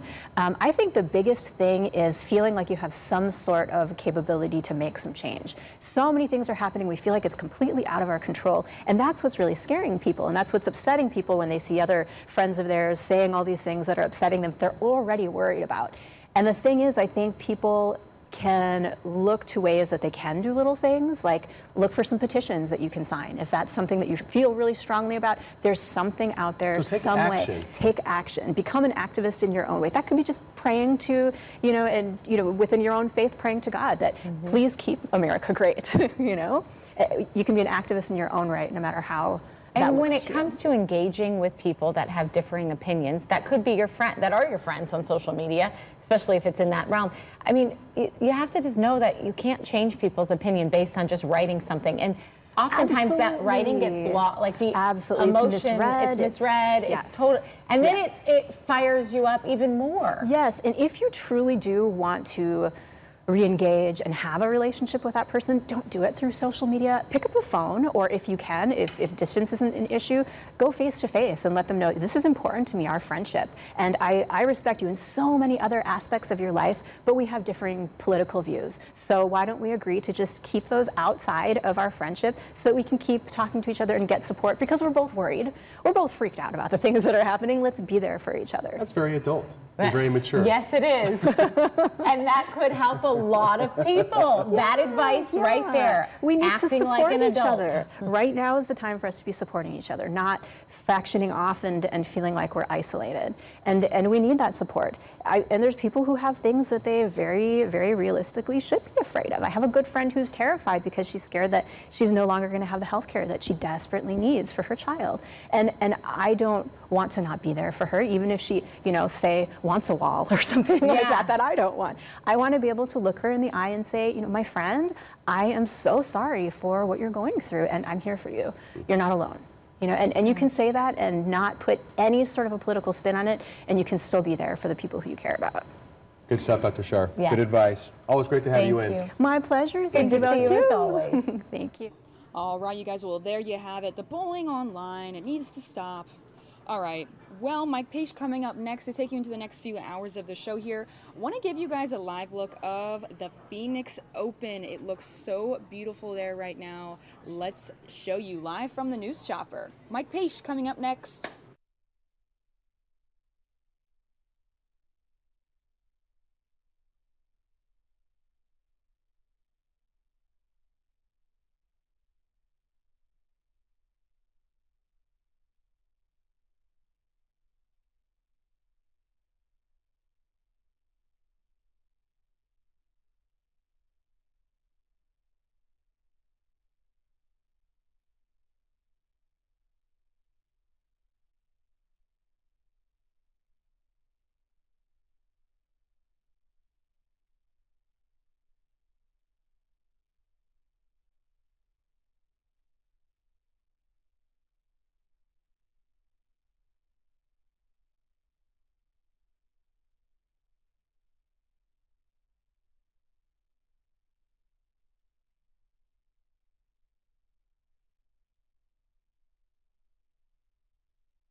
All right, folks, Mike Pace here. I'm going to be with you here for the next 2 hours. You're taking a look right now live of the Phoenix Open right here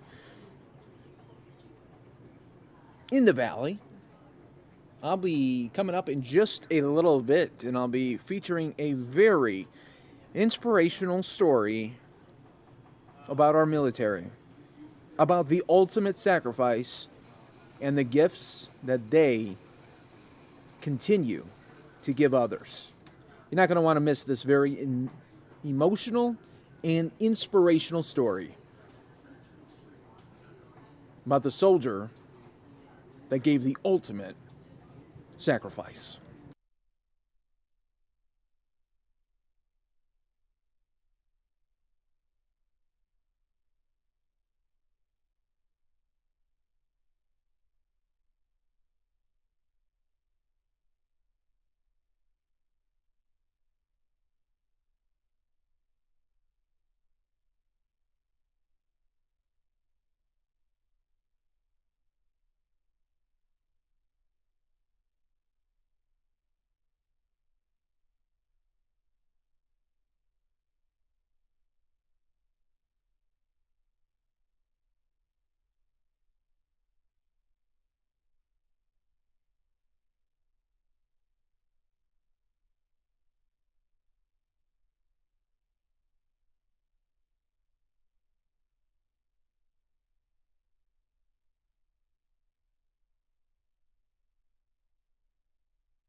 All right, folks, welcome to the Fox 10 News Now stream, part of fox10phoenix.com.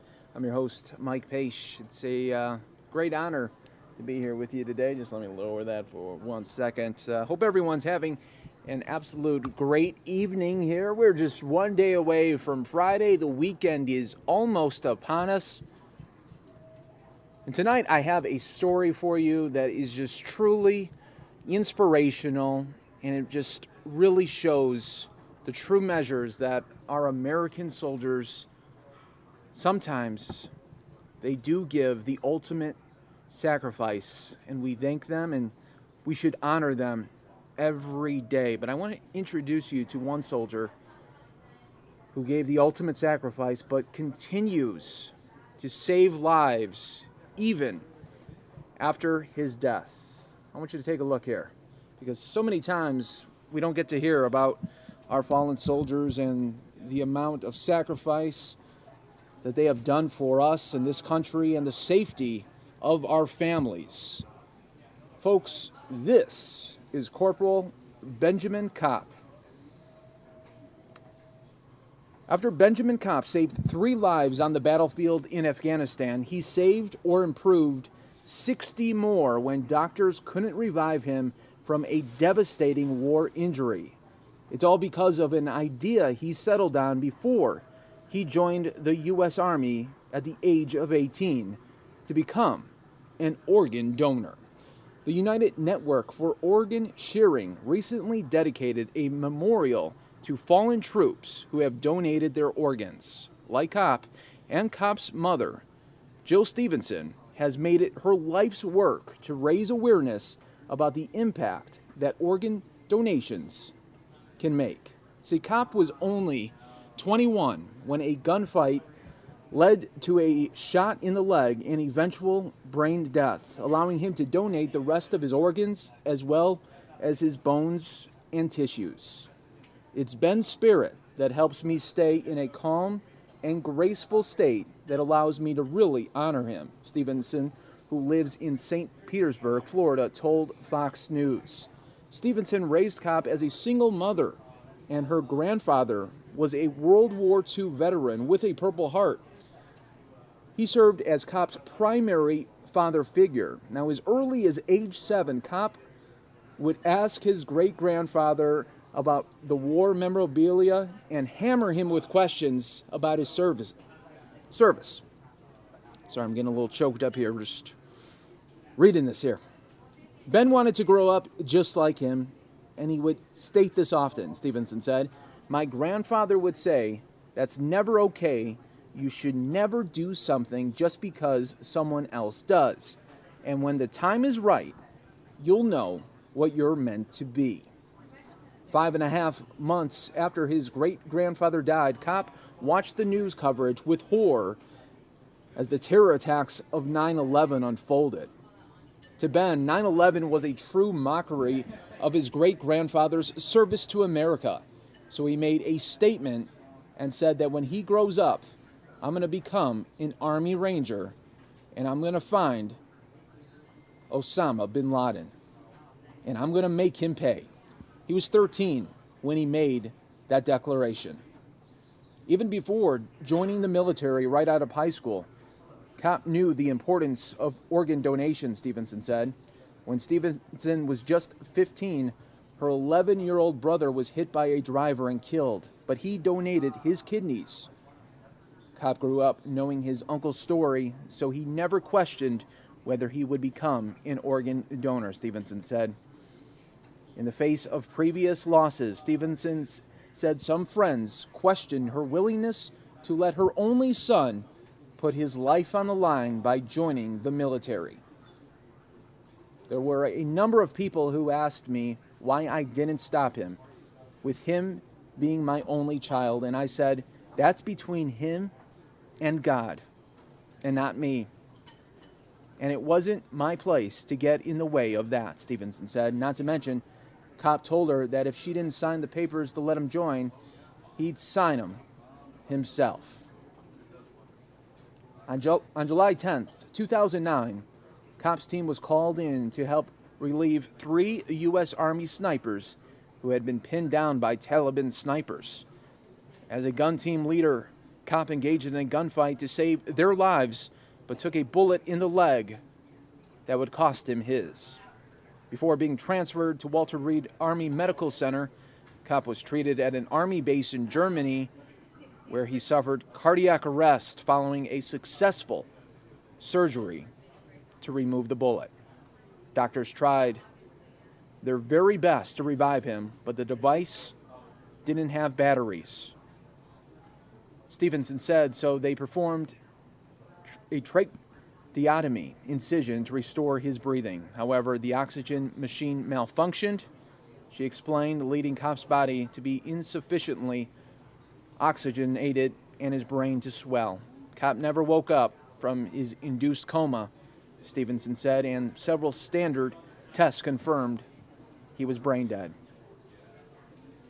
The nature of Kopp's case presented a rare opportunity for generosity because he became brain dead prior to his death but maintained perfect physical health otherwise. His bones, tissues, and other organs were all eligible for reuse. He was a 21-year-old Army Ranger. He was in tip-top shape. When I meet people, I put their hand on my heart and say, "Meet Corporal Ben Kopp." And usually, if I don't get tears at least 20% of the time, I'm not doing my job. That was from a lady who received organ donations at the age of 64. She said, "It's a wonderful gift that Jill and Ben gave me." Sir, we thank you for your dedicated service to America. Corporal Benjamin Kopp, you are an American hero. It's stories like that that really give you strength and really get you excited about our great nation, because there are so many Americans like Corporal Benjamin Kopp doing their very best every day. And sadly, for him and so many other of our soldiers, they give the ultimate sacrifice to us. And for Kopp, he continued giving, helping 60 other people, lives being saved. It's amazing. We thank his family. We'll think about his friends and family as they always remember their loved one. And we will thank him every day, because we know we live in the greatest country in this world, all because Corporal Benjamin Kopp and so many others like him. Thank you.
Once again, folks, you are watching the Fox 10 News Now stream, part of fox10phoenix.com. We always appreciate when you watch live with us here on the Fox 10 News Now stream.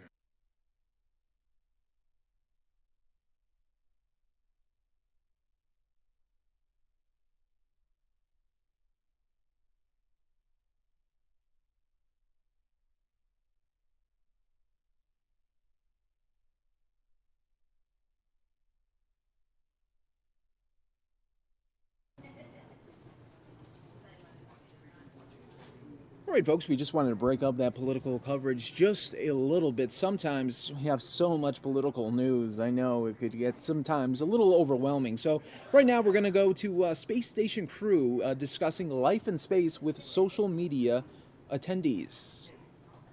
Take a look. Then take a look at me. Station is ready.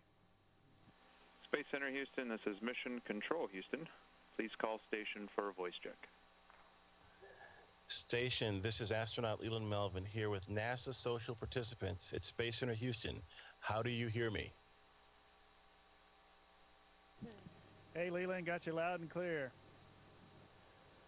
You guys sound great. So, hey, Peggy, my former commander, but you'll be taking that commander role pretty soon, so congratulations. And Shane, you guys are doing a great job. We're going to take a few questions. So, you guys ready to queue up for some questions? Absolutely. We're always ready. All right, here we go. Okay. Peggy, Shane, I know you can't see me. Well, let me get this up a little higher. How you doing up there? You're up there somewhere, right? This is Tony Saragusa from Yahoo. And obviously the first boring question is going to be your prediction for the game that my producer told me I have to ask. I would never ask that, but we would like to know that down here on Earth. Well, I'm from Atlanta, so I'm picking the Falcons 30-24. Straight up, or are you going to give the 3 points? Straight up, come on. Straight up, okay. The second question, I went, being from New Jersey, I had a couple of people on Twitter and Facebook and all those things ask me, and the majority of the guys were from New Jersey, and they want to know, how do you guys call your bookie actually to put your bets in? And if you lose, how do they collect? We'll keep that a secret. Okay. And that's pretty much it. Thank you for inviting us all. We're all having a great time, and hopefully you get back to your family safe when your time is up. Thank you. Thank you very much. Hello, Space Station. It's Caroline here from the BBC. I don't know how I follow the comedian. Maybe it's the proper questions that the BBC ask. Just going to ask you, I'm kidding. Just going to ask you, Space Station, whether you've got control of that big lump of metal and whether you can guarantee you have the best seat in the house come Sunday above the stadium in Houston. Well, I wish we could park it above the stadium and just kind of watch from that perspective, but we can't do that. We're going to be moving at 17,500 miles an hour, whether we want to or not. But we will have the game live up here, so we'll get to watch it. And just one final question from me. I wonder if you could give us a Houston, we have a Super Bowl, and show us your touchdown celebration.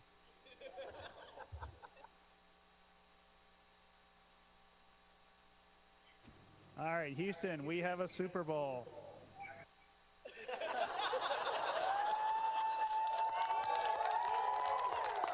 Thank you very much. Hi, Robert from collectspace.com. So you mentioned that you're going to watch the game live. I understand it's after you go to, we were supposed to go to sleep, so that means you'll be staying up. So are you preparing any Super Bowl snacks for the game?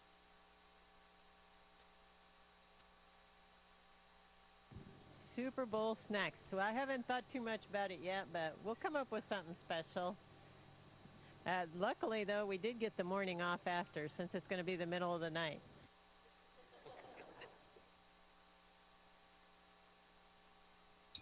Hi, I'm a little shorter. Hi, I'm Ann Brennan with Ann's Running Commentary. My readers are all about looking for the next workout. So my question for you is, how are you working out in space, and what's your favorite workout that you get to do up there? All right, we have some great machines up here. One is called ARED, Advanced Resistive Exercise Device, and it's a machine that we can do pretty much everything you can do on Earth, from squats to bench press to triceps to upright rows. Whatever you want to do, you can do it on that machine. And we can carry loads up to about 600 pounds, so definitely more than I will reach. And Peggy will probably approach that limit, but I won't. But it's a great machine. We work out about an hour a day on that. And then we have an hour of cardio or so a day. So we have a stationary bike, which is to my left that you can't see, and we have a treadmill as well. So Peggy usually does all three of those. We call it a triathlon for her workout every day. I usually do one of the aerobics and the ARED device for my workouts every day. Awesome. Thank you. Hi, I'm Shannon Younger, and I write for a lot of families and a lot of kids who play sports, and I was wondering if you could tell me how you think spaceflight is a lot like a team sport. Well, teamwork is actually incredibly important to us at NASA in general. It's important in small groups like the group that we have up here, but more importantly, it's actually a fantastic relationship that we have with ground teams all over the world. That teamwork is very, very special to us. I think also athletics provide you a way to test yourself physically and mentally, and which I think is good training for jobs like we have. Thanks so much. Hello, I am Cyan Proctor from South Mountain Community College, and I want to know if you could play football on the moon or Mars, which would you choose? Well, I've always wanted to go to the moon, so I think I'd pick the moon. Just because that's when I was a little kid, I grew up watching the Apollo astronauts walking on the moon, and I always had that as a dream, so I would choose that. I'd vote for Mars. Thank you.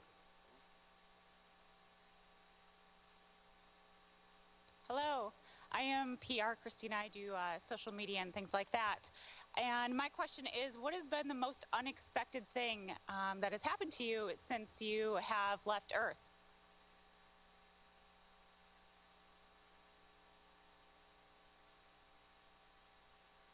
That's a good question. We're having to think about that one. A lot of the stuff we did expect and we were trained for. I'm trying to. We had a couple malfunctions early on. As soon as Peggy and her crew arrived, we had a little malfunction with the bathroom, and that was probably the biggest unexpected thing. And it took all of our work about a whole day to make sure that got fixed. Any embarrassing stories you want to share with the rest of us down here? No, well, with that situation, we just had a big nasty leak in the system, so we had to take care of it. Thank you. Hi, Valerie Simic here. Good afternoon. I know you just passed over Patagonia, which is beautiful from our view down here on Earth, but I'm curious what your favorite site is from orbit.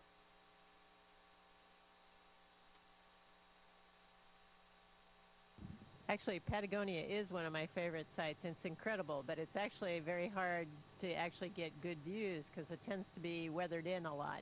So when we do get a great view, then we get to take some really phenomenal pictures or get to see the glaciers and the beautiful different colored lakes in the area. The Caribbean is also incredibly beautiful with the colors. You can actually see the fingers of the coral reefs underneath, and that's just stunning as well. I also love the differences in like northern Africa, the peach color of the sands. It makes the whole light coming in the station kind of glow. And every country's got some unique aspects to it that make it very, very beautiful. So it's just fun no matter where you are looking out the window. Thank you. How you doing? My name is Marty Cannon. I'm a teacher and a coach in Lafayette, Louisiana. And my question's about your nutritional needs on a daily basis compared to when you're back on Earth. So what is your diet like now compared to what you would usually have back on Earth? Thank you. Yeah, great question. And it's a huge part of our health up here. If we don't eat, the proper amount of calories and work out like I mentioned before, then we're going to lose bone mass, bone density, and muscle mass. So we don't want any of those things to happen. So to help us alleviate those problems, we're working out and we're trying to eat. They want me to eat about 3,000 calories a day. I'm eating all the time, and I can't get to 3,000. So I'm trying, but it's really hard. I think our portions are a little smaller up here, but I just feel like I'm eating all the time. so we're just not getting the exact calorie count that they're wanting me to get. So far, I haven't lost any mass. We have a mass measurement system up here where we, about every month, we measure ourselves. And so far, I'm kind of holding steady, so that's a good thing. Hi, Peggy and Shane. This is Herb Baker. I actually just retired from NASA, but I can't stay away, obviously. So my question is about the Bigelow expandable module. Have you guys spent any time in it, and is it passing all of its tests? Actually, Shane was in it once very early on in his mission, and we're going to go in tomorrow, as a matter of fact. We're doing some testing in there, and actually trying to assess if that type of hardware is going to be valuable for us in future missions, whether it's building habitats on planets or adding additional modules to space stations like this one. Thanks. Hi, I'm Alexandra Becker with the Texas Medical Center, and my question is, what are you doing on the International Space Station to help advance human health here on Earth?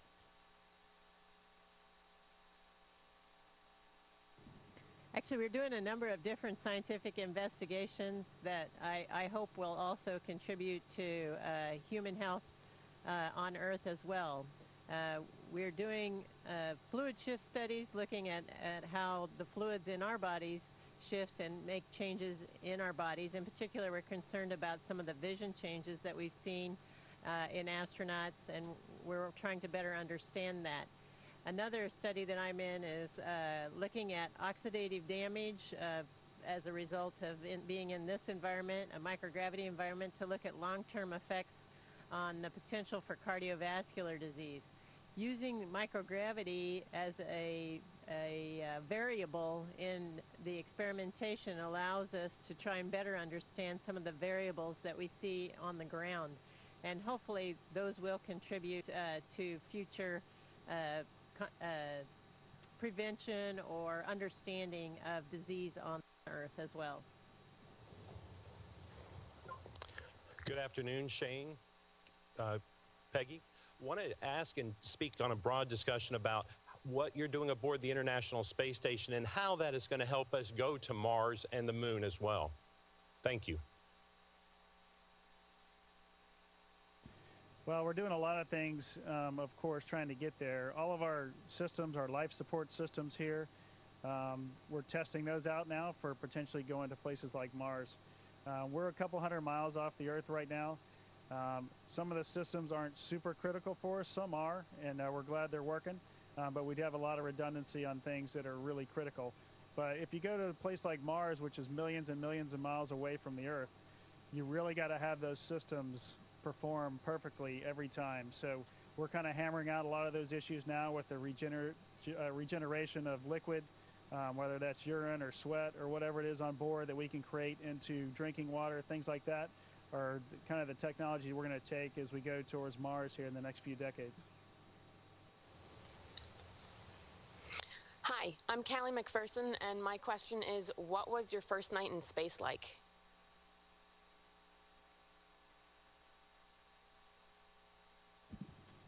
Let's see. I don't remember a whole lot of it. We got up here kind of in the middle of the night, so we had a few hours of work to do, and then we kind of just went to bed. Sleeping's a lot different up here, as you might imagine, but I really enjoyed it. I think Peggy sleeps very well up here as well, so it's not a bad thing for us. We have a little small bedroom. It's kind of like a small closet where you can get in there, and that's kind of your private space, and that's where you put your sleeping bag on the wall and go to bed every night.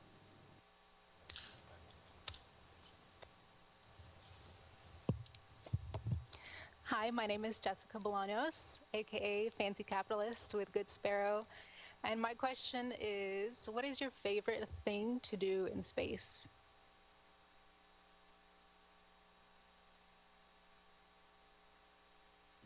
There are so many things to do up here that I just truly, honestly, really enjoy doing. I love doing all the scientific research. Being a scientist by background, I really love doing all the hands-on work that's required of us. Shane and I have had an opportunity to do spacewalk already, and that's a very interesting mental and physical challenge that I enjoy very much as well. And the view gets even better when you're outside in a spacesuit. And of course, every day, like I mentioned, the views of Earth are incredible and beautiful and so varied that it's impossible to get tired of looking out the window. So everything that we do up here is a fun. And just being in zero gravity is so novel and unique that it every day feels special, and it really is.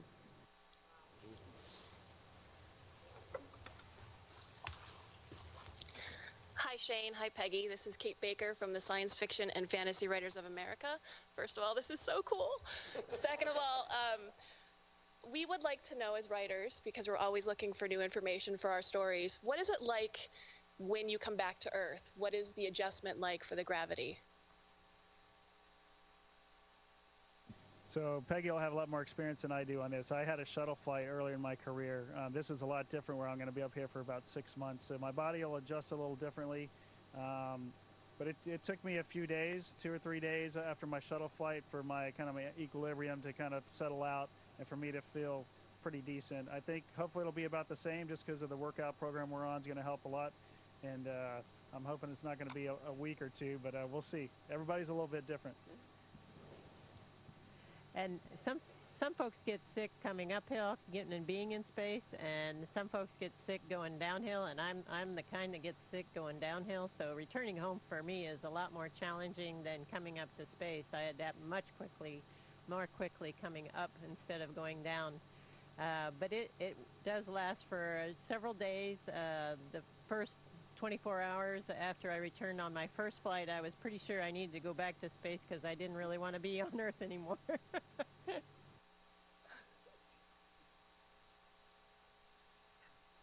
Good morning, Peggy. Good morning, Shane. My name is Sandy Max. I'm from Milwaukee, Milwaukee PBS and also radio, WKLH. Thrilled to be part of NASA Social, and this is like the ultimate long-distance call. So thank you for your time today. We are all just super crazy excited to be here. And the fun thing about social media... All right, folks, we are taking you out live right now. This is Secretary of Defense James Mad Dog Mattis in South Korea right now. Let's take a look at some of this playback here.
All right, folks, you are continuing to watch live here on the Fox 10 News Now stream. We just saw Secretary of Defense James Mad Dog Mattis in South Korea. We appreciate you guys always being part of our live stream coverage. If you haven't already done so, now would be that perfect time to hit that subscribe button. That way you'll always be in the know when we're covering breaking news from anywhere around the world. We have you covered.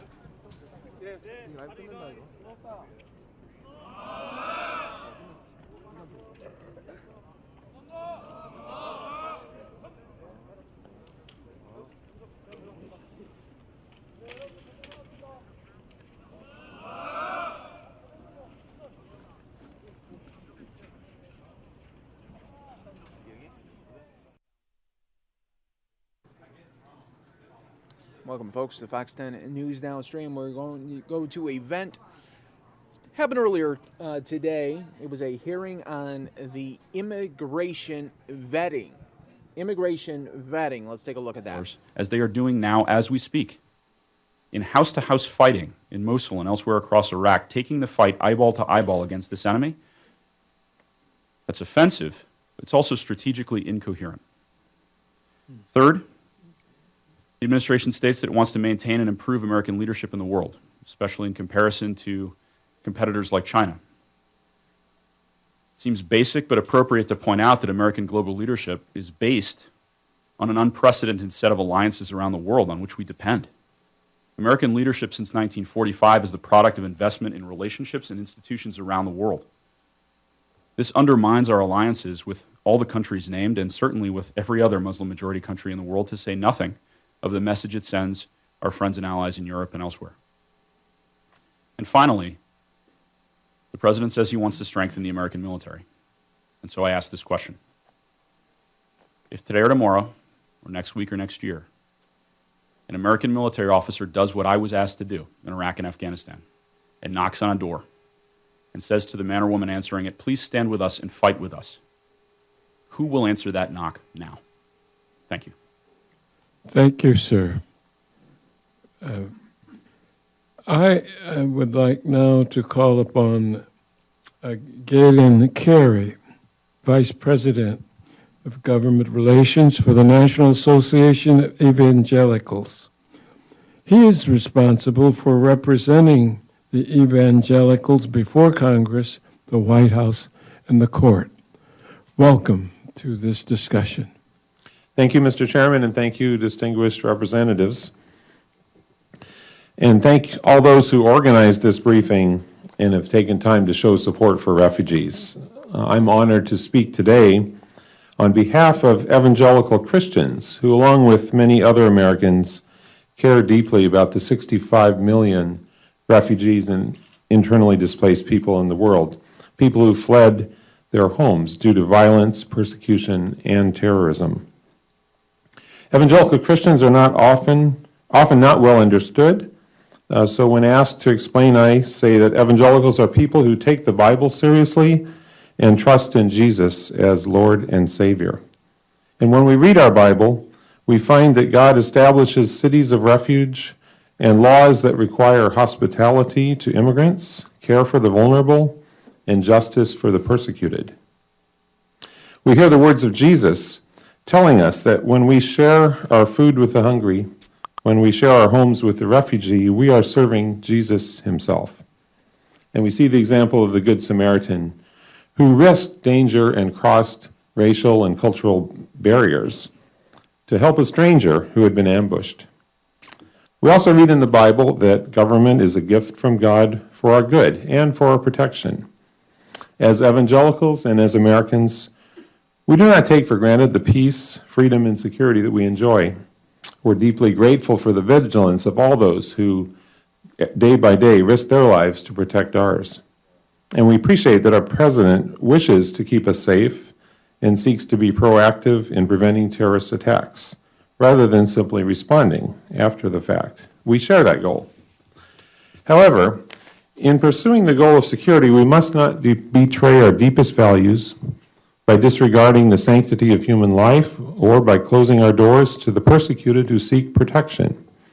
The Bible is clear that God blesses nations and individuals who uphold justice and righteousness and defend the vulnerable.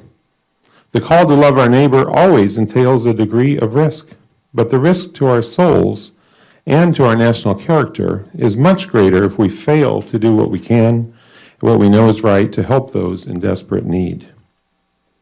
We cannot guarantee that no refugee will do us harm, but our track record over the past 37 years since the passage of the Refugee Act of 1980 is impressive, as already has been mentioned. 3 million refugees have been resettled from all regions of the world, including particularly from countries with which we have been at war, whether the hot wars in Southeast Asia or elsewhere, or the Cold War against communism. Thanks to security screenings and clearances which have increased exponentially since 9/11, To date, 0 Americans have been killed on U.S. soil by a resettled refugee. Let's consider why that may be. First, the people we are resettling are those fleeing violence and conflict, not seeking to perpetrate it. The U.S. refugee program has always prioritized, first of all, the refugees who are most vulnerable, and secondly, those with family ties and who are of particular humanitarian concern to the U.S. These are, in the main, people who love America and who love freedom. Like immigrants who come here voluntarily, these refugees overwhelmingly express deep gratitude for the opportunity to rebuild their lives in peace and freedom. Refugees have fled terror and violence, and the last thing they would do is to perpetuate that violence in their new homeland. That's why they are our most patriotic citizens. Second, a lengthy and robust security screening system carefully vets refugees who are being considered for resettlement in the U.S. This system takes place overseas, far from our shores. Our current situation is much different from that in Europe. Refugees have arrived with little or no opportunity for screening. Refugees from most of the world's hotspots cannot walk to America. We're separated by 2 large oceans. When a refugee boards a plane to be resettled in the United States, it is the last step in a lengthy process. It normally takes 2 years and sometimes longer. They, at this point, represent a lower risk to our security than, in many cases, our fellow Americans. Evangelicals care deeply about the plight of persecuted Christians throughout the world.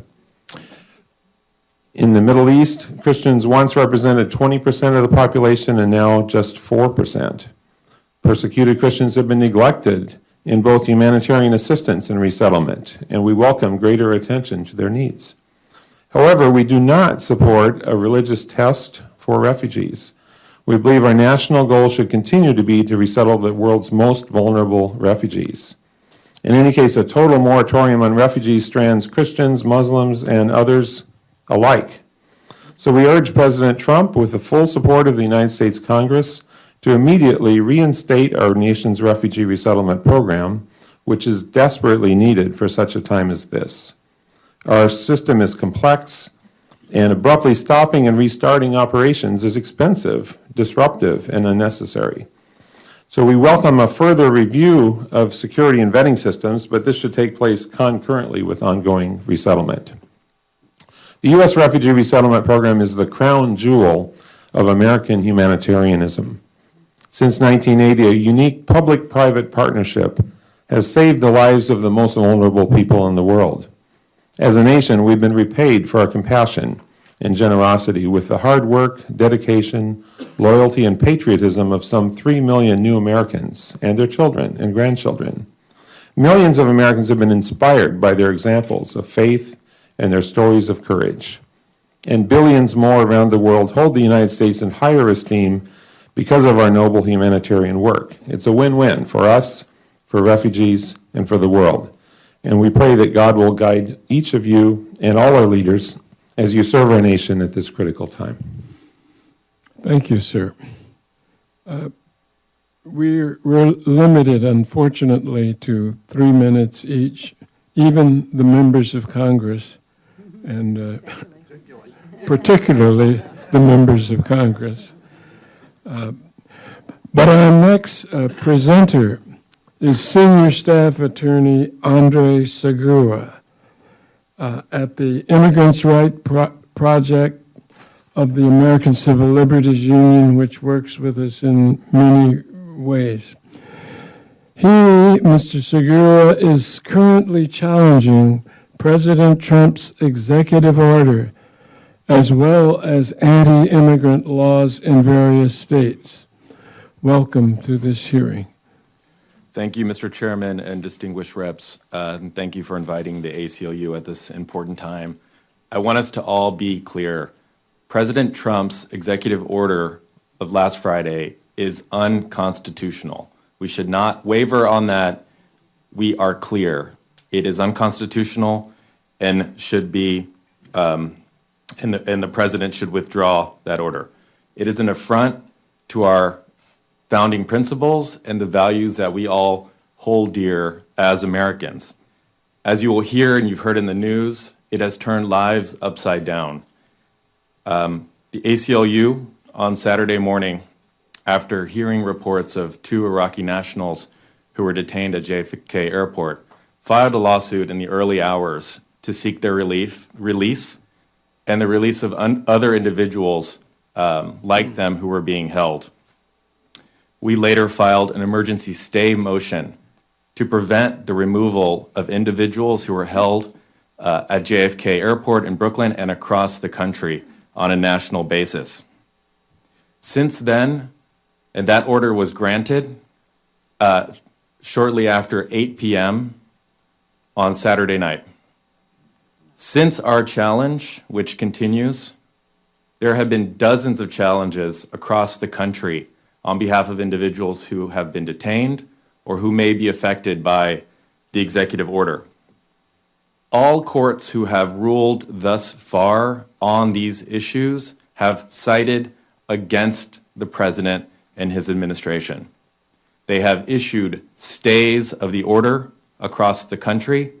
They have demanded the return of individuals who were unlawfully returned to their country of origin, in many cases, with fear of persecution and a danger to their lives.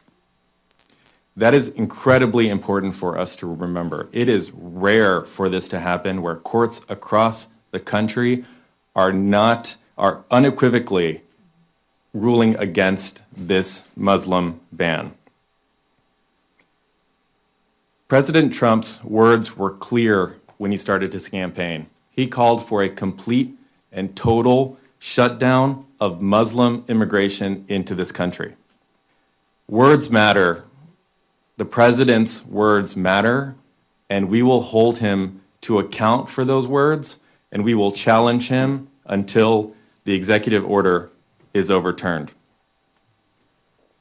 On Saturday, I spent the day at JFK Airport with Representative Nadler and Representative Velasquez, who were also there attempting to get our others out of detention. And what I saw there was nothing short of incredible. Hundreds of attorneys came in from all over, from all different types of of law firms and nonprofits around the city, not just in New York, where I was, but across the country, including here at Dulles Airport, in San Francisco, in LA, in Washington, in Massachusetts, throughout. There was an outpouring of support to file legal challenges on behalf of individuals who've been detained. But more importantly, we saw an outpouring of support from the American people who showed up to the airports to protest outside. To see a sea of protesters outside at the same time that we were filing petitions was nothing short of incredible. With that, I will conclude. I'm happy to answer questions about any of the pending cases, of which there are now many, and they are changing rapidly. So thank you. Thank you, Mr. Segura. I'm pleased now to introduce Faraha Kholifi, who came to the United States on a special immigrant visa after facing extreme violence in response to her engineering and translating work with the United States military forces in Iraq. She is currently scheduled to take her United States citizenship test next week. A special welcome to our discussion today. For your time, Madam Leader Pelosi and all the representatives here who attend with us and to support us. I appreciate it. At this time, I would like to personally thank each and every one of these distinguished members here today for his and her time, patient and heartfelt understanding regarding this topic. My name is Farah Amir Kamal, and I was born and raised in Babylon, Iraq, and I began supporting the U.S. military and American forces in 2003 by establishing an engineering firm with my father. My company constructed military pads, security barriers, roads, and additionally supplied security equipment for base security throughout the country. Among its other high-level contribution, I provided security equipment across Iraq support the first prime minister election post-Saddam Hussein era, which reached zero casualties, result in zero casualties. As a result of my unwavering support to the U.S. mission and the freedom of Iraq, on Christmas Eve of 2006, I was assaulted, my father was kidnapped, and my husband was murdered. I additionally served as a linguist and senior member for the Iraqi government and U.S. military, and also with overwhelming support from IRAB in 2012. My children and I were awarded sanctuary in America, and so we could begin our new life in peace. First of all, I wish to express my deepest respect to the President Trump, and I believe that our nation's security first and national security come first. I'm here today also to express my fear and how the executive order might affect my status and my life. I'm scheduled to have my citizenship test exam next week, and I have fears that my citizenship will be placed on hold and maybe will never be approved. I have fears that I will not be able to see my family in Iraq or Amman. My family has applied for their SIV program in 2008. My father and mother and my two sisters still in Iraq, and my brother Ali still in Amman with his family waiting for their visa and then to be approved. My father was approved twice, but he couldn't leave my special needs sister in Iraq. The embassy has told us that their visa in their final stages for approval, but they are stuck. My father was one of the first engineers that worked with the U.S. military since 2003. My father believes in the United States and what this great nation stands for. The day that I traveled to America, my father was happy for me, and he told me that I will be in good hands with the American people. My father has been kidnapped, assaulted, and when we paid the ransom, my father returned home, but he wasn't himself. He's still loving and kind and a great person, but he getting so old, and he's tried to protect his family, and he couldn't do that because his health is getting bad each and every day. My sisters have been working with the Americans since 2009, and their husbands divorced them because their husband told them this family is targeted, and we will not want to be affiliated with you, and we don't want to bring dangers to ourselves as well. So they left them with their children. My sister Zina and her interview last month, and she mailed her passport to the U.S. Embassy to have her visa printed and finalized. Now everything is on hold, and she is began to be targeted by the terrorists again each and every day. My brother lives in Amman, and the U.S. Embassy in Amman mentioned that his visa will be ready by February 8th. He was all happy and excited. He sold his apartment in Amman, the small one, and he gave his 2 weeks notice to his work, and he's waiting for visa, and now nothing. Nobody hear anything. I recently contacted Representative Barbara Comstock office and had inquiry on behalf of my father to the U.S. Embassy in Baghdad, and the response was there was not such a name and there was not such a case number for Mr. Kamal. In closing, I'm looking to the people in this room and this great people. I am looking for assistance and I'm looking for answers. I feel like terrorists created the refugees. I would like to tell Mr. President that my family will never be a security threat or pose any threat to the national security. We protected the soldiers in Iraq, and we love the United States of America. We have spilled blood for the country, and we have shed tears as dead soldiers were carried away in the American flags. And I remember Lieutenant Commander Bob Zangas in Hilla in my town, 2004. Everyone know him and what he's going through. My entire family has worked with them with all military ranks, including 4-star generals.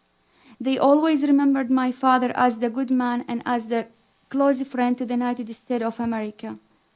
Becoming an American, it's not a right, it's a privilege. And I pray the day will come that I will pick my family from the airport and show them around this amazing country that I call my home, United States of America. Thank you, Your Honor. Thank you so very much.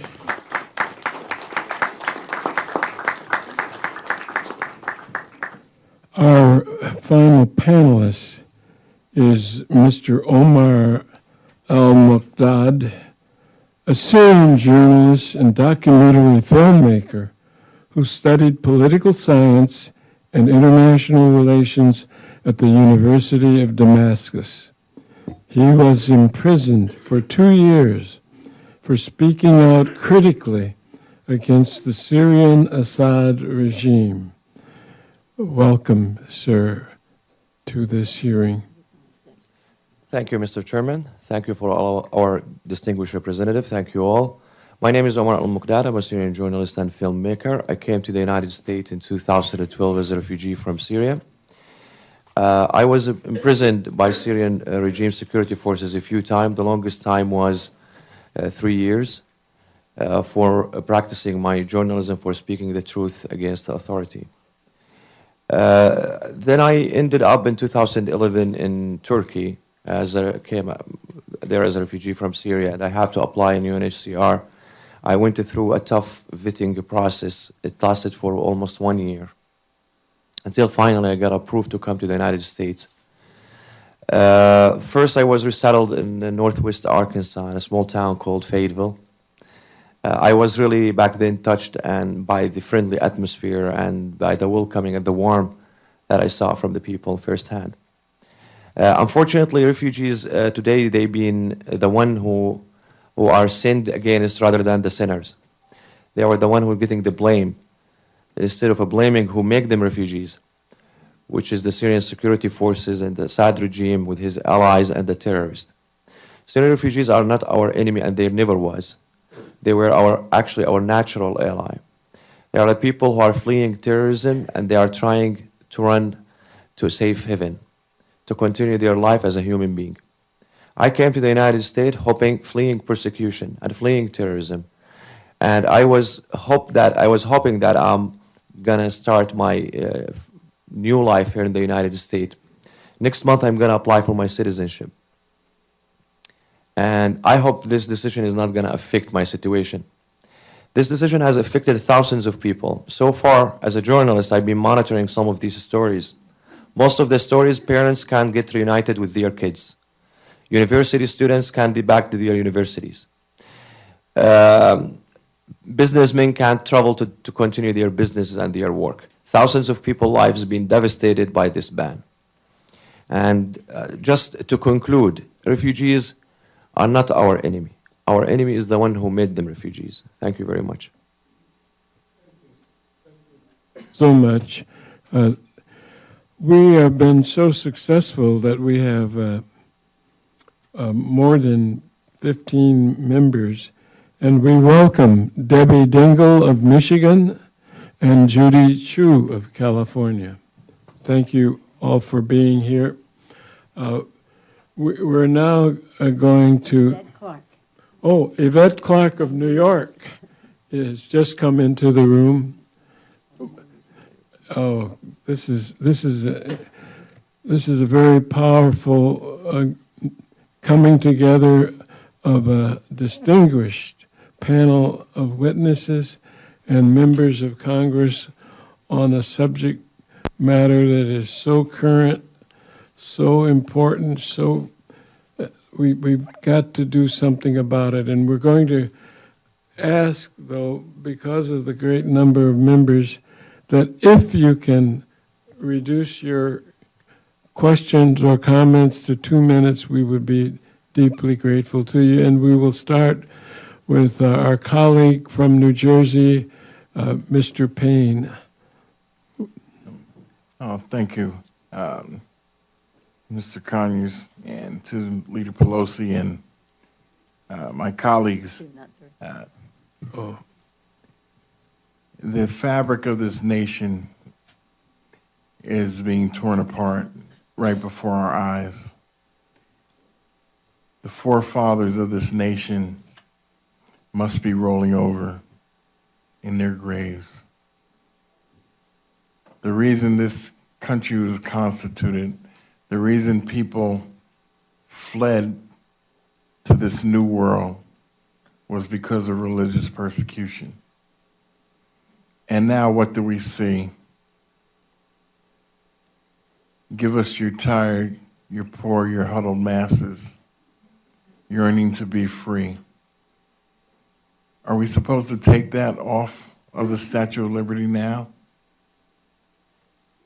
Is this country closed to certain religious groups? And that's just the start. This is the first group. Then who is next? Mr. Congress, I have more of a statement than the question.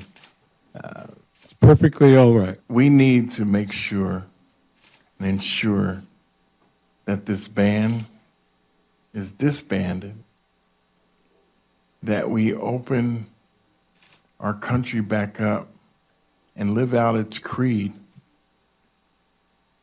as a beacon of freedom for people to come,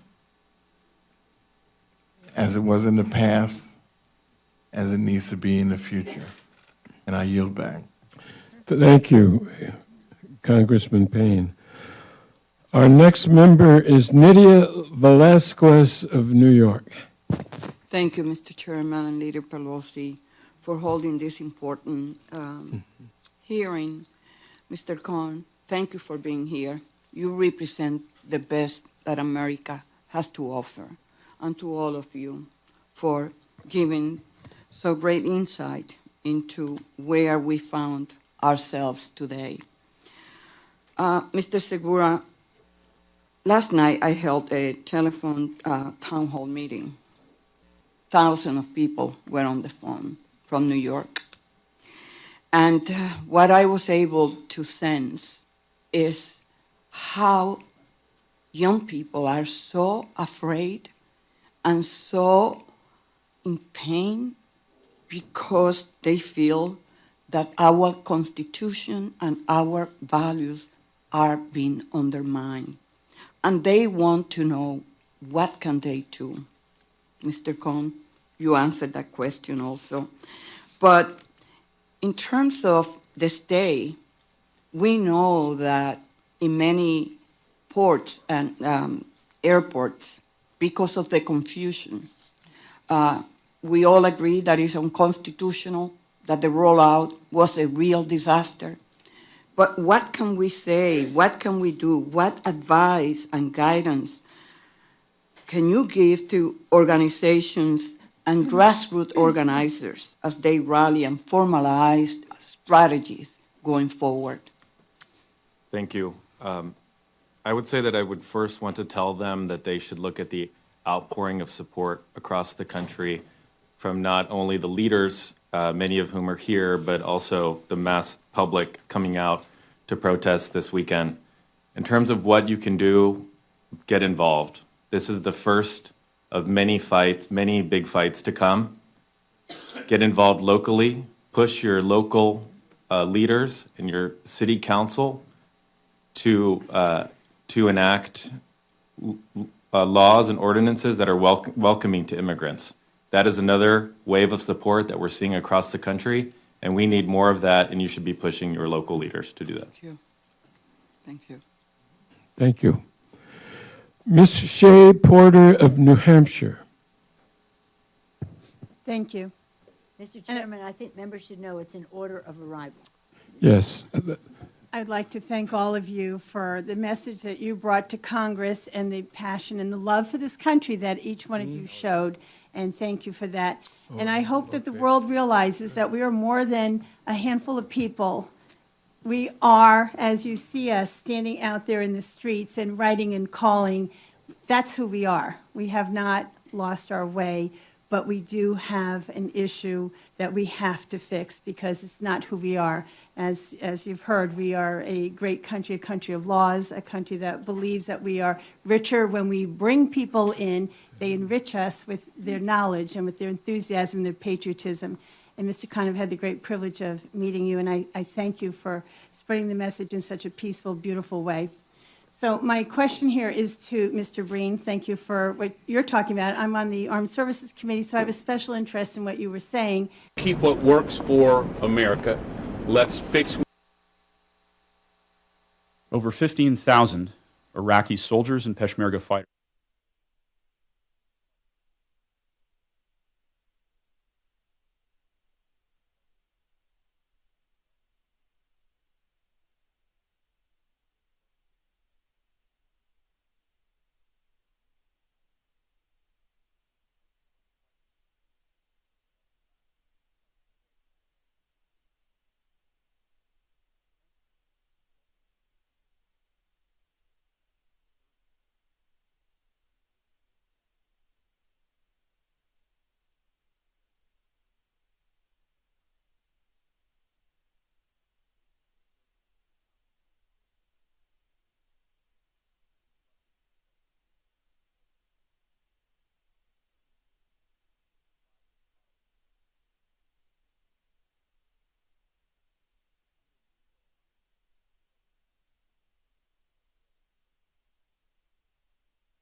In, literally.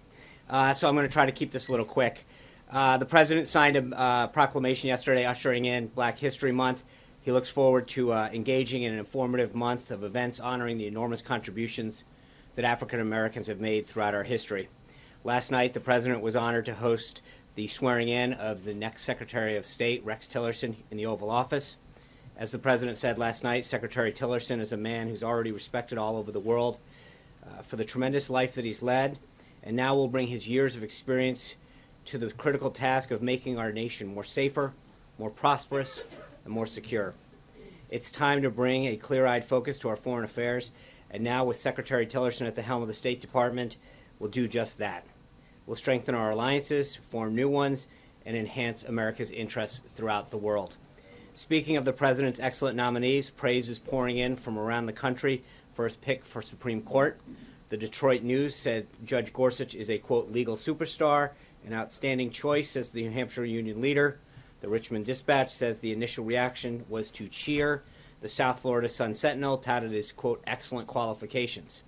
Yesterday, Judge Gorsuch had his first round of meetings on the Hill. Unfortunately, Senate offices aren't in the habit of releasing editorials, but from everything we heard, the judge knocked it out of the park on the Senate as well. The president looks forward to a fair and speedy confirmation process for this exceedingly qualified nominee and jurist. In my last briefing, I read out a list of the senators Judge Gorsuch met with. In addition to the meeting with Majority Leader McConnell, Majority Whip Cornyn, Judiciary Chair Grassley, and Senators Hatch and Gardner, the judge also met with Democrat Senator Joe Manchin of West Virginia. Recently, Senator Manchin expressed his belief that Judge Gorsuch could win enough Democrats to hit 60 votes. I'll agree with the senator there on that one. I mean, we have to have a few Trump state Democrats who want to win re-election. But as I pointed out yesterday, the so-called 60-vote standard is simply not accurate. Democrats are grasping at straws to block the confirmation of an unquestionably qualified nominee. I'll repeat, neither of the two Supreme Court justices that President Obama put forward were subject to the 60-vote threshold. So although I agree with Senator Manchin that Judge Gorsuch will probably get enough Democrats to get to 60, it's just simply not ever been a requirement. Now on to the events of today. The president started his day by attending the National Prayer Breakfast. It's a tradition that continued over 6 decades, going back to President Eisenhower. The president thanked the American people for their faith and prayers that have sustained and inspired him, noting that the 5 words that he has heard more than any others as he's traveled throughout the country are, "I'm praying for you." He spoke at length about the ISIS genocide against Christians and the oppression of peace-loving Muslims, as well as the threats of extermination against the Jewish people, and made it clear that he believes the United States has a moral obligation to speak out against such violence. He encouraged Americans to remain a tolerant society where all faiths are respected and where all of our citizens can feel safe and secure. With that goal in mind, the President remarked that he's taken action to ensure that the United States will not allow a beachhead of intolerance to spread throughout our nation. In the coming days, we'll develop a system to help ensure that those admitted into our country fully embrace our values of religious and personal liberty and reject any form of oppression or discrimination. The President also committed to get rid of the Johnson Amendment and allowing our representatives of faith to speak freely and without retribution.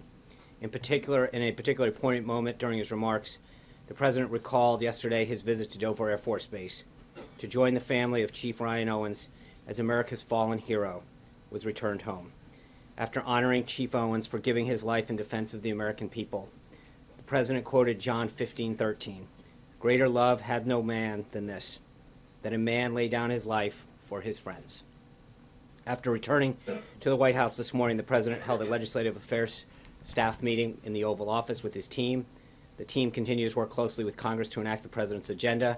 With the nomination of Judge Gorsuch to the Supreme Court, extensive outreach is underway on Capitol Hill, and we look forward to the judge receiving a swift and fair hearing.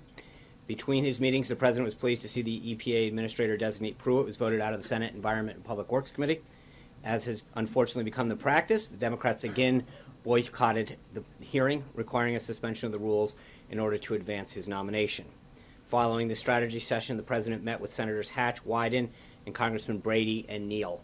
This meeting was an opportunity for the President to meet with the chairman and ranking members of the Senate Finance Committee and the House Ways and Means Committee to help chart the future of U.S. trade policy.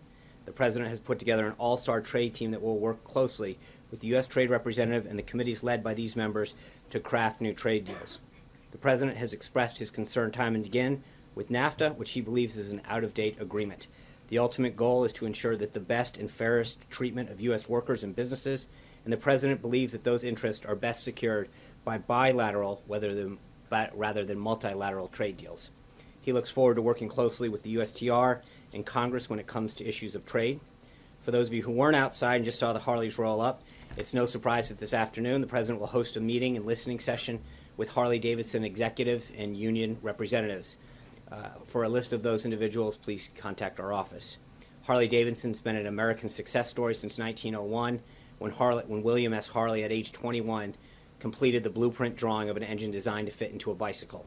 In 1903, Harley-Davidson began building motorcycles in the United States, and today the company has approximately 6,000 employees and $6 billion in annual revenue. The company's global headquarters is located in Milwaukee, Wisconsin, which may have had something to do with them getting in so quickly. There's a certain staffer. Today, the President will welcome to the White House the latest generation of Harley-Davidson executives to discuss how to make it easier for businesses to create more jobs and factories in the United States. Beyond the company executives, representatives from the machinist and steelworkers unions will also be in attendance. Their motorcycles have carried our American service members in war. They carry our police officers. They keep us safe. They carry the Secret Service as they protect our presidents. And they bring joy to millions of Americans throughout the world, and others throughout the world, rather. The President's looking forward to hosting these leaders from one of America's truly great entrepreneurial success stories.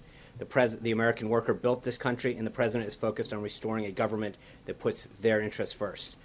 A few administrative notes. The National Security Advisor, Mike Flynn, today announced additions to the NSC senior staff. David Cattler will be a Deputy Assistant to the President for Regional Affairs. John Eisenberg, Deputy Assistant to the President, NSC Legal Advisor and Department Counsel to the President for National Security Affairs. Kevin Harrington, Deputy Assistant to the President for Strategic Planning, and Kenneth Juster, Deputy Assistant to the President for International Economic Affairs. Lastly, we had a great reaction to our Skype introduction seats yesterday. I know we've had a tremendous amount of requests pouring in from around the country. Please contact the press office if you know of anyone that has an interest in joining us in the future. In terms of the schedule for tomorrow, the President will host a strategic and policy forum. Then in the afternoon, the President will have lunch with General Flynn before departing down to Mar-a-Lago later in the day. With that, I'll take some questions. Katie Pavlich. Hi, John. Thanks for the question. Today, President Trump talked about Christian genocide at the National Prayer Breakfast, and last year, the Obama State Department officially declared a genocide by ISIS against Christians and other minority religious groups in the Middle East and North Africa. Now that Rex Tillerson has been sworn in as a secretary, what specifically is the administration planning to do to comply with the legal obligations of protecting these groups under the UN 1948 treaty? That's a great question. I think Secretary Tillerson's learning his way around the building so far this morning. He gave a great speech talking about his vision and goal for the State Department. I think there'll be further guidance coming out on that, Katie. Right now, his job was to get in, get settled, talk to the employees, make sure they understood. But back to the issue, obviously it's important to the president. It was throughout the campaign. It's something that he addressed this morning, and it's something that he's committed to. Talked about in terms of the executive orders and allowing Christian minorities in key countries seek asylum in the United States. He recognizes that in so many nations, these are the oppressed groups in accordance with how the UN defines refugees. So I think you'll see further guidance with that. Jennifer Wisson. Thanks, Sean. I have two questions, actually. Today, the president renewed his promise to protect religious liberty, which he says is under threat. Some Americans see religious liberty as code for discrimination. Right. Can you kind of give us a sense of how the president views this tension? It's an interesting question because this is something that comes up quite a bit. I think there is a line. We have freedom of religion in this country, and I think people should be able to practice their religion, express areas of their faith without reprisal. And I think that pendulum sometimes swings the other way in the name of political correctness. And I think the president and the vice president both understand that one of the things that makes our country and this democracy so great is our ability to express our religion, to believe in faith, to express it, and to live by it. And that's where I think the important part is, whether it's a small business owner or an employee who wants to have some degree of expression of faith at the company. And too often those voices get pushed out in the name of political correctness. So he's going to continue to make sure that we not only speak up for it, but find ways in which we can keep that line a little less blurred and make sure that the pendulum doesn't swing against people. We shouldn't impose a religion on anybody. We're free to express our religion or not have one. That's obviously in our country an equally valid way of living your life. But at the same time, I think people who want to express their faith shouldn't be ostracized because they want to live that. Major. If you could give us an example, if you could, of the pendulum swinging in the direction of political correctness, and how is that going to inform the president with his executive order? And as you may know, a draft is circulating around town, and many have wondered if that is going to be a way to either silence those on the left or be a threat to the LGBTQ community. Talk us through both those. Well, I think if you look back to the Little Sisters case, if you look back to other businesses that were under Obamacare, what's that? Would you put Hobby Lobby in that category? I would, yeah, absolutely. I think there's several businesses and several institutions, Catholic institutions and others, that have been mandated or apparently attempted to mandate certain things that they may or may not do or how they have to treat their employees. Those are instances where clearly the pendulum's swinging a different way, where you are not carving out institutions or the ability for privately held businesses to conduct themselves to live according to their faith or their moral compass. And so there's clearly a lot of evidence in the last couple of years of the government coming in with regulations and policies that have, frankly, denied people the ability to live according to their faith. From the president's point of view, that's discriminatory in itself. Well, I think there's, like I said, I think it's a pendulum, and where the president is that he wants to make sure that you don't penalize someone for wanting to express their faith. And that to the extent that we can keep that line a little less blurred and allow people who don't believe in a faith or have an opposing faith, make sure that they are equally comfortable in the workplace. But we shouldn't penalize people or mandate them to abide by certain policies or regulations which are in direct contradiction to their faith. And what about the executive order, Sean? How does there's right now no executive orders that are official or able to read out. We maintain that. There's nothing new on that front. I'm not there until we have. It's not a question. There are a lot of ideas that are being floated out.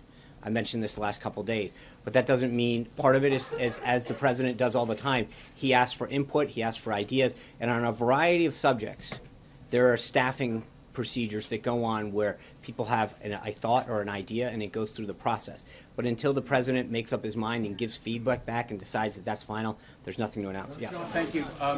In light of the tragedy that happened in Quebec City last week, which Prime Minister Trudeau is actually calling an act of terrorism, What is the president doing? What initiatives is he Madam taking to make President, sure that I that kind come of to the homegrown, floor he was a to Canadian announce citizen, a homegrown very terrorism, difficult homegrown decision violence that I doesn't happen made. within our country? And Well, there's a lot of that things. is to vote Number one, he's talked against cybersecurity. I mean, he's looking at it from every angle. I think the first thing is to make sure that we look at our borders. You've got to protect your own people first, and you've got to look at the cyber threats. So there is a holistic approach to both immigration, and there's a direct nexus between immigration and national security and personal security that he has to look at. But then it's a multi-tiered step. You look at the borders, you look at who we're letting in, then you also look at what we're doing internally with our intelligence agencies, from the FBI up, that make sure that we're looking at whether it's the cyber threats that we face or other terrorist activities, but making sure that we're working with the NSA and the FBI to be ahead of the curve, if you will. If I may, these are homegrown. Right. Oklahoma City was an American kid. Sure. Okay, that's what I'm asking. That's what I'm saying. But I think that part of it is looking at using the assets that we have here, the NSA, the FBI, looking at using the different agencies to see if we can get ahead of the curve and see things. And a lot of times that's been a very big issue, is getting ahead of the curve for when there are telltale signs, having reporting systems up, working with the various agencies. But it's a multi-effort process, if you will. Kristen. John, thank you. Why is the administration easing sanctions against Russia? We're not easing sanctions. The Treasury Department, it is, from what I understand, it is a fairly common practice for the Treasury Department, after sanctions are put in place, to go back and to look at whether or not there needs to be specific carve-outs for different, either industries or products and services that need to be going back and forth. But I would refer you back to the Treasury Department on that one. Sean, hold on, Sean. The language on the Treasury Department website suggests that you are, in fact, easing sanctions. It authorizes certain transactions with the Federal Security Service. Does that not suggest a shift? No, it doesn't. From what It was is, put in from place? what So I understand, a explain what- regular course of action the Treasury does quite often when there are sanctions imposed. But I would refer you back to the Treasury Department. Comment on the call with Australia. Thank you.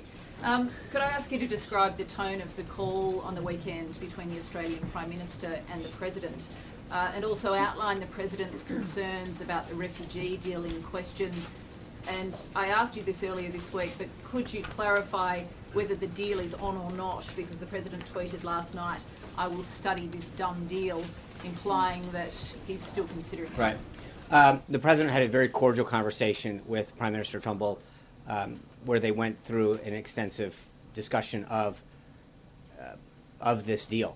The President is unbelievably disappointed in the previous administration's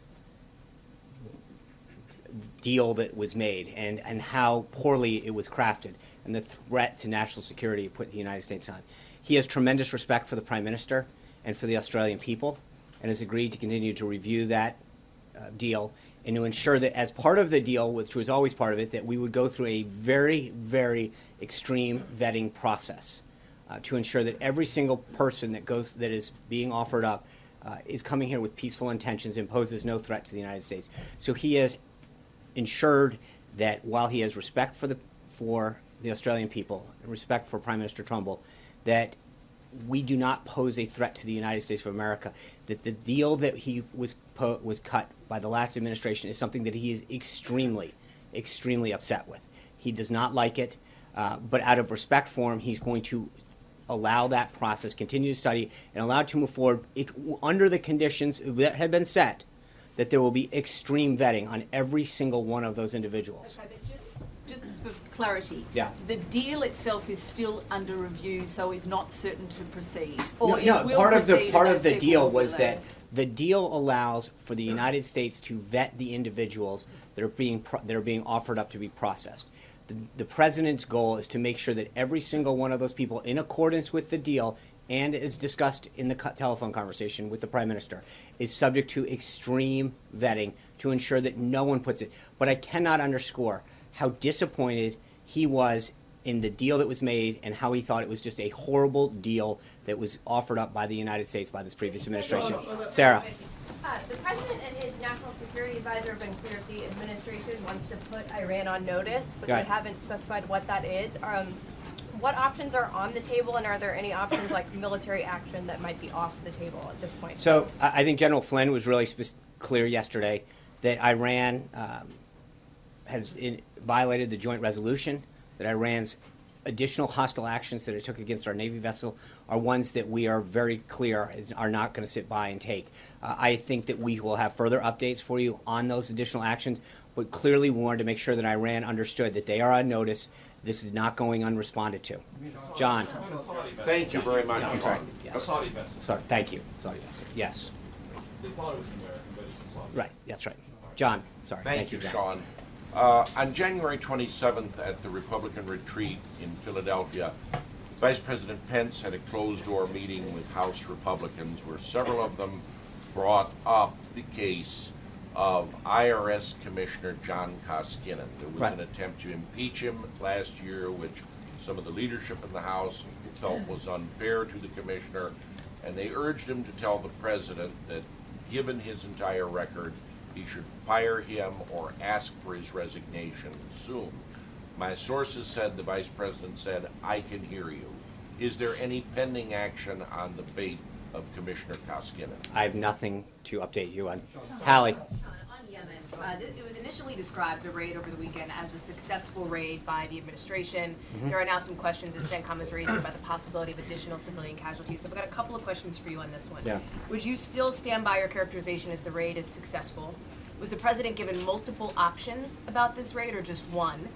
And were there consultations with the prior administration's national security officials, military officials about the raid moving forward? Thank you. Actually, I'd like to just walk through that. I appreciate you bringing this up. There is some, let's go through the tick-tock on that raid. On November 7th, CENTCOM submitted the plan to DOD. Clearly, that was under the last administration. Legal teams were involved immediately when it was submitted to DOD. On December 19th, the plan was approved by the Department of Defense and recommended that it be moved ahead. It was sent then to the National Security Council staff here in the White House. Again, this all happened under the previous administration. On January 6th, there was an interagency deputies meeting. The deputies recommended at that time that they go ahead. It was so easily approved, it was sent straight up. The conclusion to hold was at that time to hold for what they called a moonless night, which by calendar wouldn't occur until then President-elect Trump was President Trump. On January 24th, shortly after taking office, Secretary Defense, then Mattis, read the memo, resent it back up to the White House, conveying his support. On the 25th of January, the president was briefed by General Flynn on Secretary Mattis's recommendation and the status of the operation or potential operation. The president asked to see Secretary Mattis and Joint Chiefs of Staff Dunford. He then, on that evening, had a dinner meeting, which included the president, the vice president, Secretary Mattis, Chairman Dunford, Chief of Staff Priebus, Jared Kushner, Chief Strategist Bannon, General Kellogg, General Flynn, and CIA Director Pompeo, where the operation was laid out in great extent. The indication at that time was to go ahead. On Friday, the 26th in the morning, the Deputies Committee met again. It was not a necessary step because they had previously recommended and also reaffirmed their support for that. On January 26th, the President signed the memo authorizing the action. So it was not only was it a very, very thought out process by this administration, it had started back in November 7th in terms of clearly well before that, but it was a move forward by CENTCOM on November 7th. This was a very, very well thought out and executed effort. Where was the president the night of the raid? How did he learn about Chief Owens' death? And do you still stand by your characterization that it was successful? The president was here in the residence. He was kept in touch with his national security staff. Secretary Mattis and others had kept him updated on both the raid and the death of Chief Owens, as well as the 4 other individuals that were injured. So he was kept apprised of the situation throughout the evening. And again, I think I would go back to what I said yesterday. It's hard to ever call something a complete success when you have the loss of life or people injured. But I think when you look at the totality of what was gained to prevent... All right, everybody, welcome. Fox 10 News Now, streaming for the fox10phoenix.com. You know her name, Mary Kate Gaffney. I'm Mike Page. We're talking about, well, once again, another Hollywood actor or actress just going after our president. And not only our president this time, but a member of his team. Just saw him here moments ago, Sean Spicer. Now, before we say anything, let's just let's That show dedicated their life. him once again. This is Sean Spicer. Okay. This is the White House press secretary. And we're talking about his tie, right? Yes. So we're talking about the tie. Now, this is when you know people are starting to reach. When they're going after what not what you're saying, but what you're wearing.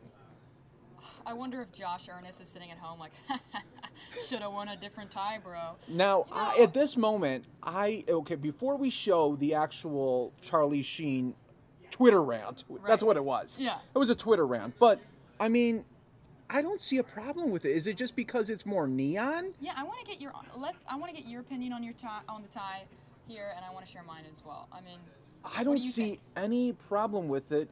First, another great thing about this tie is that, you know, it's all the way up. The knot is all the way up. So many times we see, you know, men that have the knot a little bit down. You see the button. I know that looks very sharp. Yes. Yeah, I think the color is bright, but is that necessarily bad? No, I mean the lines on it are dark blue, which match his suit, right? That's dark blue, or is that a black suit? I can't tell. It's like a navy. Looks like a navy. Yeah, navy, and it looks like there's navy lines on the tie, and I guarantee you that's probably a very expensive, high-end tie. I can't tell the brand, but you know it probably is. Oh yeah. Not that it really matters, but I think it looks fine. I mean, I can't believe that there's a news story about this. It's a tie. So let's see what did Charlie Sheen say? All right, so Charlie Sheen goes on Twitter because for some that is their only way of communicating. Because you know what? To tell you the truth, Mary Kate, I haven't seen him in a news program or anything, or even is he on a show? We don't know. I don't think so. We don't know. So he needs some kind of, I think, buzz. So he goes on Twitter today, and he has a rant, and he's like, "Bro, that's how I, bro, yeah, bro, that crappy Windsor should be remodeled to sophisticate you." I hate that word. I can't even say it because you shouldn't use it. No. Okay?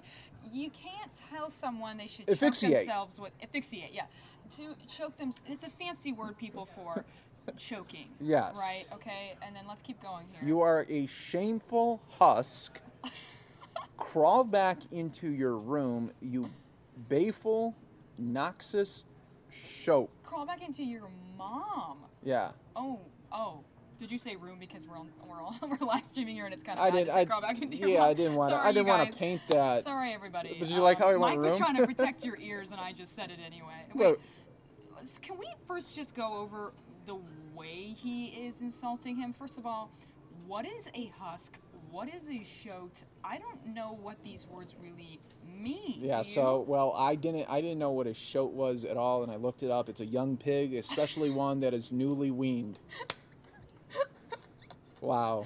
So you're saying that because he chose to wear a tie that you didn't agree with, Charlie, he's a young pig? I mean, honestly, Charlie, were you sitting at home watching the White House press briefing, or did you just see this trending and you decided to take part in it? He was, and we know what station he's watching. And Charlie, we're not happy with that. Oh, so he actually tweeted a picture of the TV. Yeah. Okay. Okay. What's the other word he called him that I don't understand? Husk.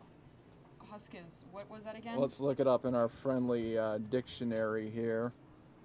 And the husk is a person who has no substance. And yet Charlie seems to have substances all the time. Yeah, Don't you, Charlie? Just kidding. Sorry, maybe I'm going a little too hard on Charlie. But hey, Sean Spicer has feelings. Yeah, he's a press secretary. He's a tough guy, but it's only his first week on the job, and people are making fun of his tie. I mean, I know, come on, the guy does have feelings. Folks, that's when you know it is just reaching to an all-new high. Yeah. And here's another thing that people should realize. I certainly do. That when will the celebrities and those other Hollywood A-listers realize that they're not helping the cause? Look at the election. It didn't help. And it's sad, too, because Charlie Sheen was, and he still is, an amazing actor. I just wish that he wouldn't make, I just wish he wouldn't make statements like this that only make him look bad. Yeah. You know? Because no doubt he's talented Sure. in acting.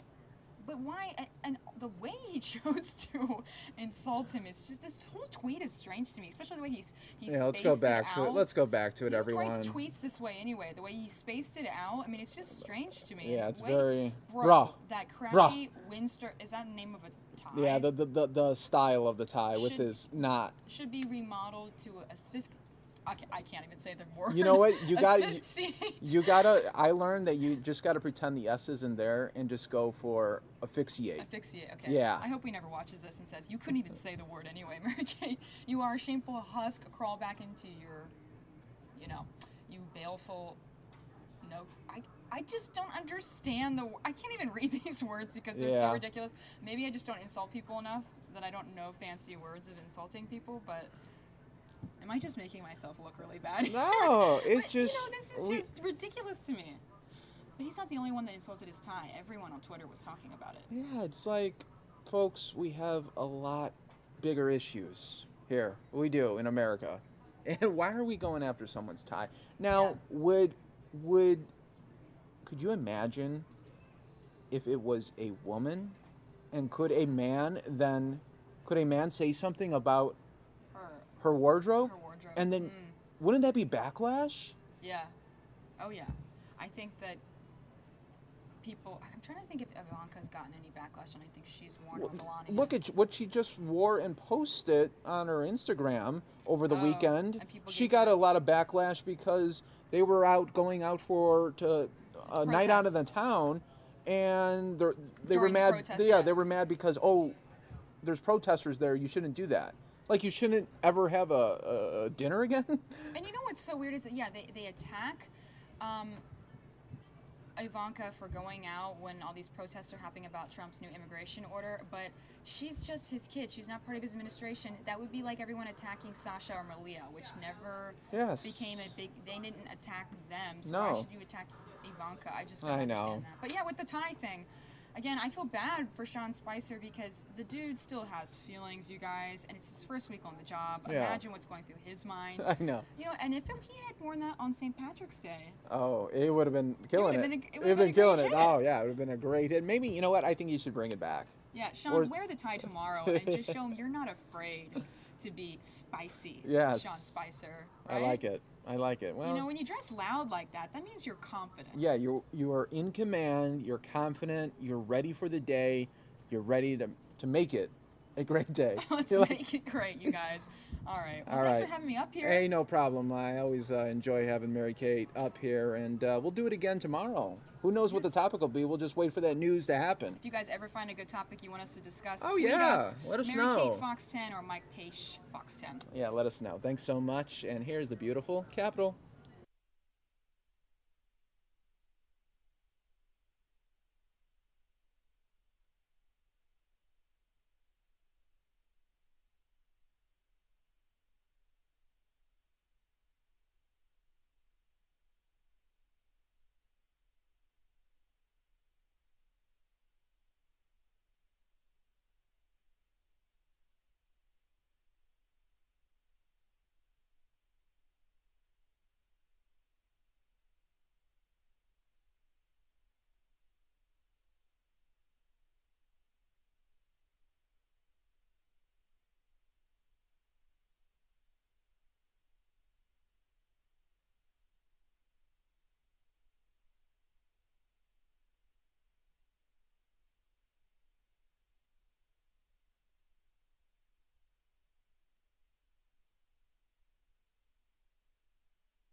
hand on. Oh, my friends, just to have God's hand on us.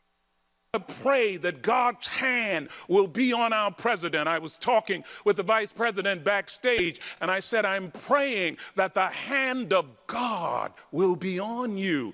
Ezekiel 37 says, the hand of the Lord was upon me. We need people who govern, who have the hand of God on them.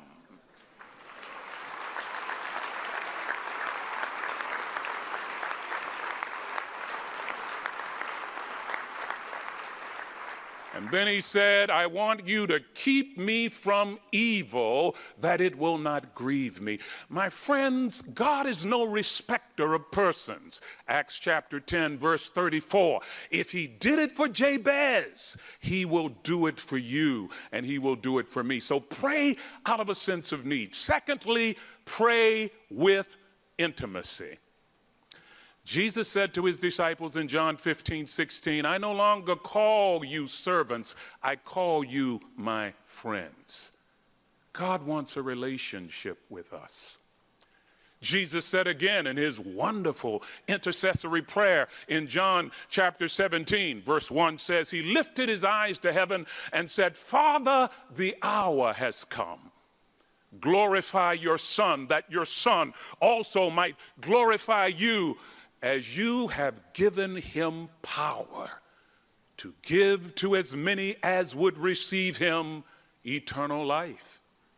And verse 3 of John 17, this is life eternal, that they might know you, Abba, Daddy, and Jesus Christ, whom you have sent. My oldest son is in the audience. And one of my pet peeves is he calls, and when he calls, he says, hello, Dad, this is Barry. Really? I mean, I've got caller ID, and he's got to identify himself.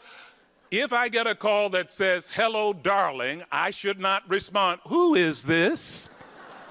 God wants an intimacy with us.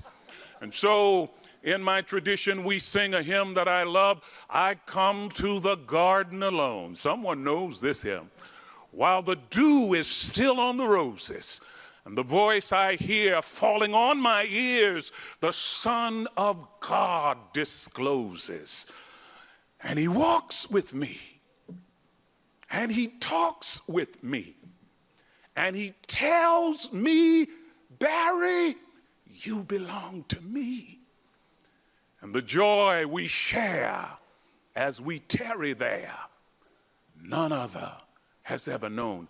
Pray with intimacy. Pray like Hannah in 1 Samuel chapter 1 when she wanted that baby. She prayed with such specificity and such intimacy and such fervency that Eli the priest thought she was inebriated. We need to pray with that passion and fervor. Finally, pray for those who govern. Praise the Lord. Pray for those who govern. Pray this way for kings and for all who are in authority, so that we can live peaceful and quiet lives marked by godliness and dignity.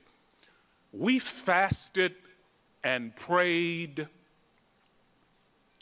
for months during the presidential election, the presidential primary. We fasted and prayed, hundreds of us, on Capitol Hill, that the will of God might be done. Isaiah 55, 8 and 9, God says, my thoughts are not your thoughts, my ways are not your ways. Newsflash, God is smarter than we are. I know that startles some of you.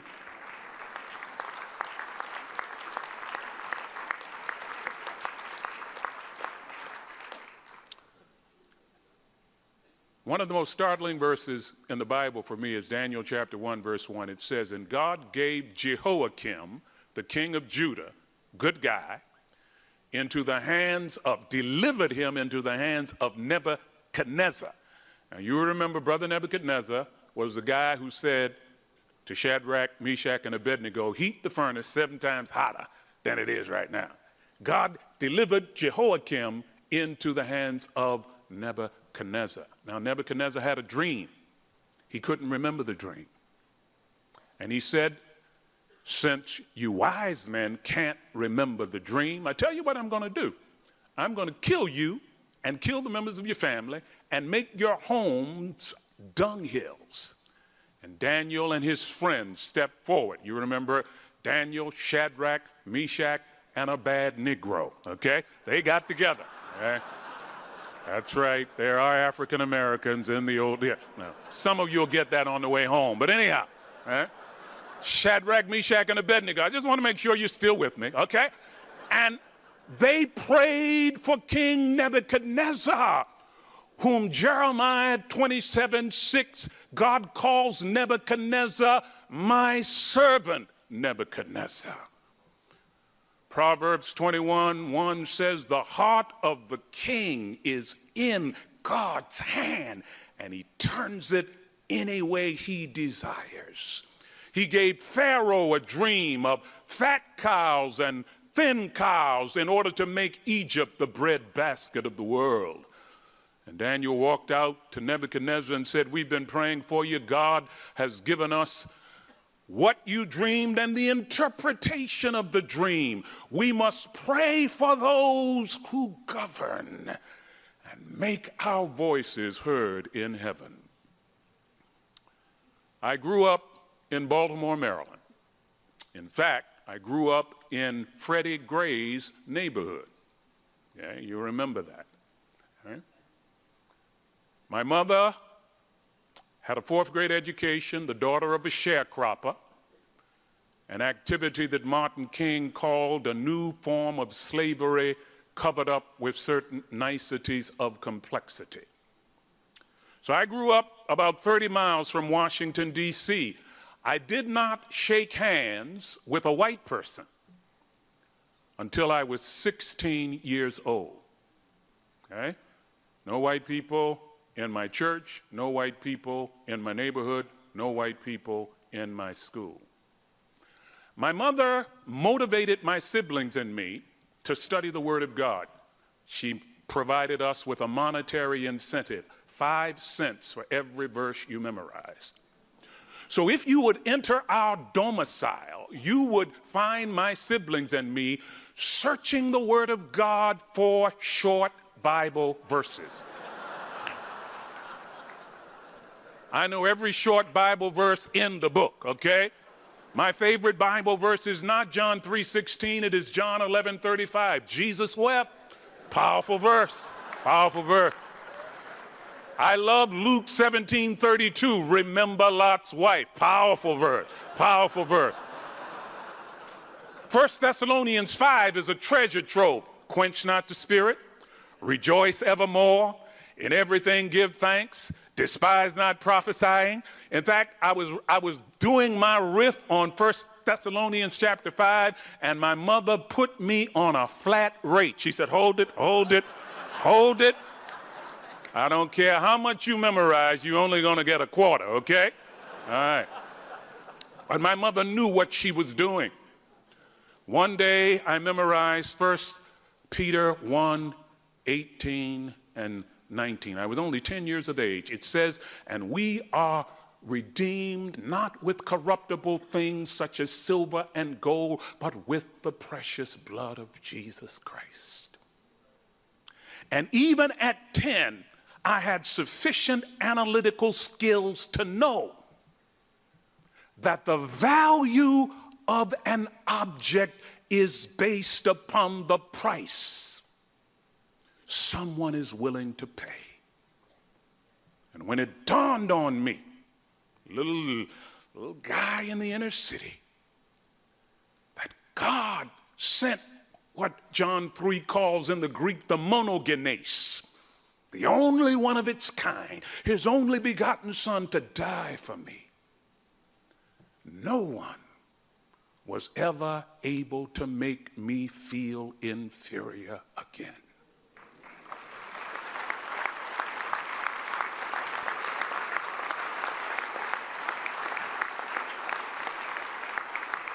Moreover, I I said, I got to get to know this man who died for me. So now it was not just for the nickels that I started reading the word. It was to try to find this man.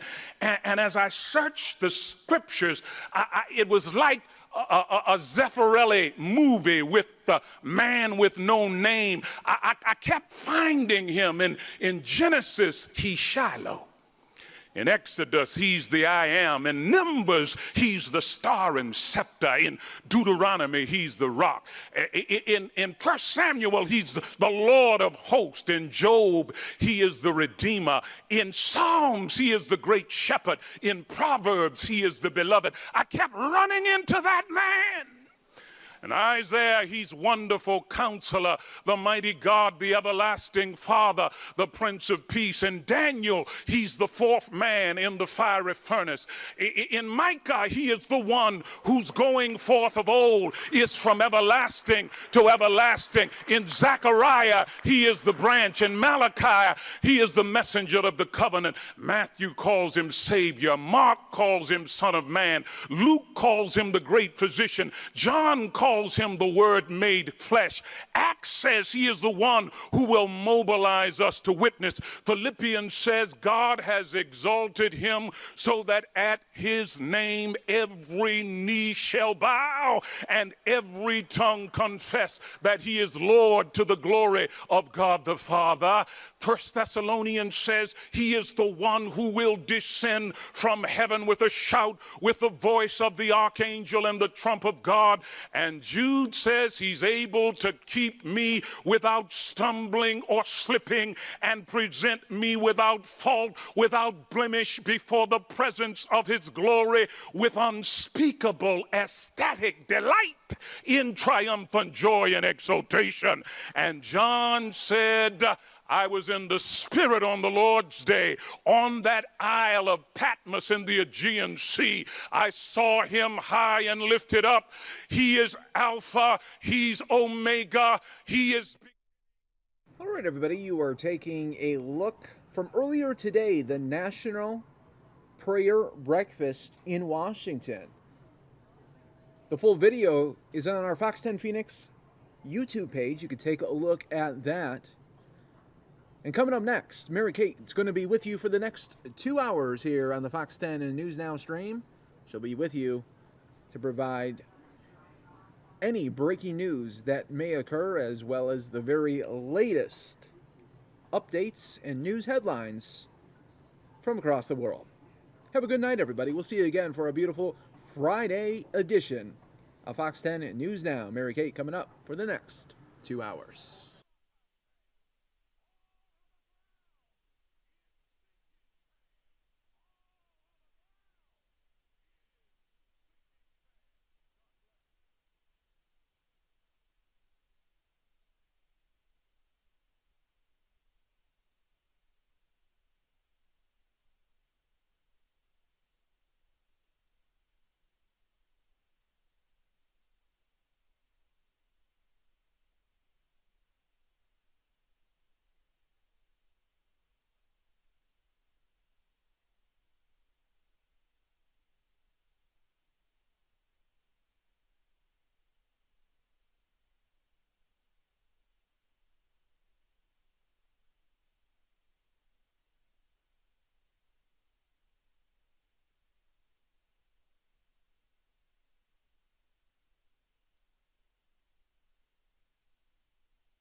All right, everybody, bear with us here for just a few seconds while we work to get the signal back.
All right, everybody. Well, welcome to the Fox News Now stream. I'm your host, Mary Kay Gaffney.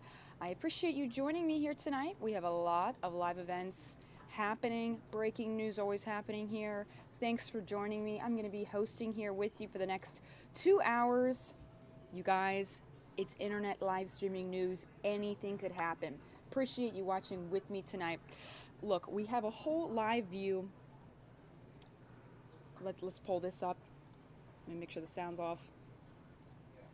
You guys, the Phoenix Open is happening this week and weekend. Have you ever been? I myself have not been. I don't even know if I'm going to go or not this weekend. Maybe I'll get a ticket. Unsure about it. But the thing is, every time we cover it live here, it makes me really want to go. So I'm going to see if I can get live our reporter Marcy in the field to talk to us. A lot happening there. Police officers are already there right now breathalyzing people and letting them know they've been drinking a little too much. So chaos happening there right now. Appreciate you guys watching with me. Let me take you for just a second to a live look of the White House while I get everything fixed up and ready for you.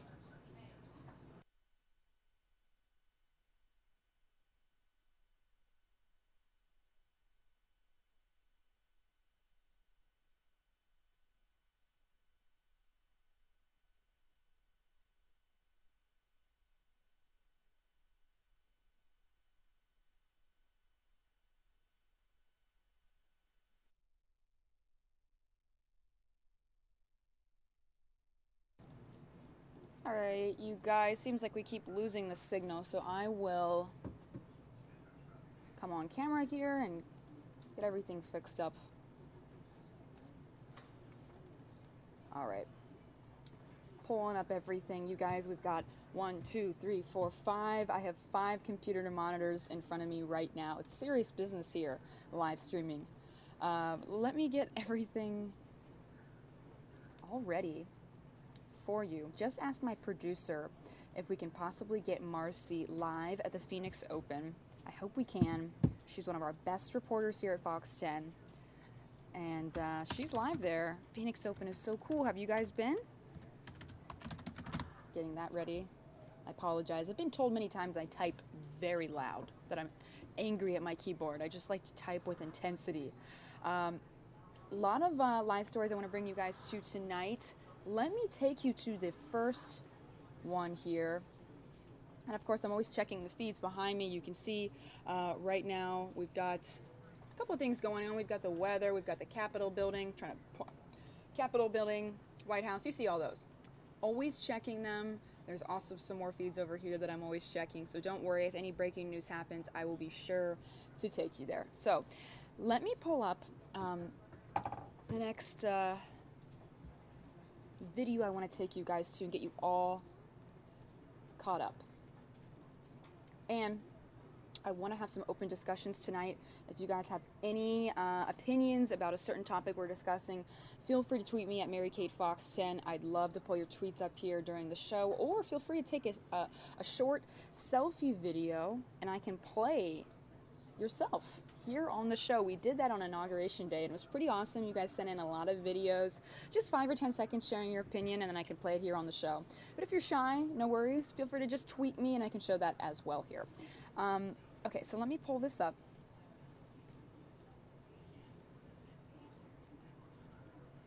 This is what I wanted to show you guys a little bit earlier. So we might get Marcy live in the field tonight, but I want to take you from earlier this morning. Our amazing reporter Corey was live there. If you guys don't know what the Phoenix Open is, he will definitely inform you. So let's let me make sure the volume is good, and let's take you there. Well, now you're out and about. Now you're outside. Oh, look at that crowd. You're getting to the meat of the thing. Oh, that's right. And you know what we don't want to see here, Troy? You know, one of these moves. No. You know, it's not the Masters in 1960.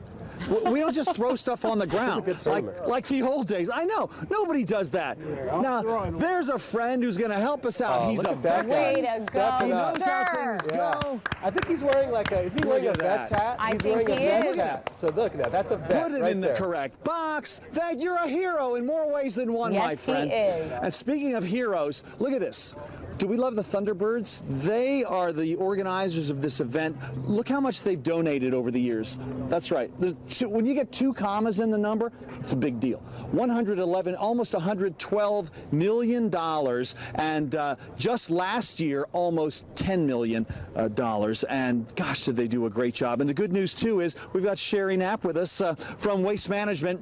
You must love those Thunderbirds, by the way. I love them. I love them, absolutely. Well, as we're heading down the way here, there are big events all over the world, for sure. And it looks as though with, 250,000 people tramping around, you would think that it would be a mess. I mean, we've all been around big crowds. Right. They're not always so tidy. Right. But you guys, I don't know how you've done it, but things look pretty clean out here. Oh my gosh, absolutely, absolutely. We have zero trash on course. Yeah. Of course, we have the compost and recycle bins. Yes. This is a solar-powered composter. And what is that? What's the solar element here? I mean, what's happening? So the solar element is on top, and it allows the patrons to come by and deposit their recycled materials and their compost, and it allows us to capture 5 times the amount of compost and recycled materials. Well, but what's happening in there? It's crushing it. It's composting it. Oh, I so see. that It's an it allows actual us to- compactor. Yeah, it's a It's got compactor. a motor inside. Oh, look. This is my favorite part of the morning. The zero waste station. And here's your host, Larry. Larry's got a contestant here. She's giving it a spin. What do you got a good feeling, Larry? I have a really good feeling about this. I think she knows what she's doing. Yeah, what state are you from? California. Oh, we've heard of it. Good job over there. We love your beaches. So what happens now? She spun it to Well, now that bottles. she is spun and she Does she get a lecture from you? No, she's already had the spiel. Okay, good. Already got that. But she's pretty wise. I asked her the question, how many trash cans did you see on the way in here? And her answer was, I didn't see any. That's right. And I said, you're right, because Trash is for chumps. and we compost, we recycle. Am I right? Oh, look, Mary goes with Larry. They come as a set. We love your wicker visor, by the way. Oh, thank you. That's probably not wicker, is it? Well, maybe. Straw. Okay. Anyway, we got another winner. Congratulations. Sunscreen and chapstick for everybody. It's going to be a great weekend. The sun is going to be out again on Saturday, but tomorrow, kind of a gray day. But nevertheless, it's going to be a fun time here at the Waste Management Phoenix Open. All right. If you're from New Jersey, stay to the left. All Midwesterners to the right. Californians, just sit over here. So that's just a little bit of what the Phoenix Open is all about. Doesn't that look fun? That looks fun to me. All right, you guys. We are streaming live here on Fox News Now.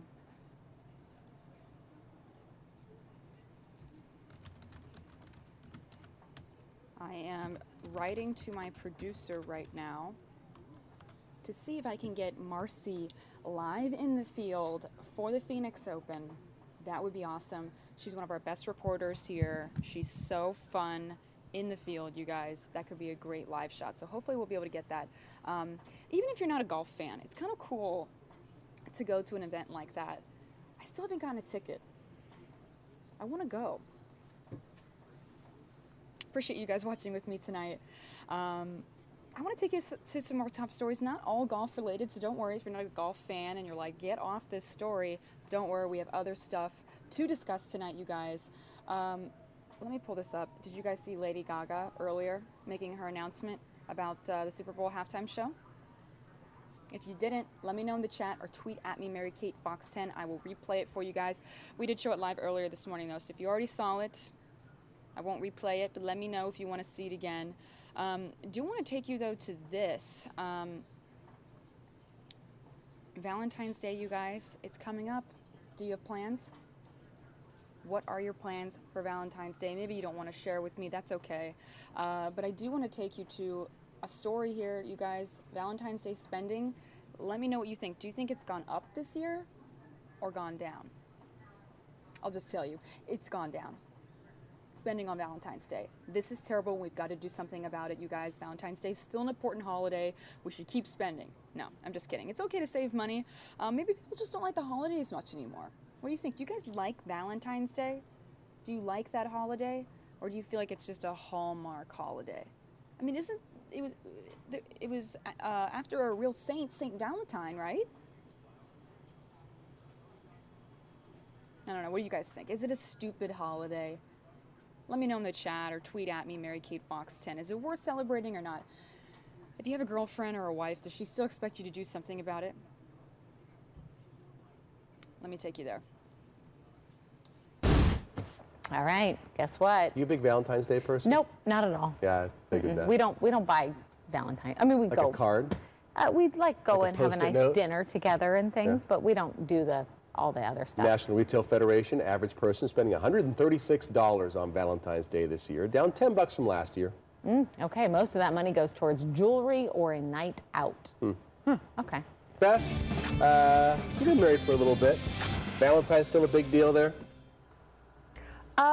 You know, we acknowledge it. Yeah, but it's that's not like, yeah, big like a deal. nod? No. Yeah. Oh, it's that Yeah. day of love. Yeah, it's a love day. You know, I was at See's Candy the other day, and they've already, you know, obviously got all their stuff out. And man, I saw the big heart candy box, $90. And I thought, now that says I love you right there. Yeah. If it's nuts and chews, it does. I'm not into all that cream-filled I don't stuff. like the cream I stuff. love it all. You like it all? I am like, I'm so bad when it comes to those candy boxes because I stick my I finger knew in you'd them be a sticker. and then I put finger them in back. 'em? Yes, I'm one of those ones. Okay, Yeah. what's your favorite cream flavor?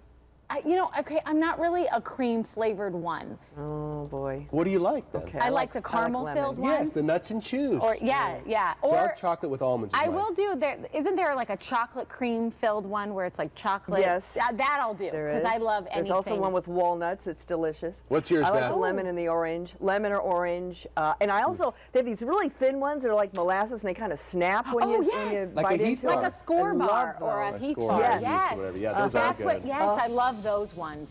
Yeah, see, those I'm are nuts and salivating chews, right now. Beth. See, now we could get one of those and I'll split it.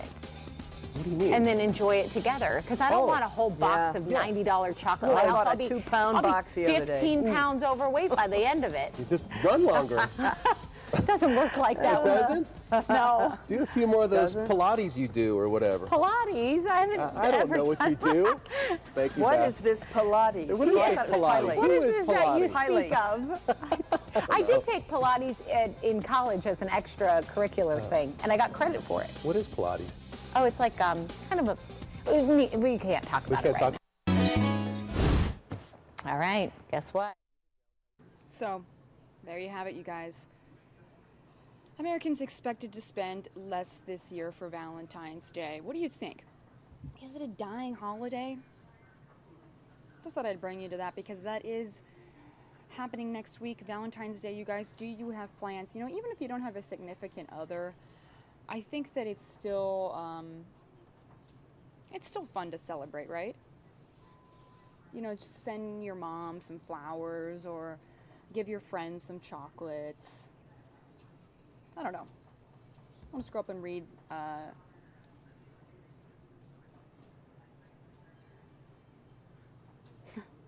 let me pull up some of your tweets here.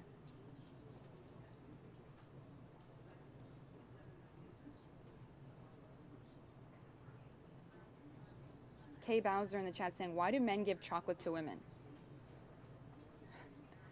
I think it's chocolates say I love you and flowers say I'm sorry, I think is how it goes. I don't know. Women like chocolate. We just do. I don't know why. What do guys want for Valentine's Day is the real question. I mean, is it just a holiday where girls get flowers and chocolates? Do guys get anything? Let me know in the chat. Are guys supposed to get anything for Valentine's Day? I mean, are you supposed to get them like a new grill or a cologne, or you just take them out to dinner? I don't know. Again, spending this year has gone down. People are spending less for Valentine's Day. At the same time, though, it's not like it's Christmas. You don't actually have to buy someone a gift. You just, you know, you do something nice together. Maybe you take a walk. Maybe you go to a movie. Maybe you have a nice dinner. Or just get one of those cheap box of chocolates at the grocery store, right? You know, they're like $10. You're not supposed to do anything really big, right? I'm seeing some of you tweeting at me at MaryKateFox10 what you guys think about Valentine's Day, and I'm seeing some of you in the chat. I don't know. It seems like no one wants to talk about this. It seems like no one really likes Valentine's Day. I don't know. Let's move on to another story then. Cobra3 in the chat saying, I want teddy bears with love hearts and cards. So some people like it. I don't know. We'll move on to another topic. People get so mad about Valentine's Day. Fine, it's not a real holiday. Let's move on. Okay, so kind of cool. Toby Keith is going to be performing live here at the Bird's Nest. Are you guys country music fans? Do you like Toby Keith? Let's take you to this segment. Two big country acts. Yes, Toby Keith and the band Perry are playing at the Bird's Nest tonight. I mean, it's already a party. Yeah. And you throw in a couple of A-list bands. Oh, it's going to right? be the best. Show's been sold out for weeks. So Liz, though, you had like the tease of a lifetime last time. You said you're going to tell us how to get inside. What? Nice couch, by the way. Yeah, look at you living the life.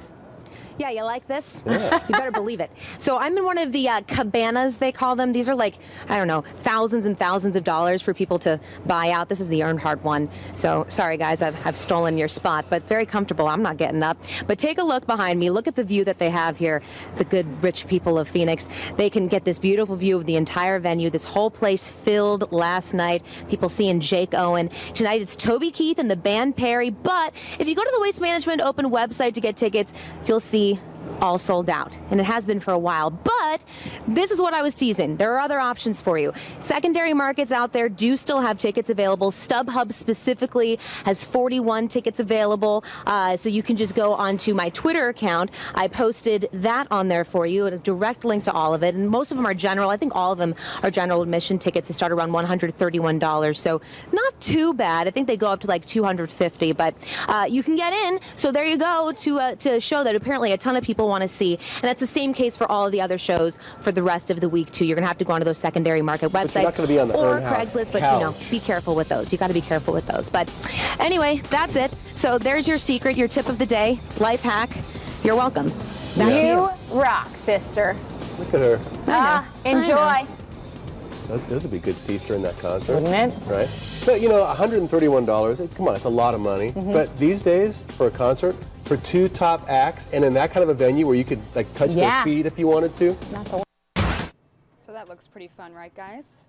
Toby Keith. I've never been to a country music concert, but it sounds so much fun. I mean, I'm not a huge country music fan myself anyway, but I've heard that going to the concerts is a blast. So I should look into doing that sometime. I've gone to a lot of Dave Matthew concerts, which are fine, but I've heard that country music concerts are very fun. All right, you guys, let's move on to the next top story here. Appreciate you guys watching with me tonight. I am your host, Mary Kay Gaffney, and you are watching live here on the Fox News Now stream. Feel free to tweet at me, Mary Kate Fox 10, about any story that we are discussing, and we can have an open discussion here. I can show your tweets live on the air. Phoenix Open happening all week and weekend here. Big golf tournament, lots of fun. Now, I do this to you guys every night, and I apologize, but we gotta do it. Food segment, not really a big food segment, but free crepes. It's like a fancy flatter pancake. Delicious. It's Thrifty Thursday, and you can get them free. Let's take you to that segment. It doesn't get more thrifty than something that's free. That's, yeah. Right? That's as thrifty as you get. Celeste, ASU, you're going to tell us how you can get free lunch today? Lucky you. Oh, yeah, absolutely. This has to be a very cool assignment today because we're going to get to taste some of these crepes. Oh, so Andrea, you know this walk, my dear. You and I know it very well, being Arizona State University alums. So here's the long walk where this is like where a lot of the, engineering classrooms are. I know you're like a mathematician, you and I.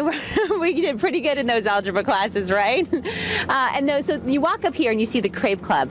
And right inside here, you're going to see that this is where the magic is made. And so, of course, this is where the Crepe Club started. And now they have many, many different locations all around the valley. Let's take a look at the menu. See that right there? It says Welcome Sun Devils.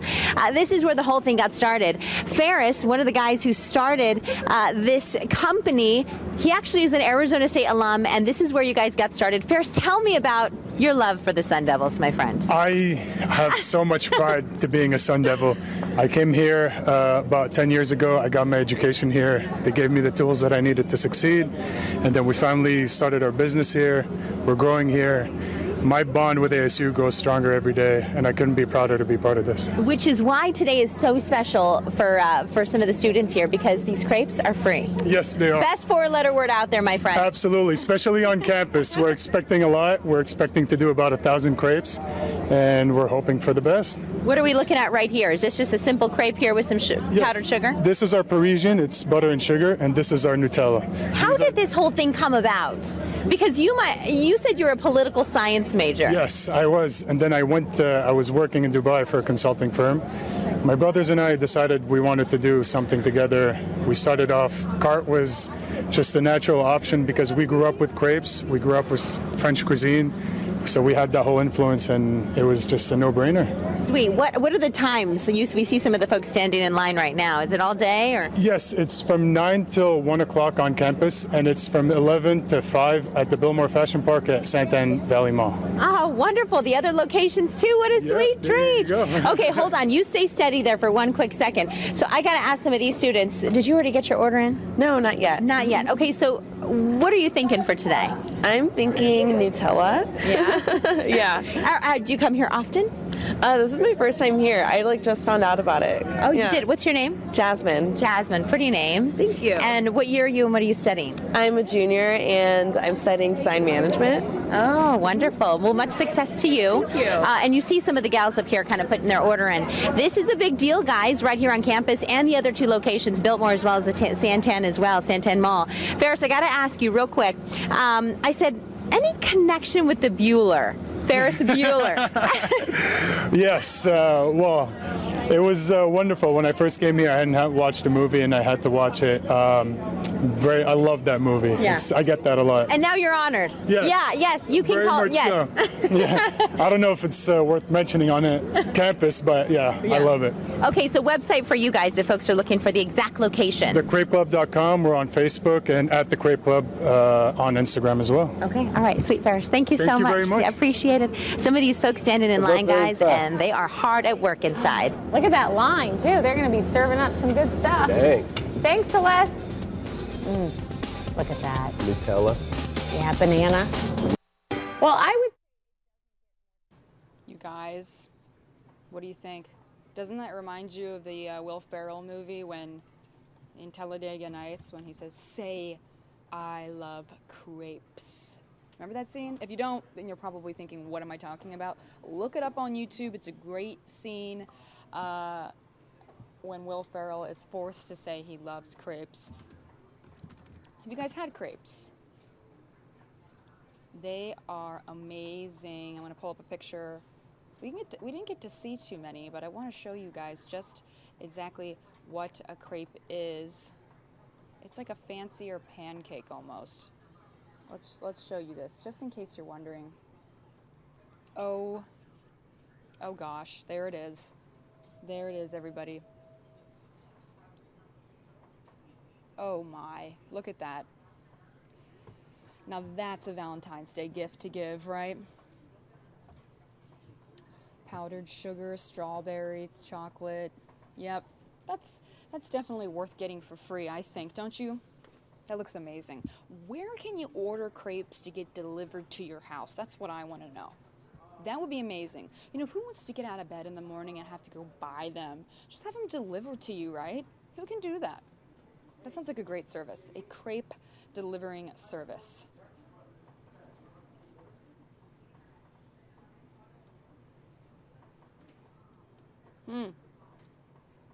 Some of you are tweeting me still about Valentine's Day. Let me pull this up. If you're just joining me, thanks for watching. I am your host, Mary Kate Gaffney. Multitasking right now. We're live here on Fox News Now. Love having you guys here. If there's any breaking news, I'll be sure to take you there right away. Want to take you to this tweet, and I always ask you guys to tweet me at MaryKateFox10 so I can pull up anything that you want to say, any opinions you want to share during the show, as well as go ahead and tweet me a selfie video if you want and share your opinions, and I'll play the video here on the air. Let's take you to this tweet, though, coming from Temporary Channel. He says, eating chocolate on Valentine's Day was started with Richard Cadbury's marketing in the 1840s. Yeah, he was the second son of John Cadbury, actually, the founder of Cadbury's Cocoa and Chocolate Company. So, maybe it's all a marketing plan. Maybe you're right, Temporary Channel. It doesn't matter. You don't eat chocolates on Valentine's Day. But hey, isn't a lot about Christmas a lot of marketing too?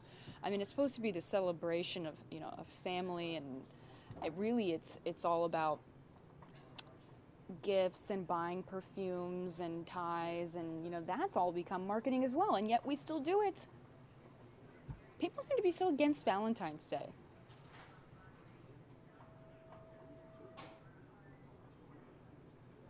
I don't know. I asked you guys, what do you think guys are supposed to get for Valentine's Day? You know, it seems like it's the guy gives the girl flowers and chocolates. But I mean, I guess the guy can get, you know, like a nice dinner, or maybe you can get him some cologne. I don't know. No one likes Valentine's Day, though, whenever I talk about it. This tweet coming in, she's saying, now I'm hungry because I just showed you that segment about crepes. I apologize, but you know that you want to go out and get some crepes now, right? All right, let's move on to some other top stories here. Appreciate you guys watching with me on the Fox News Now stream. I want to get you guys all updated here. A lot going on in Hollywood. Beyonce pregnant with twins. She's already Beyonce, and then she gets a set of twins, too. It's just not fair. Twins are awesome. All right. Let's take you to that segment.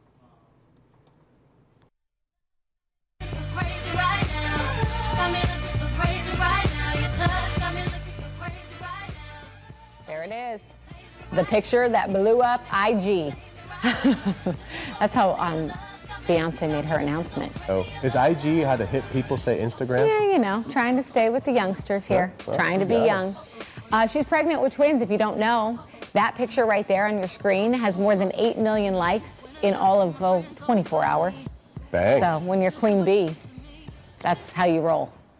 Or is it Queen Bey? That I don't know, but you know who knows? Gary Those Trock. things? Gary Trock. Yes. Because he is with all the hipsters. We turn to you for that stuff. I go Bay. But Just Bay. Everyone Okay. always shows the B's.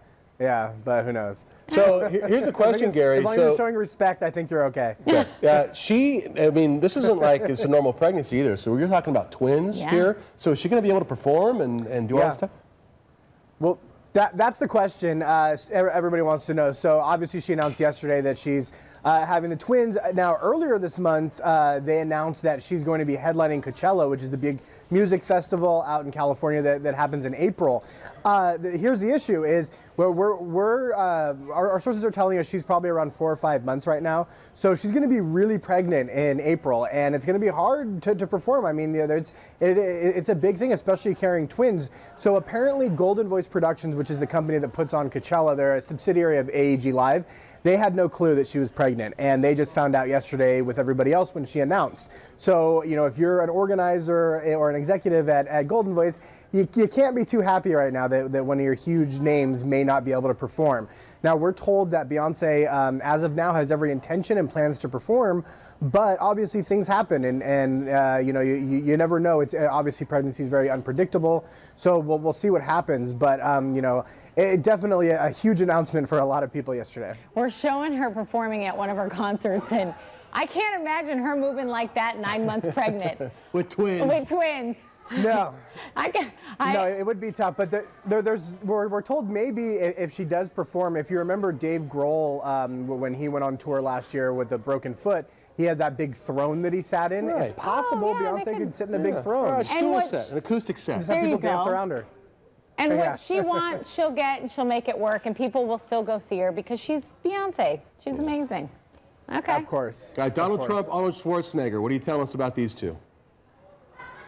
Yeah, so President Donald Trump had a news conference this morning where he chose to talk about The Apprentice, said that everyone should say a prayer for The Apprentice ratings, and they went down the tube when he wasn't a part of it. He took a shot at Mark Burnett for not supporting him or taking his side in the whole ordeal with The Apprentice.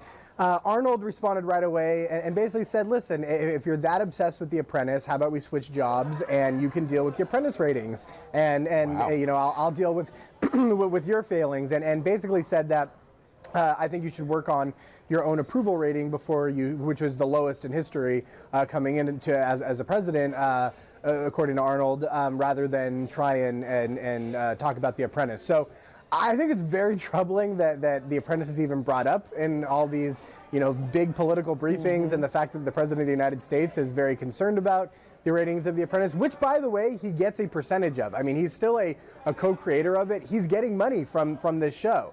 And so he's trashing his own show. So it's unclear if this is a PR stunt to try and boost ratings. It's even more troubling. So I have to admit, we'll see how this plays out. Just because he was bashing. Yeah. Is it that bad? So I wanted to see it. I know. But if the President of the United States is trying to engage us to watch The Apprentice rather than deal with other stuff, I mean, there's bigger issues that we have to deal with at that point. That's all I'm going to say. Okay. Well. Let's switch gears. Britney Spears, she's still performing, and I hear she had a little bit of a wardrobe malfunction maybe last night. Yeah, big nip slip while she was performing. Wow. Well, Gary just said it. Oh, okay. Yeah, there you go. Yeah, you can say that, can't you? We just did. Said it. Yeah, she was performing at Planet Hollywood. She was wearing a very revealing outfit. She made a hard right turn, and you know, something got away from her. But ever the professional, Britney kept performing, and yeah, it happens. Well, she covered it back up though, and then kept performing. She didn't perform the rest of the song. Eventually, she didn't. No. Two I mean, songs it took her a later? little while to notice. Yeah, no, not like a few songs later, but there was a good, there's a good amount of time before I think she felt the breeze. Well, it is warm in those Vegas showrooms. You know, the breeze, it could almost be body temp. All right, thank you, Gary. Absolutely. Man, I got no problem. Spicy at the end Sure there. did. Did you notice that? Good job, Gary. TMZ's right. on all day long after us, too. TMZ Live, TMZ after 6 p.m. and something else. So after the break, behind the scenes look. All right, you guys, well, Which story was your favorite of those? Probably Britney Spears, right? That got a little spicy, as she said at the end there. Beyonce having twins, that's cool, but the Britney Spears one, it's always interesting to still see. I mean, okay, she had a wardrobe malfunction, but this is Britney Spears. At this point, it's like she's not fresh on the block where she hasn't made any mistakes yet. Everyone loves Britney. It's kind of hard to really even stir up anything about her at this point, right? Okay, she had a wardrobe malfunction. The worst people are going to do is probably try and find it on YouTube just to get a peek. But I'm sure it's not the first time she's had a wardrobe malfunction. She's been performing for a very long time, right? What do you think? Appreciate you guys watching with me today. This evening, I guess I should say. It's about 7:38 here in Phoenix, Arizona. Let me put up the lower third here. We are streaming live, in case you guys were wondering. Let's take it to the next top story. Again, we do have all these feeds here for you. We've got a live shot of the White House, the Capitol building. You can see them all behind me on the big board here. I'm keeping my eye on all of them in case any breaking news comes in. Sometimes we get a car chase, maybe it's a protest, a fire. You never know what's going to happen here on the stream. So always keeping my eye on them, except for right now while I'm looking in the camera at you. But let's take you to some more top stories in case you missed anything from earlier today. I want to pull some stuff up here for you guys. We could be getting a gym at the airport here in case, you know, you're at the airport and you just think, okay, I need a quick workout because I'm addicted to working out. Let me just put my bags down really quickly and get on the treadmill. This is going to be possible. Let me take you to this segment right now. You may soon be able to get a workout while you're waiting for your flight at Sky Harbor. I mean, look, you got a long layover. You may as well do something with it. Liz, we were talking about all kinds of possibilities. Or, you know, hey, I've got a flight at 3 o'clock, but I'm going to get there at noon, get in a workout, take a shower, hit my flight. Yeah, for sure. You want to know what I'm thinking about when I hear all of this? I already got to deal with the people with the smelly food, the people who can't control their bodily functions, and now I got to deal with the sweaty guy next to me because he was worked out at the gym. That's my take on the issue, and I'm sure other people agree. But clearly there's some sort of a demand for this kind of a thing. It's called Rome Fitness, and if they do open here, they're going to be opening at Sky Harbor past the security checkpoint, so you would have to be a passenger to use it. They did open their first gym a few days ago at Baltimore Washington International Airport. They have a video online that shows you what it all looks like. It looks pretty nice. It has cardio equipment, weights, a stretching area, places you can keep your luggage, Wi-Fi, TVs, all that. They even keep track of your flight, and they let you know when it's time for you to get to your gate. It's $25 a month, for one visit, I should say, $100 a month, $400 for the year, so different options for you. So are they coming to Sky Harbor? Well, their website says they're in talks right now to expand to airports in Charlotte, Pittsburgh, and Atlanta, and as they put it, they have their eyes on a few dozen other locations, and Phoenix is listed as one of them. They've got to scout the area out and still see if they can come here, but nothing official quite yet.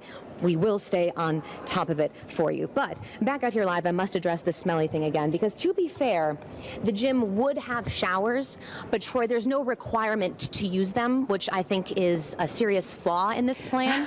So I feel like I would be okay if that was a requirement, but so far that's not the case. That will be bad. The guy sitting down next to you's got that full workout sheen going. Oh, yeah. You know, just slick. And that He's in his shirt tank has top. absorbed it all. Yeah. He's wearing And like this mesh half shirt. No. Oh, that he just worked now out you're in. really killing me. Look at her Nice face. face. Yeah, that face says it all. Like on a flight to like New York, a flight to New York or something, so it's like 4 hours sitting next to this smelly human being. Not You're interested. In the middle seat. You're in the middle No, seat. thank you. 2 workout people on either side. Now you're really doing it to us. That is horrible. Don't even joke about that. That's not even funny. That would be bad. Sorry. Good stuff, Liz. Thank you. You may. Well, what do you guys think about that? You can work out at the airport, and then you're not required to shower. So then you sit next to someone on the plane, and they kind of smell. Well, whatever. You can't force people to shower, though, right? But I get what she's saying. It's not exactly the most pleasant smell when you're sitting next to someone that just worked out, right? Scrolling up here, reading your comments in the chat. Thanks for watching with me tonight, you guys. We are streaming live here. We're live right now out of Phoenix, Arizona. but a lot of you are watching from all over the U.S. That's what's cool about this show. I'm going to pull up some other top stories here for you guys. It's Thursday. It's Friday Eve. Coming up in a little bit, I'm going to see if I can have a special guest on my show. Let me turn my mics up so you guys can, I hope that you can hear me well here. I'll try to speak up.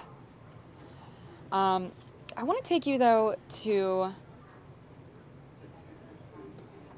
this story, Getting Social with Celeste. She's one of the anchors here at Fox 10, and she's got a story for you guys.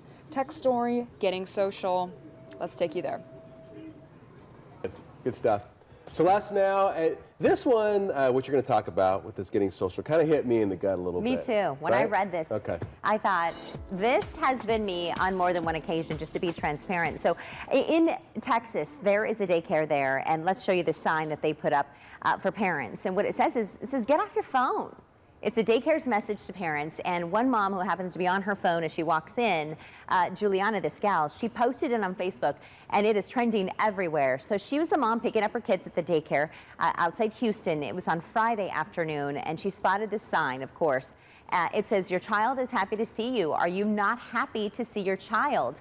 And of course, then it goes on to say, your child has schoolwork to share with you. It says, we have heard a child say, mommy, mommy, mommy. And the parent is paying more attention to their phone than their own child. It is appalling. Get off of your phone. So this has been liked 94,000 times, shared more than 1 million times as well. Posted this on Facebook, and I had some great responses. Thank you so much for sharing your thoughts with me on this.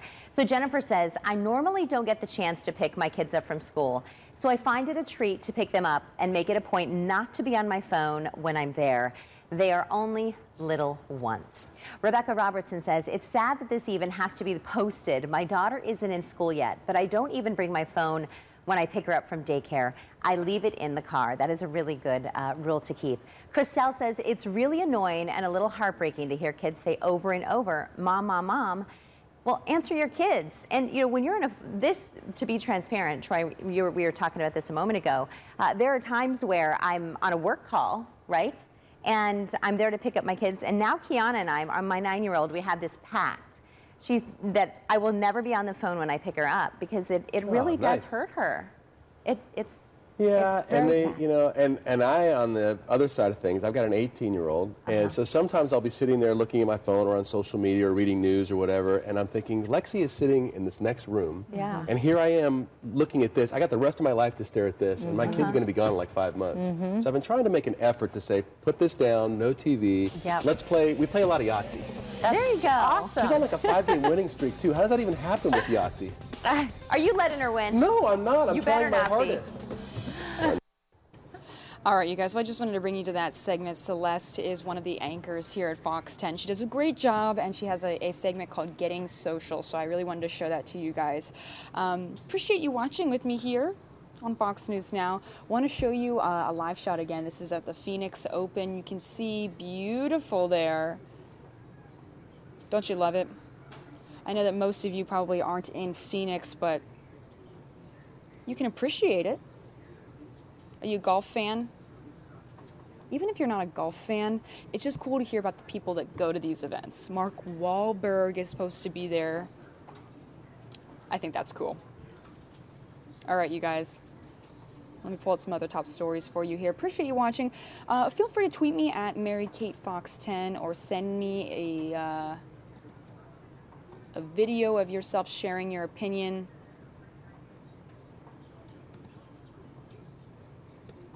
Pull this up for you guys. Okay, are any of you in the chat parents? Are any of you watching parents? I need to know, because we're going to take you to a segment here in a few seconds about mom guilt. Now, I hear about this all the time. What is that? Is that guilt that you're not spending enough time with your kid? Is it guilt that you feel like you're not being a good mom? I want to know. What is mom guilt exactly? I mean, I feel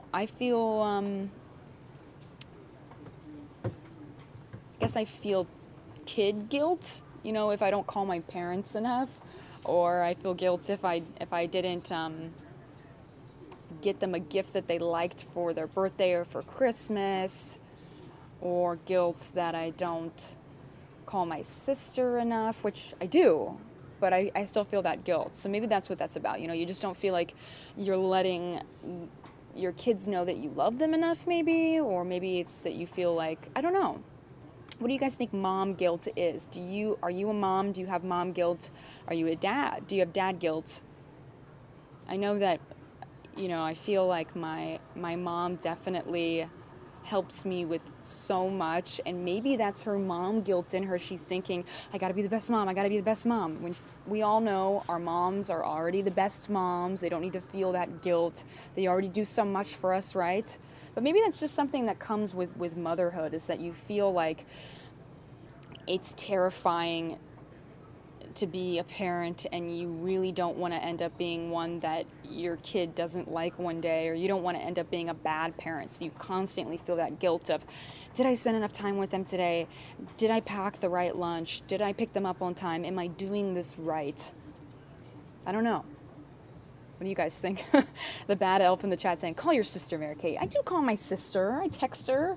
But I'm just saying, you know, we all feel that guilt. No matter, even if you're not a mom, maybe you feel that guilt with your friends. Like, maybe I don't listen to my friends enough about their problems. Maybe I interrupt them too much. Or maybe I don't offer to pick up the check enough with my significant other or something. Anything. I think people feel guilt all the time, right? Or is that just me? Maybe that's just me. Let me take you to this segment again. This is about mom guilt. Let's see what this is all about.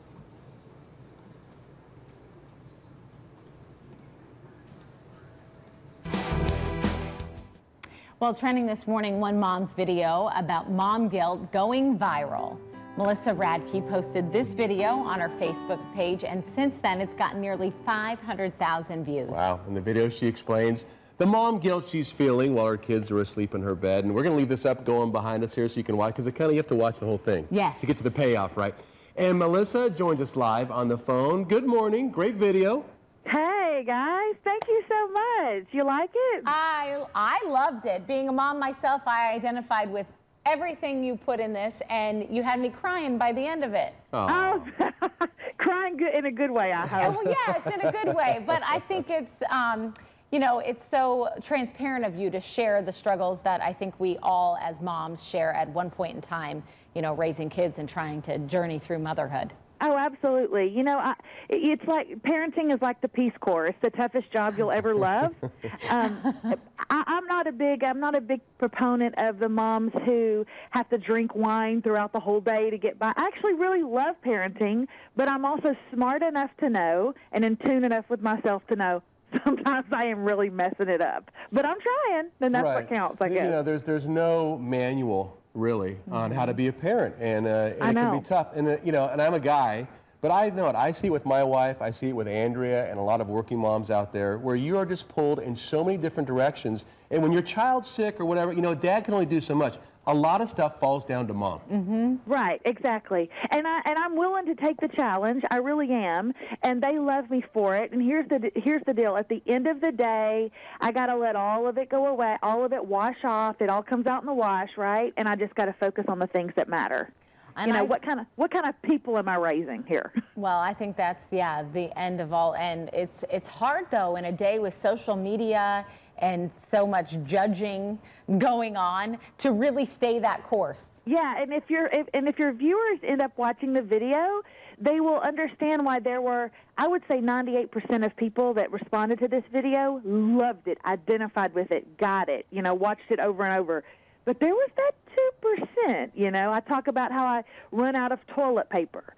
So, and I couldn't get to the grocery store for like 3 days. So I don't know if they just assumed we didn't use the bathroom for 3 days, or if we did, we used our hands. I'm not sure what, but I had to clarify. We used Kleenex, which is like, there was something there. Do I? I'm sorry? There was something being used. There was something being used, and Kleenex is stinking expensive, y'all. Yeah, So it's better than using newspaper. Or as some people said, coffee filters. I mean, at least we're doing it high class around here, you know? You know what, too, I love is the part about you packing your kids' lunch. Because yet last night, I always pack my son's lunch the night before because I leave so early in the morning. And right now, he won't eat like a lot of things, like most kids. And so the lunch is filled with snacks. And I am okay with it. It's probably not the most well-rounded lunch because I just want him to eat something. Yeah, I'm not going to lie. This morning I packed my son's lunch, and I checked the expiration date on a couple of different things that I put in there. Well, you checked. I checked, and I had nothing to make a peanut butter and jelly sandwich. And I don't know, y'all have kids. You know, sometimes they get on a kick and they'll only eat that one thing, and his is peanut butter and jelly.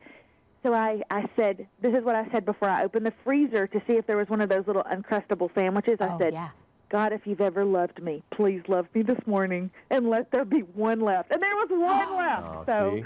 You're loved. He loved you. That's right. That's exactly right. Oh, well, we appreciate your time this morning. And where can we find you on social media, Facebook, your website? Where can we find you if people want to see you? Melissa Radke is I'm on Instagram, I'm on YouTube, and then I have a large following on Facebook, facebook.com/Melissa Radke. You'll find me there. I just appreciate you guys. I'm terrible over the phone. You love me in person. Oh, I think you did really well. Well, I think you're fantastic over the phone, but if you're ever in Phoenix, will you come visit us in person? Yes. Oh, guys, I'm coming in a couple of weeks at the end of February, and I may come whether you want me to or not. I may just stand outside and bang on the doors. But I just thank you so much for having me. I really appreciate it. All right, Melissa, thank you. We're going to have to make that happen, okay? Seriously, All right, guys. reach out. We'll get in touch with you. Thanks, Melissa. You're doing a great job. Keep it up. Oh. Kleenex is expensive, y'all. I don't even buy Kleenex. I buy the off-brand of it. All right, you guys. Well, that's mom guilt for you.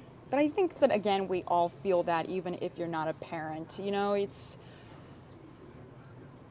You know, you just want to make sure that you're treating the people around you the best that you can. I mean, have you ever had someone tell you something that you didn't even know how you were being? You know, like, have you ever had someone tell you, you know, you interrupt people a lot, or, you know, you always talk over me, or you don't listen, or you always show up late to pick me up, and you didn't even realize that you were doing it.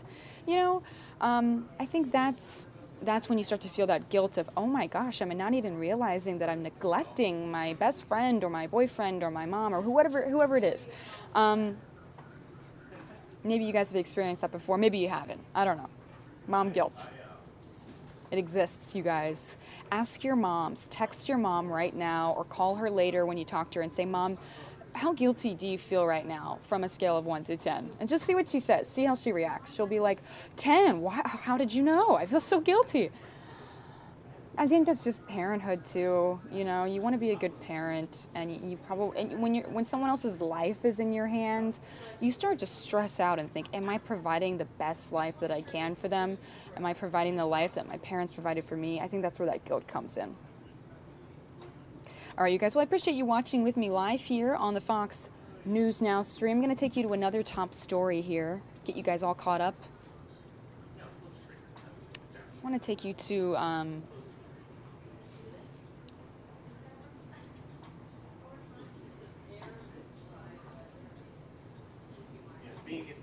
I wanted to take you to this segment. Okay, so I know we're going to talk about Valentine's Day one more time. I know everyone hates it, but okay, if you are looking for an idea of where to take your wife or your significant other or your best friend or just yourself for Valentine's Day, how about the ballet, right? The ballet is romantic in itself. You know, it's a romantic form of dancing. So let's take you to this segment.